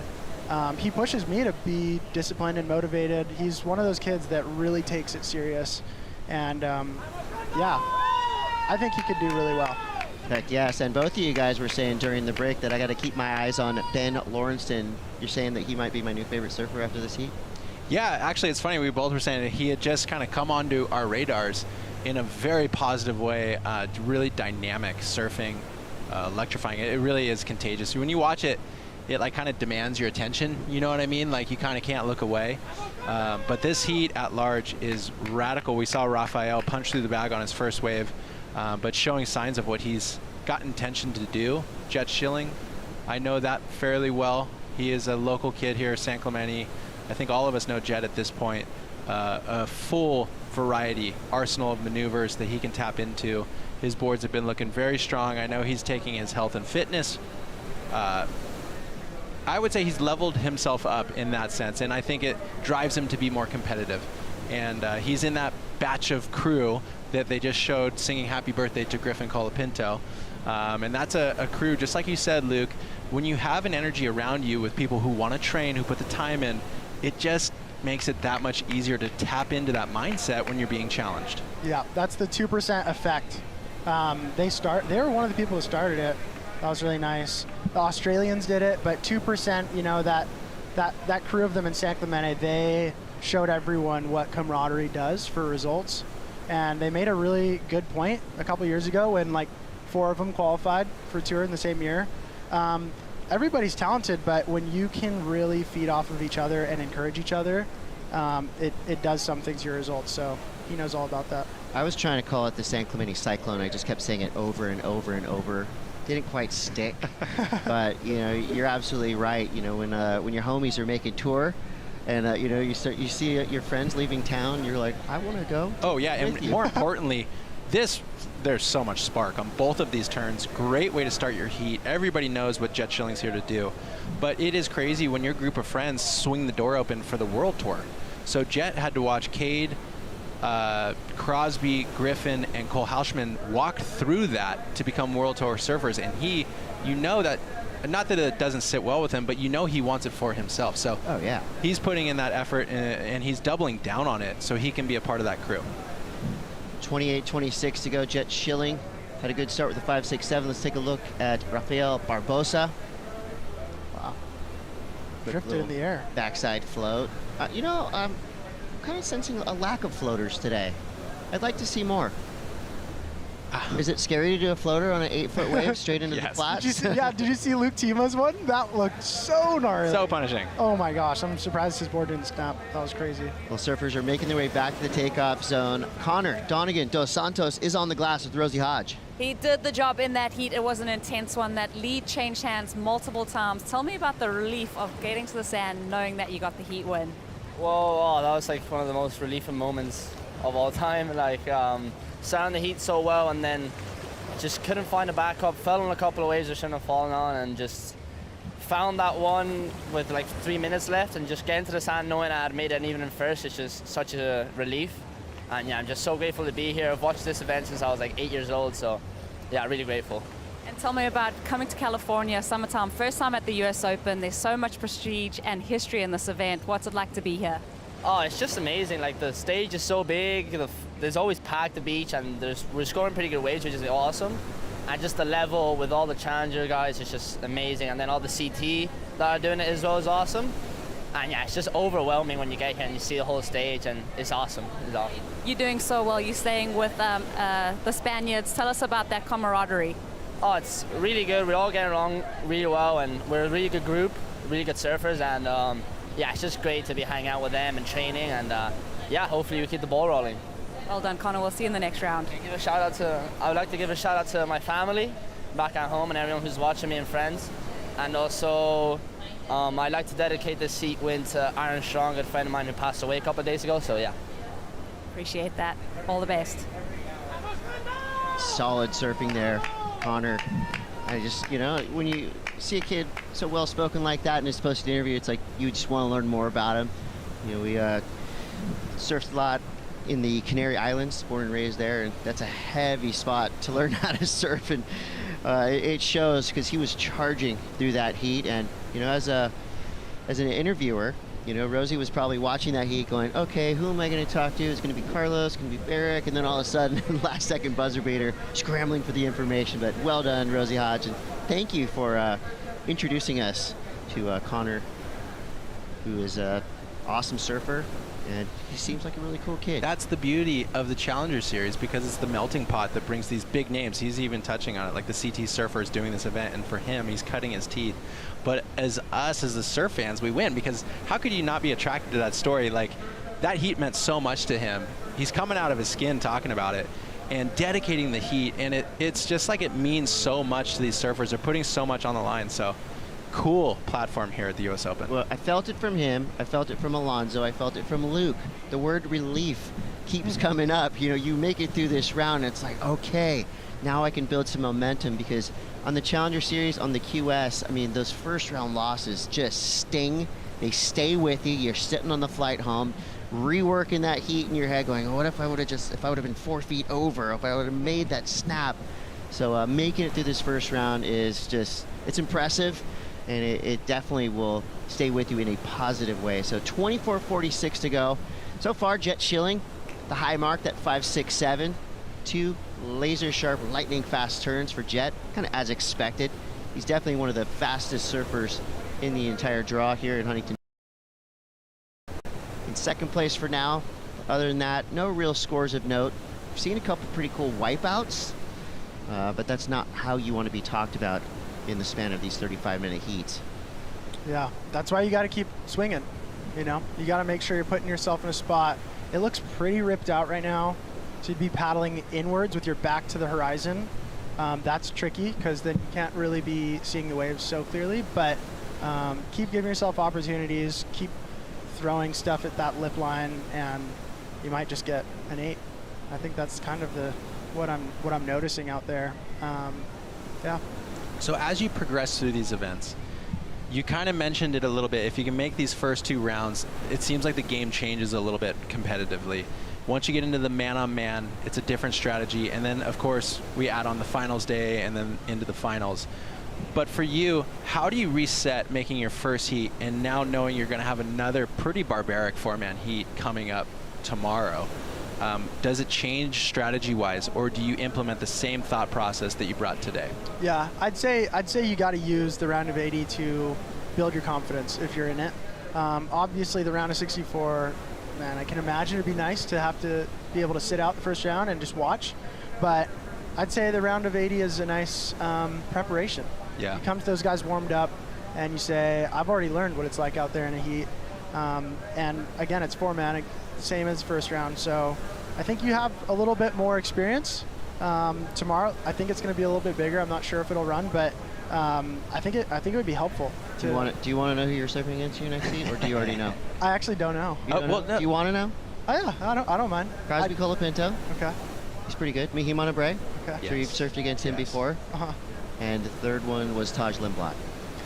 Dang it. What is, Okay. so, Taj is a buddy of mine. This is a great example too, because when I get down here, Tanner and I were talking about this morning. We're looking at all the names in the draw, and we're like, "What is going on? How is this possible to have this many good surfers all crammed into one event?" Do you see a list and hear those names? Like, what does that do for you? Does that fire you up and get you ready to go? I've had so many round of 64s now where you're just like, great. It's a final. These are tour surfers. Like what? But you gotta beat the best to beat the best. 100%. And so that's just it. They're just scores. They're gonna be putting up, who knows, 5s, 6s, 7s. I gotta do better than that. And that's I mean, from a game. from a spectator, from an outside perspective, you have all of the ability to bring out those maneuvers. So realistically, it just comes down to preparation, to mindset, and consistency, right? Yeah. One thing I really like to think about is you don't get to show your best unless people push you. Yes. Like a lot of the time, if you're going, if you want to feel good about yourself, they say, beat someone that's 8 years old or 10 years old or whatever. Someone that's really little. If you want to see what you're made of, go against somebody that's going to push you to your best. So to me, that's just cool. I'm going to have to do my best surfing. You know what? You're better at backflips than all those guys. Got that going for you. Here's a question for you. Because we're talking the Challenger Series, but all of these surfers have qualified through the domestic tour system. Mm-hmm. Now, you, Hawaii, Tahiti, correct? Yes. So in your perspective, which region in the world is the most difficult to qualify through? That's such a good question. I was actually just debating this the other day with someone. The North America region is really gnarly. They have a good amount of events, and they have this 1/6000 at the end, which makes it, to me, that would be really frightening to go into that, and that a lot of things get shuffled around then. I think Australia might have the most surfers on the Challenger. So just that alone, I feel like if you're just looking at how many people are making the top 20, requalifying themselves, and then giving their, other compatriots place to qualify, there's a lot of Australians. Australia's got to be one of the hardest. I mean, the reason I bring it up is because it's kind of unspoken. The qualification system to get to the Challenger Tour is hard in its own right, and that's why these guys come out of the blocks in these first rounds. Wow. Right out. Shredding. Come on. Wow. Get up. Stay up. Come on. Come on, Luke. Come on. Come on, buddy. You're here. Buddy, you're there. You did it. Yes. I love that. That was super cool. That was so cool. Big two-turn combo, and he needs it. He's just sitting on a 1 and a .50. What do you think? A lot of time left. What do you guys think? How do you think that ride out will affect the score? I mean, it takes away a lot of the flow element, but it kind of adds to the drama too. And these are human being judges above us, and I think they like a little flair for the dramatic at the end of that wave. It's like it is a little bit messy of a finish, but the fact that he powered it out and stood back up, it's got to count for something. My perspective too is that as a surfer, you have one of two choices. You either cruel yourself because it wasn't a clean landing, or you remember you're just doing your best. And I always went that route because he needs to surround himself with a positive energy. That was a great ride. Even if it was a bobbly ending, he stayed on his board. And obviously he didn't want that, but the fact that he was able to actually ride through it is pretty impressive. That turn, yeah, wow. Come on, that's crazy. Yeah, we talked about that, setting that rail again. Notice he went beyond facing the beach on the first turn, and then he was able to set the rail and go all the way vertical again. That was so cool. And I love how he was shocking at the people on the pier. The only event in the world where you have people that are as far as you are on the water. That's so fun. Well, the judges agree with all of us. The stoke is real. 7-point ride for Luke Tama. 4th to 1st, just like that. Jet Schilling now drops to 2nd. Lawrenson down to 3rd. Raphael 4th. 18 minutes, 30 seconds left. There's an eternity in this heat. Luke Tama could be living that U.S. Open dream. I was walking Main Street today, and he's got a huge billboard right there on Jack's Surf Shop with a Hurley poster. And I remember it plays into the subconscious of everybody. All of the athletes he's going to compete against, even he himself, he has the glow. You're kind of the it guy. So he hung on. Like, that was like super glue on the bottom. He willed himself back. Totally. I mean, he's a strong kid. Obviously, you can tell he's put a lot of work into improving on his power game. And that's a different type of power, to stand up after basically like laying in the whitewater like that. So I love the credit he got from the judges. Highest single wave score so far. He makes his way back to the takeoff zone and Yeah, I love that point of seeing one of your opponents on a big billboard and a big glass window. You kind of walk by and you're like, oh yeah, you got the window, huh? Okay, we'll see. It's so funny you say that. I had that exact conversation earlier today where I went, don't look to the side. Everyone that I don't want to see on a poster is on the poster right now. Right there looking at you. I'm just going to keep my eyes straight ahead. I mean, part of it fires me up, for sure. But then you're like, yeah, they're just staring at you from a picture. That was always my perspective too, being able to compete here, is it's the equalizer, like you mentioned, and you get to go against those big names like, actually right here, to refocus on this replay really quick. Yeah. Barbosa got a great ride. That was both a phenomenal turn out the back and he linked into the inside, but like Rafael's a good example. Like he's going to come up against the big names like Luke Tima, who's on the billboard, and you get the chance to just go toe to toe. There's no favoritism out here. There's really just the fortitude of your own strength. You're putting it out there with your hustle, and that's really the beauty of competitive surfing at large. But here at the U.S. Open, it's like the gladiator pit for that. Tanner knows this better than anybody. There was a few years here at the U.S. Open where Tanner was literally 50 feet tall on almost every billboard. You could not look anywhere in the area without seeing Tanner. And I'm totally cool with that. He's one of my favorite surfers. So it was rad. But it says something, too, right? This is where all the kind of sponsorship dollars are hovering around. It's still the hub of the whole industry. And, all your TMs are going to be here. All the shapers are going to be here.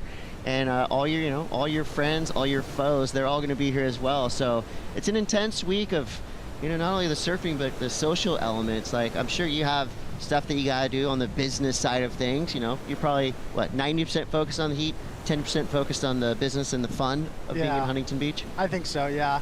I think it's cool also for someone like Jet or Luke Tima or myself.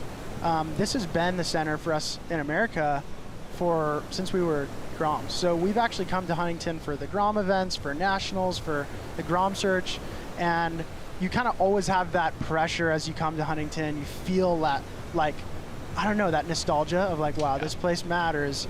Yeah, it is true. It's a proving grounds for sure. And it's a good time. Well, 15 minutes, 20 seconds left. Luke Tima now in the lead. Rafael Barbosa just got a 4.83. It's enough for second place. Jet drops to third. Ben to fourth. We're going to take a quick break. How's this thing going to end up? Stay tuned to find out. We'll be right back.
They wanted me to teach like Keanu and Patrick and Anthony. We all met up in LA. I think it was Manhattan Beach. And they went, okay, go teach these guys how to surf. I'm like, okay, well, let's go. And Manhattan Beach is just like closeout. It's like, right, yeah. These guys, I always say this, but these guys are going to freaking kill themselves now. There's this, trying to push them on waves. And they didn't really have the right boards to learn on. And it was, and it was just me. And there was like 4 of them, and it was cool. But then we worked some more in Hawaii, but they did good. Like Patrick was having a hard time because he had he broke his sternum. I don't know when, but it was pre that, so they had to make him a special wetsuit with like a pad in it so he could paddle.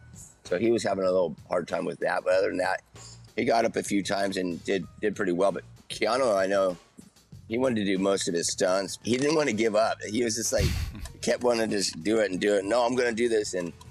But everybody did pretty good. And it was, I mean, the experience itself was so cool.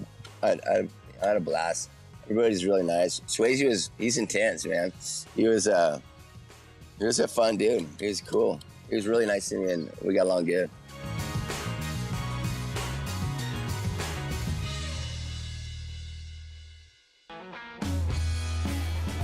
Back off, War Child. Seriously. One of the most quotable movies ever, Point Break, celebrating 35 years. Check out the lineup with Dave Proden for the epic Archie interview. And they got a re-release coming up, and you know I'll be there. Can't wait. Back to live action. Business in the water.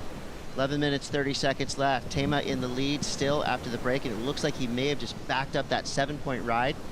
He's trying to get rid of a 1, and he's done that and more. Chris Cote here with Tanner Godowskis. We got Luke Swanson in the booth. Luke, your homie is doing good things right now. What do you think? I think I called it. He's so consistent. He's really good at finding 2 good waves in a heat, and then he's delivered twice. So props to him. 13.23 points now. That's a really good heat total out here right now.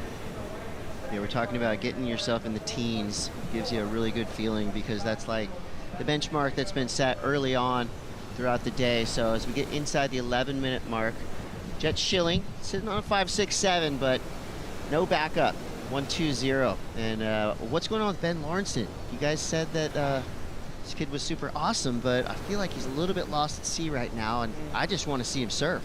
Man. A couple things on that. We did hype him up, and he is that good. He deserved it. I believe. I don't know I if believe we both you guys gave him the commentator's curse, but it looks that wasn't me. Ultra challenging. Like even Luke on his last wave, you're kind of coming over these moguls now where the wind has collabed with the current.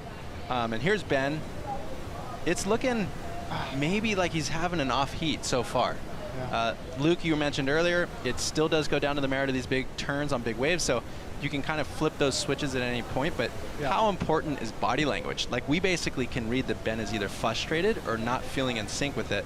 Yeah. How do you handle that kind of pressure in the heat to not show those signs? Yeah, I think, man, you got to be so optimistic because like I said, once you're later in the heat and you haven't found the rhythm, it becomes more and more of an uphill battle. For Ben, I think right now, he's just got to see that last wave as, okay, I'm starting to get busy. I'm starting to catch waves now. And then stay on his stomach, keep paddling, don't sit. He's got enough time to get 2 great waves. His backside turns are like, I'm such a big fan of him. I literally found him on Instagram and I DM'd him and I just said, I love your surfing. What? I was just like, this guy is, his backside is so sick. That's epic. So I really hope that he can get a big backside turn on a closeout right now or a front side one, but yeah. I'm into that. I'm into sending just you know, instant just compliments like that. It really feels good to do it, and I'm sure it feels even better to receive it. You know, it's a competitor. I'm sure he knows of you, but when it's a total stranger and you're like, hey, you're awesome. I love your surfing. Like, I highly recommend that to everyone. I'm glad that you do that too, Luke. I think it creates a cool bond. I mean, that's pure respect, right? That's you showing him, hey, I like your hustle. I like where you're at in the game. And I'm sure he's appreciative and likes your surfing. So it can lay the foundation for a really cool relationship because you're going to be in this game with all of these surfers for a really long time. Like we just saw Brett Simpson in the booth a couple heats ago, and I've known Brett literally since I was probably 10. And it's so fun to still get to hang around these events and talk surf, and you traverse through this competitive scene, and then you just get into the community, and that's honestly just as fun. Yeah. To be able to call these heats and see surfing at this level, it's so enjoyable. Yeah, you got to let the guard down and call a spade a spade. When someone does a really good turn, you gotta tell them. I feel like sometimes it's just like, it's a crime not to, you know? Like, come on, that was insane. So, Jet, what do we think? What does he need? I think, he needs a 7.5 for first. This was, I'm gonna say under, but I really liked that first turn right there. you can see the way that the current and the wind creates these ribs, and he has to choose which pocket to hit. And ultimately, the lowest one is the safest bet, because once you start to extend into that top part of the lip, a lot of times you can fall out the back. So Jet with a good maneuver selection, but to be honest, I don't think there was much tooth on that wave at large. Yeah, and it's a bummer because that closeout section, it didn't really offer him to do that lip glide that can really combo up a wave. Yeah. Instead, it kind of had this crumble, triple up. And so, yeah, he just had to like straighten out, which is unfortunate because that could have been a really big score, I think. Unfortunate. That just happens out here. That's why you got to roll the dice a lot. We're still in a battle here. So Jet's in second place, but it's a precarious second place. Barbosa needs a 4.10, and Lawrenson, he's fighting back. He's got a 3.5 and a 2.77. I know those scores aren't indicative to how good he really surfs, but the good news is he's now had 2 waves with 2 completions. So he knows what he's capable of. He does have time, 6.5 left, and 5.45. I mean, that's one big turn that could flip this whole heat. And as we see now, late drop for Barbosa. That one goes nowhere. That wave was gurgling. I always found it tricky in these afternoon heats when I'd compete at the US Open, because you watch it all day. You've seen the deterioration of what is on offer. Going from the morning, we saw guys getting barreled, stand-up hits. Then throughout the day, it looked so fun. It was wedgy, it was glassy, there was so much opportunity. And then you paddle out to get your work done, and all of a sudden it feels like you're surfing directly in a rip current. Yeah. So I feel like you have to be very flexible with what you're preparing for and what the reality of the situation is.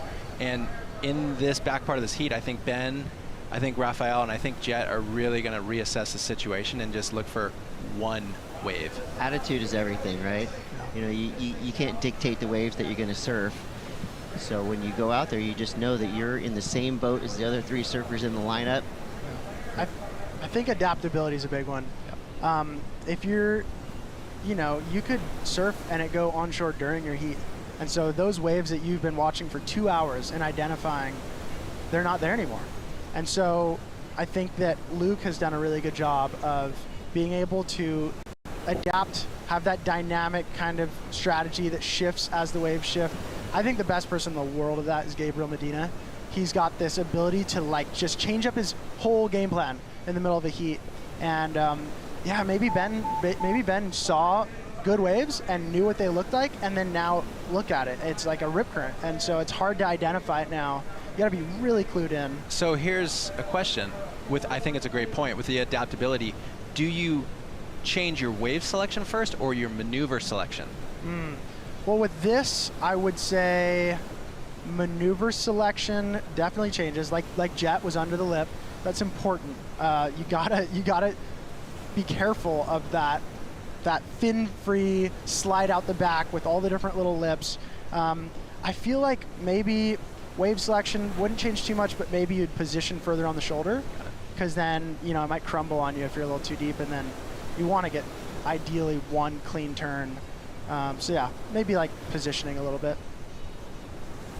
We got 4 minutes left here, and props to Luke Tema.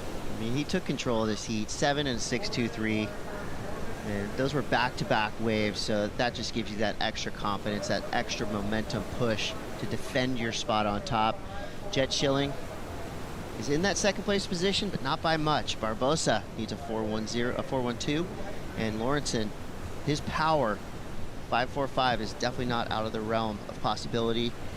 See some ribs starting to kind of form up, coming through the takeoff zone, just adding to the challenge. It looks pretty fun for hydrofoiling with this wind.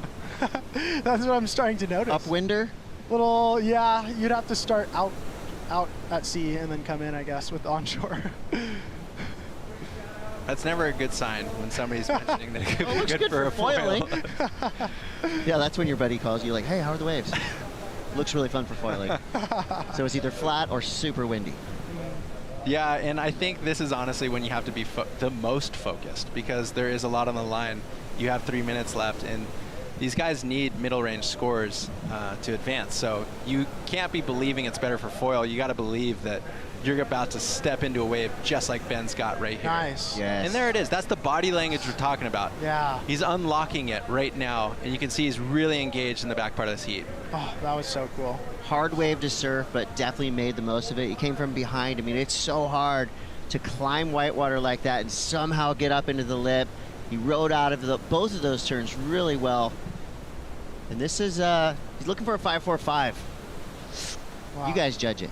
Yeah, I mean, I like that finishing turn. I like the first turn. He knew he wanted to do a second turn, so he couldn't drift it too much or blow the fins out too much. So he was able to disengage his fins and keep his momentum. That's a hard thing to do. And then he actually climbed up there and kind of kept it clean. Yeah. And airdropped. That was a really cool maneuver selection on his second hit because he created a fusion snap floater. So you got the spray pop as if it was a vertical turn, and then he rode and traversed over the lip and got out of there. I feel like very smart. Yeah, it's almost like he let the wave do the work on the second turn. Just put the board up there and let the wave kind of throw him back into the flats. So this is going to be the number that he needed, a 6-point ride for Ben Lawrenson. Just like that, muscles his way through into second place. That drops Jet Schilling into third. Barbosa now drops to fourth. Wow. Watch out, though. Here comes Barbosa, needing a 4.68. Couple of nice turns there. And he gets the flex in. Man, whose flex was bigger? Dude, I mean, Ben came through with a super flex. That guy's sleeve was rolled up, too. So I don't know. But, and he's going to get the double up, too. Wow. Yeah. Fins out. 50 seconds left. I wonder if Ben has enough time to get another wave. Oh. Jet can get in here. Jet only needs a 3.84. Cranks it off the bottom, straight up into the whitewater. He's got to hope for a big finish here. Hammers the end section. Where's the climb? Oh. Okay, that's going to make things interesting. Wow. 3.84. I mean, that's going to be close. But in my opinion, Jet's going to need more than a 3.4. I think Rafael's wave had some merit to it. Ben is out the back. This heat's still very live and fluid, so that was interesting to see Jet kick off of that wave and not max. Wow, Luke, that was a really cool turn. Surfing another heat altogether. Yeah, he's stoked. You want to be Luke right now. The Teaminator. This is fun, man. This is crazy. Wow. Yeah, that was cool. Luke's stoked. That was really fun. I'm curious to see what happens now. It's exactly what you want right there. Just a bunch of action right at the end.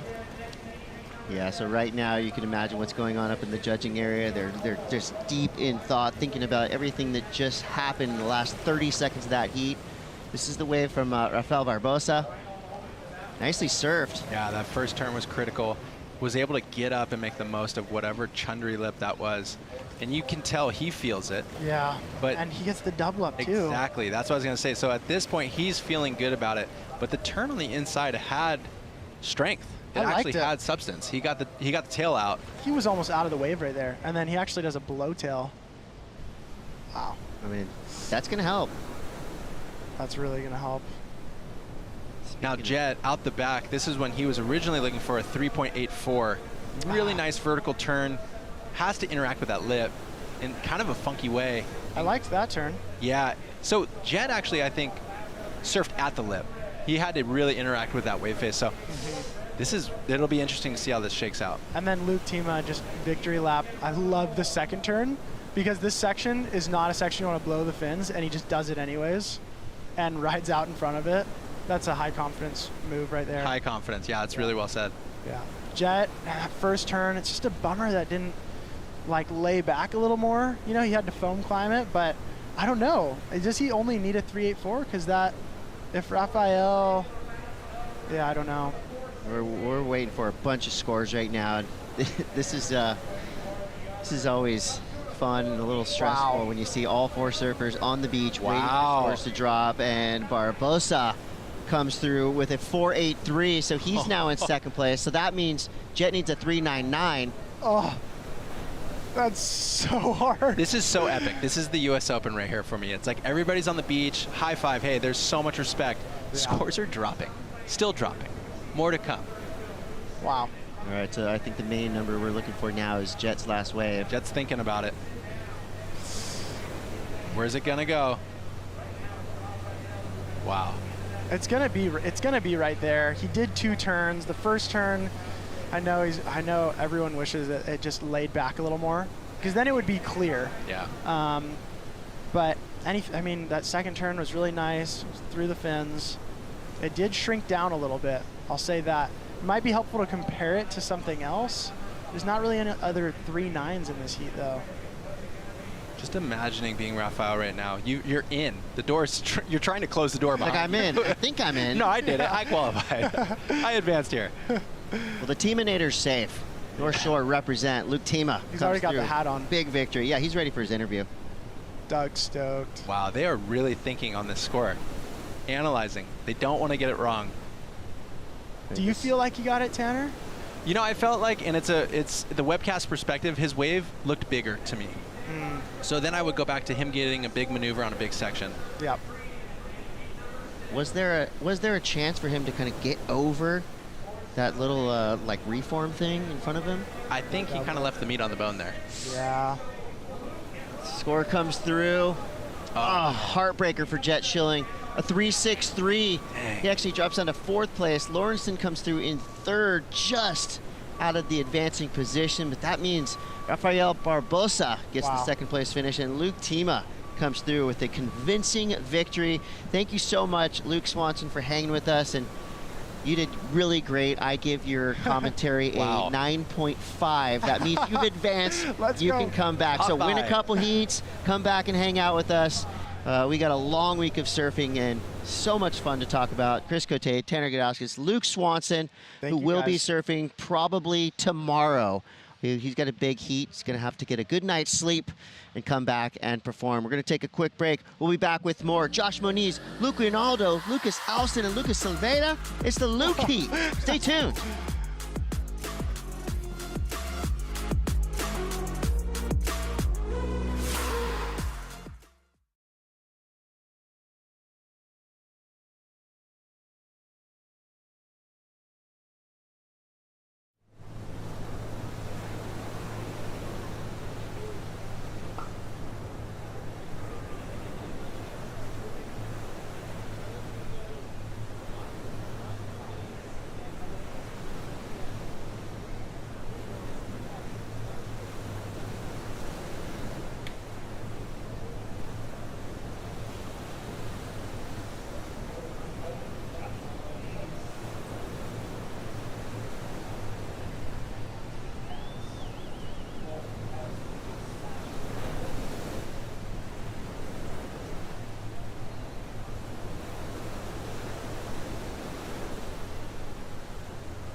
And welcome back to the Lexus US Open of Surfing presented by Pacifico. I am where the party is. I'm at the 805 Beach Bar. At the beach bar as a whole, this whole place is a vibe thanks to iHeartRadio, who's bringing in different DJs every single day. Right now it's Ty Hollywood, and I've been up here for probably 10 minutes.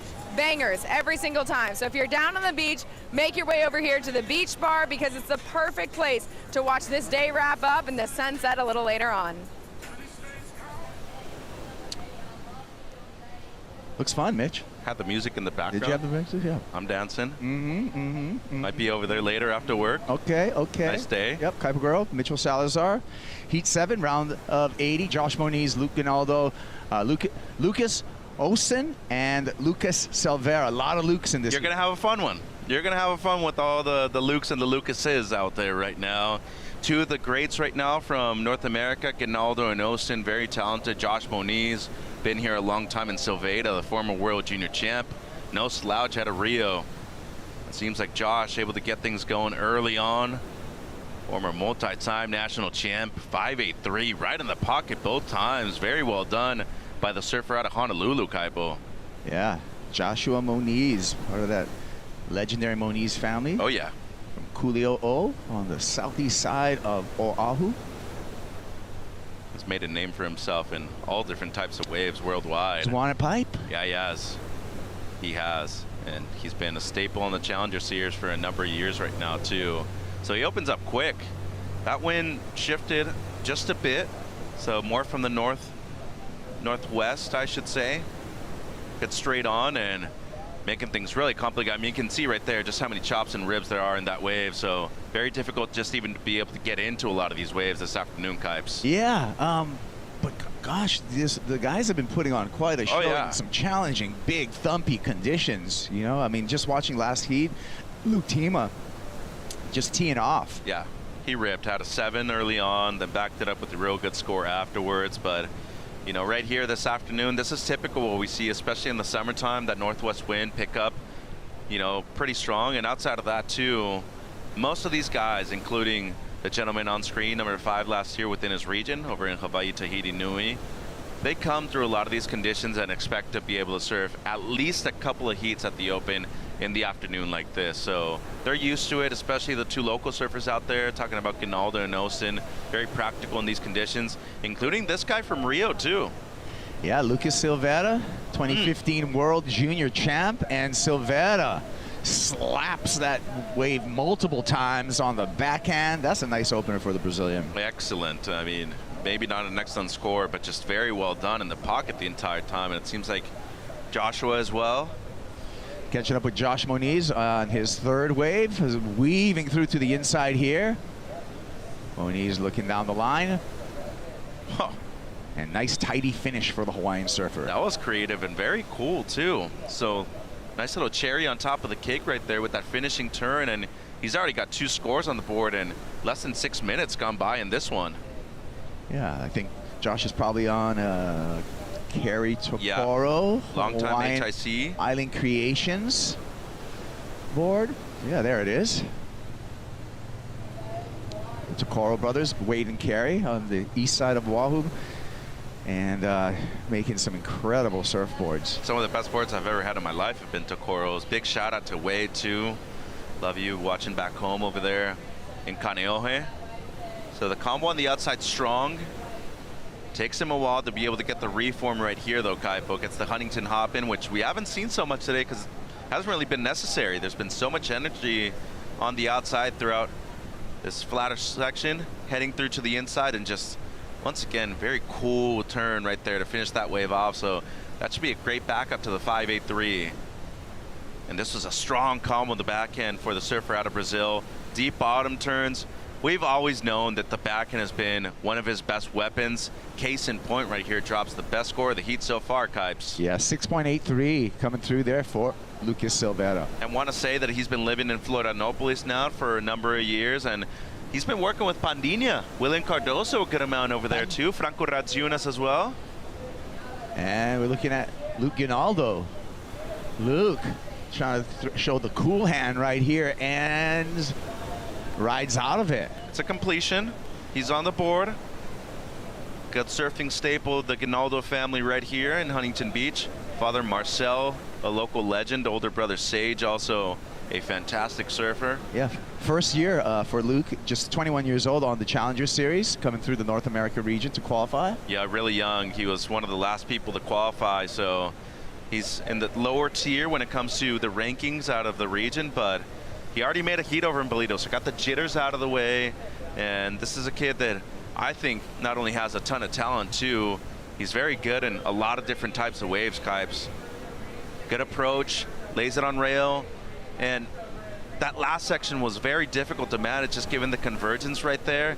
And I want to say, I mean, usually you want to see that big explosion at the end too, right? Make sure that you're accentuating, getting that punctuation mark right at the end of these waves, but that was a situation where you need to go a bit softer, given that the section's coming at you with the same amount of speed that you're going into it. So just very intelligent to be able to ride out cleanly.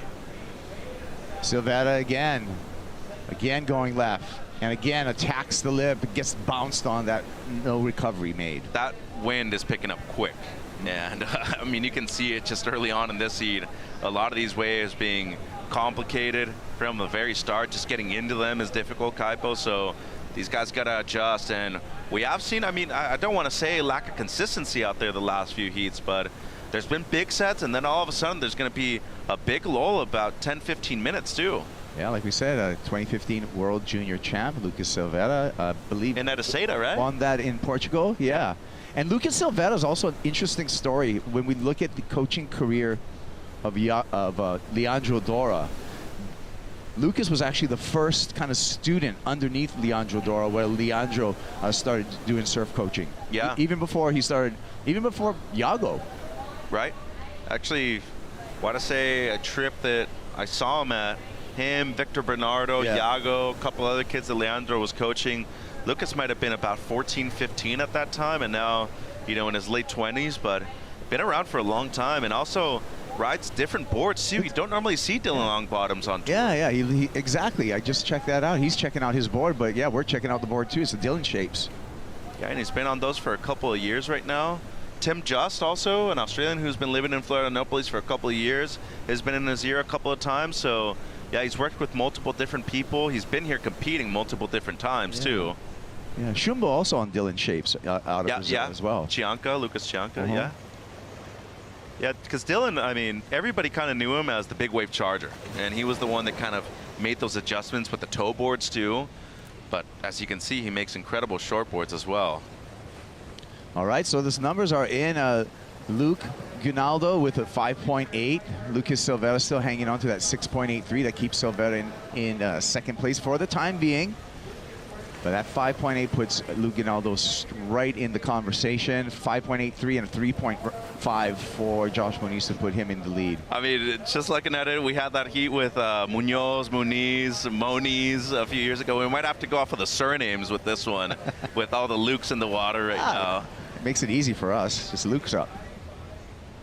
Yeah, we did call a heat with Carlos Munoz. Santiago Muniz. No, I think it was Alejo. Was it Alejo?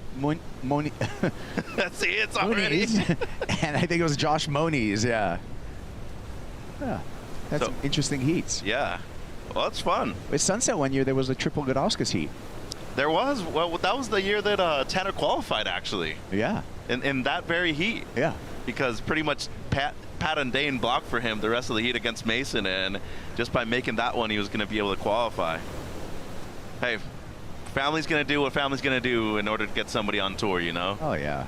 Oh, yeah. Speaking of family, I mean, we've had the Turners right here on the beach with Bailey. This is a significant event for Luke, too. Competing at home in front of his family. I know his dad, Marcel, is on the beach right now. Brother Sage watching, too. Sister Lily. So competing right here at home on the south side of the pier comes with a lot of significance for them. Here we go. Austin. Looking sharp. Yeah. Couple of dynamic backhand hangers for Lucas Austin. Yeah, Carlsbad board riders out there in the water right now with the kid in white. This, in my opinion, should be the best score of the heat so far. As you said, the element of speed, a bit of surprise right there at the end too with that extra little purge into the lip.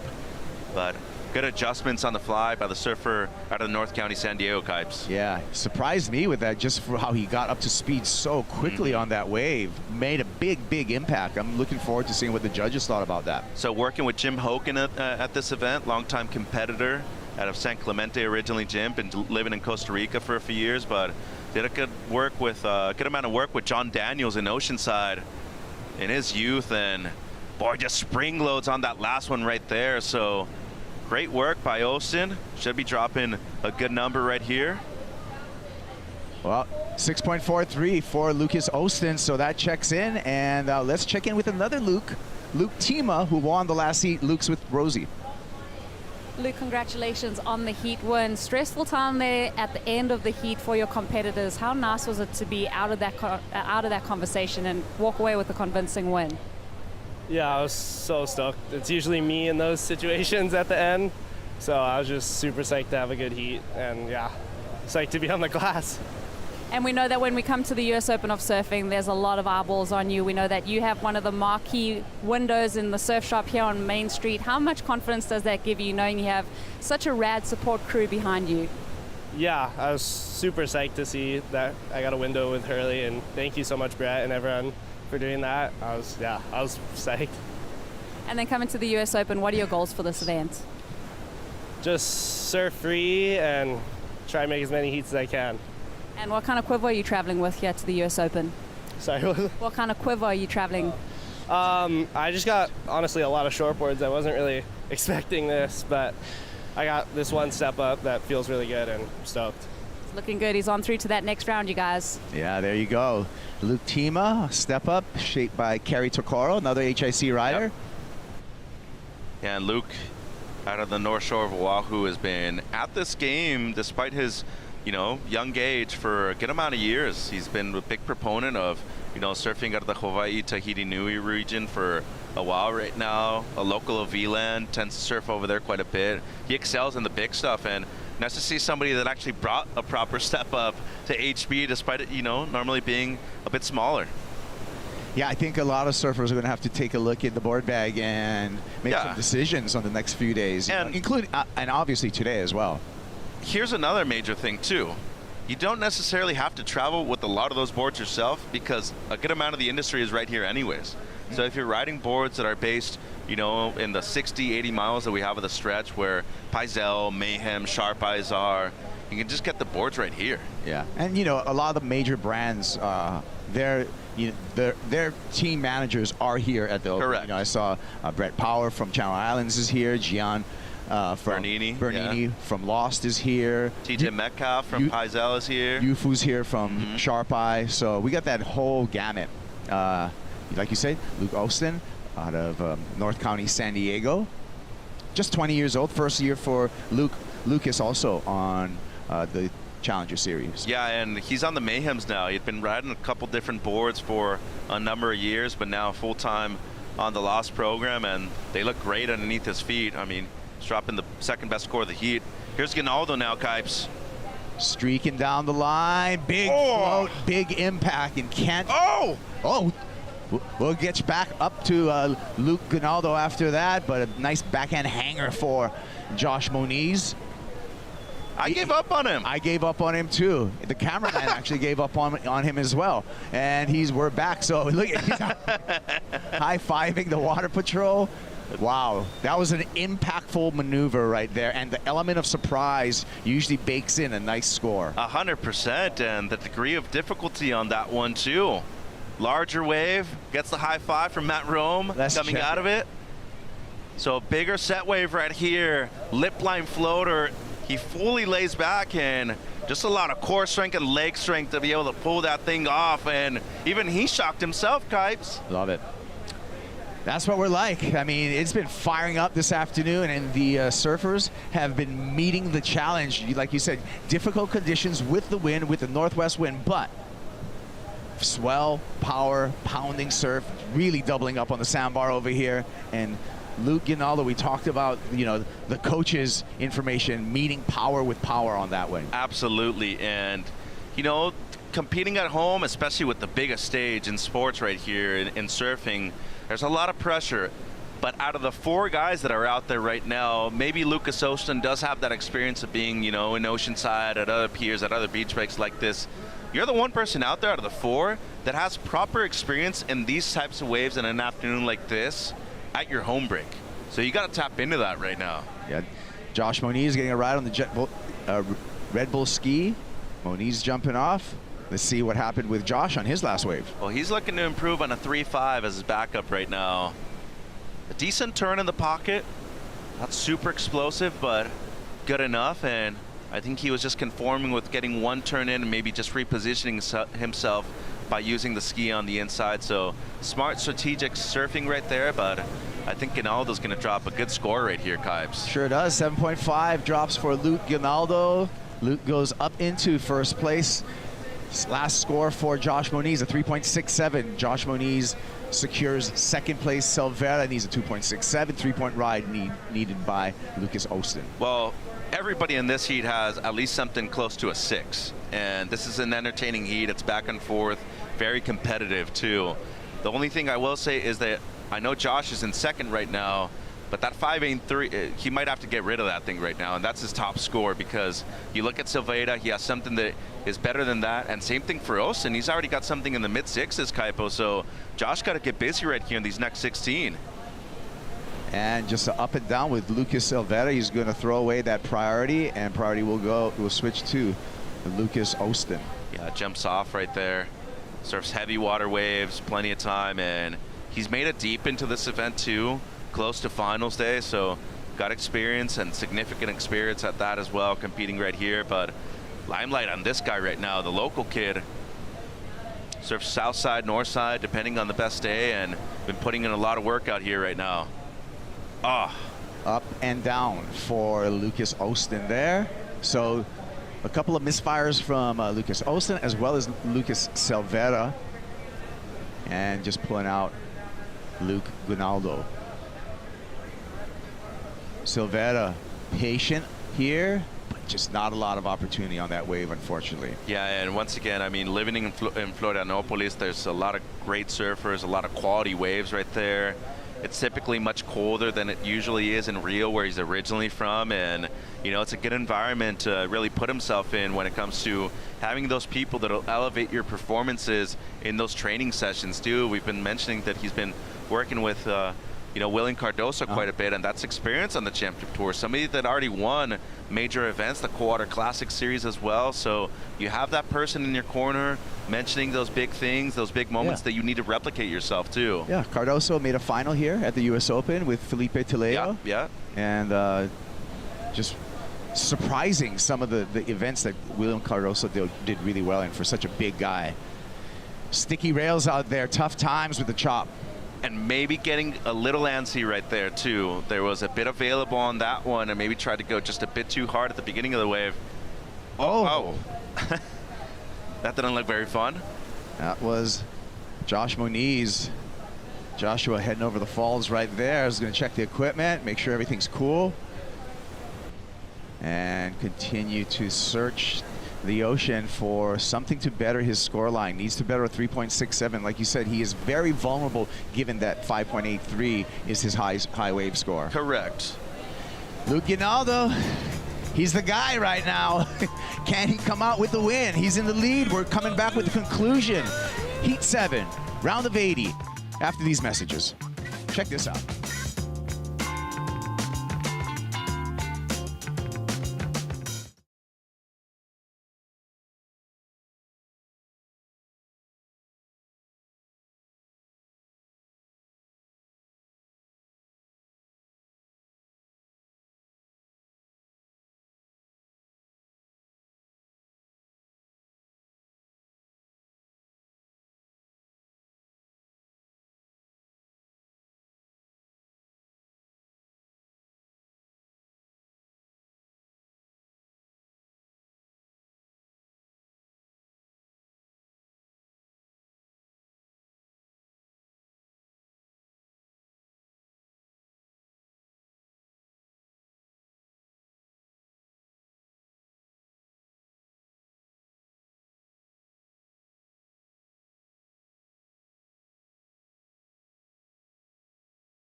Lexus, U.S.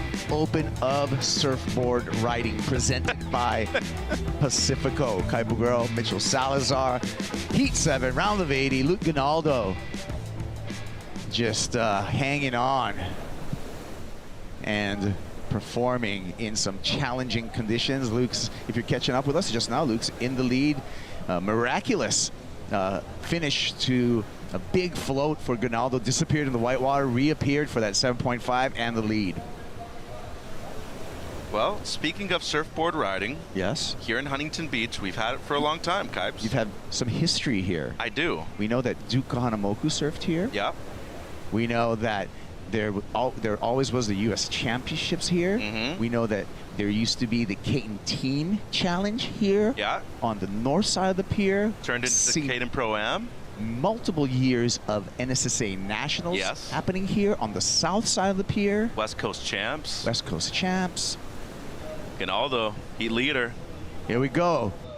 Luke, little slip up there, but makes up for it. More room in front of Gonaldo, but gets smashed on the convergence of water. I was still like holding on because his board didn't appear until a little bit after in the whitewater. Austin now. Lucas Austin, quick snap on the backhand. Much better. And some speedy surfing from the Oceanside surfer. Great wave selection too. This wave holding up for multiple maneuvers. Austin, 3.07 puts him in second place and advancing position. He's got that and much more. Let's see if we finish on the inside and chops it down. Well, already the biggest and most noticeable thing right there was the foot adjustment that he had. On the wave that he fell on before, there was just too much weight on the front foot, and that's what happens when you get a little antsy. You're moving too much weight into the front part, and right here you can just see that he was a little bit further back on the tail, made sure to get the combo going, and he just entered a flow state right there on the outside, but really did as good as you can on the inside too, just getting the conversion. So Gonaldo seemed like he was going to find the combo on the outside. That one comes in 293, so it doesn't change anything with the fall. And, you know, in his defense, very difficult wave to ride, especially the first one of the set too. Typically a lot bumpier than the second or third one of the set if there is one. But right here, I was like, I don't know. He played the position on the wave before. Might be giving up on him a little too early. And then Lucas, just a great energy on this one. But as I said, a bit more weight on the tail pad. So better weight distribution, Kipes. Doesn't need a huge number. A 307 is going to get it, as you said. And more than likely, but I really enjoyed this energy. Really flat section, has to do the hop a little bit right here, but at the end, just very explosive stuff. But the slight weight distribution adjustment right here, especially that 2-for-1, getting that foam climb in, more the rock and roll floater on the second one with how windy it is and choppy this afternoon. You got to be very quick with your feet. You got to be willing to put your board up there as soon as you get back to the open face. He did it 3 times in a row. Yeah, and the number that comes through, 6-point ride for Lucas and Austin, and he moves into second. What did I tell you about Josh? I mean, at that point, he was either in first or second, but still, you're trying to match or equal or better the score that your opponents already have. He needs to get something in the 6s at this moment if he wants to retake second. Yeah, that is correct. And he's in third priority. Not that today priority hasn't really played that big of a deal in any of these heats, just because the consistency of the swell. Mm-hmm. Maybe a bit deeper. Seems like green, Silveda. Lucas. Nice completion there. That was very complicated. Yeah, it was a confusing wave. It was. So he's going to better his score line. I don't think he's going to get that 5.63 that he's looking for to go into second. It was a great angle that he took, but just a bit awkward, as you're saying. And it wasn't his fault. It was really what the wave was dictating right here. It's very complicated. You think there's a chance? Probably not, but I mean, that was difficult. Yeah, it was a difficult wave. Complicated. Like, you almost have to go up and over, but at the same time, if you do that too much, you're ending up outside of the wave. Yeah. Judges gave it a 4, so still in third place, Lucas Silvera, as he's on the Red Bull jet ski. And Josh Moniz calling for a jet ski assist as well. So Silvera riding a swallowtail right now. Big fan of the swallows myself. Just a lot of control, and I feel like you can easily just adjust a lot of the fins that you're riding according to conditions, of course. But yeah, I think for a beach pick like this, swallow's definitely a great option. For the most part, at this level, I think most people typically riding this, the squash, maybe a little bit more of a rounded squash, but there's a couple of people that actually have some rounded pins at this event, knowing that there was going to be some more size. Yeah, it's I think a little bit extra board would definitely help you in this. 100%. But then again, you have these. But then again, you have this afternoon heat right here. It seems smaller, doesn't it? You wouldn't want to be on a step up because of how tight these pockets are. And all the ribs in the wave, and you need a board that is going to fit in between those crevices, right? And speaking of fins and equipment, you want something that really has a lot of control too. Yeah. Something that has a good flex pattern that isn't going to be generating that extra speed that at this point you definitely don't need. You just want something that's going to maintain your board in the pocket the entire time. So I feel like that's a big thing that you always need to have in your backpack when you come to an event like this. Have multiple different options to choose from. Yeah, and in these conditions, I think you need kind of a bigger fin set as well. Yeah, absolutely. For stability. Yeah.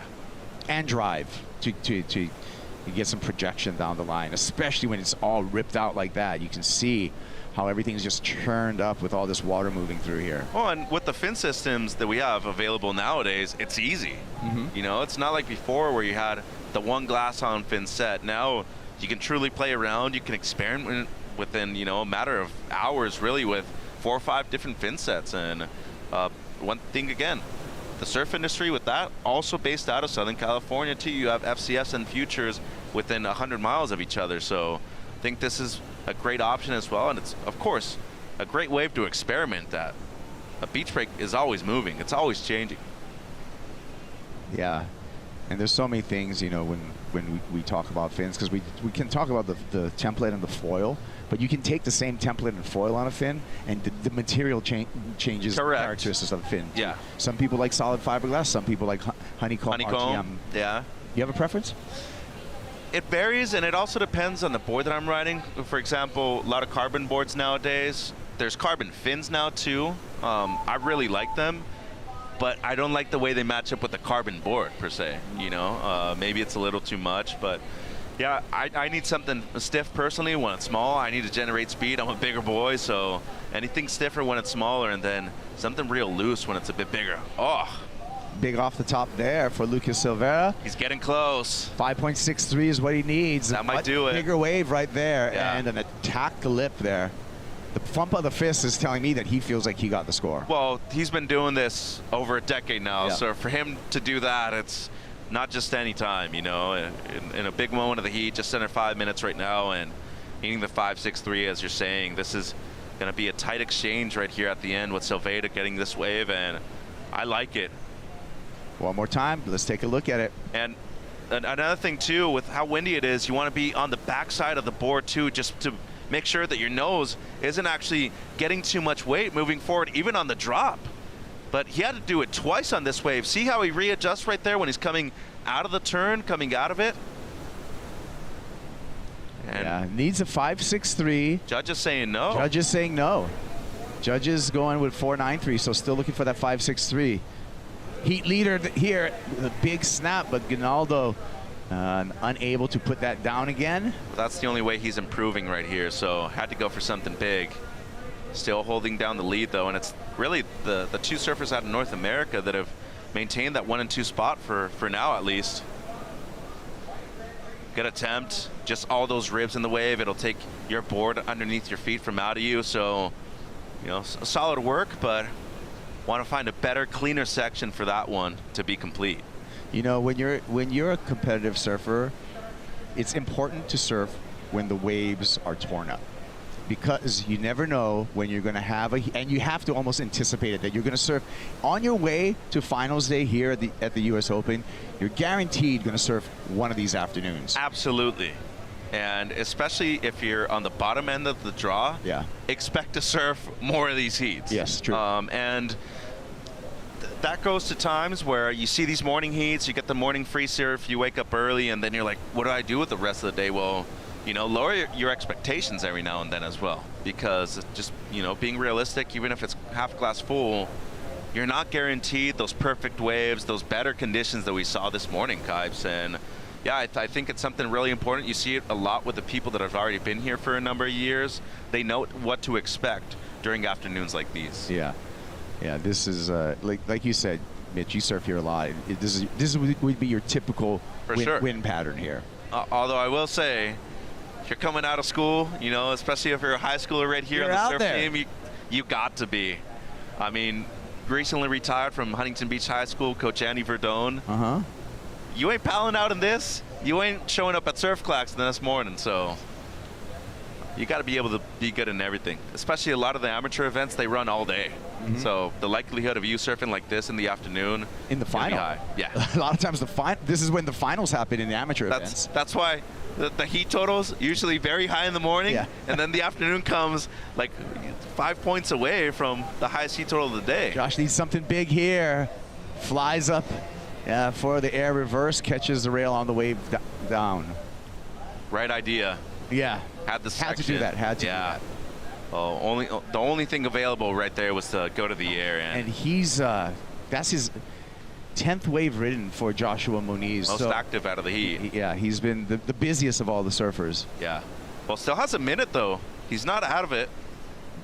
Only issue is that closer to Ginaldo, and I feel like surfer in blue, Luke, probably going to play some defense, just given the context of the heat and how close it is between all four surfers right now. I mean, even fourth, third, they're needing a 6 and a 5 respectively, so this heat far from over, 45 seconds on the clock, Hypes. And priority with Austin, so maybe he can play a little bit of defense right now to protect his second place position in this heat. So I would have him, if he should be focusing on Lucas Silveira. Here he goes. He's going to do some offense there instead. So much for priority. And attacking the lip. So great heat for Luke Ginaldo. Absolutely. So he's looking to increase his lead and, you know, drop that 5.8, which he might do right here. There's still some more work on the inside too, Kaipo. Oh man, that was a little extra that he needed. I mean, I think he's probably going to improve on his scoreline. Well, Ginaldo looking strong right here in the opening round at home.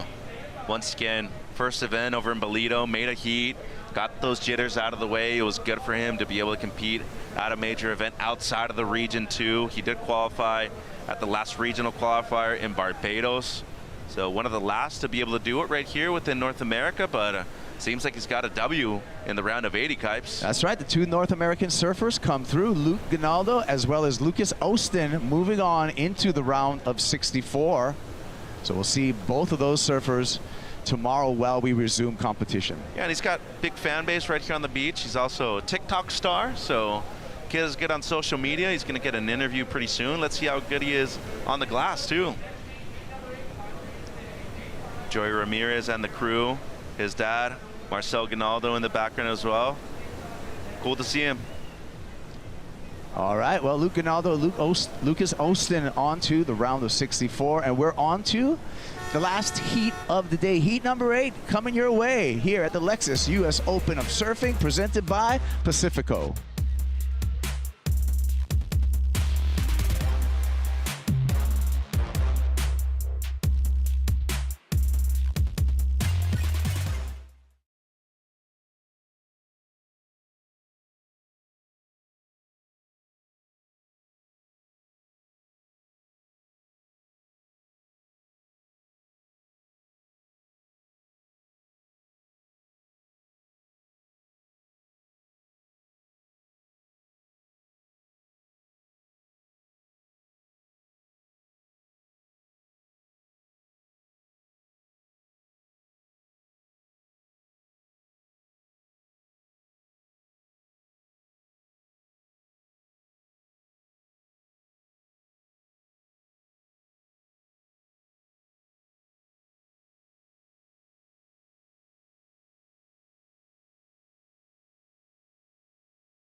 Huntington Beach, they call it Surf City for a reason.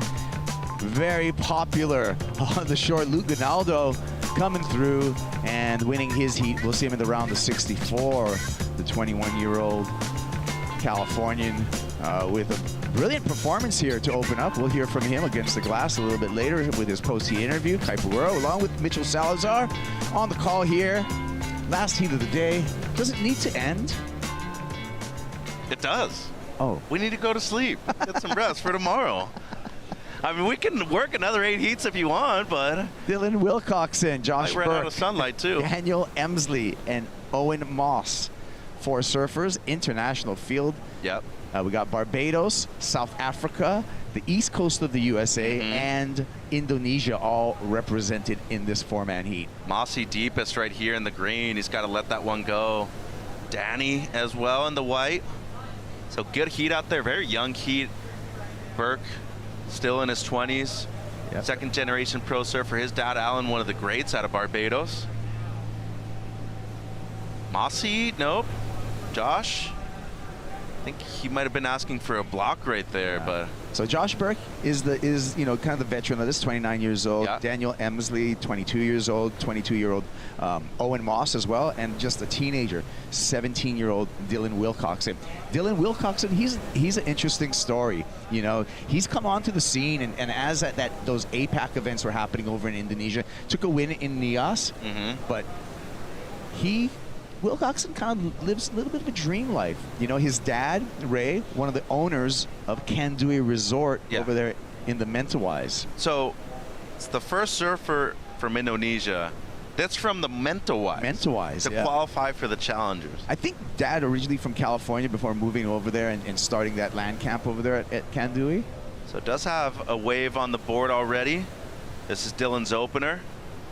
Met him a few years ago as a junior, and as you said, still in his teens. Incomplete maneuver right there for Wilcoxon.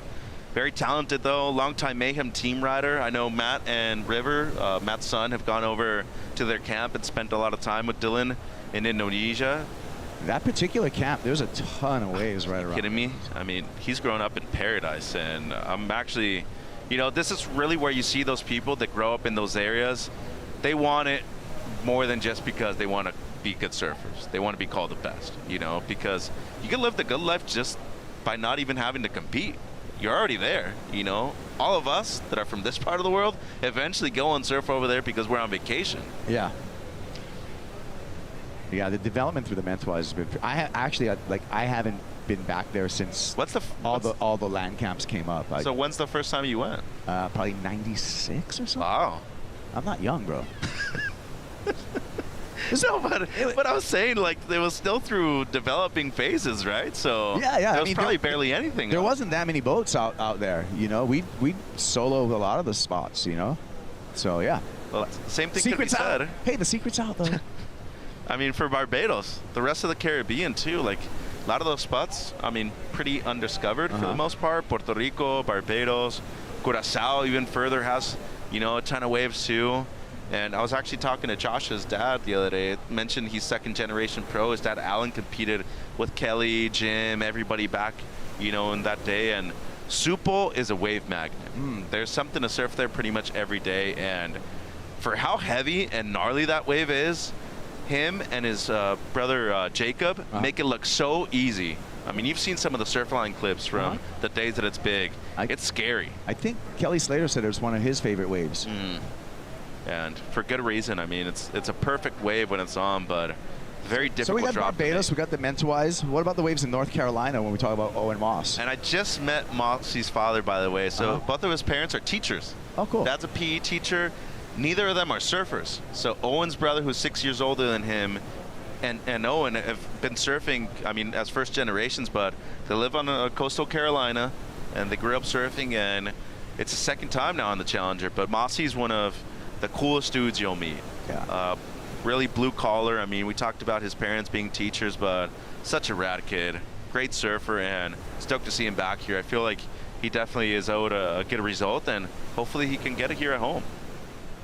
And even more kind of surfing family stuff, we can talk about Daniel Emsley, whose uncle Greg Bigfoot Emsley was a standout professional surfer out of South Africa and still doing some commentary now. Yep. Notice he was at Bolito. He was, yeah. And as you said, his uncle, Greg actually made a final at the CT level back in 2007 in France.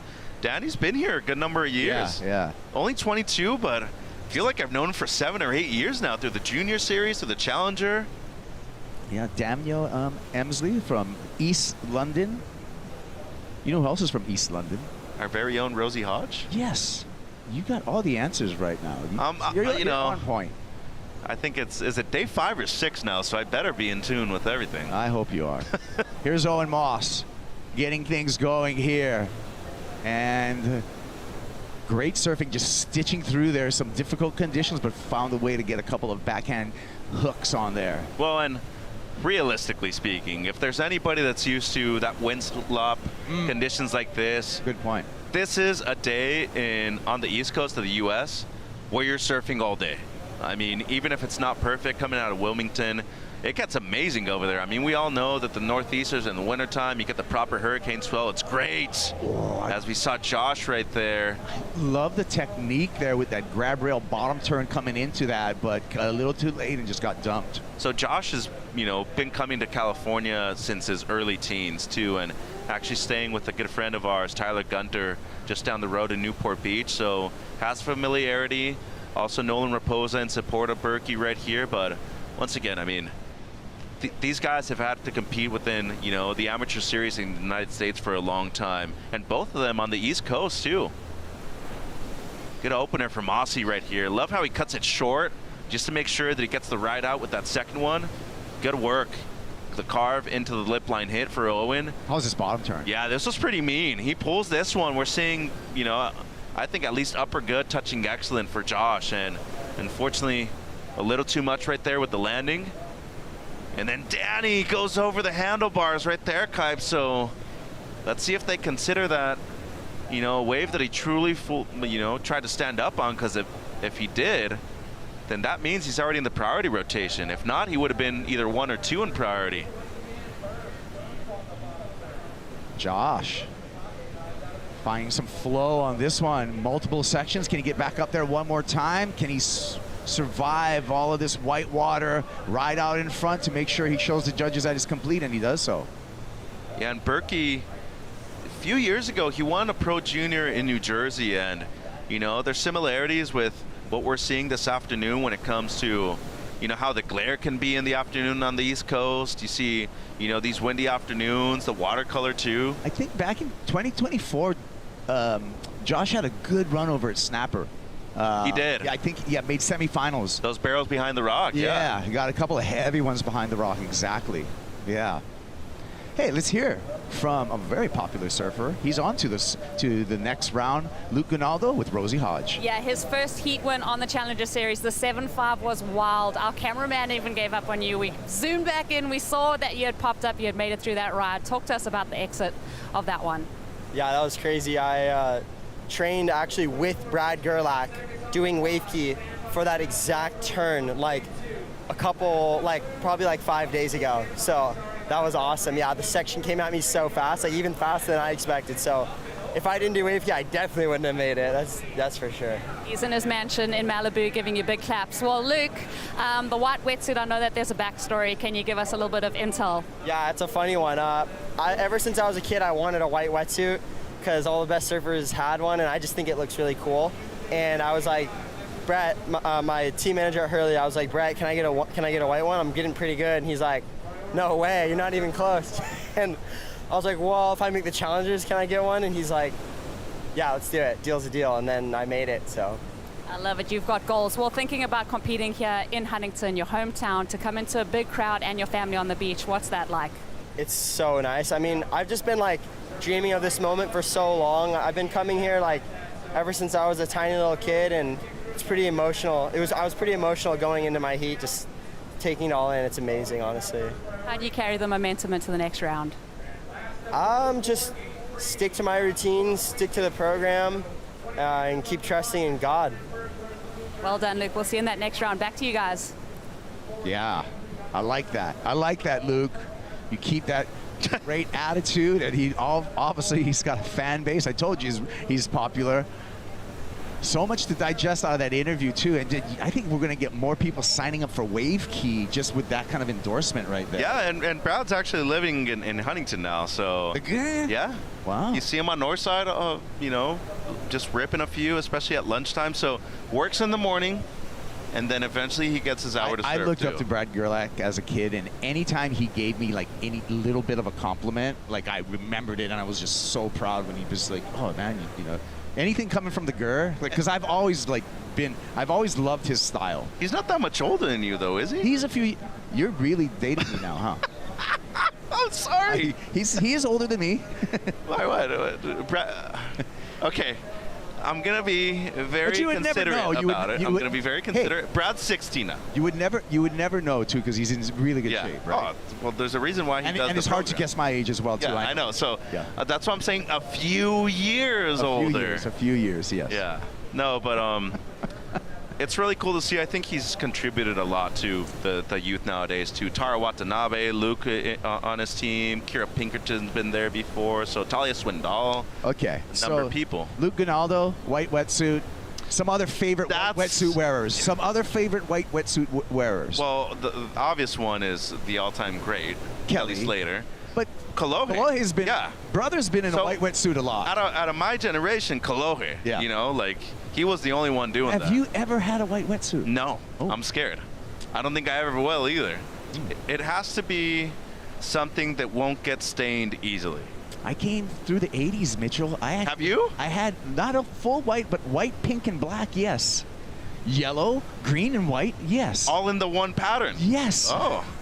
Well, the 80s were cool. Red, white, and blue? Yes. Oh, you went America on those? Those are the body glove days. We loved color back then, hey, the 80s. I have nothing against that. The music was great. The wetsuits were bright. The music's good right now, too. What are you talking about? Team Kendrick over here. For some reason, you're Team Drake. I don't know why. I'm Drizzy all day long. Are you kidding me? That's some smooth stuff, bro. No, but okay, that's enough. Look. It is a reflection of your personality, and I do think that you need to bring that out a little bit more. I'm just talking in general, you know, be yourself.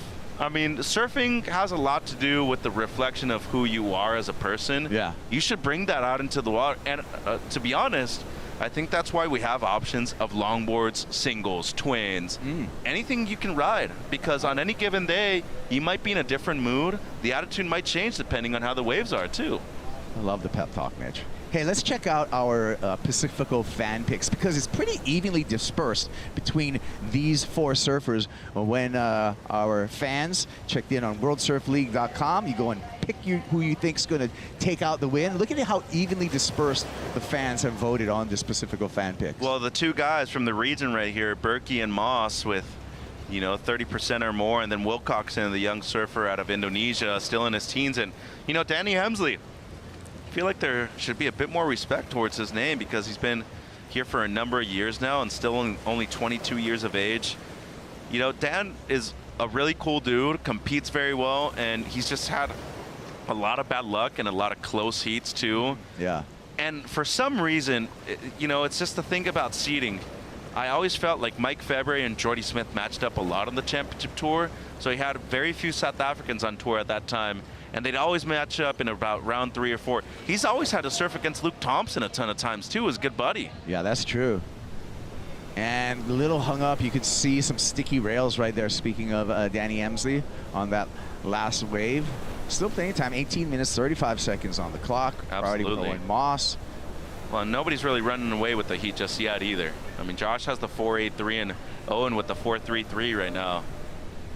Yeah, and to contrast, the last heat where we saw everyone getting some good scores, it has been a low-scoring affair. I mean, you were talking about a 4.83 as the top number so far. Yeah, and right now, Josh, who's the most experienced surfer out of the four when it comes to the major events, got to tap into that right now. And if it means that you just got to conform a little bit and make sure that you're getting 10, 11 points to make it out of that heat, that might be the job that you have to do at this moment.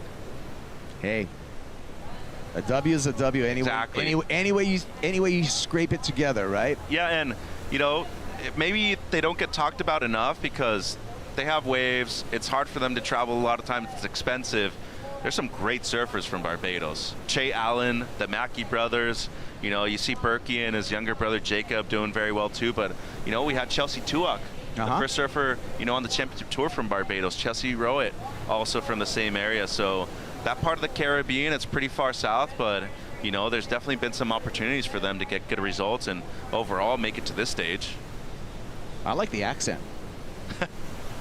Well, and for a while, Barbados, man. That was Barbados, super bad. yeah. That was super bad. I'm sorry. Man. For a while, we were calling it the Bayesian invasion when they were around. There you go. All right. Yeah, because Che was right around of making World Juniors and having a good run on the QS and similar age to Berkey. So these guys, despite not being huge names, household names, they've been around for a while and they've had a couple of good results too. Here's the crazy thing in 2026. This is the round of 80. And everyone rips, and it's the round of 80. Well, I mean, not to get into that, but there were probably a couple rounds back in the 80s and 90s when you were thinking, okay, round of 144, everybody has to rip, right? And there'd be a couple guys with 4-point heat totals. And you'd be like, why are you in the event right now? Surfing has changed a lot. I mean, truly becoming athletes a lot more nowadays, and our equipment has improved a whole lot more. And just getting to that point, there's still guys that were competing then that are still competing right now, dropping the same heat totals as well. Seniors division, the board riders, huh? Is that what you're talking about? No. Oh. A lot of those guys in the 50s plus rip. Yeah. Walt Cerny at Central Coast. Yeah. Walt's like one of the biggest fan, and he shreds. 50 plus division too. All right, so here we go. Daniel Emsley. We're going to wait for this number for the young South African. Way better on this one. Better. Yeah. Good adjustment. A bit more of a place turn on the second one, but he just needed to get something on the board, so that's going to help him out. We're waiting for scores, and as we wait for scores, we're going to step away, take a break. We'll come back with that score and more. It's the south side of Huntington Pier at the Lexus U.S. Open of Surfing, presented by Pacifico.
Lexus U.S. Open of Surfing, presented by Pacifico, and the 8:05 post-show coming up right after this last heat of the day. AJ McCord, Mitchell Salazar, Tanner Gudauskas are going to be bringing you all of today's action, including the top 5. That's the 8:05 post-show following this final heat of the day.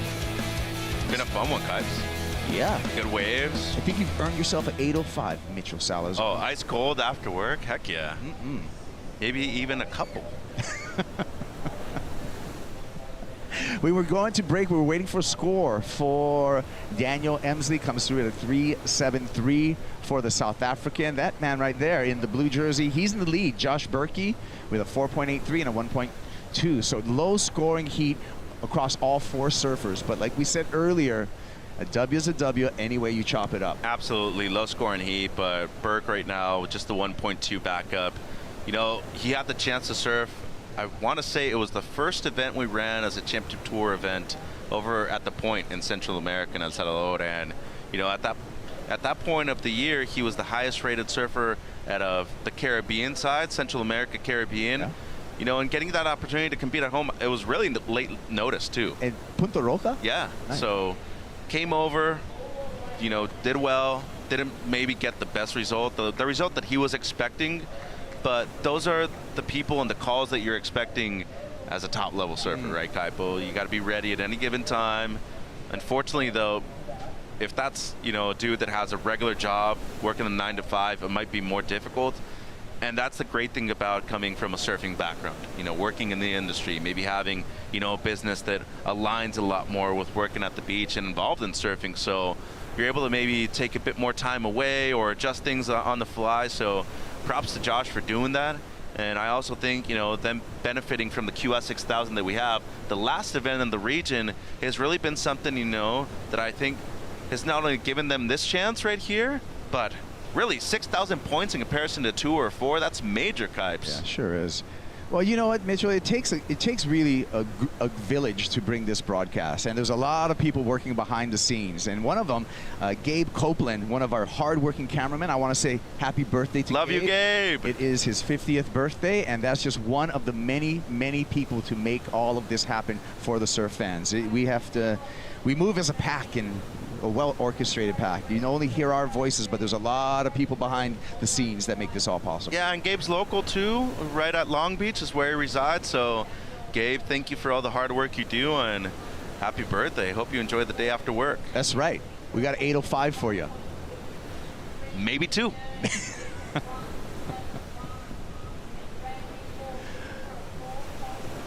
Oh, man. Okay.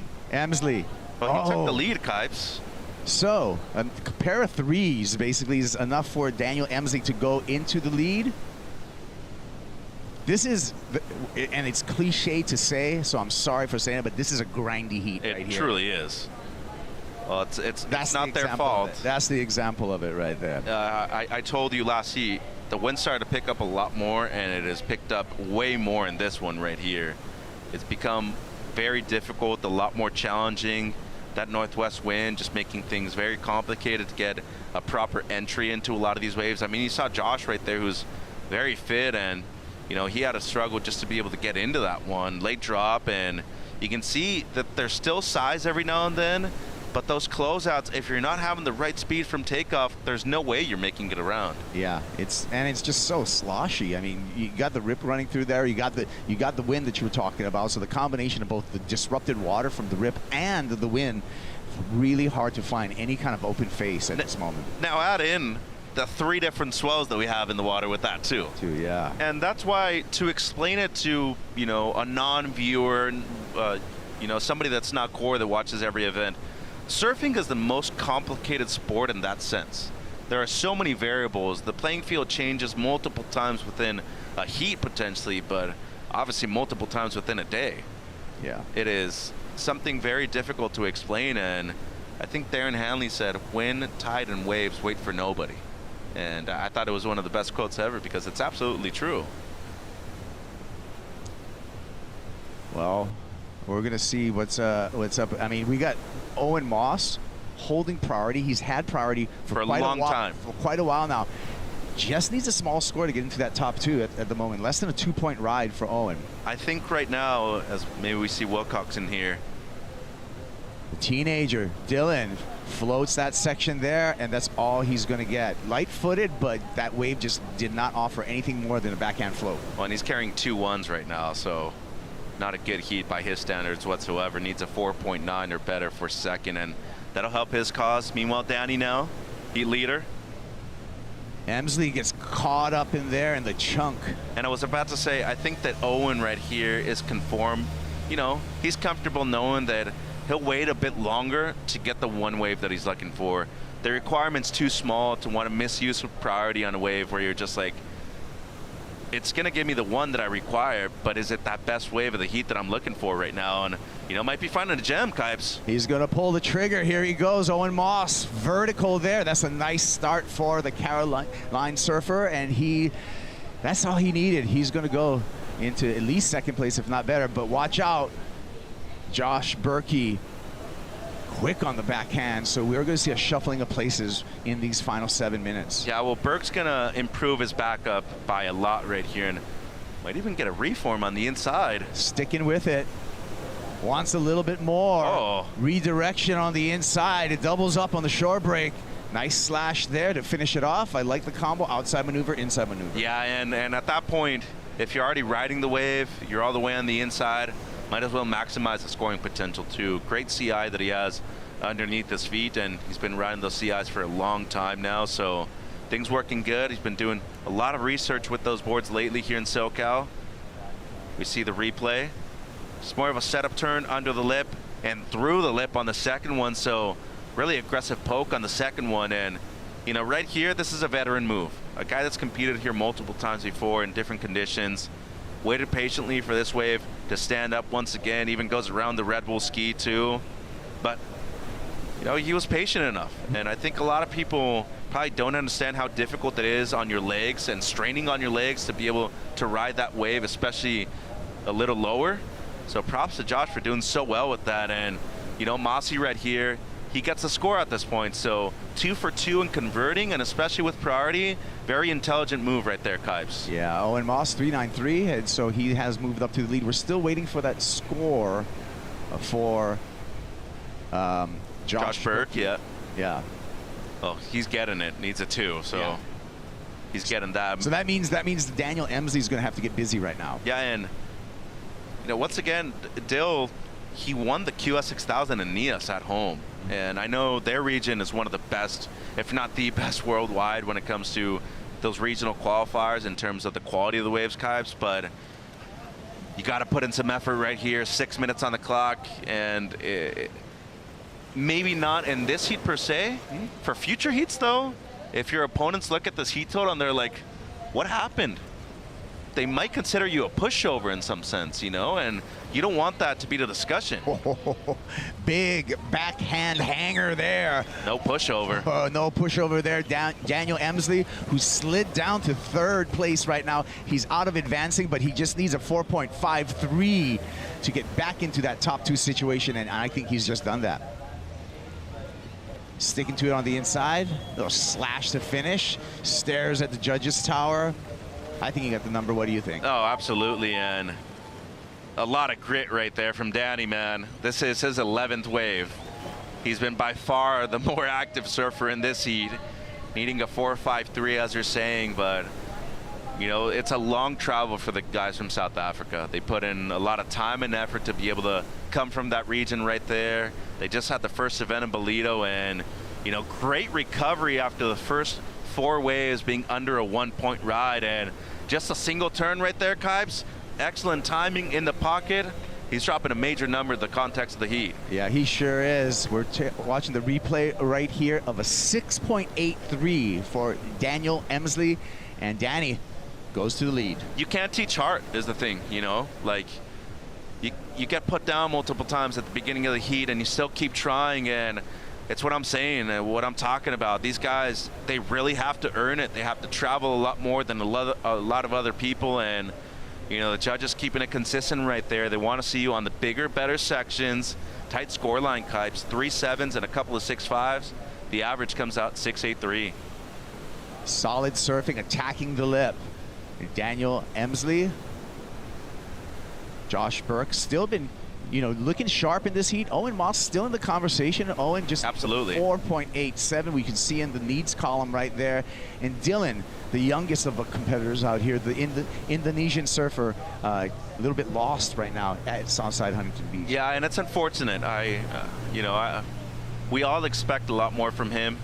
He expects a lot from himself, and not trying to be demeaning, by saying that nobody wants to be considered a pushover, but psychologically, tactically, your opponents see that, and the ones that are very skilled at the top of the leaderboard, they notice those small details, and for Dylan right here, at least breaking, you know, something in the 5s, getting a 6 for your confidence is a big difference maker. And Moss right here, needing pretty much a 5-point ride, is capable of doing it with a single turn. Well, Owen Moss has been the most patient out of all the surfers. Just 2 waves ridden, and and the efficiency. So you can see right here, here's the unabridged version of this heat, highlighted the top 2 scores for each of the surfers, and you can see Owen just 2 times to his feet. Dan's been active, dude. 11 waves, that's a whole lot. So 2.5, Mossy right here. I don't know if the rights are really going to be an available option, because with this northwest wind, it's usually working against you. It's pushing the face down. It steepens the lefts up, but you have to be on a clean face. You need to be able to get a good bottom turn, top turn combo, just like Dan did on that 6.83. But, you know, he was in the right place at the right time, but he did convert on that golden opportunity. So 2 minutes right here. And I wouldn't even say that Dylan's out of the game either. No. I mean, just considering his air game. He's an amazing surfer. His potential. Like a 7.2 is still attainable, but I'd say really breaking it down through 2 scores is probably the intelligent way. Time working against him, though, with the minute 40. Yeah, it's going to be a one-wave situation for both Owen Moss and Dylan Wilcoxon as we come down to just 90 seconds on the clock. Well, and Owen right here, he's the one guy that has been waiting for a long time. He's used priority accordingly and, you know, adjusted when he's needed to within the heat.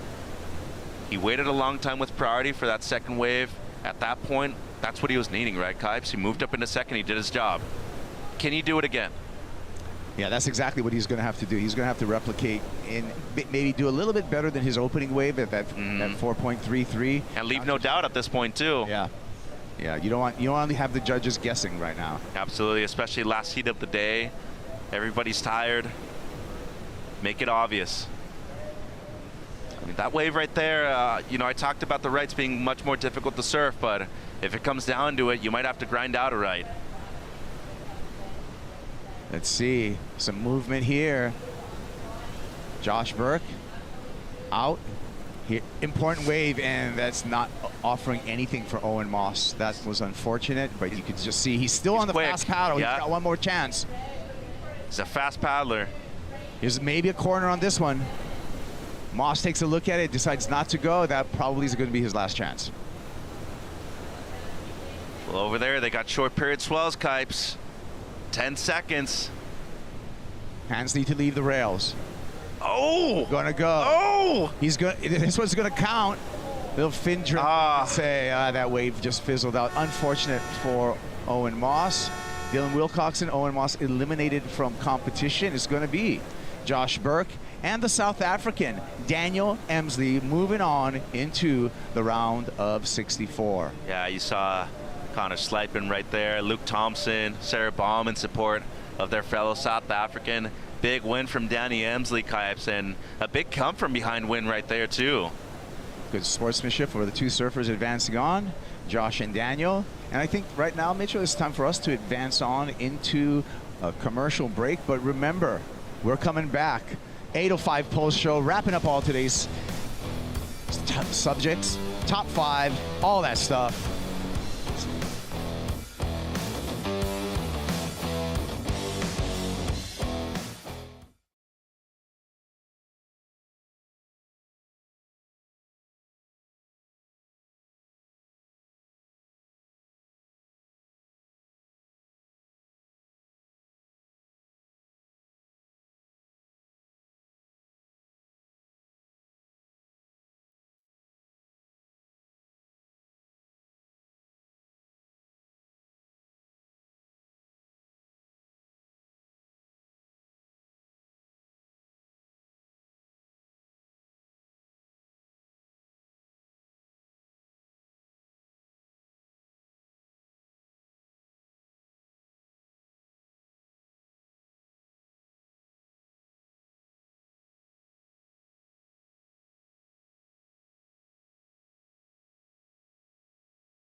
Hurricane Genevieve has hurtled her way into Huntington Beach. Welcome to the 8:05 post show.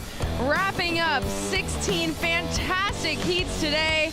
That is one happy man punching his ticket on to tomorrow and another chance to surf here at the historic Lexus US Open of Surfing presented by Pacifico. Welcome into the 8:05 post show. I'm AJ McCord alongside Mitchell Salazar and Tanner Gudauskas. You guys, oh my goodness, that hurricane arrived in full force, Tanner. When we rocked down here this morning, you knew it was going to be one of those special days for the US Open, and it absolutely delivered. There were so many incredible heats.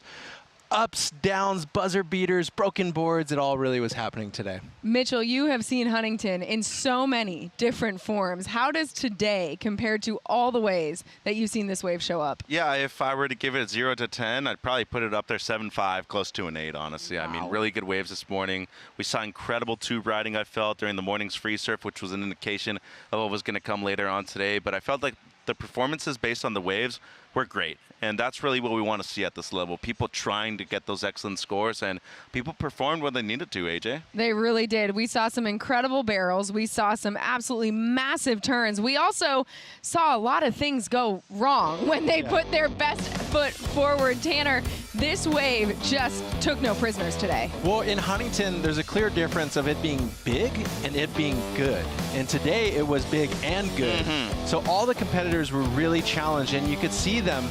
The theme for big scores was big maneuvers. And so everybody was really being challenged and putting it on the line. Fireworks, jet skis getting lit up, current coming from the south. It was raging into the pier. And to be honest, it was so enjoyable to commentate.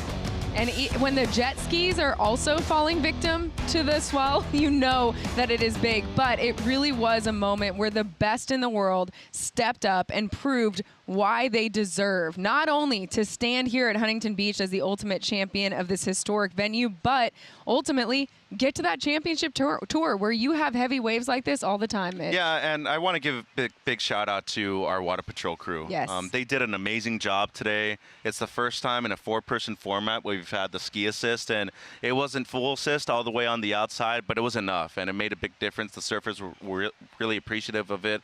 But those guys worked their butts off, AJ. And it's a long one out there, and especially considering everything that they had to go through to pick up the surfers, especially with multiple different swells in the water, that's a lot of energy out here at the south side. It was a lot of energy. The surfers managed it well. The Water Patrol handled it well. There was so much action. Let's start with the men's round of 80, heat number 4, because that one had some real big firework moments in this one. Tanner, talk us through what was happening here. Alonso Correa is so fun to watch. He spoke about this wave in his post-heat interview.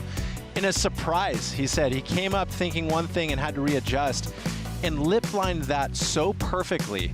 Everybody was really put to the test, but these big finishing maneuvers, you saw a variety of them throughout the course of the day. But when you came down with it, it was a huge score. So Alonso, again, backing that right up. Goes front side, goes backside. He's going to be deadly this entire event. And Lucas Cassidy, another one that was really a standout in this heat, Mitch. Yeah, this was a zesty heat. I mean, the most competitive one of the round so far, and very impressed by Lucas. He wasn't really in the top 2 spot until the very end of the heat, but props to Jarvis Earl too, man. I mean, out of those 3 guys that were in the top 3 spots in this heat, I felt like nobody deserved to lose. That's the nature of the sport, though, AJ. People need to advance, and the top 2 do it. And Lucas Cassidy, first CS event of the season, but Alonso Correa, to me, dropping that 8 at the beginning of the heat, it set the standard really for what should be happening out there. And it really was one of those moments where you saw what was possible in the heat, and everybody else was chasing it the rest of the way, Tanner. I like those matchups because it clashes. Lucas Cassidy is on the rise. He's a superstar in the making, and Alonso Correa has been in the game for quite a while. He's proven himself in a myriad of conditions. And so when you get those clashing styles, and Jarvis Earl in the mix, world junior champ. So for us and all the viewers, it's like that's exactly why we watch the Challenger Series, is everybody's being pushed, and it's fun to see who stays confident and calm and who's kind of coming a little bit unglued. I mean, the conditions are so unbelievably hard to compete in, so that whole X factor has to be dealt with, and it's just been so radical this far. It almost feels like we're approaching the finals day, but we're like just kind of starting. Yeah. We really are, and one of the ones who is so excited to be moving on to the next round here at the Challenger Series, Rosie Hodge, standing by with our last heat winner. That's right, a fellow South African and a fellow hometown boy. We're so proud of him. Daniel Emsey, in a moment of pure honesty, you told me that that was the worst heat of your life. But you got the win. Tell me about that story arc. Thank you. Yeah, that was as hard as it gets. Just this afternoon, like low tide dropping, the south wind or whatever coming through, and I think I fell in 4 or 5 takeoffs out there. I was almost laughing at a point. I'm like, if I lose, I deserve to lose. And I kept looking down at my Apple Watch, and it kept saying like 1.2 ahead, and I'm like, I can't be ahead at this point. If I'm having a shocker, then everyone else is having even worse ones. But I was happy to kind of compose myself at the end and get the 1.68 and get through. Yeah, that was as hard as it gets. Well, you did it. You got the win. And then also coming in, we had the South African contingent standing on the shore. I mean, it's the last heat of the day. These days are long. What does that mean to you to have that kind of support? Oh, it's everything. Yeah, the South Africans this year, we all kind of staying together and traveling together, and we all come down to watch each other the heats. We had Aiden this morning surf incredibly to get through, and yeah, Sarah was looking like the goal to beat for the whole contest, but she unfortunately lost out. But just having everyone down here and hearing them shouting and screaming, like coming out on the jet ski, it means so much to have them in my corner, and yeah, couldn't do it without them. That camaraderie means so much. We'll see you in the next round of this event. Well done, Daniel. We'll send it back to you, AJ. Thanks, Rosie. And Mitch, Daniel just referenced something that I think was a through line throughout every single heat today, where he said, hey, I was having a shocker and I had to get back on my board time and time again after falling. Tanner, you kind of talked about it too, but how much did resiliency and not letting yourself get rattled play a role in who moved on today? Yeah, big time. I think both of us can attest to that as long as there's time, on the clock out there in the water, you still have a chance to make it out of that heat. And you should never be able to give up, if there's still an opportunity out there. And that's the one thing that I really like about those kids. For them, it's really difficult to be able to get to a lot of these events. They really have to earn it. And that's a big part of making it to the Championship Tour, right? Is those people that earn it, they're typically a lot more successful in those positions. So, yeah, can't teach hard, AJ. You cannot, but you certainly know when it shows up, which we saw a lot of today. And one of the ones with the biggest hearts that we're so excited to see back in the jersey, Joanne DeFay. This time last year, she was getting ready to welcome her daughter Kimmy into the world. And look at this, Tanner, absolutely shredding a massive Huntington this morning. It is so good to see her back doing her thing. It was funny, she kind of giggled saying she had been training for 10 days, and she rolled up today, and it looked absolutely different than what she was prepared for. But she handled it with grace, actually with aggression. Her surfing looks best that it's ever looked. So we are looking forward to the rest of the event. And her with Eden Walla. Eden, a youngster, oh my goodness, coming out of San Clemente and putting the older girls on notice with humongous turns like that. And Mitch, we saw that all day, riding out of sections like that. What does it take for Eden to ride out of a turn like that? Yeah, well, a lot of core strength, first of all, a lot of leg strength as well, but I think it just goes to show the amount of experience she has at this location. There's younger brother Zion to her left, also a very talented surfer, but I feel like experience for a lot of the surfers from the region really mattered on a day like today. I mean, because Huntington has different faces. I mean, even Bella Kenworthy and Sanoa Dempleolin, who lost in that heat, they have experience competing at other events at this venue. So for those people that have already been there and done that at this location, a lot more comfort at this wave. Well, and Tanner, this heat win, right, who moved on, was really the tale of two generations, because you had Eden, who is relatively new to the surf scene, but local here to Huntington Beach.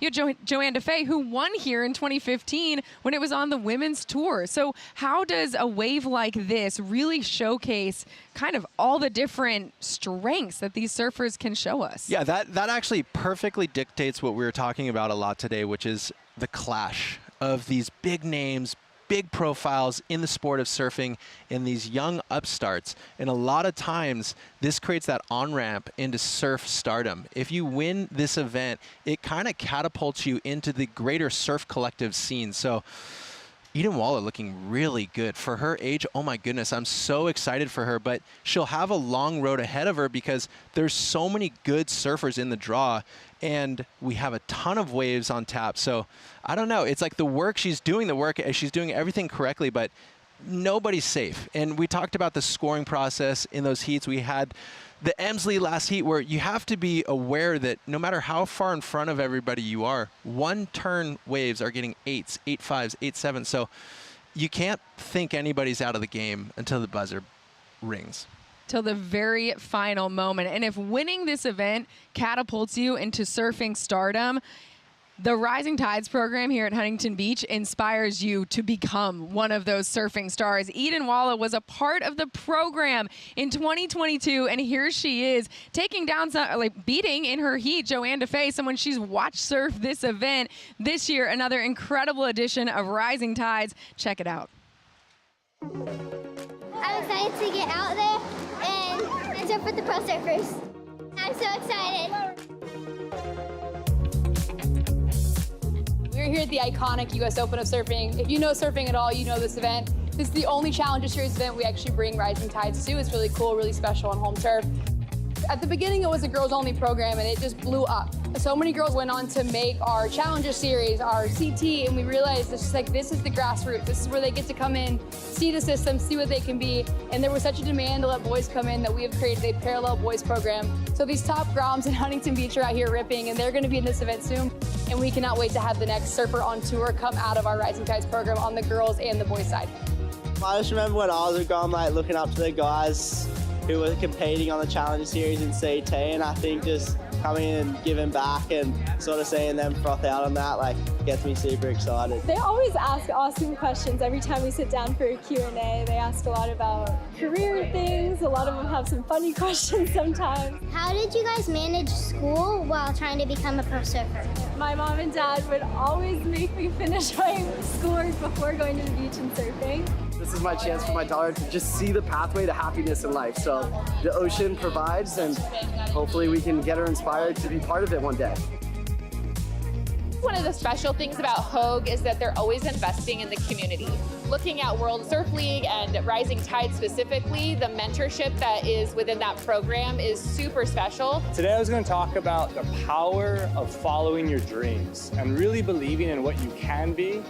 Some people call that manifestation, but if you can visualize where you want to be in life, you're gonna get there. The idea is whatever these kids want to do in life. It could be becoming a professional athlete, going on to a pro career, but they get to meet people who are doing it, get to ask questions, be in this intimate space with their heroes, and really grow out of it, get more confidence, whether it's surfing or something outside of it. We're cheering them on and hopefully giving them that first little kind of push into where they want to be.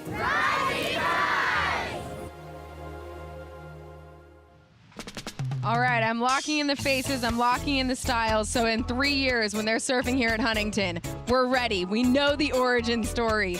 Speaking of an origin story we've been following all week long, Hurricane Genevieve has been delivering, and Surfline has been dialing it in for us all day, every day, making sure we know what's coming. So let's look at what is still ahead of us here at the Lexus US Open of Surfing. Take a look at that. Mitchell, walk us through just how Hurricane Genevieve is going to show up in the next few days. Yeah, I mean, so still slowly approaching the coastline right here, more towards the Southern California area, and those purple blobs, they're always something good when it means activity in the Pacific, and something we've seen for the last number of weeks right here in Southern California. Next 4 days looking really good too, especially heading into finals day on Saturday and Sunday. I mean, Sunday looks perfect here for HP. 4 to 6 feet, cross shore in the morning, and then slightly onshore in the afternoon. But at that point, it's all head-to-head matchups, AJ. Everybody's only looking for the victory. I'm really stoked. We got plenty of waves, and I think everybody's really excited for a good show later on. We've got the waves, and on the women's side, we've got the round of 16 matchups locked in already. So let's take a look at these matchups, Mitchell, that you were so excited about.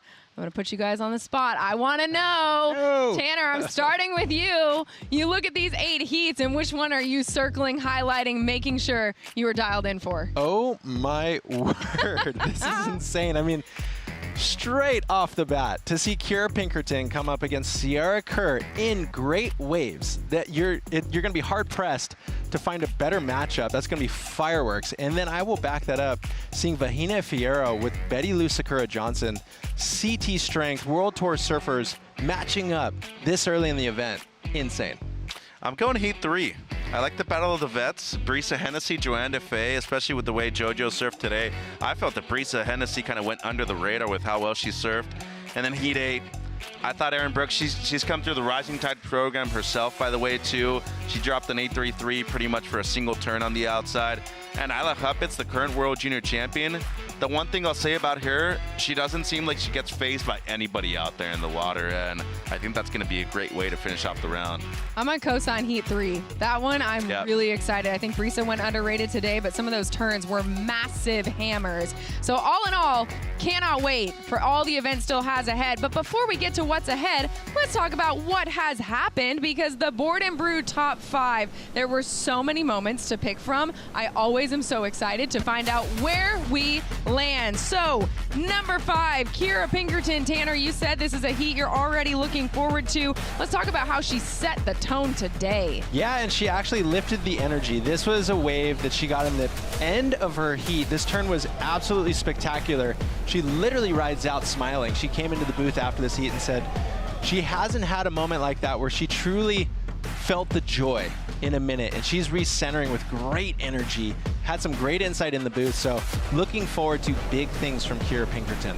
She is going to be a rock star moving forward. Number 4 for us, he started as the TikTok surfer, but now the online hype is delivering IRL highlights, Mitchell. Yeah, no, the kid's for real. He knows how to compete, he knows how to surf, and he's local to the break right here. Luke Ginaldo, definitely somebody who I feel has the potential to go very deep in the event. First year on the Challenger Series 2, he was one of the last people to qualify within the North America region. More than 14 points in the second to last heat of the day. Given the change conditions, very difficult day.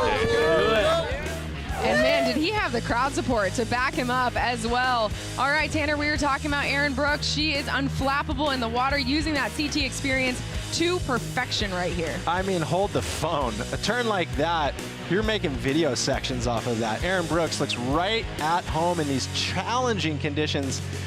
To be honest, she's one of my favorites. When she stands up on the board, it's electrifying. It's super dynamic. She has the variety on her backhand. She was really well put on those turns to make the most of it. She's ready to compete. She said she's having fun, and that's a really dangerous spot for her to be in. And number 2 on our list, Nishi's Silky Smooth, Mitchell. Yeah, he was actually out of contention for the lead, the better portion of the heat, actually. And, you know, big comeback right there, dropped something, you know, in the high 6s, but big fan of his style, as you said, silky smooth, and more importantly, knows how to compete. And that's gonna, you know, really what it takes to be able to be successful at a big venue like this. Speaking of knowing how to compete, our top moment, our Board and Brew top moment of the day, Tanner, Sophie McCulloch knows how to deliver. 100%. It had to be this moment. She is looking in form, and she had a light and easy energy about her, saying it feels just good to click into gear again. I think it's been a little bit of a troubled time. She's getting back into rhythm.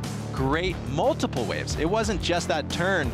So she solidified the heat. She just looks tapped in. And the timing is a big issue here in Huntington with this size. So I feel like that's going to be deadly, as we know that the swell is going to continue to stay through the rest of this event.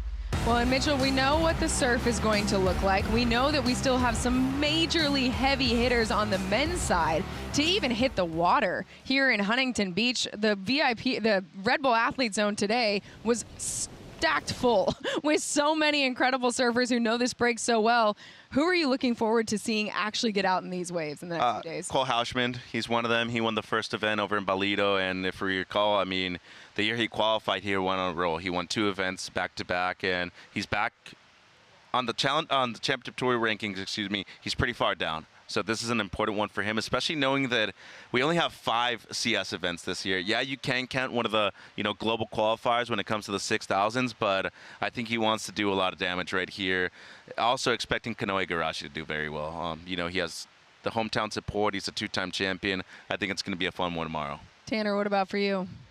Gosh, you know, I hate to keep in San Clemente, but to be honest, a Colapinto brother. Like, these guys have proven it time and time again. I think their approach, Mitch, like you bringing up Kanoa, I think regular foot surfers in conditions like this that have both power surfing and technical form and aerial tactics, it will be a combination we'll see, especially into those finals days as the swell dips a little bit. Like today, hard to control to get the aerials out. So it's like once it gets into the 4 to 6 foot range, we're going to see a different arsenal of maneuvers. And competitors like that will become very deadly. So I'm obviously so biased. I love those guys. So take that with a grain of salt, but I do put it on a Colapinto. I'll add one more, and I'm biased right here too, Al Cleveland Jr. And this stuff out here, as a former champion too, got to watch out.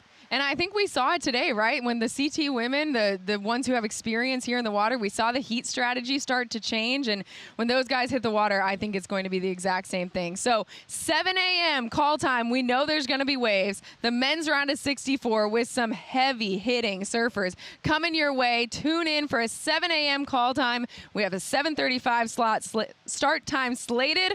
I cannot wait, you guys. We got to just get ready for tomorrow and the rest of the day. So thank you so much for joining us. The 8:05 post show. Let's see some of those highlights yet again. We'll see you tomorrow.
This copyrighted event broadcast is produced by the World Surf League for broadcast around the world and may not be retransmitted, reproduced, rebroadcast, or otherwise distributed or used in any form without the written consent of the World Surf League.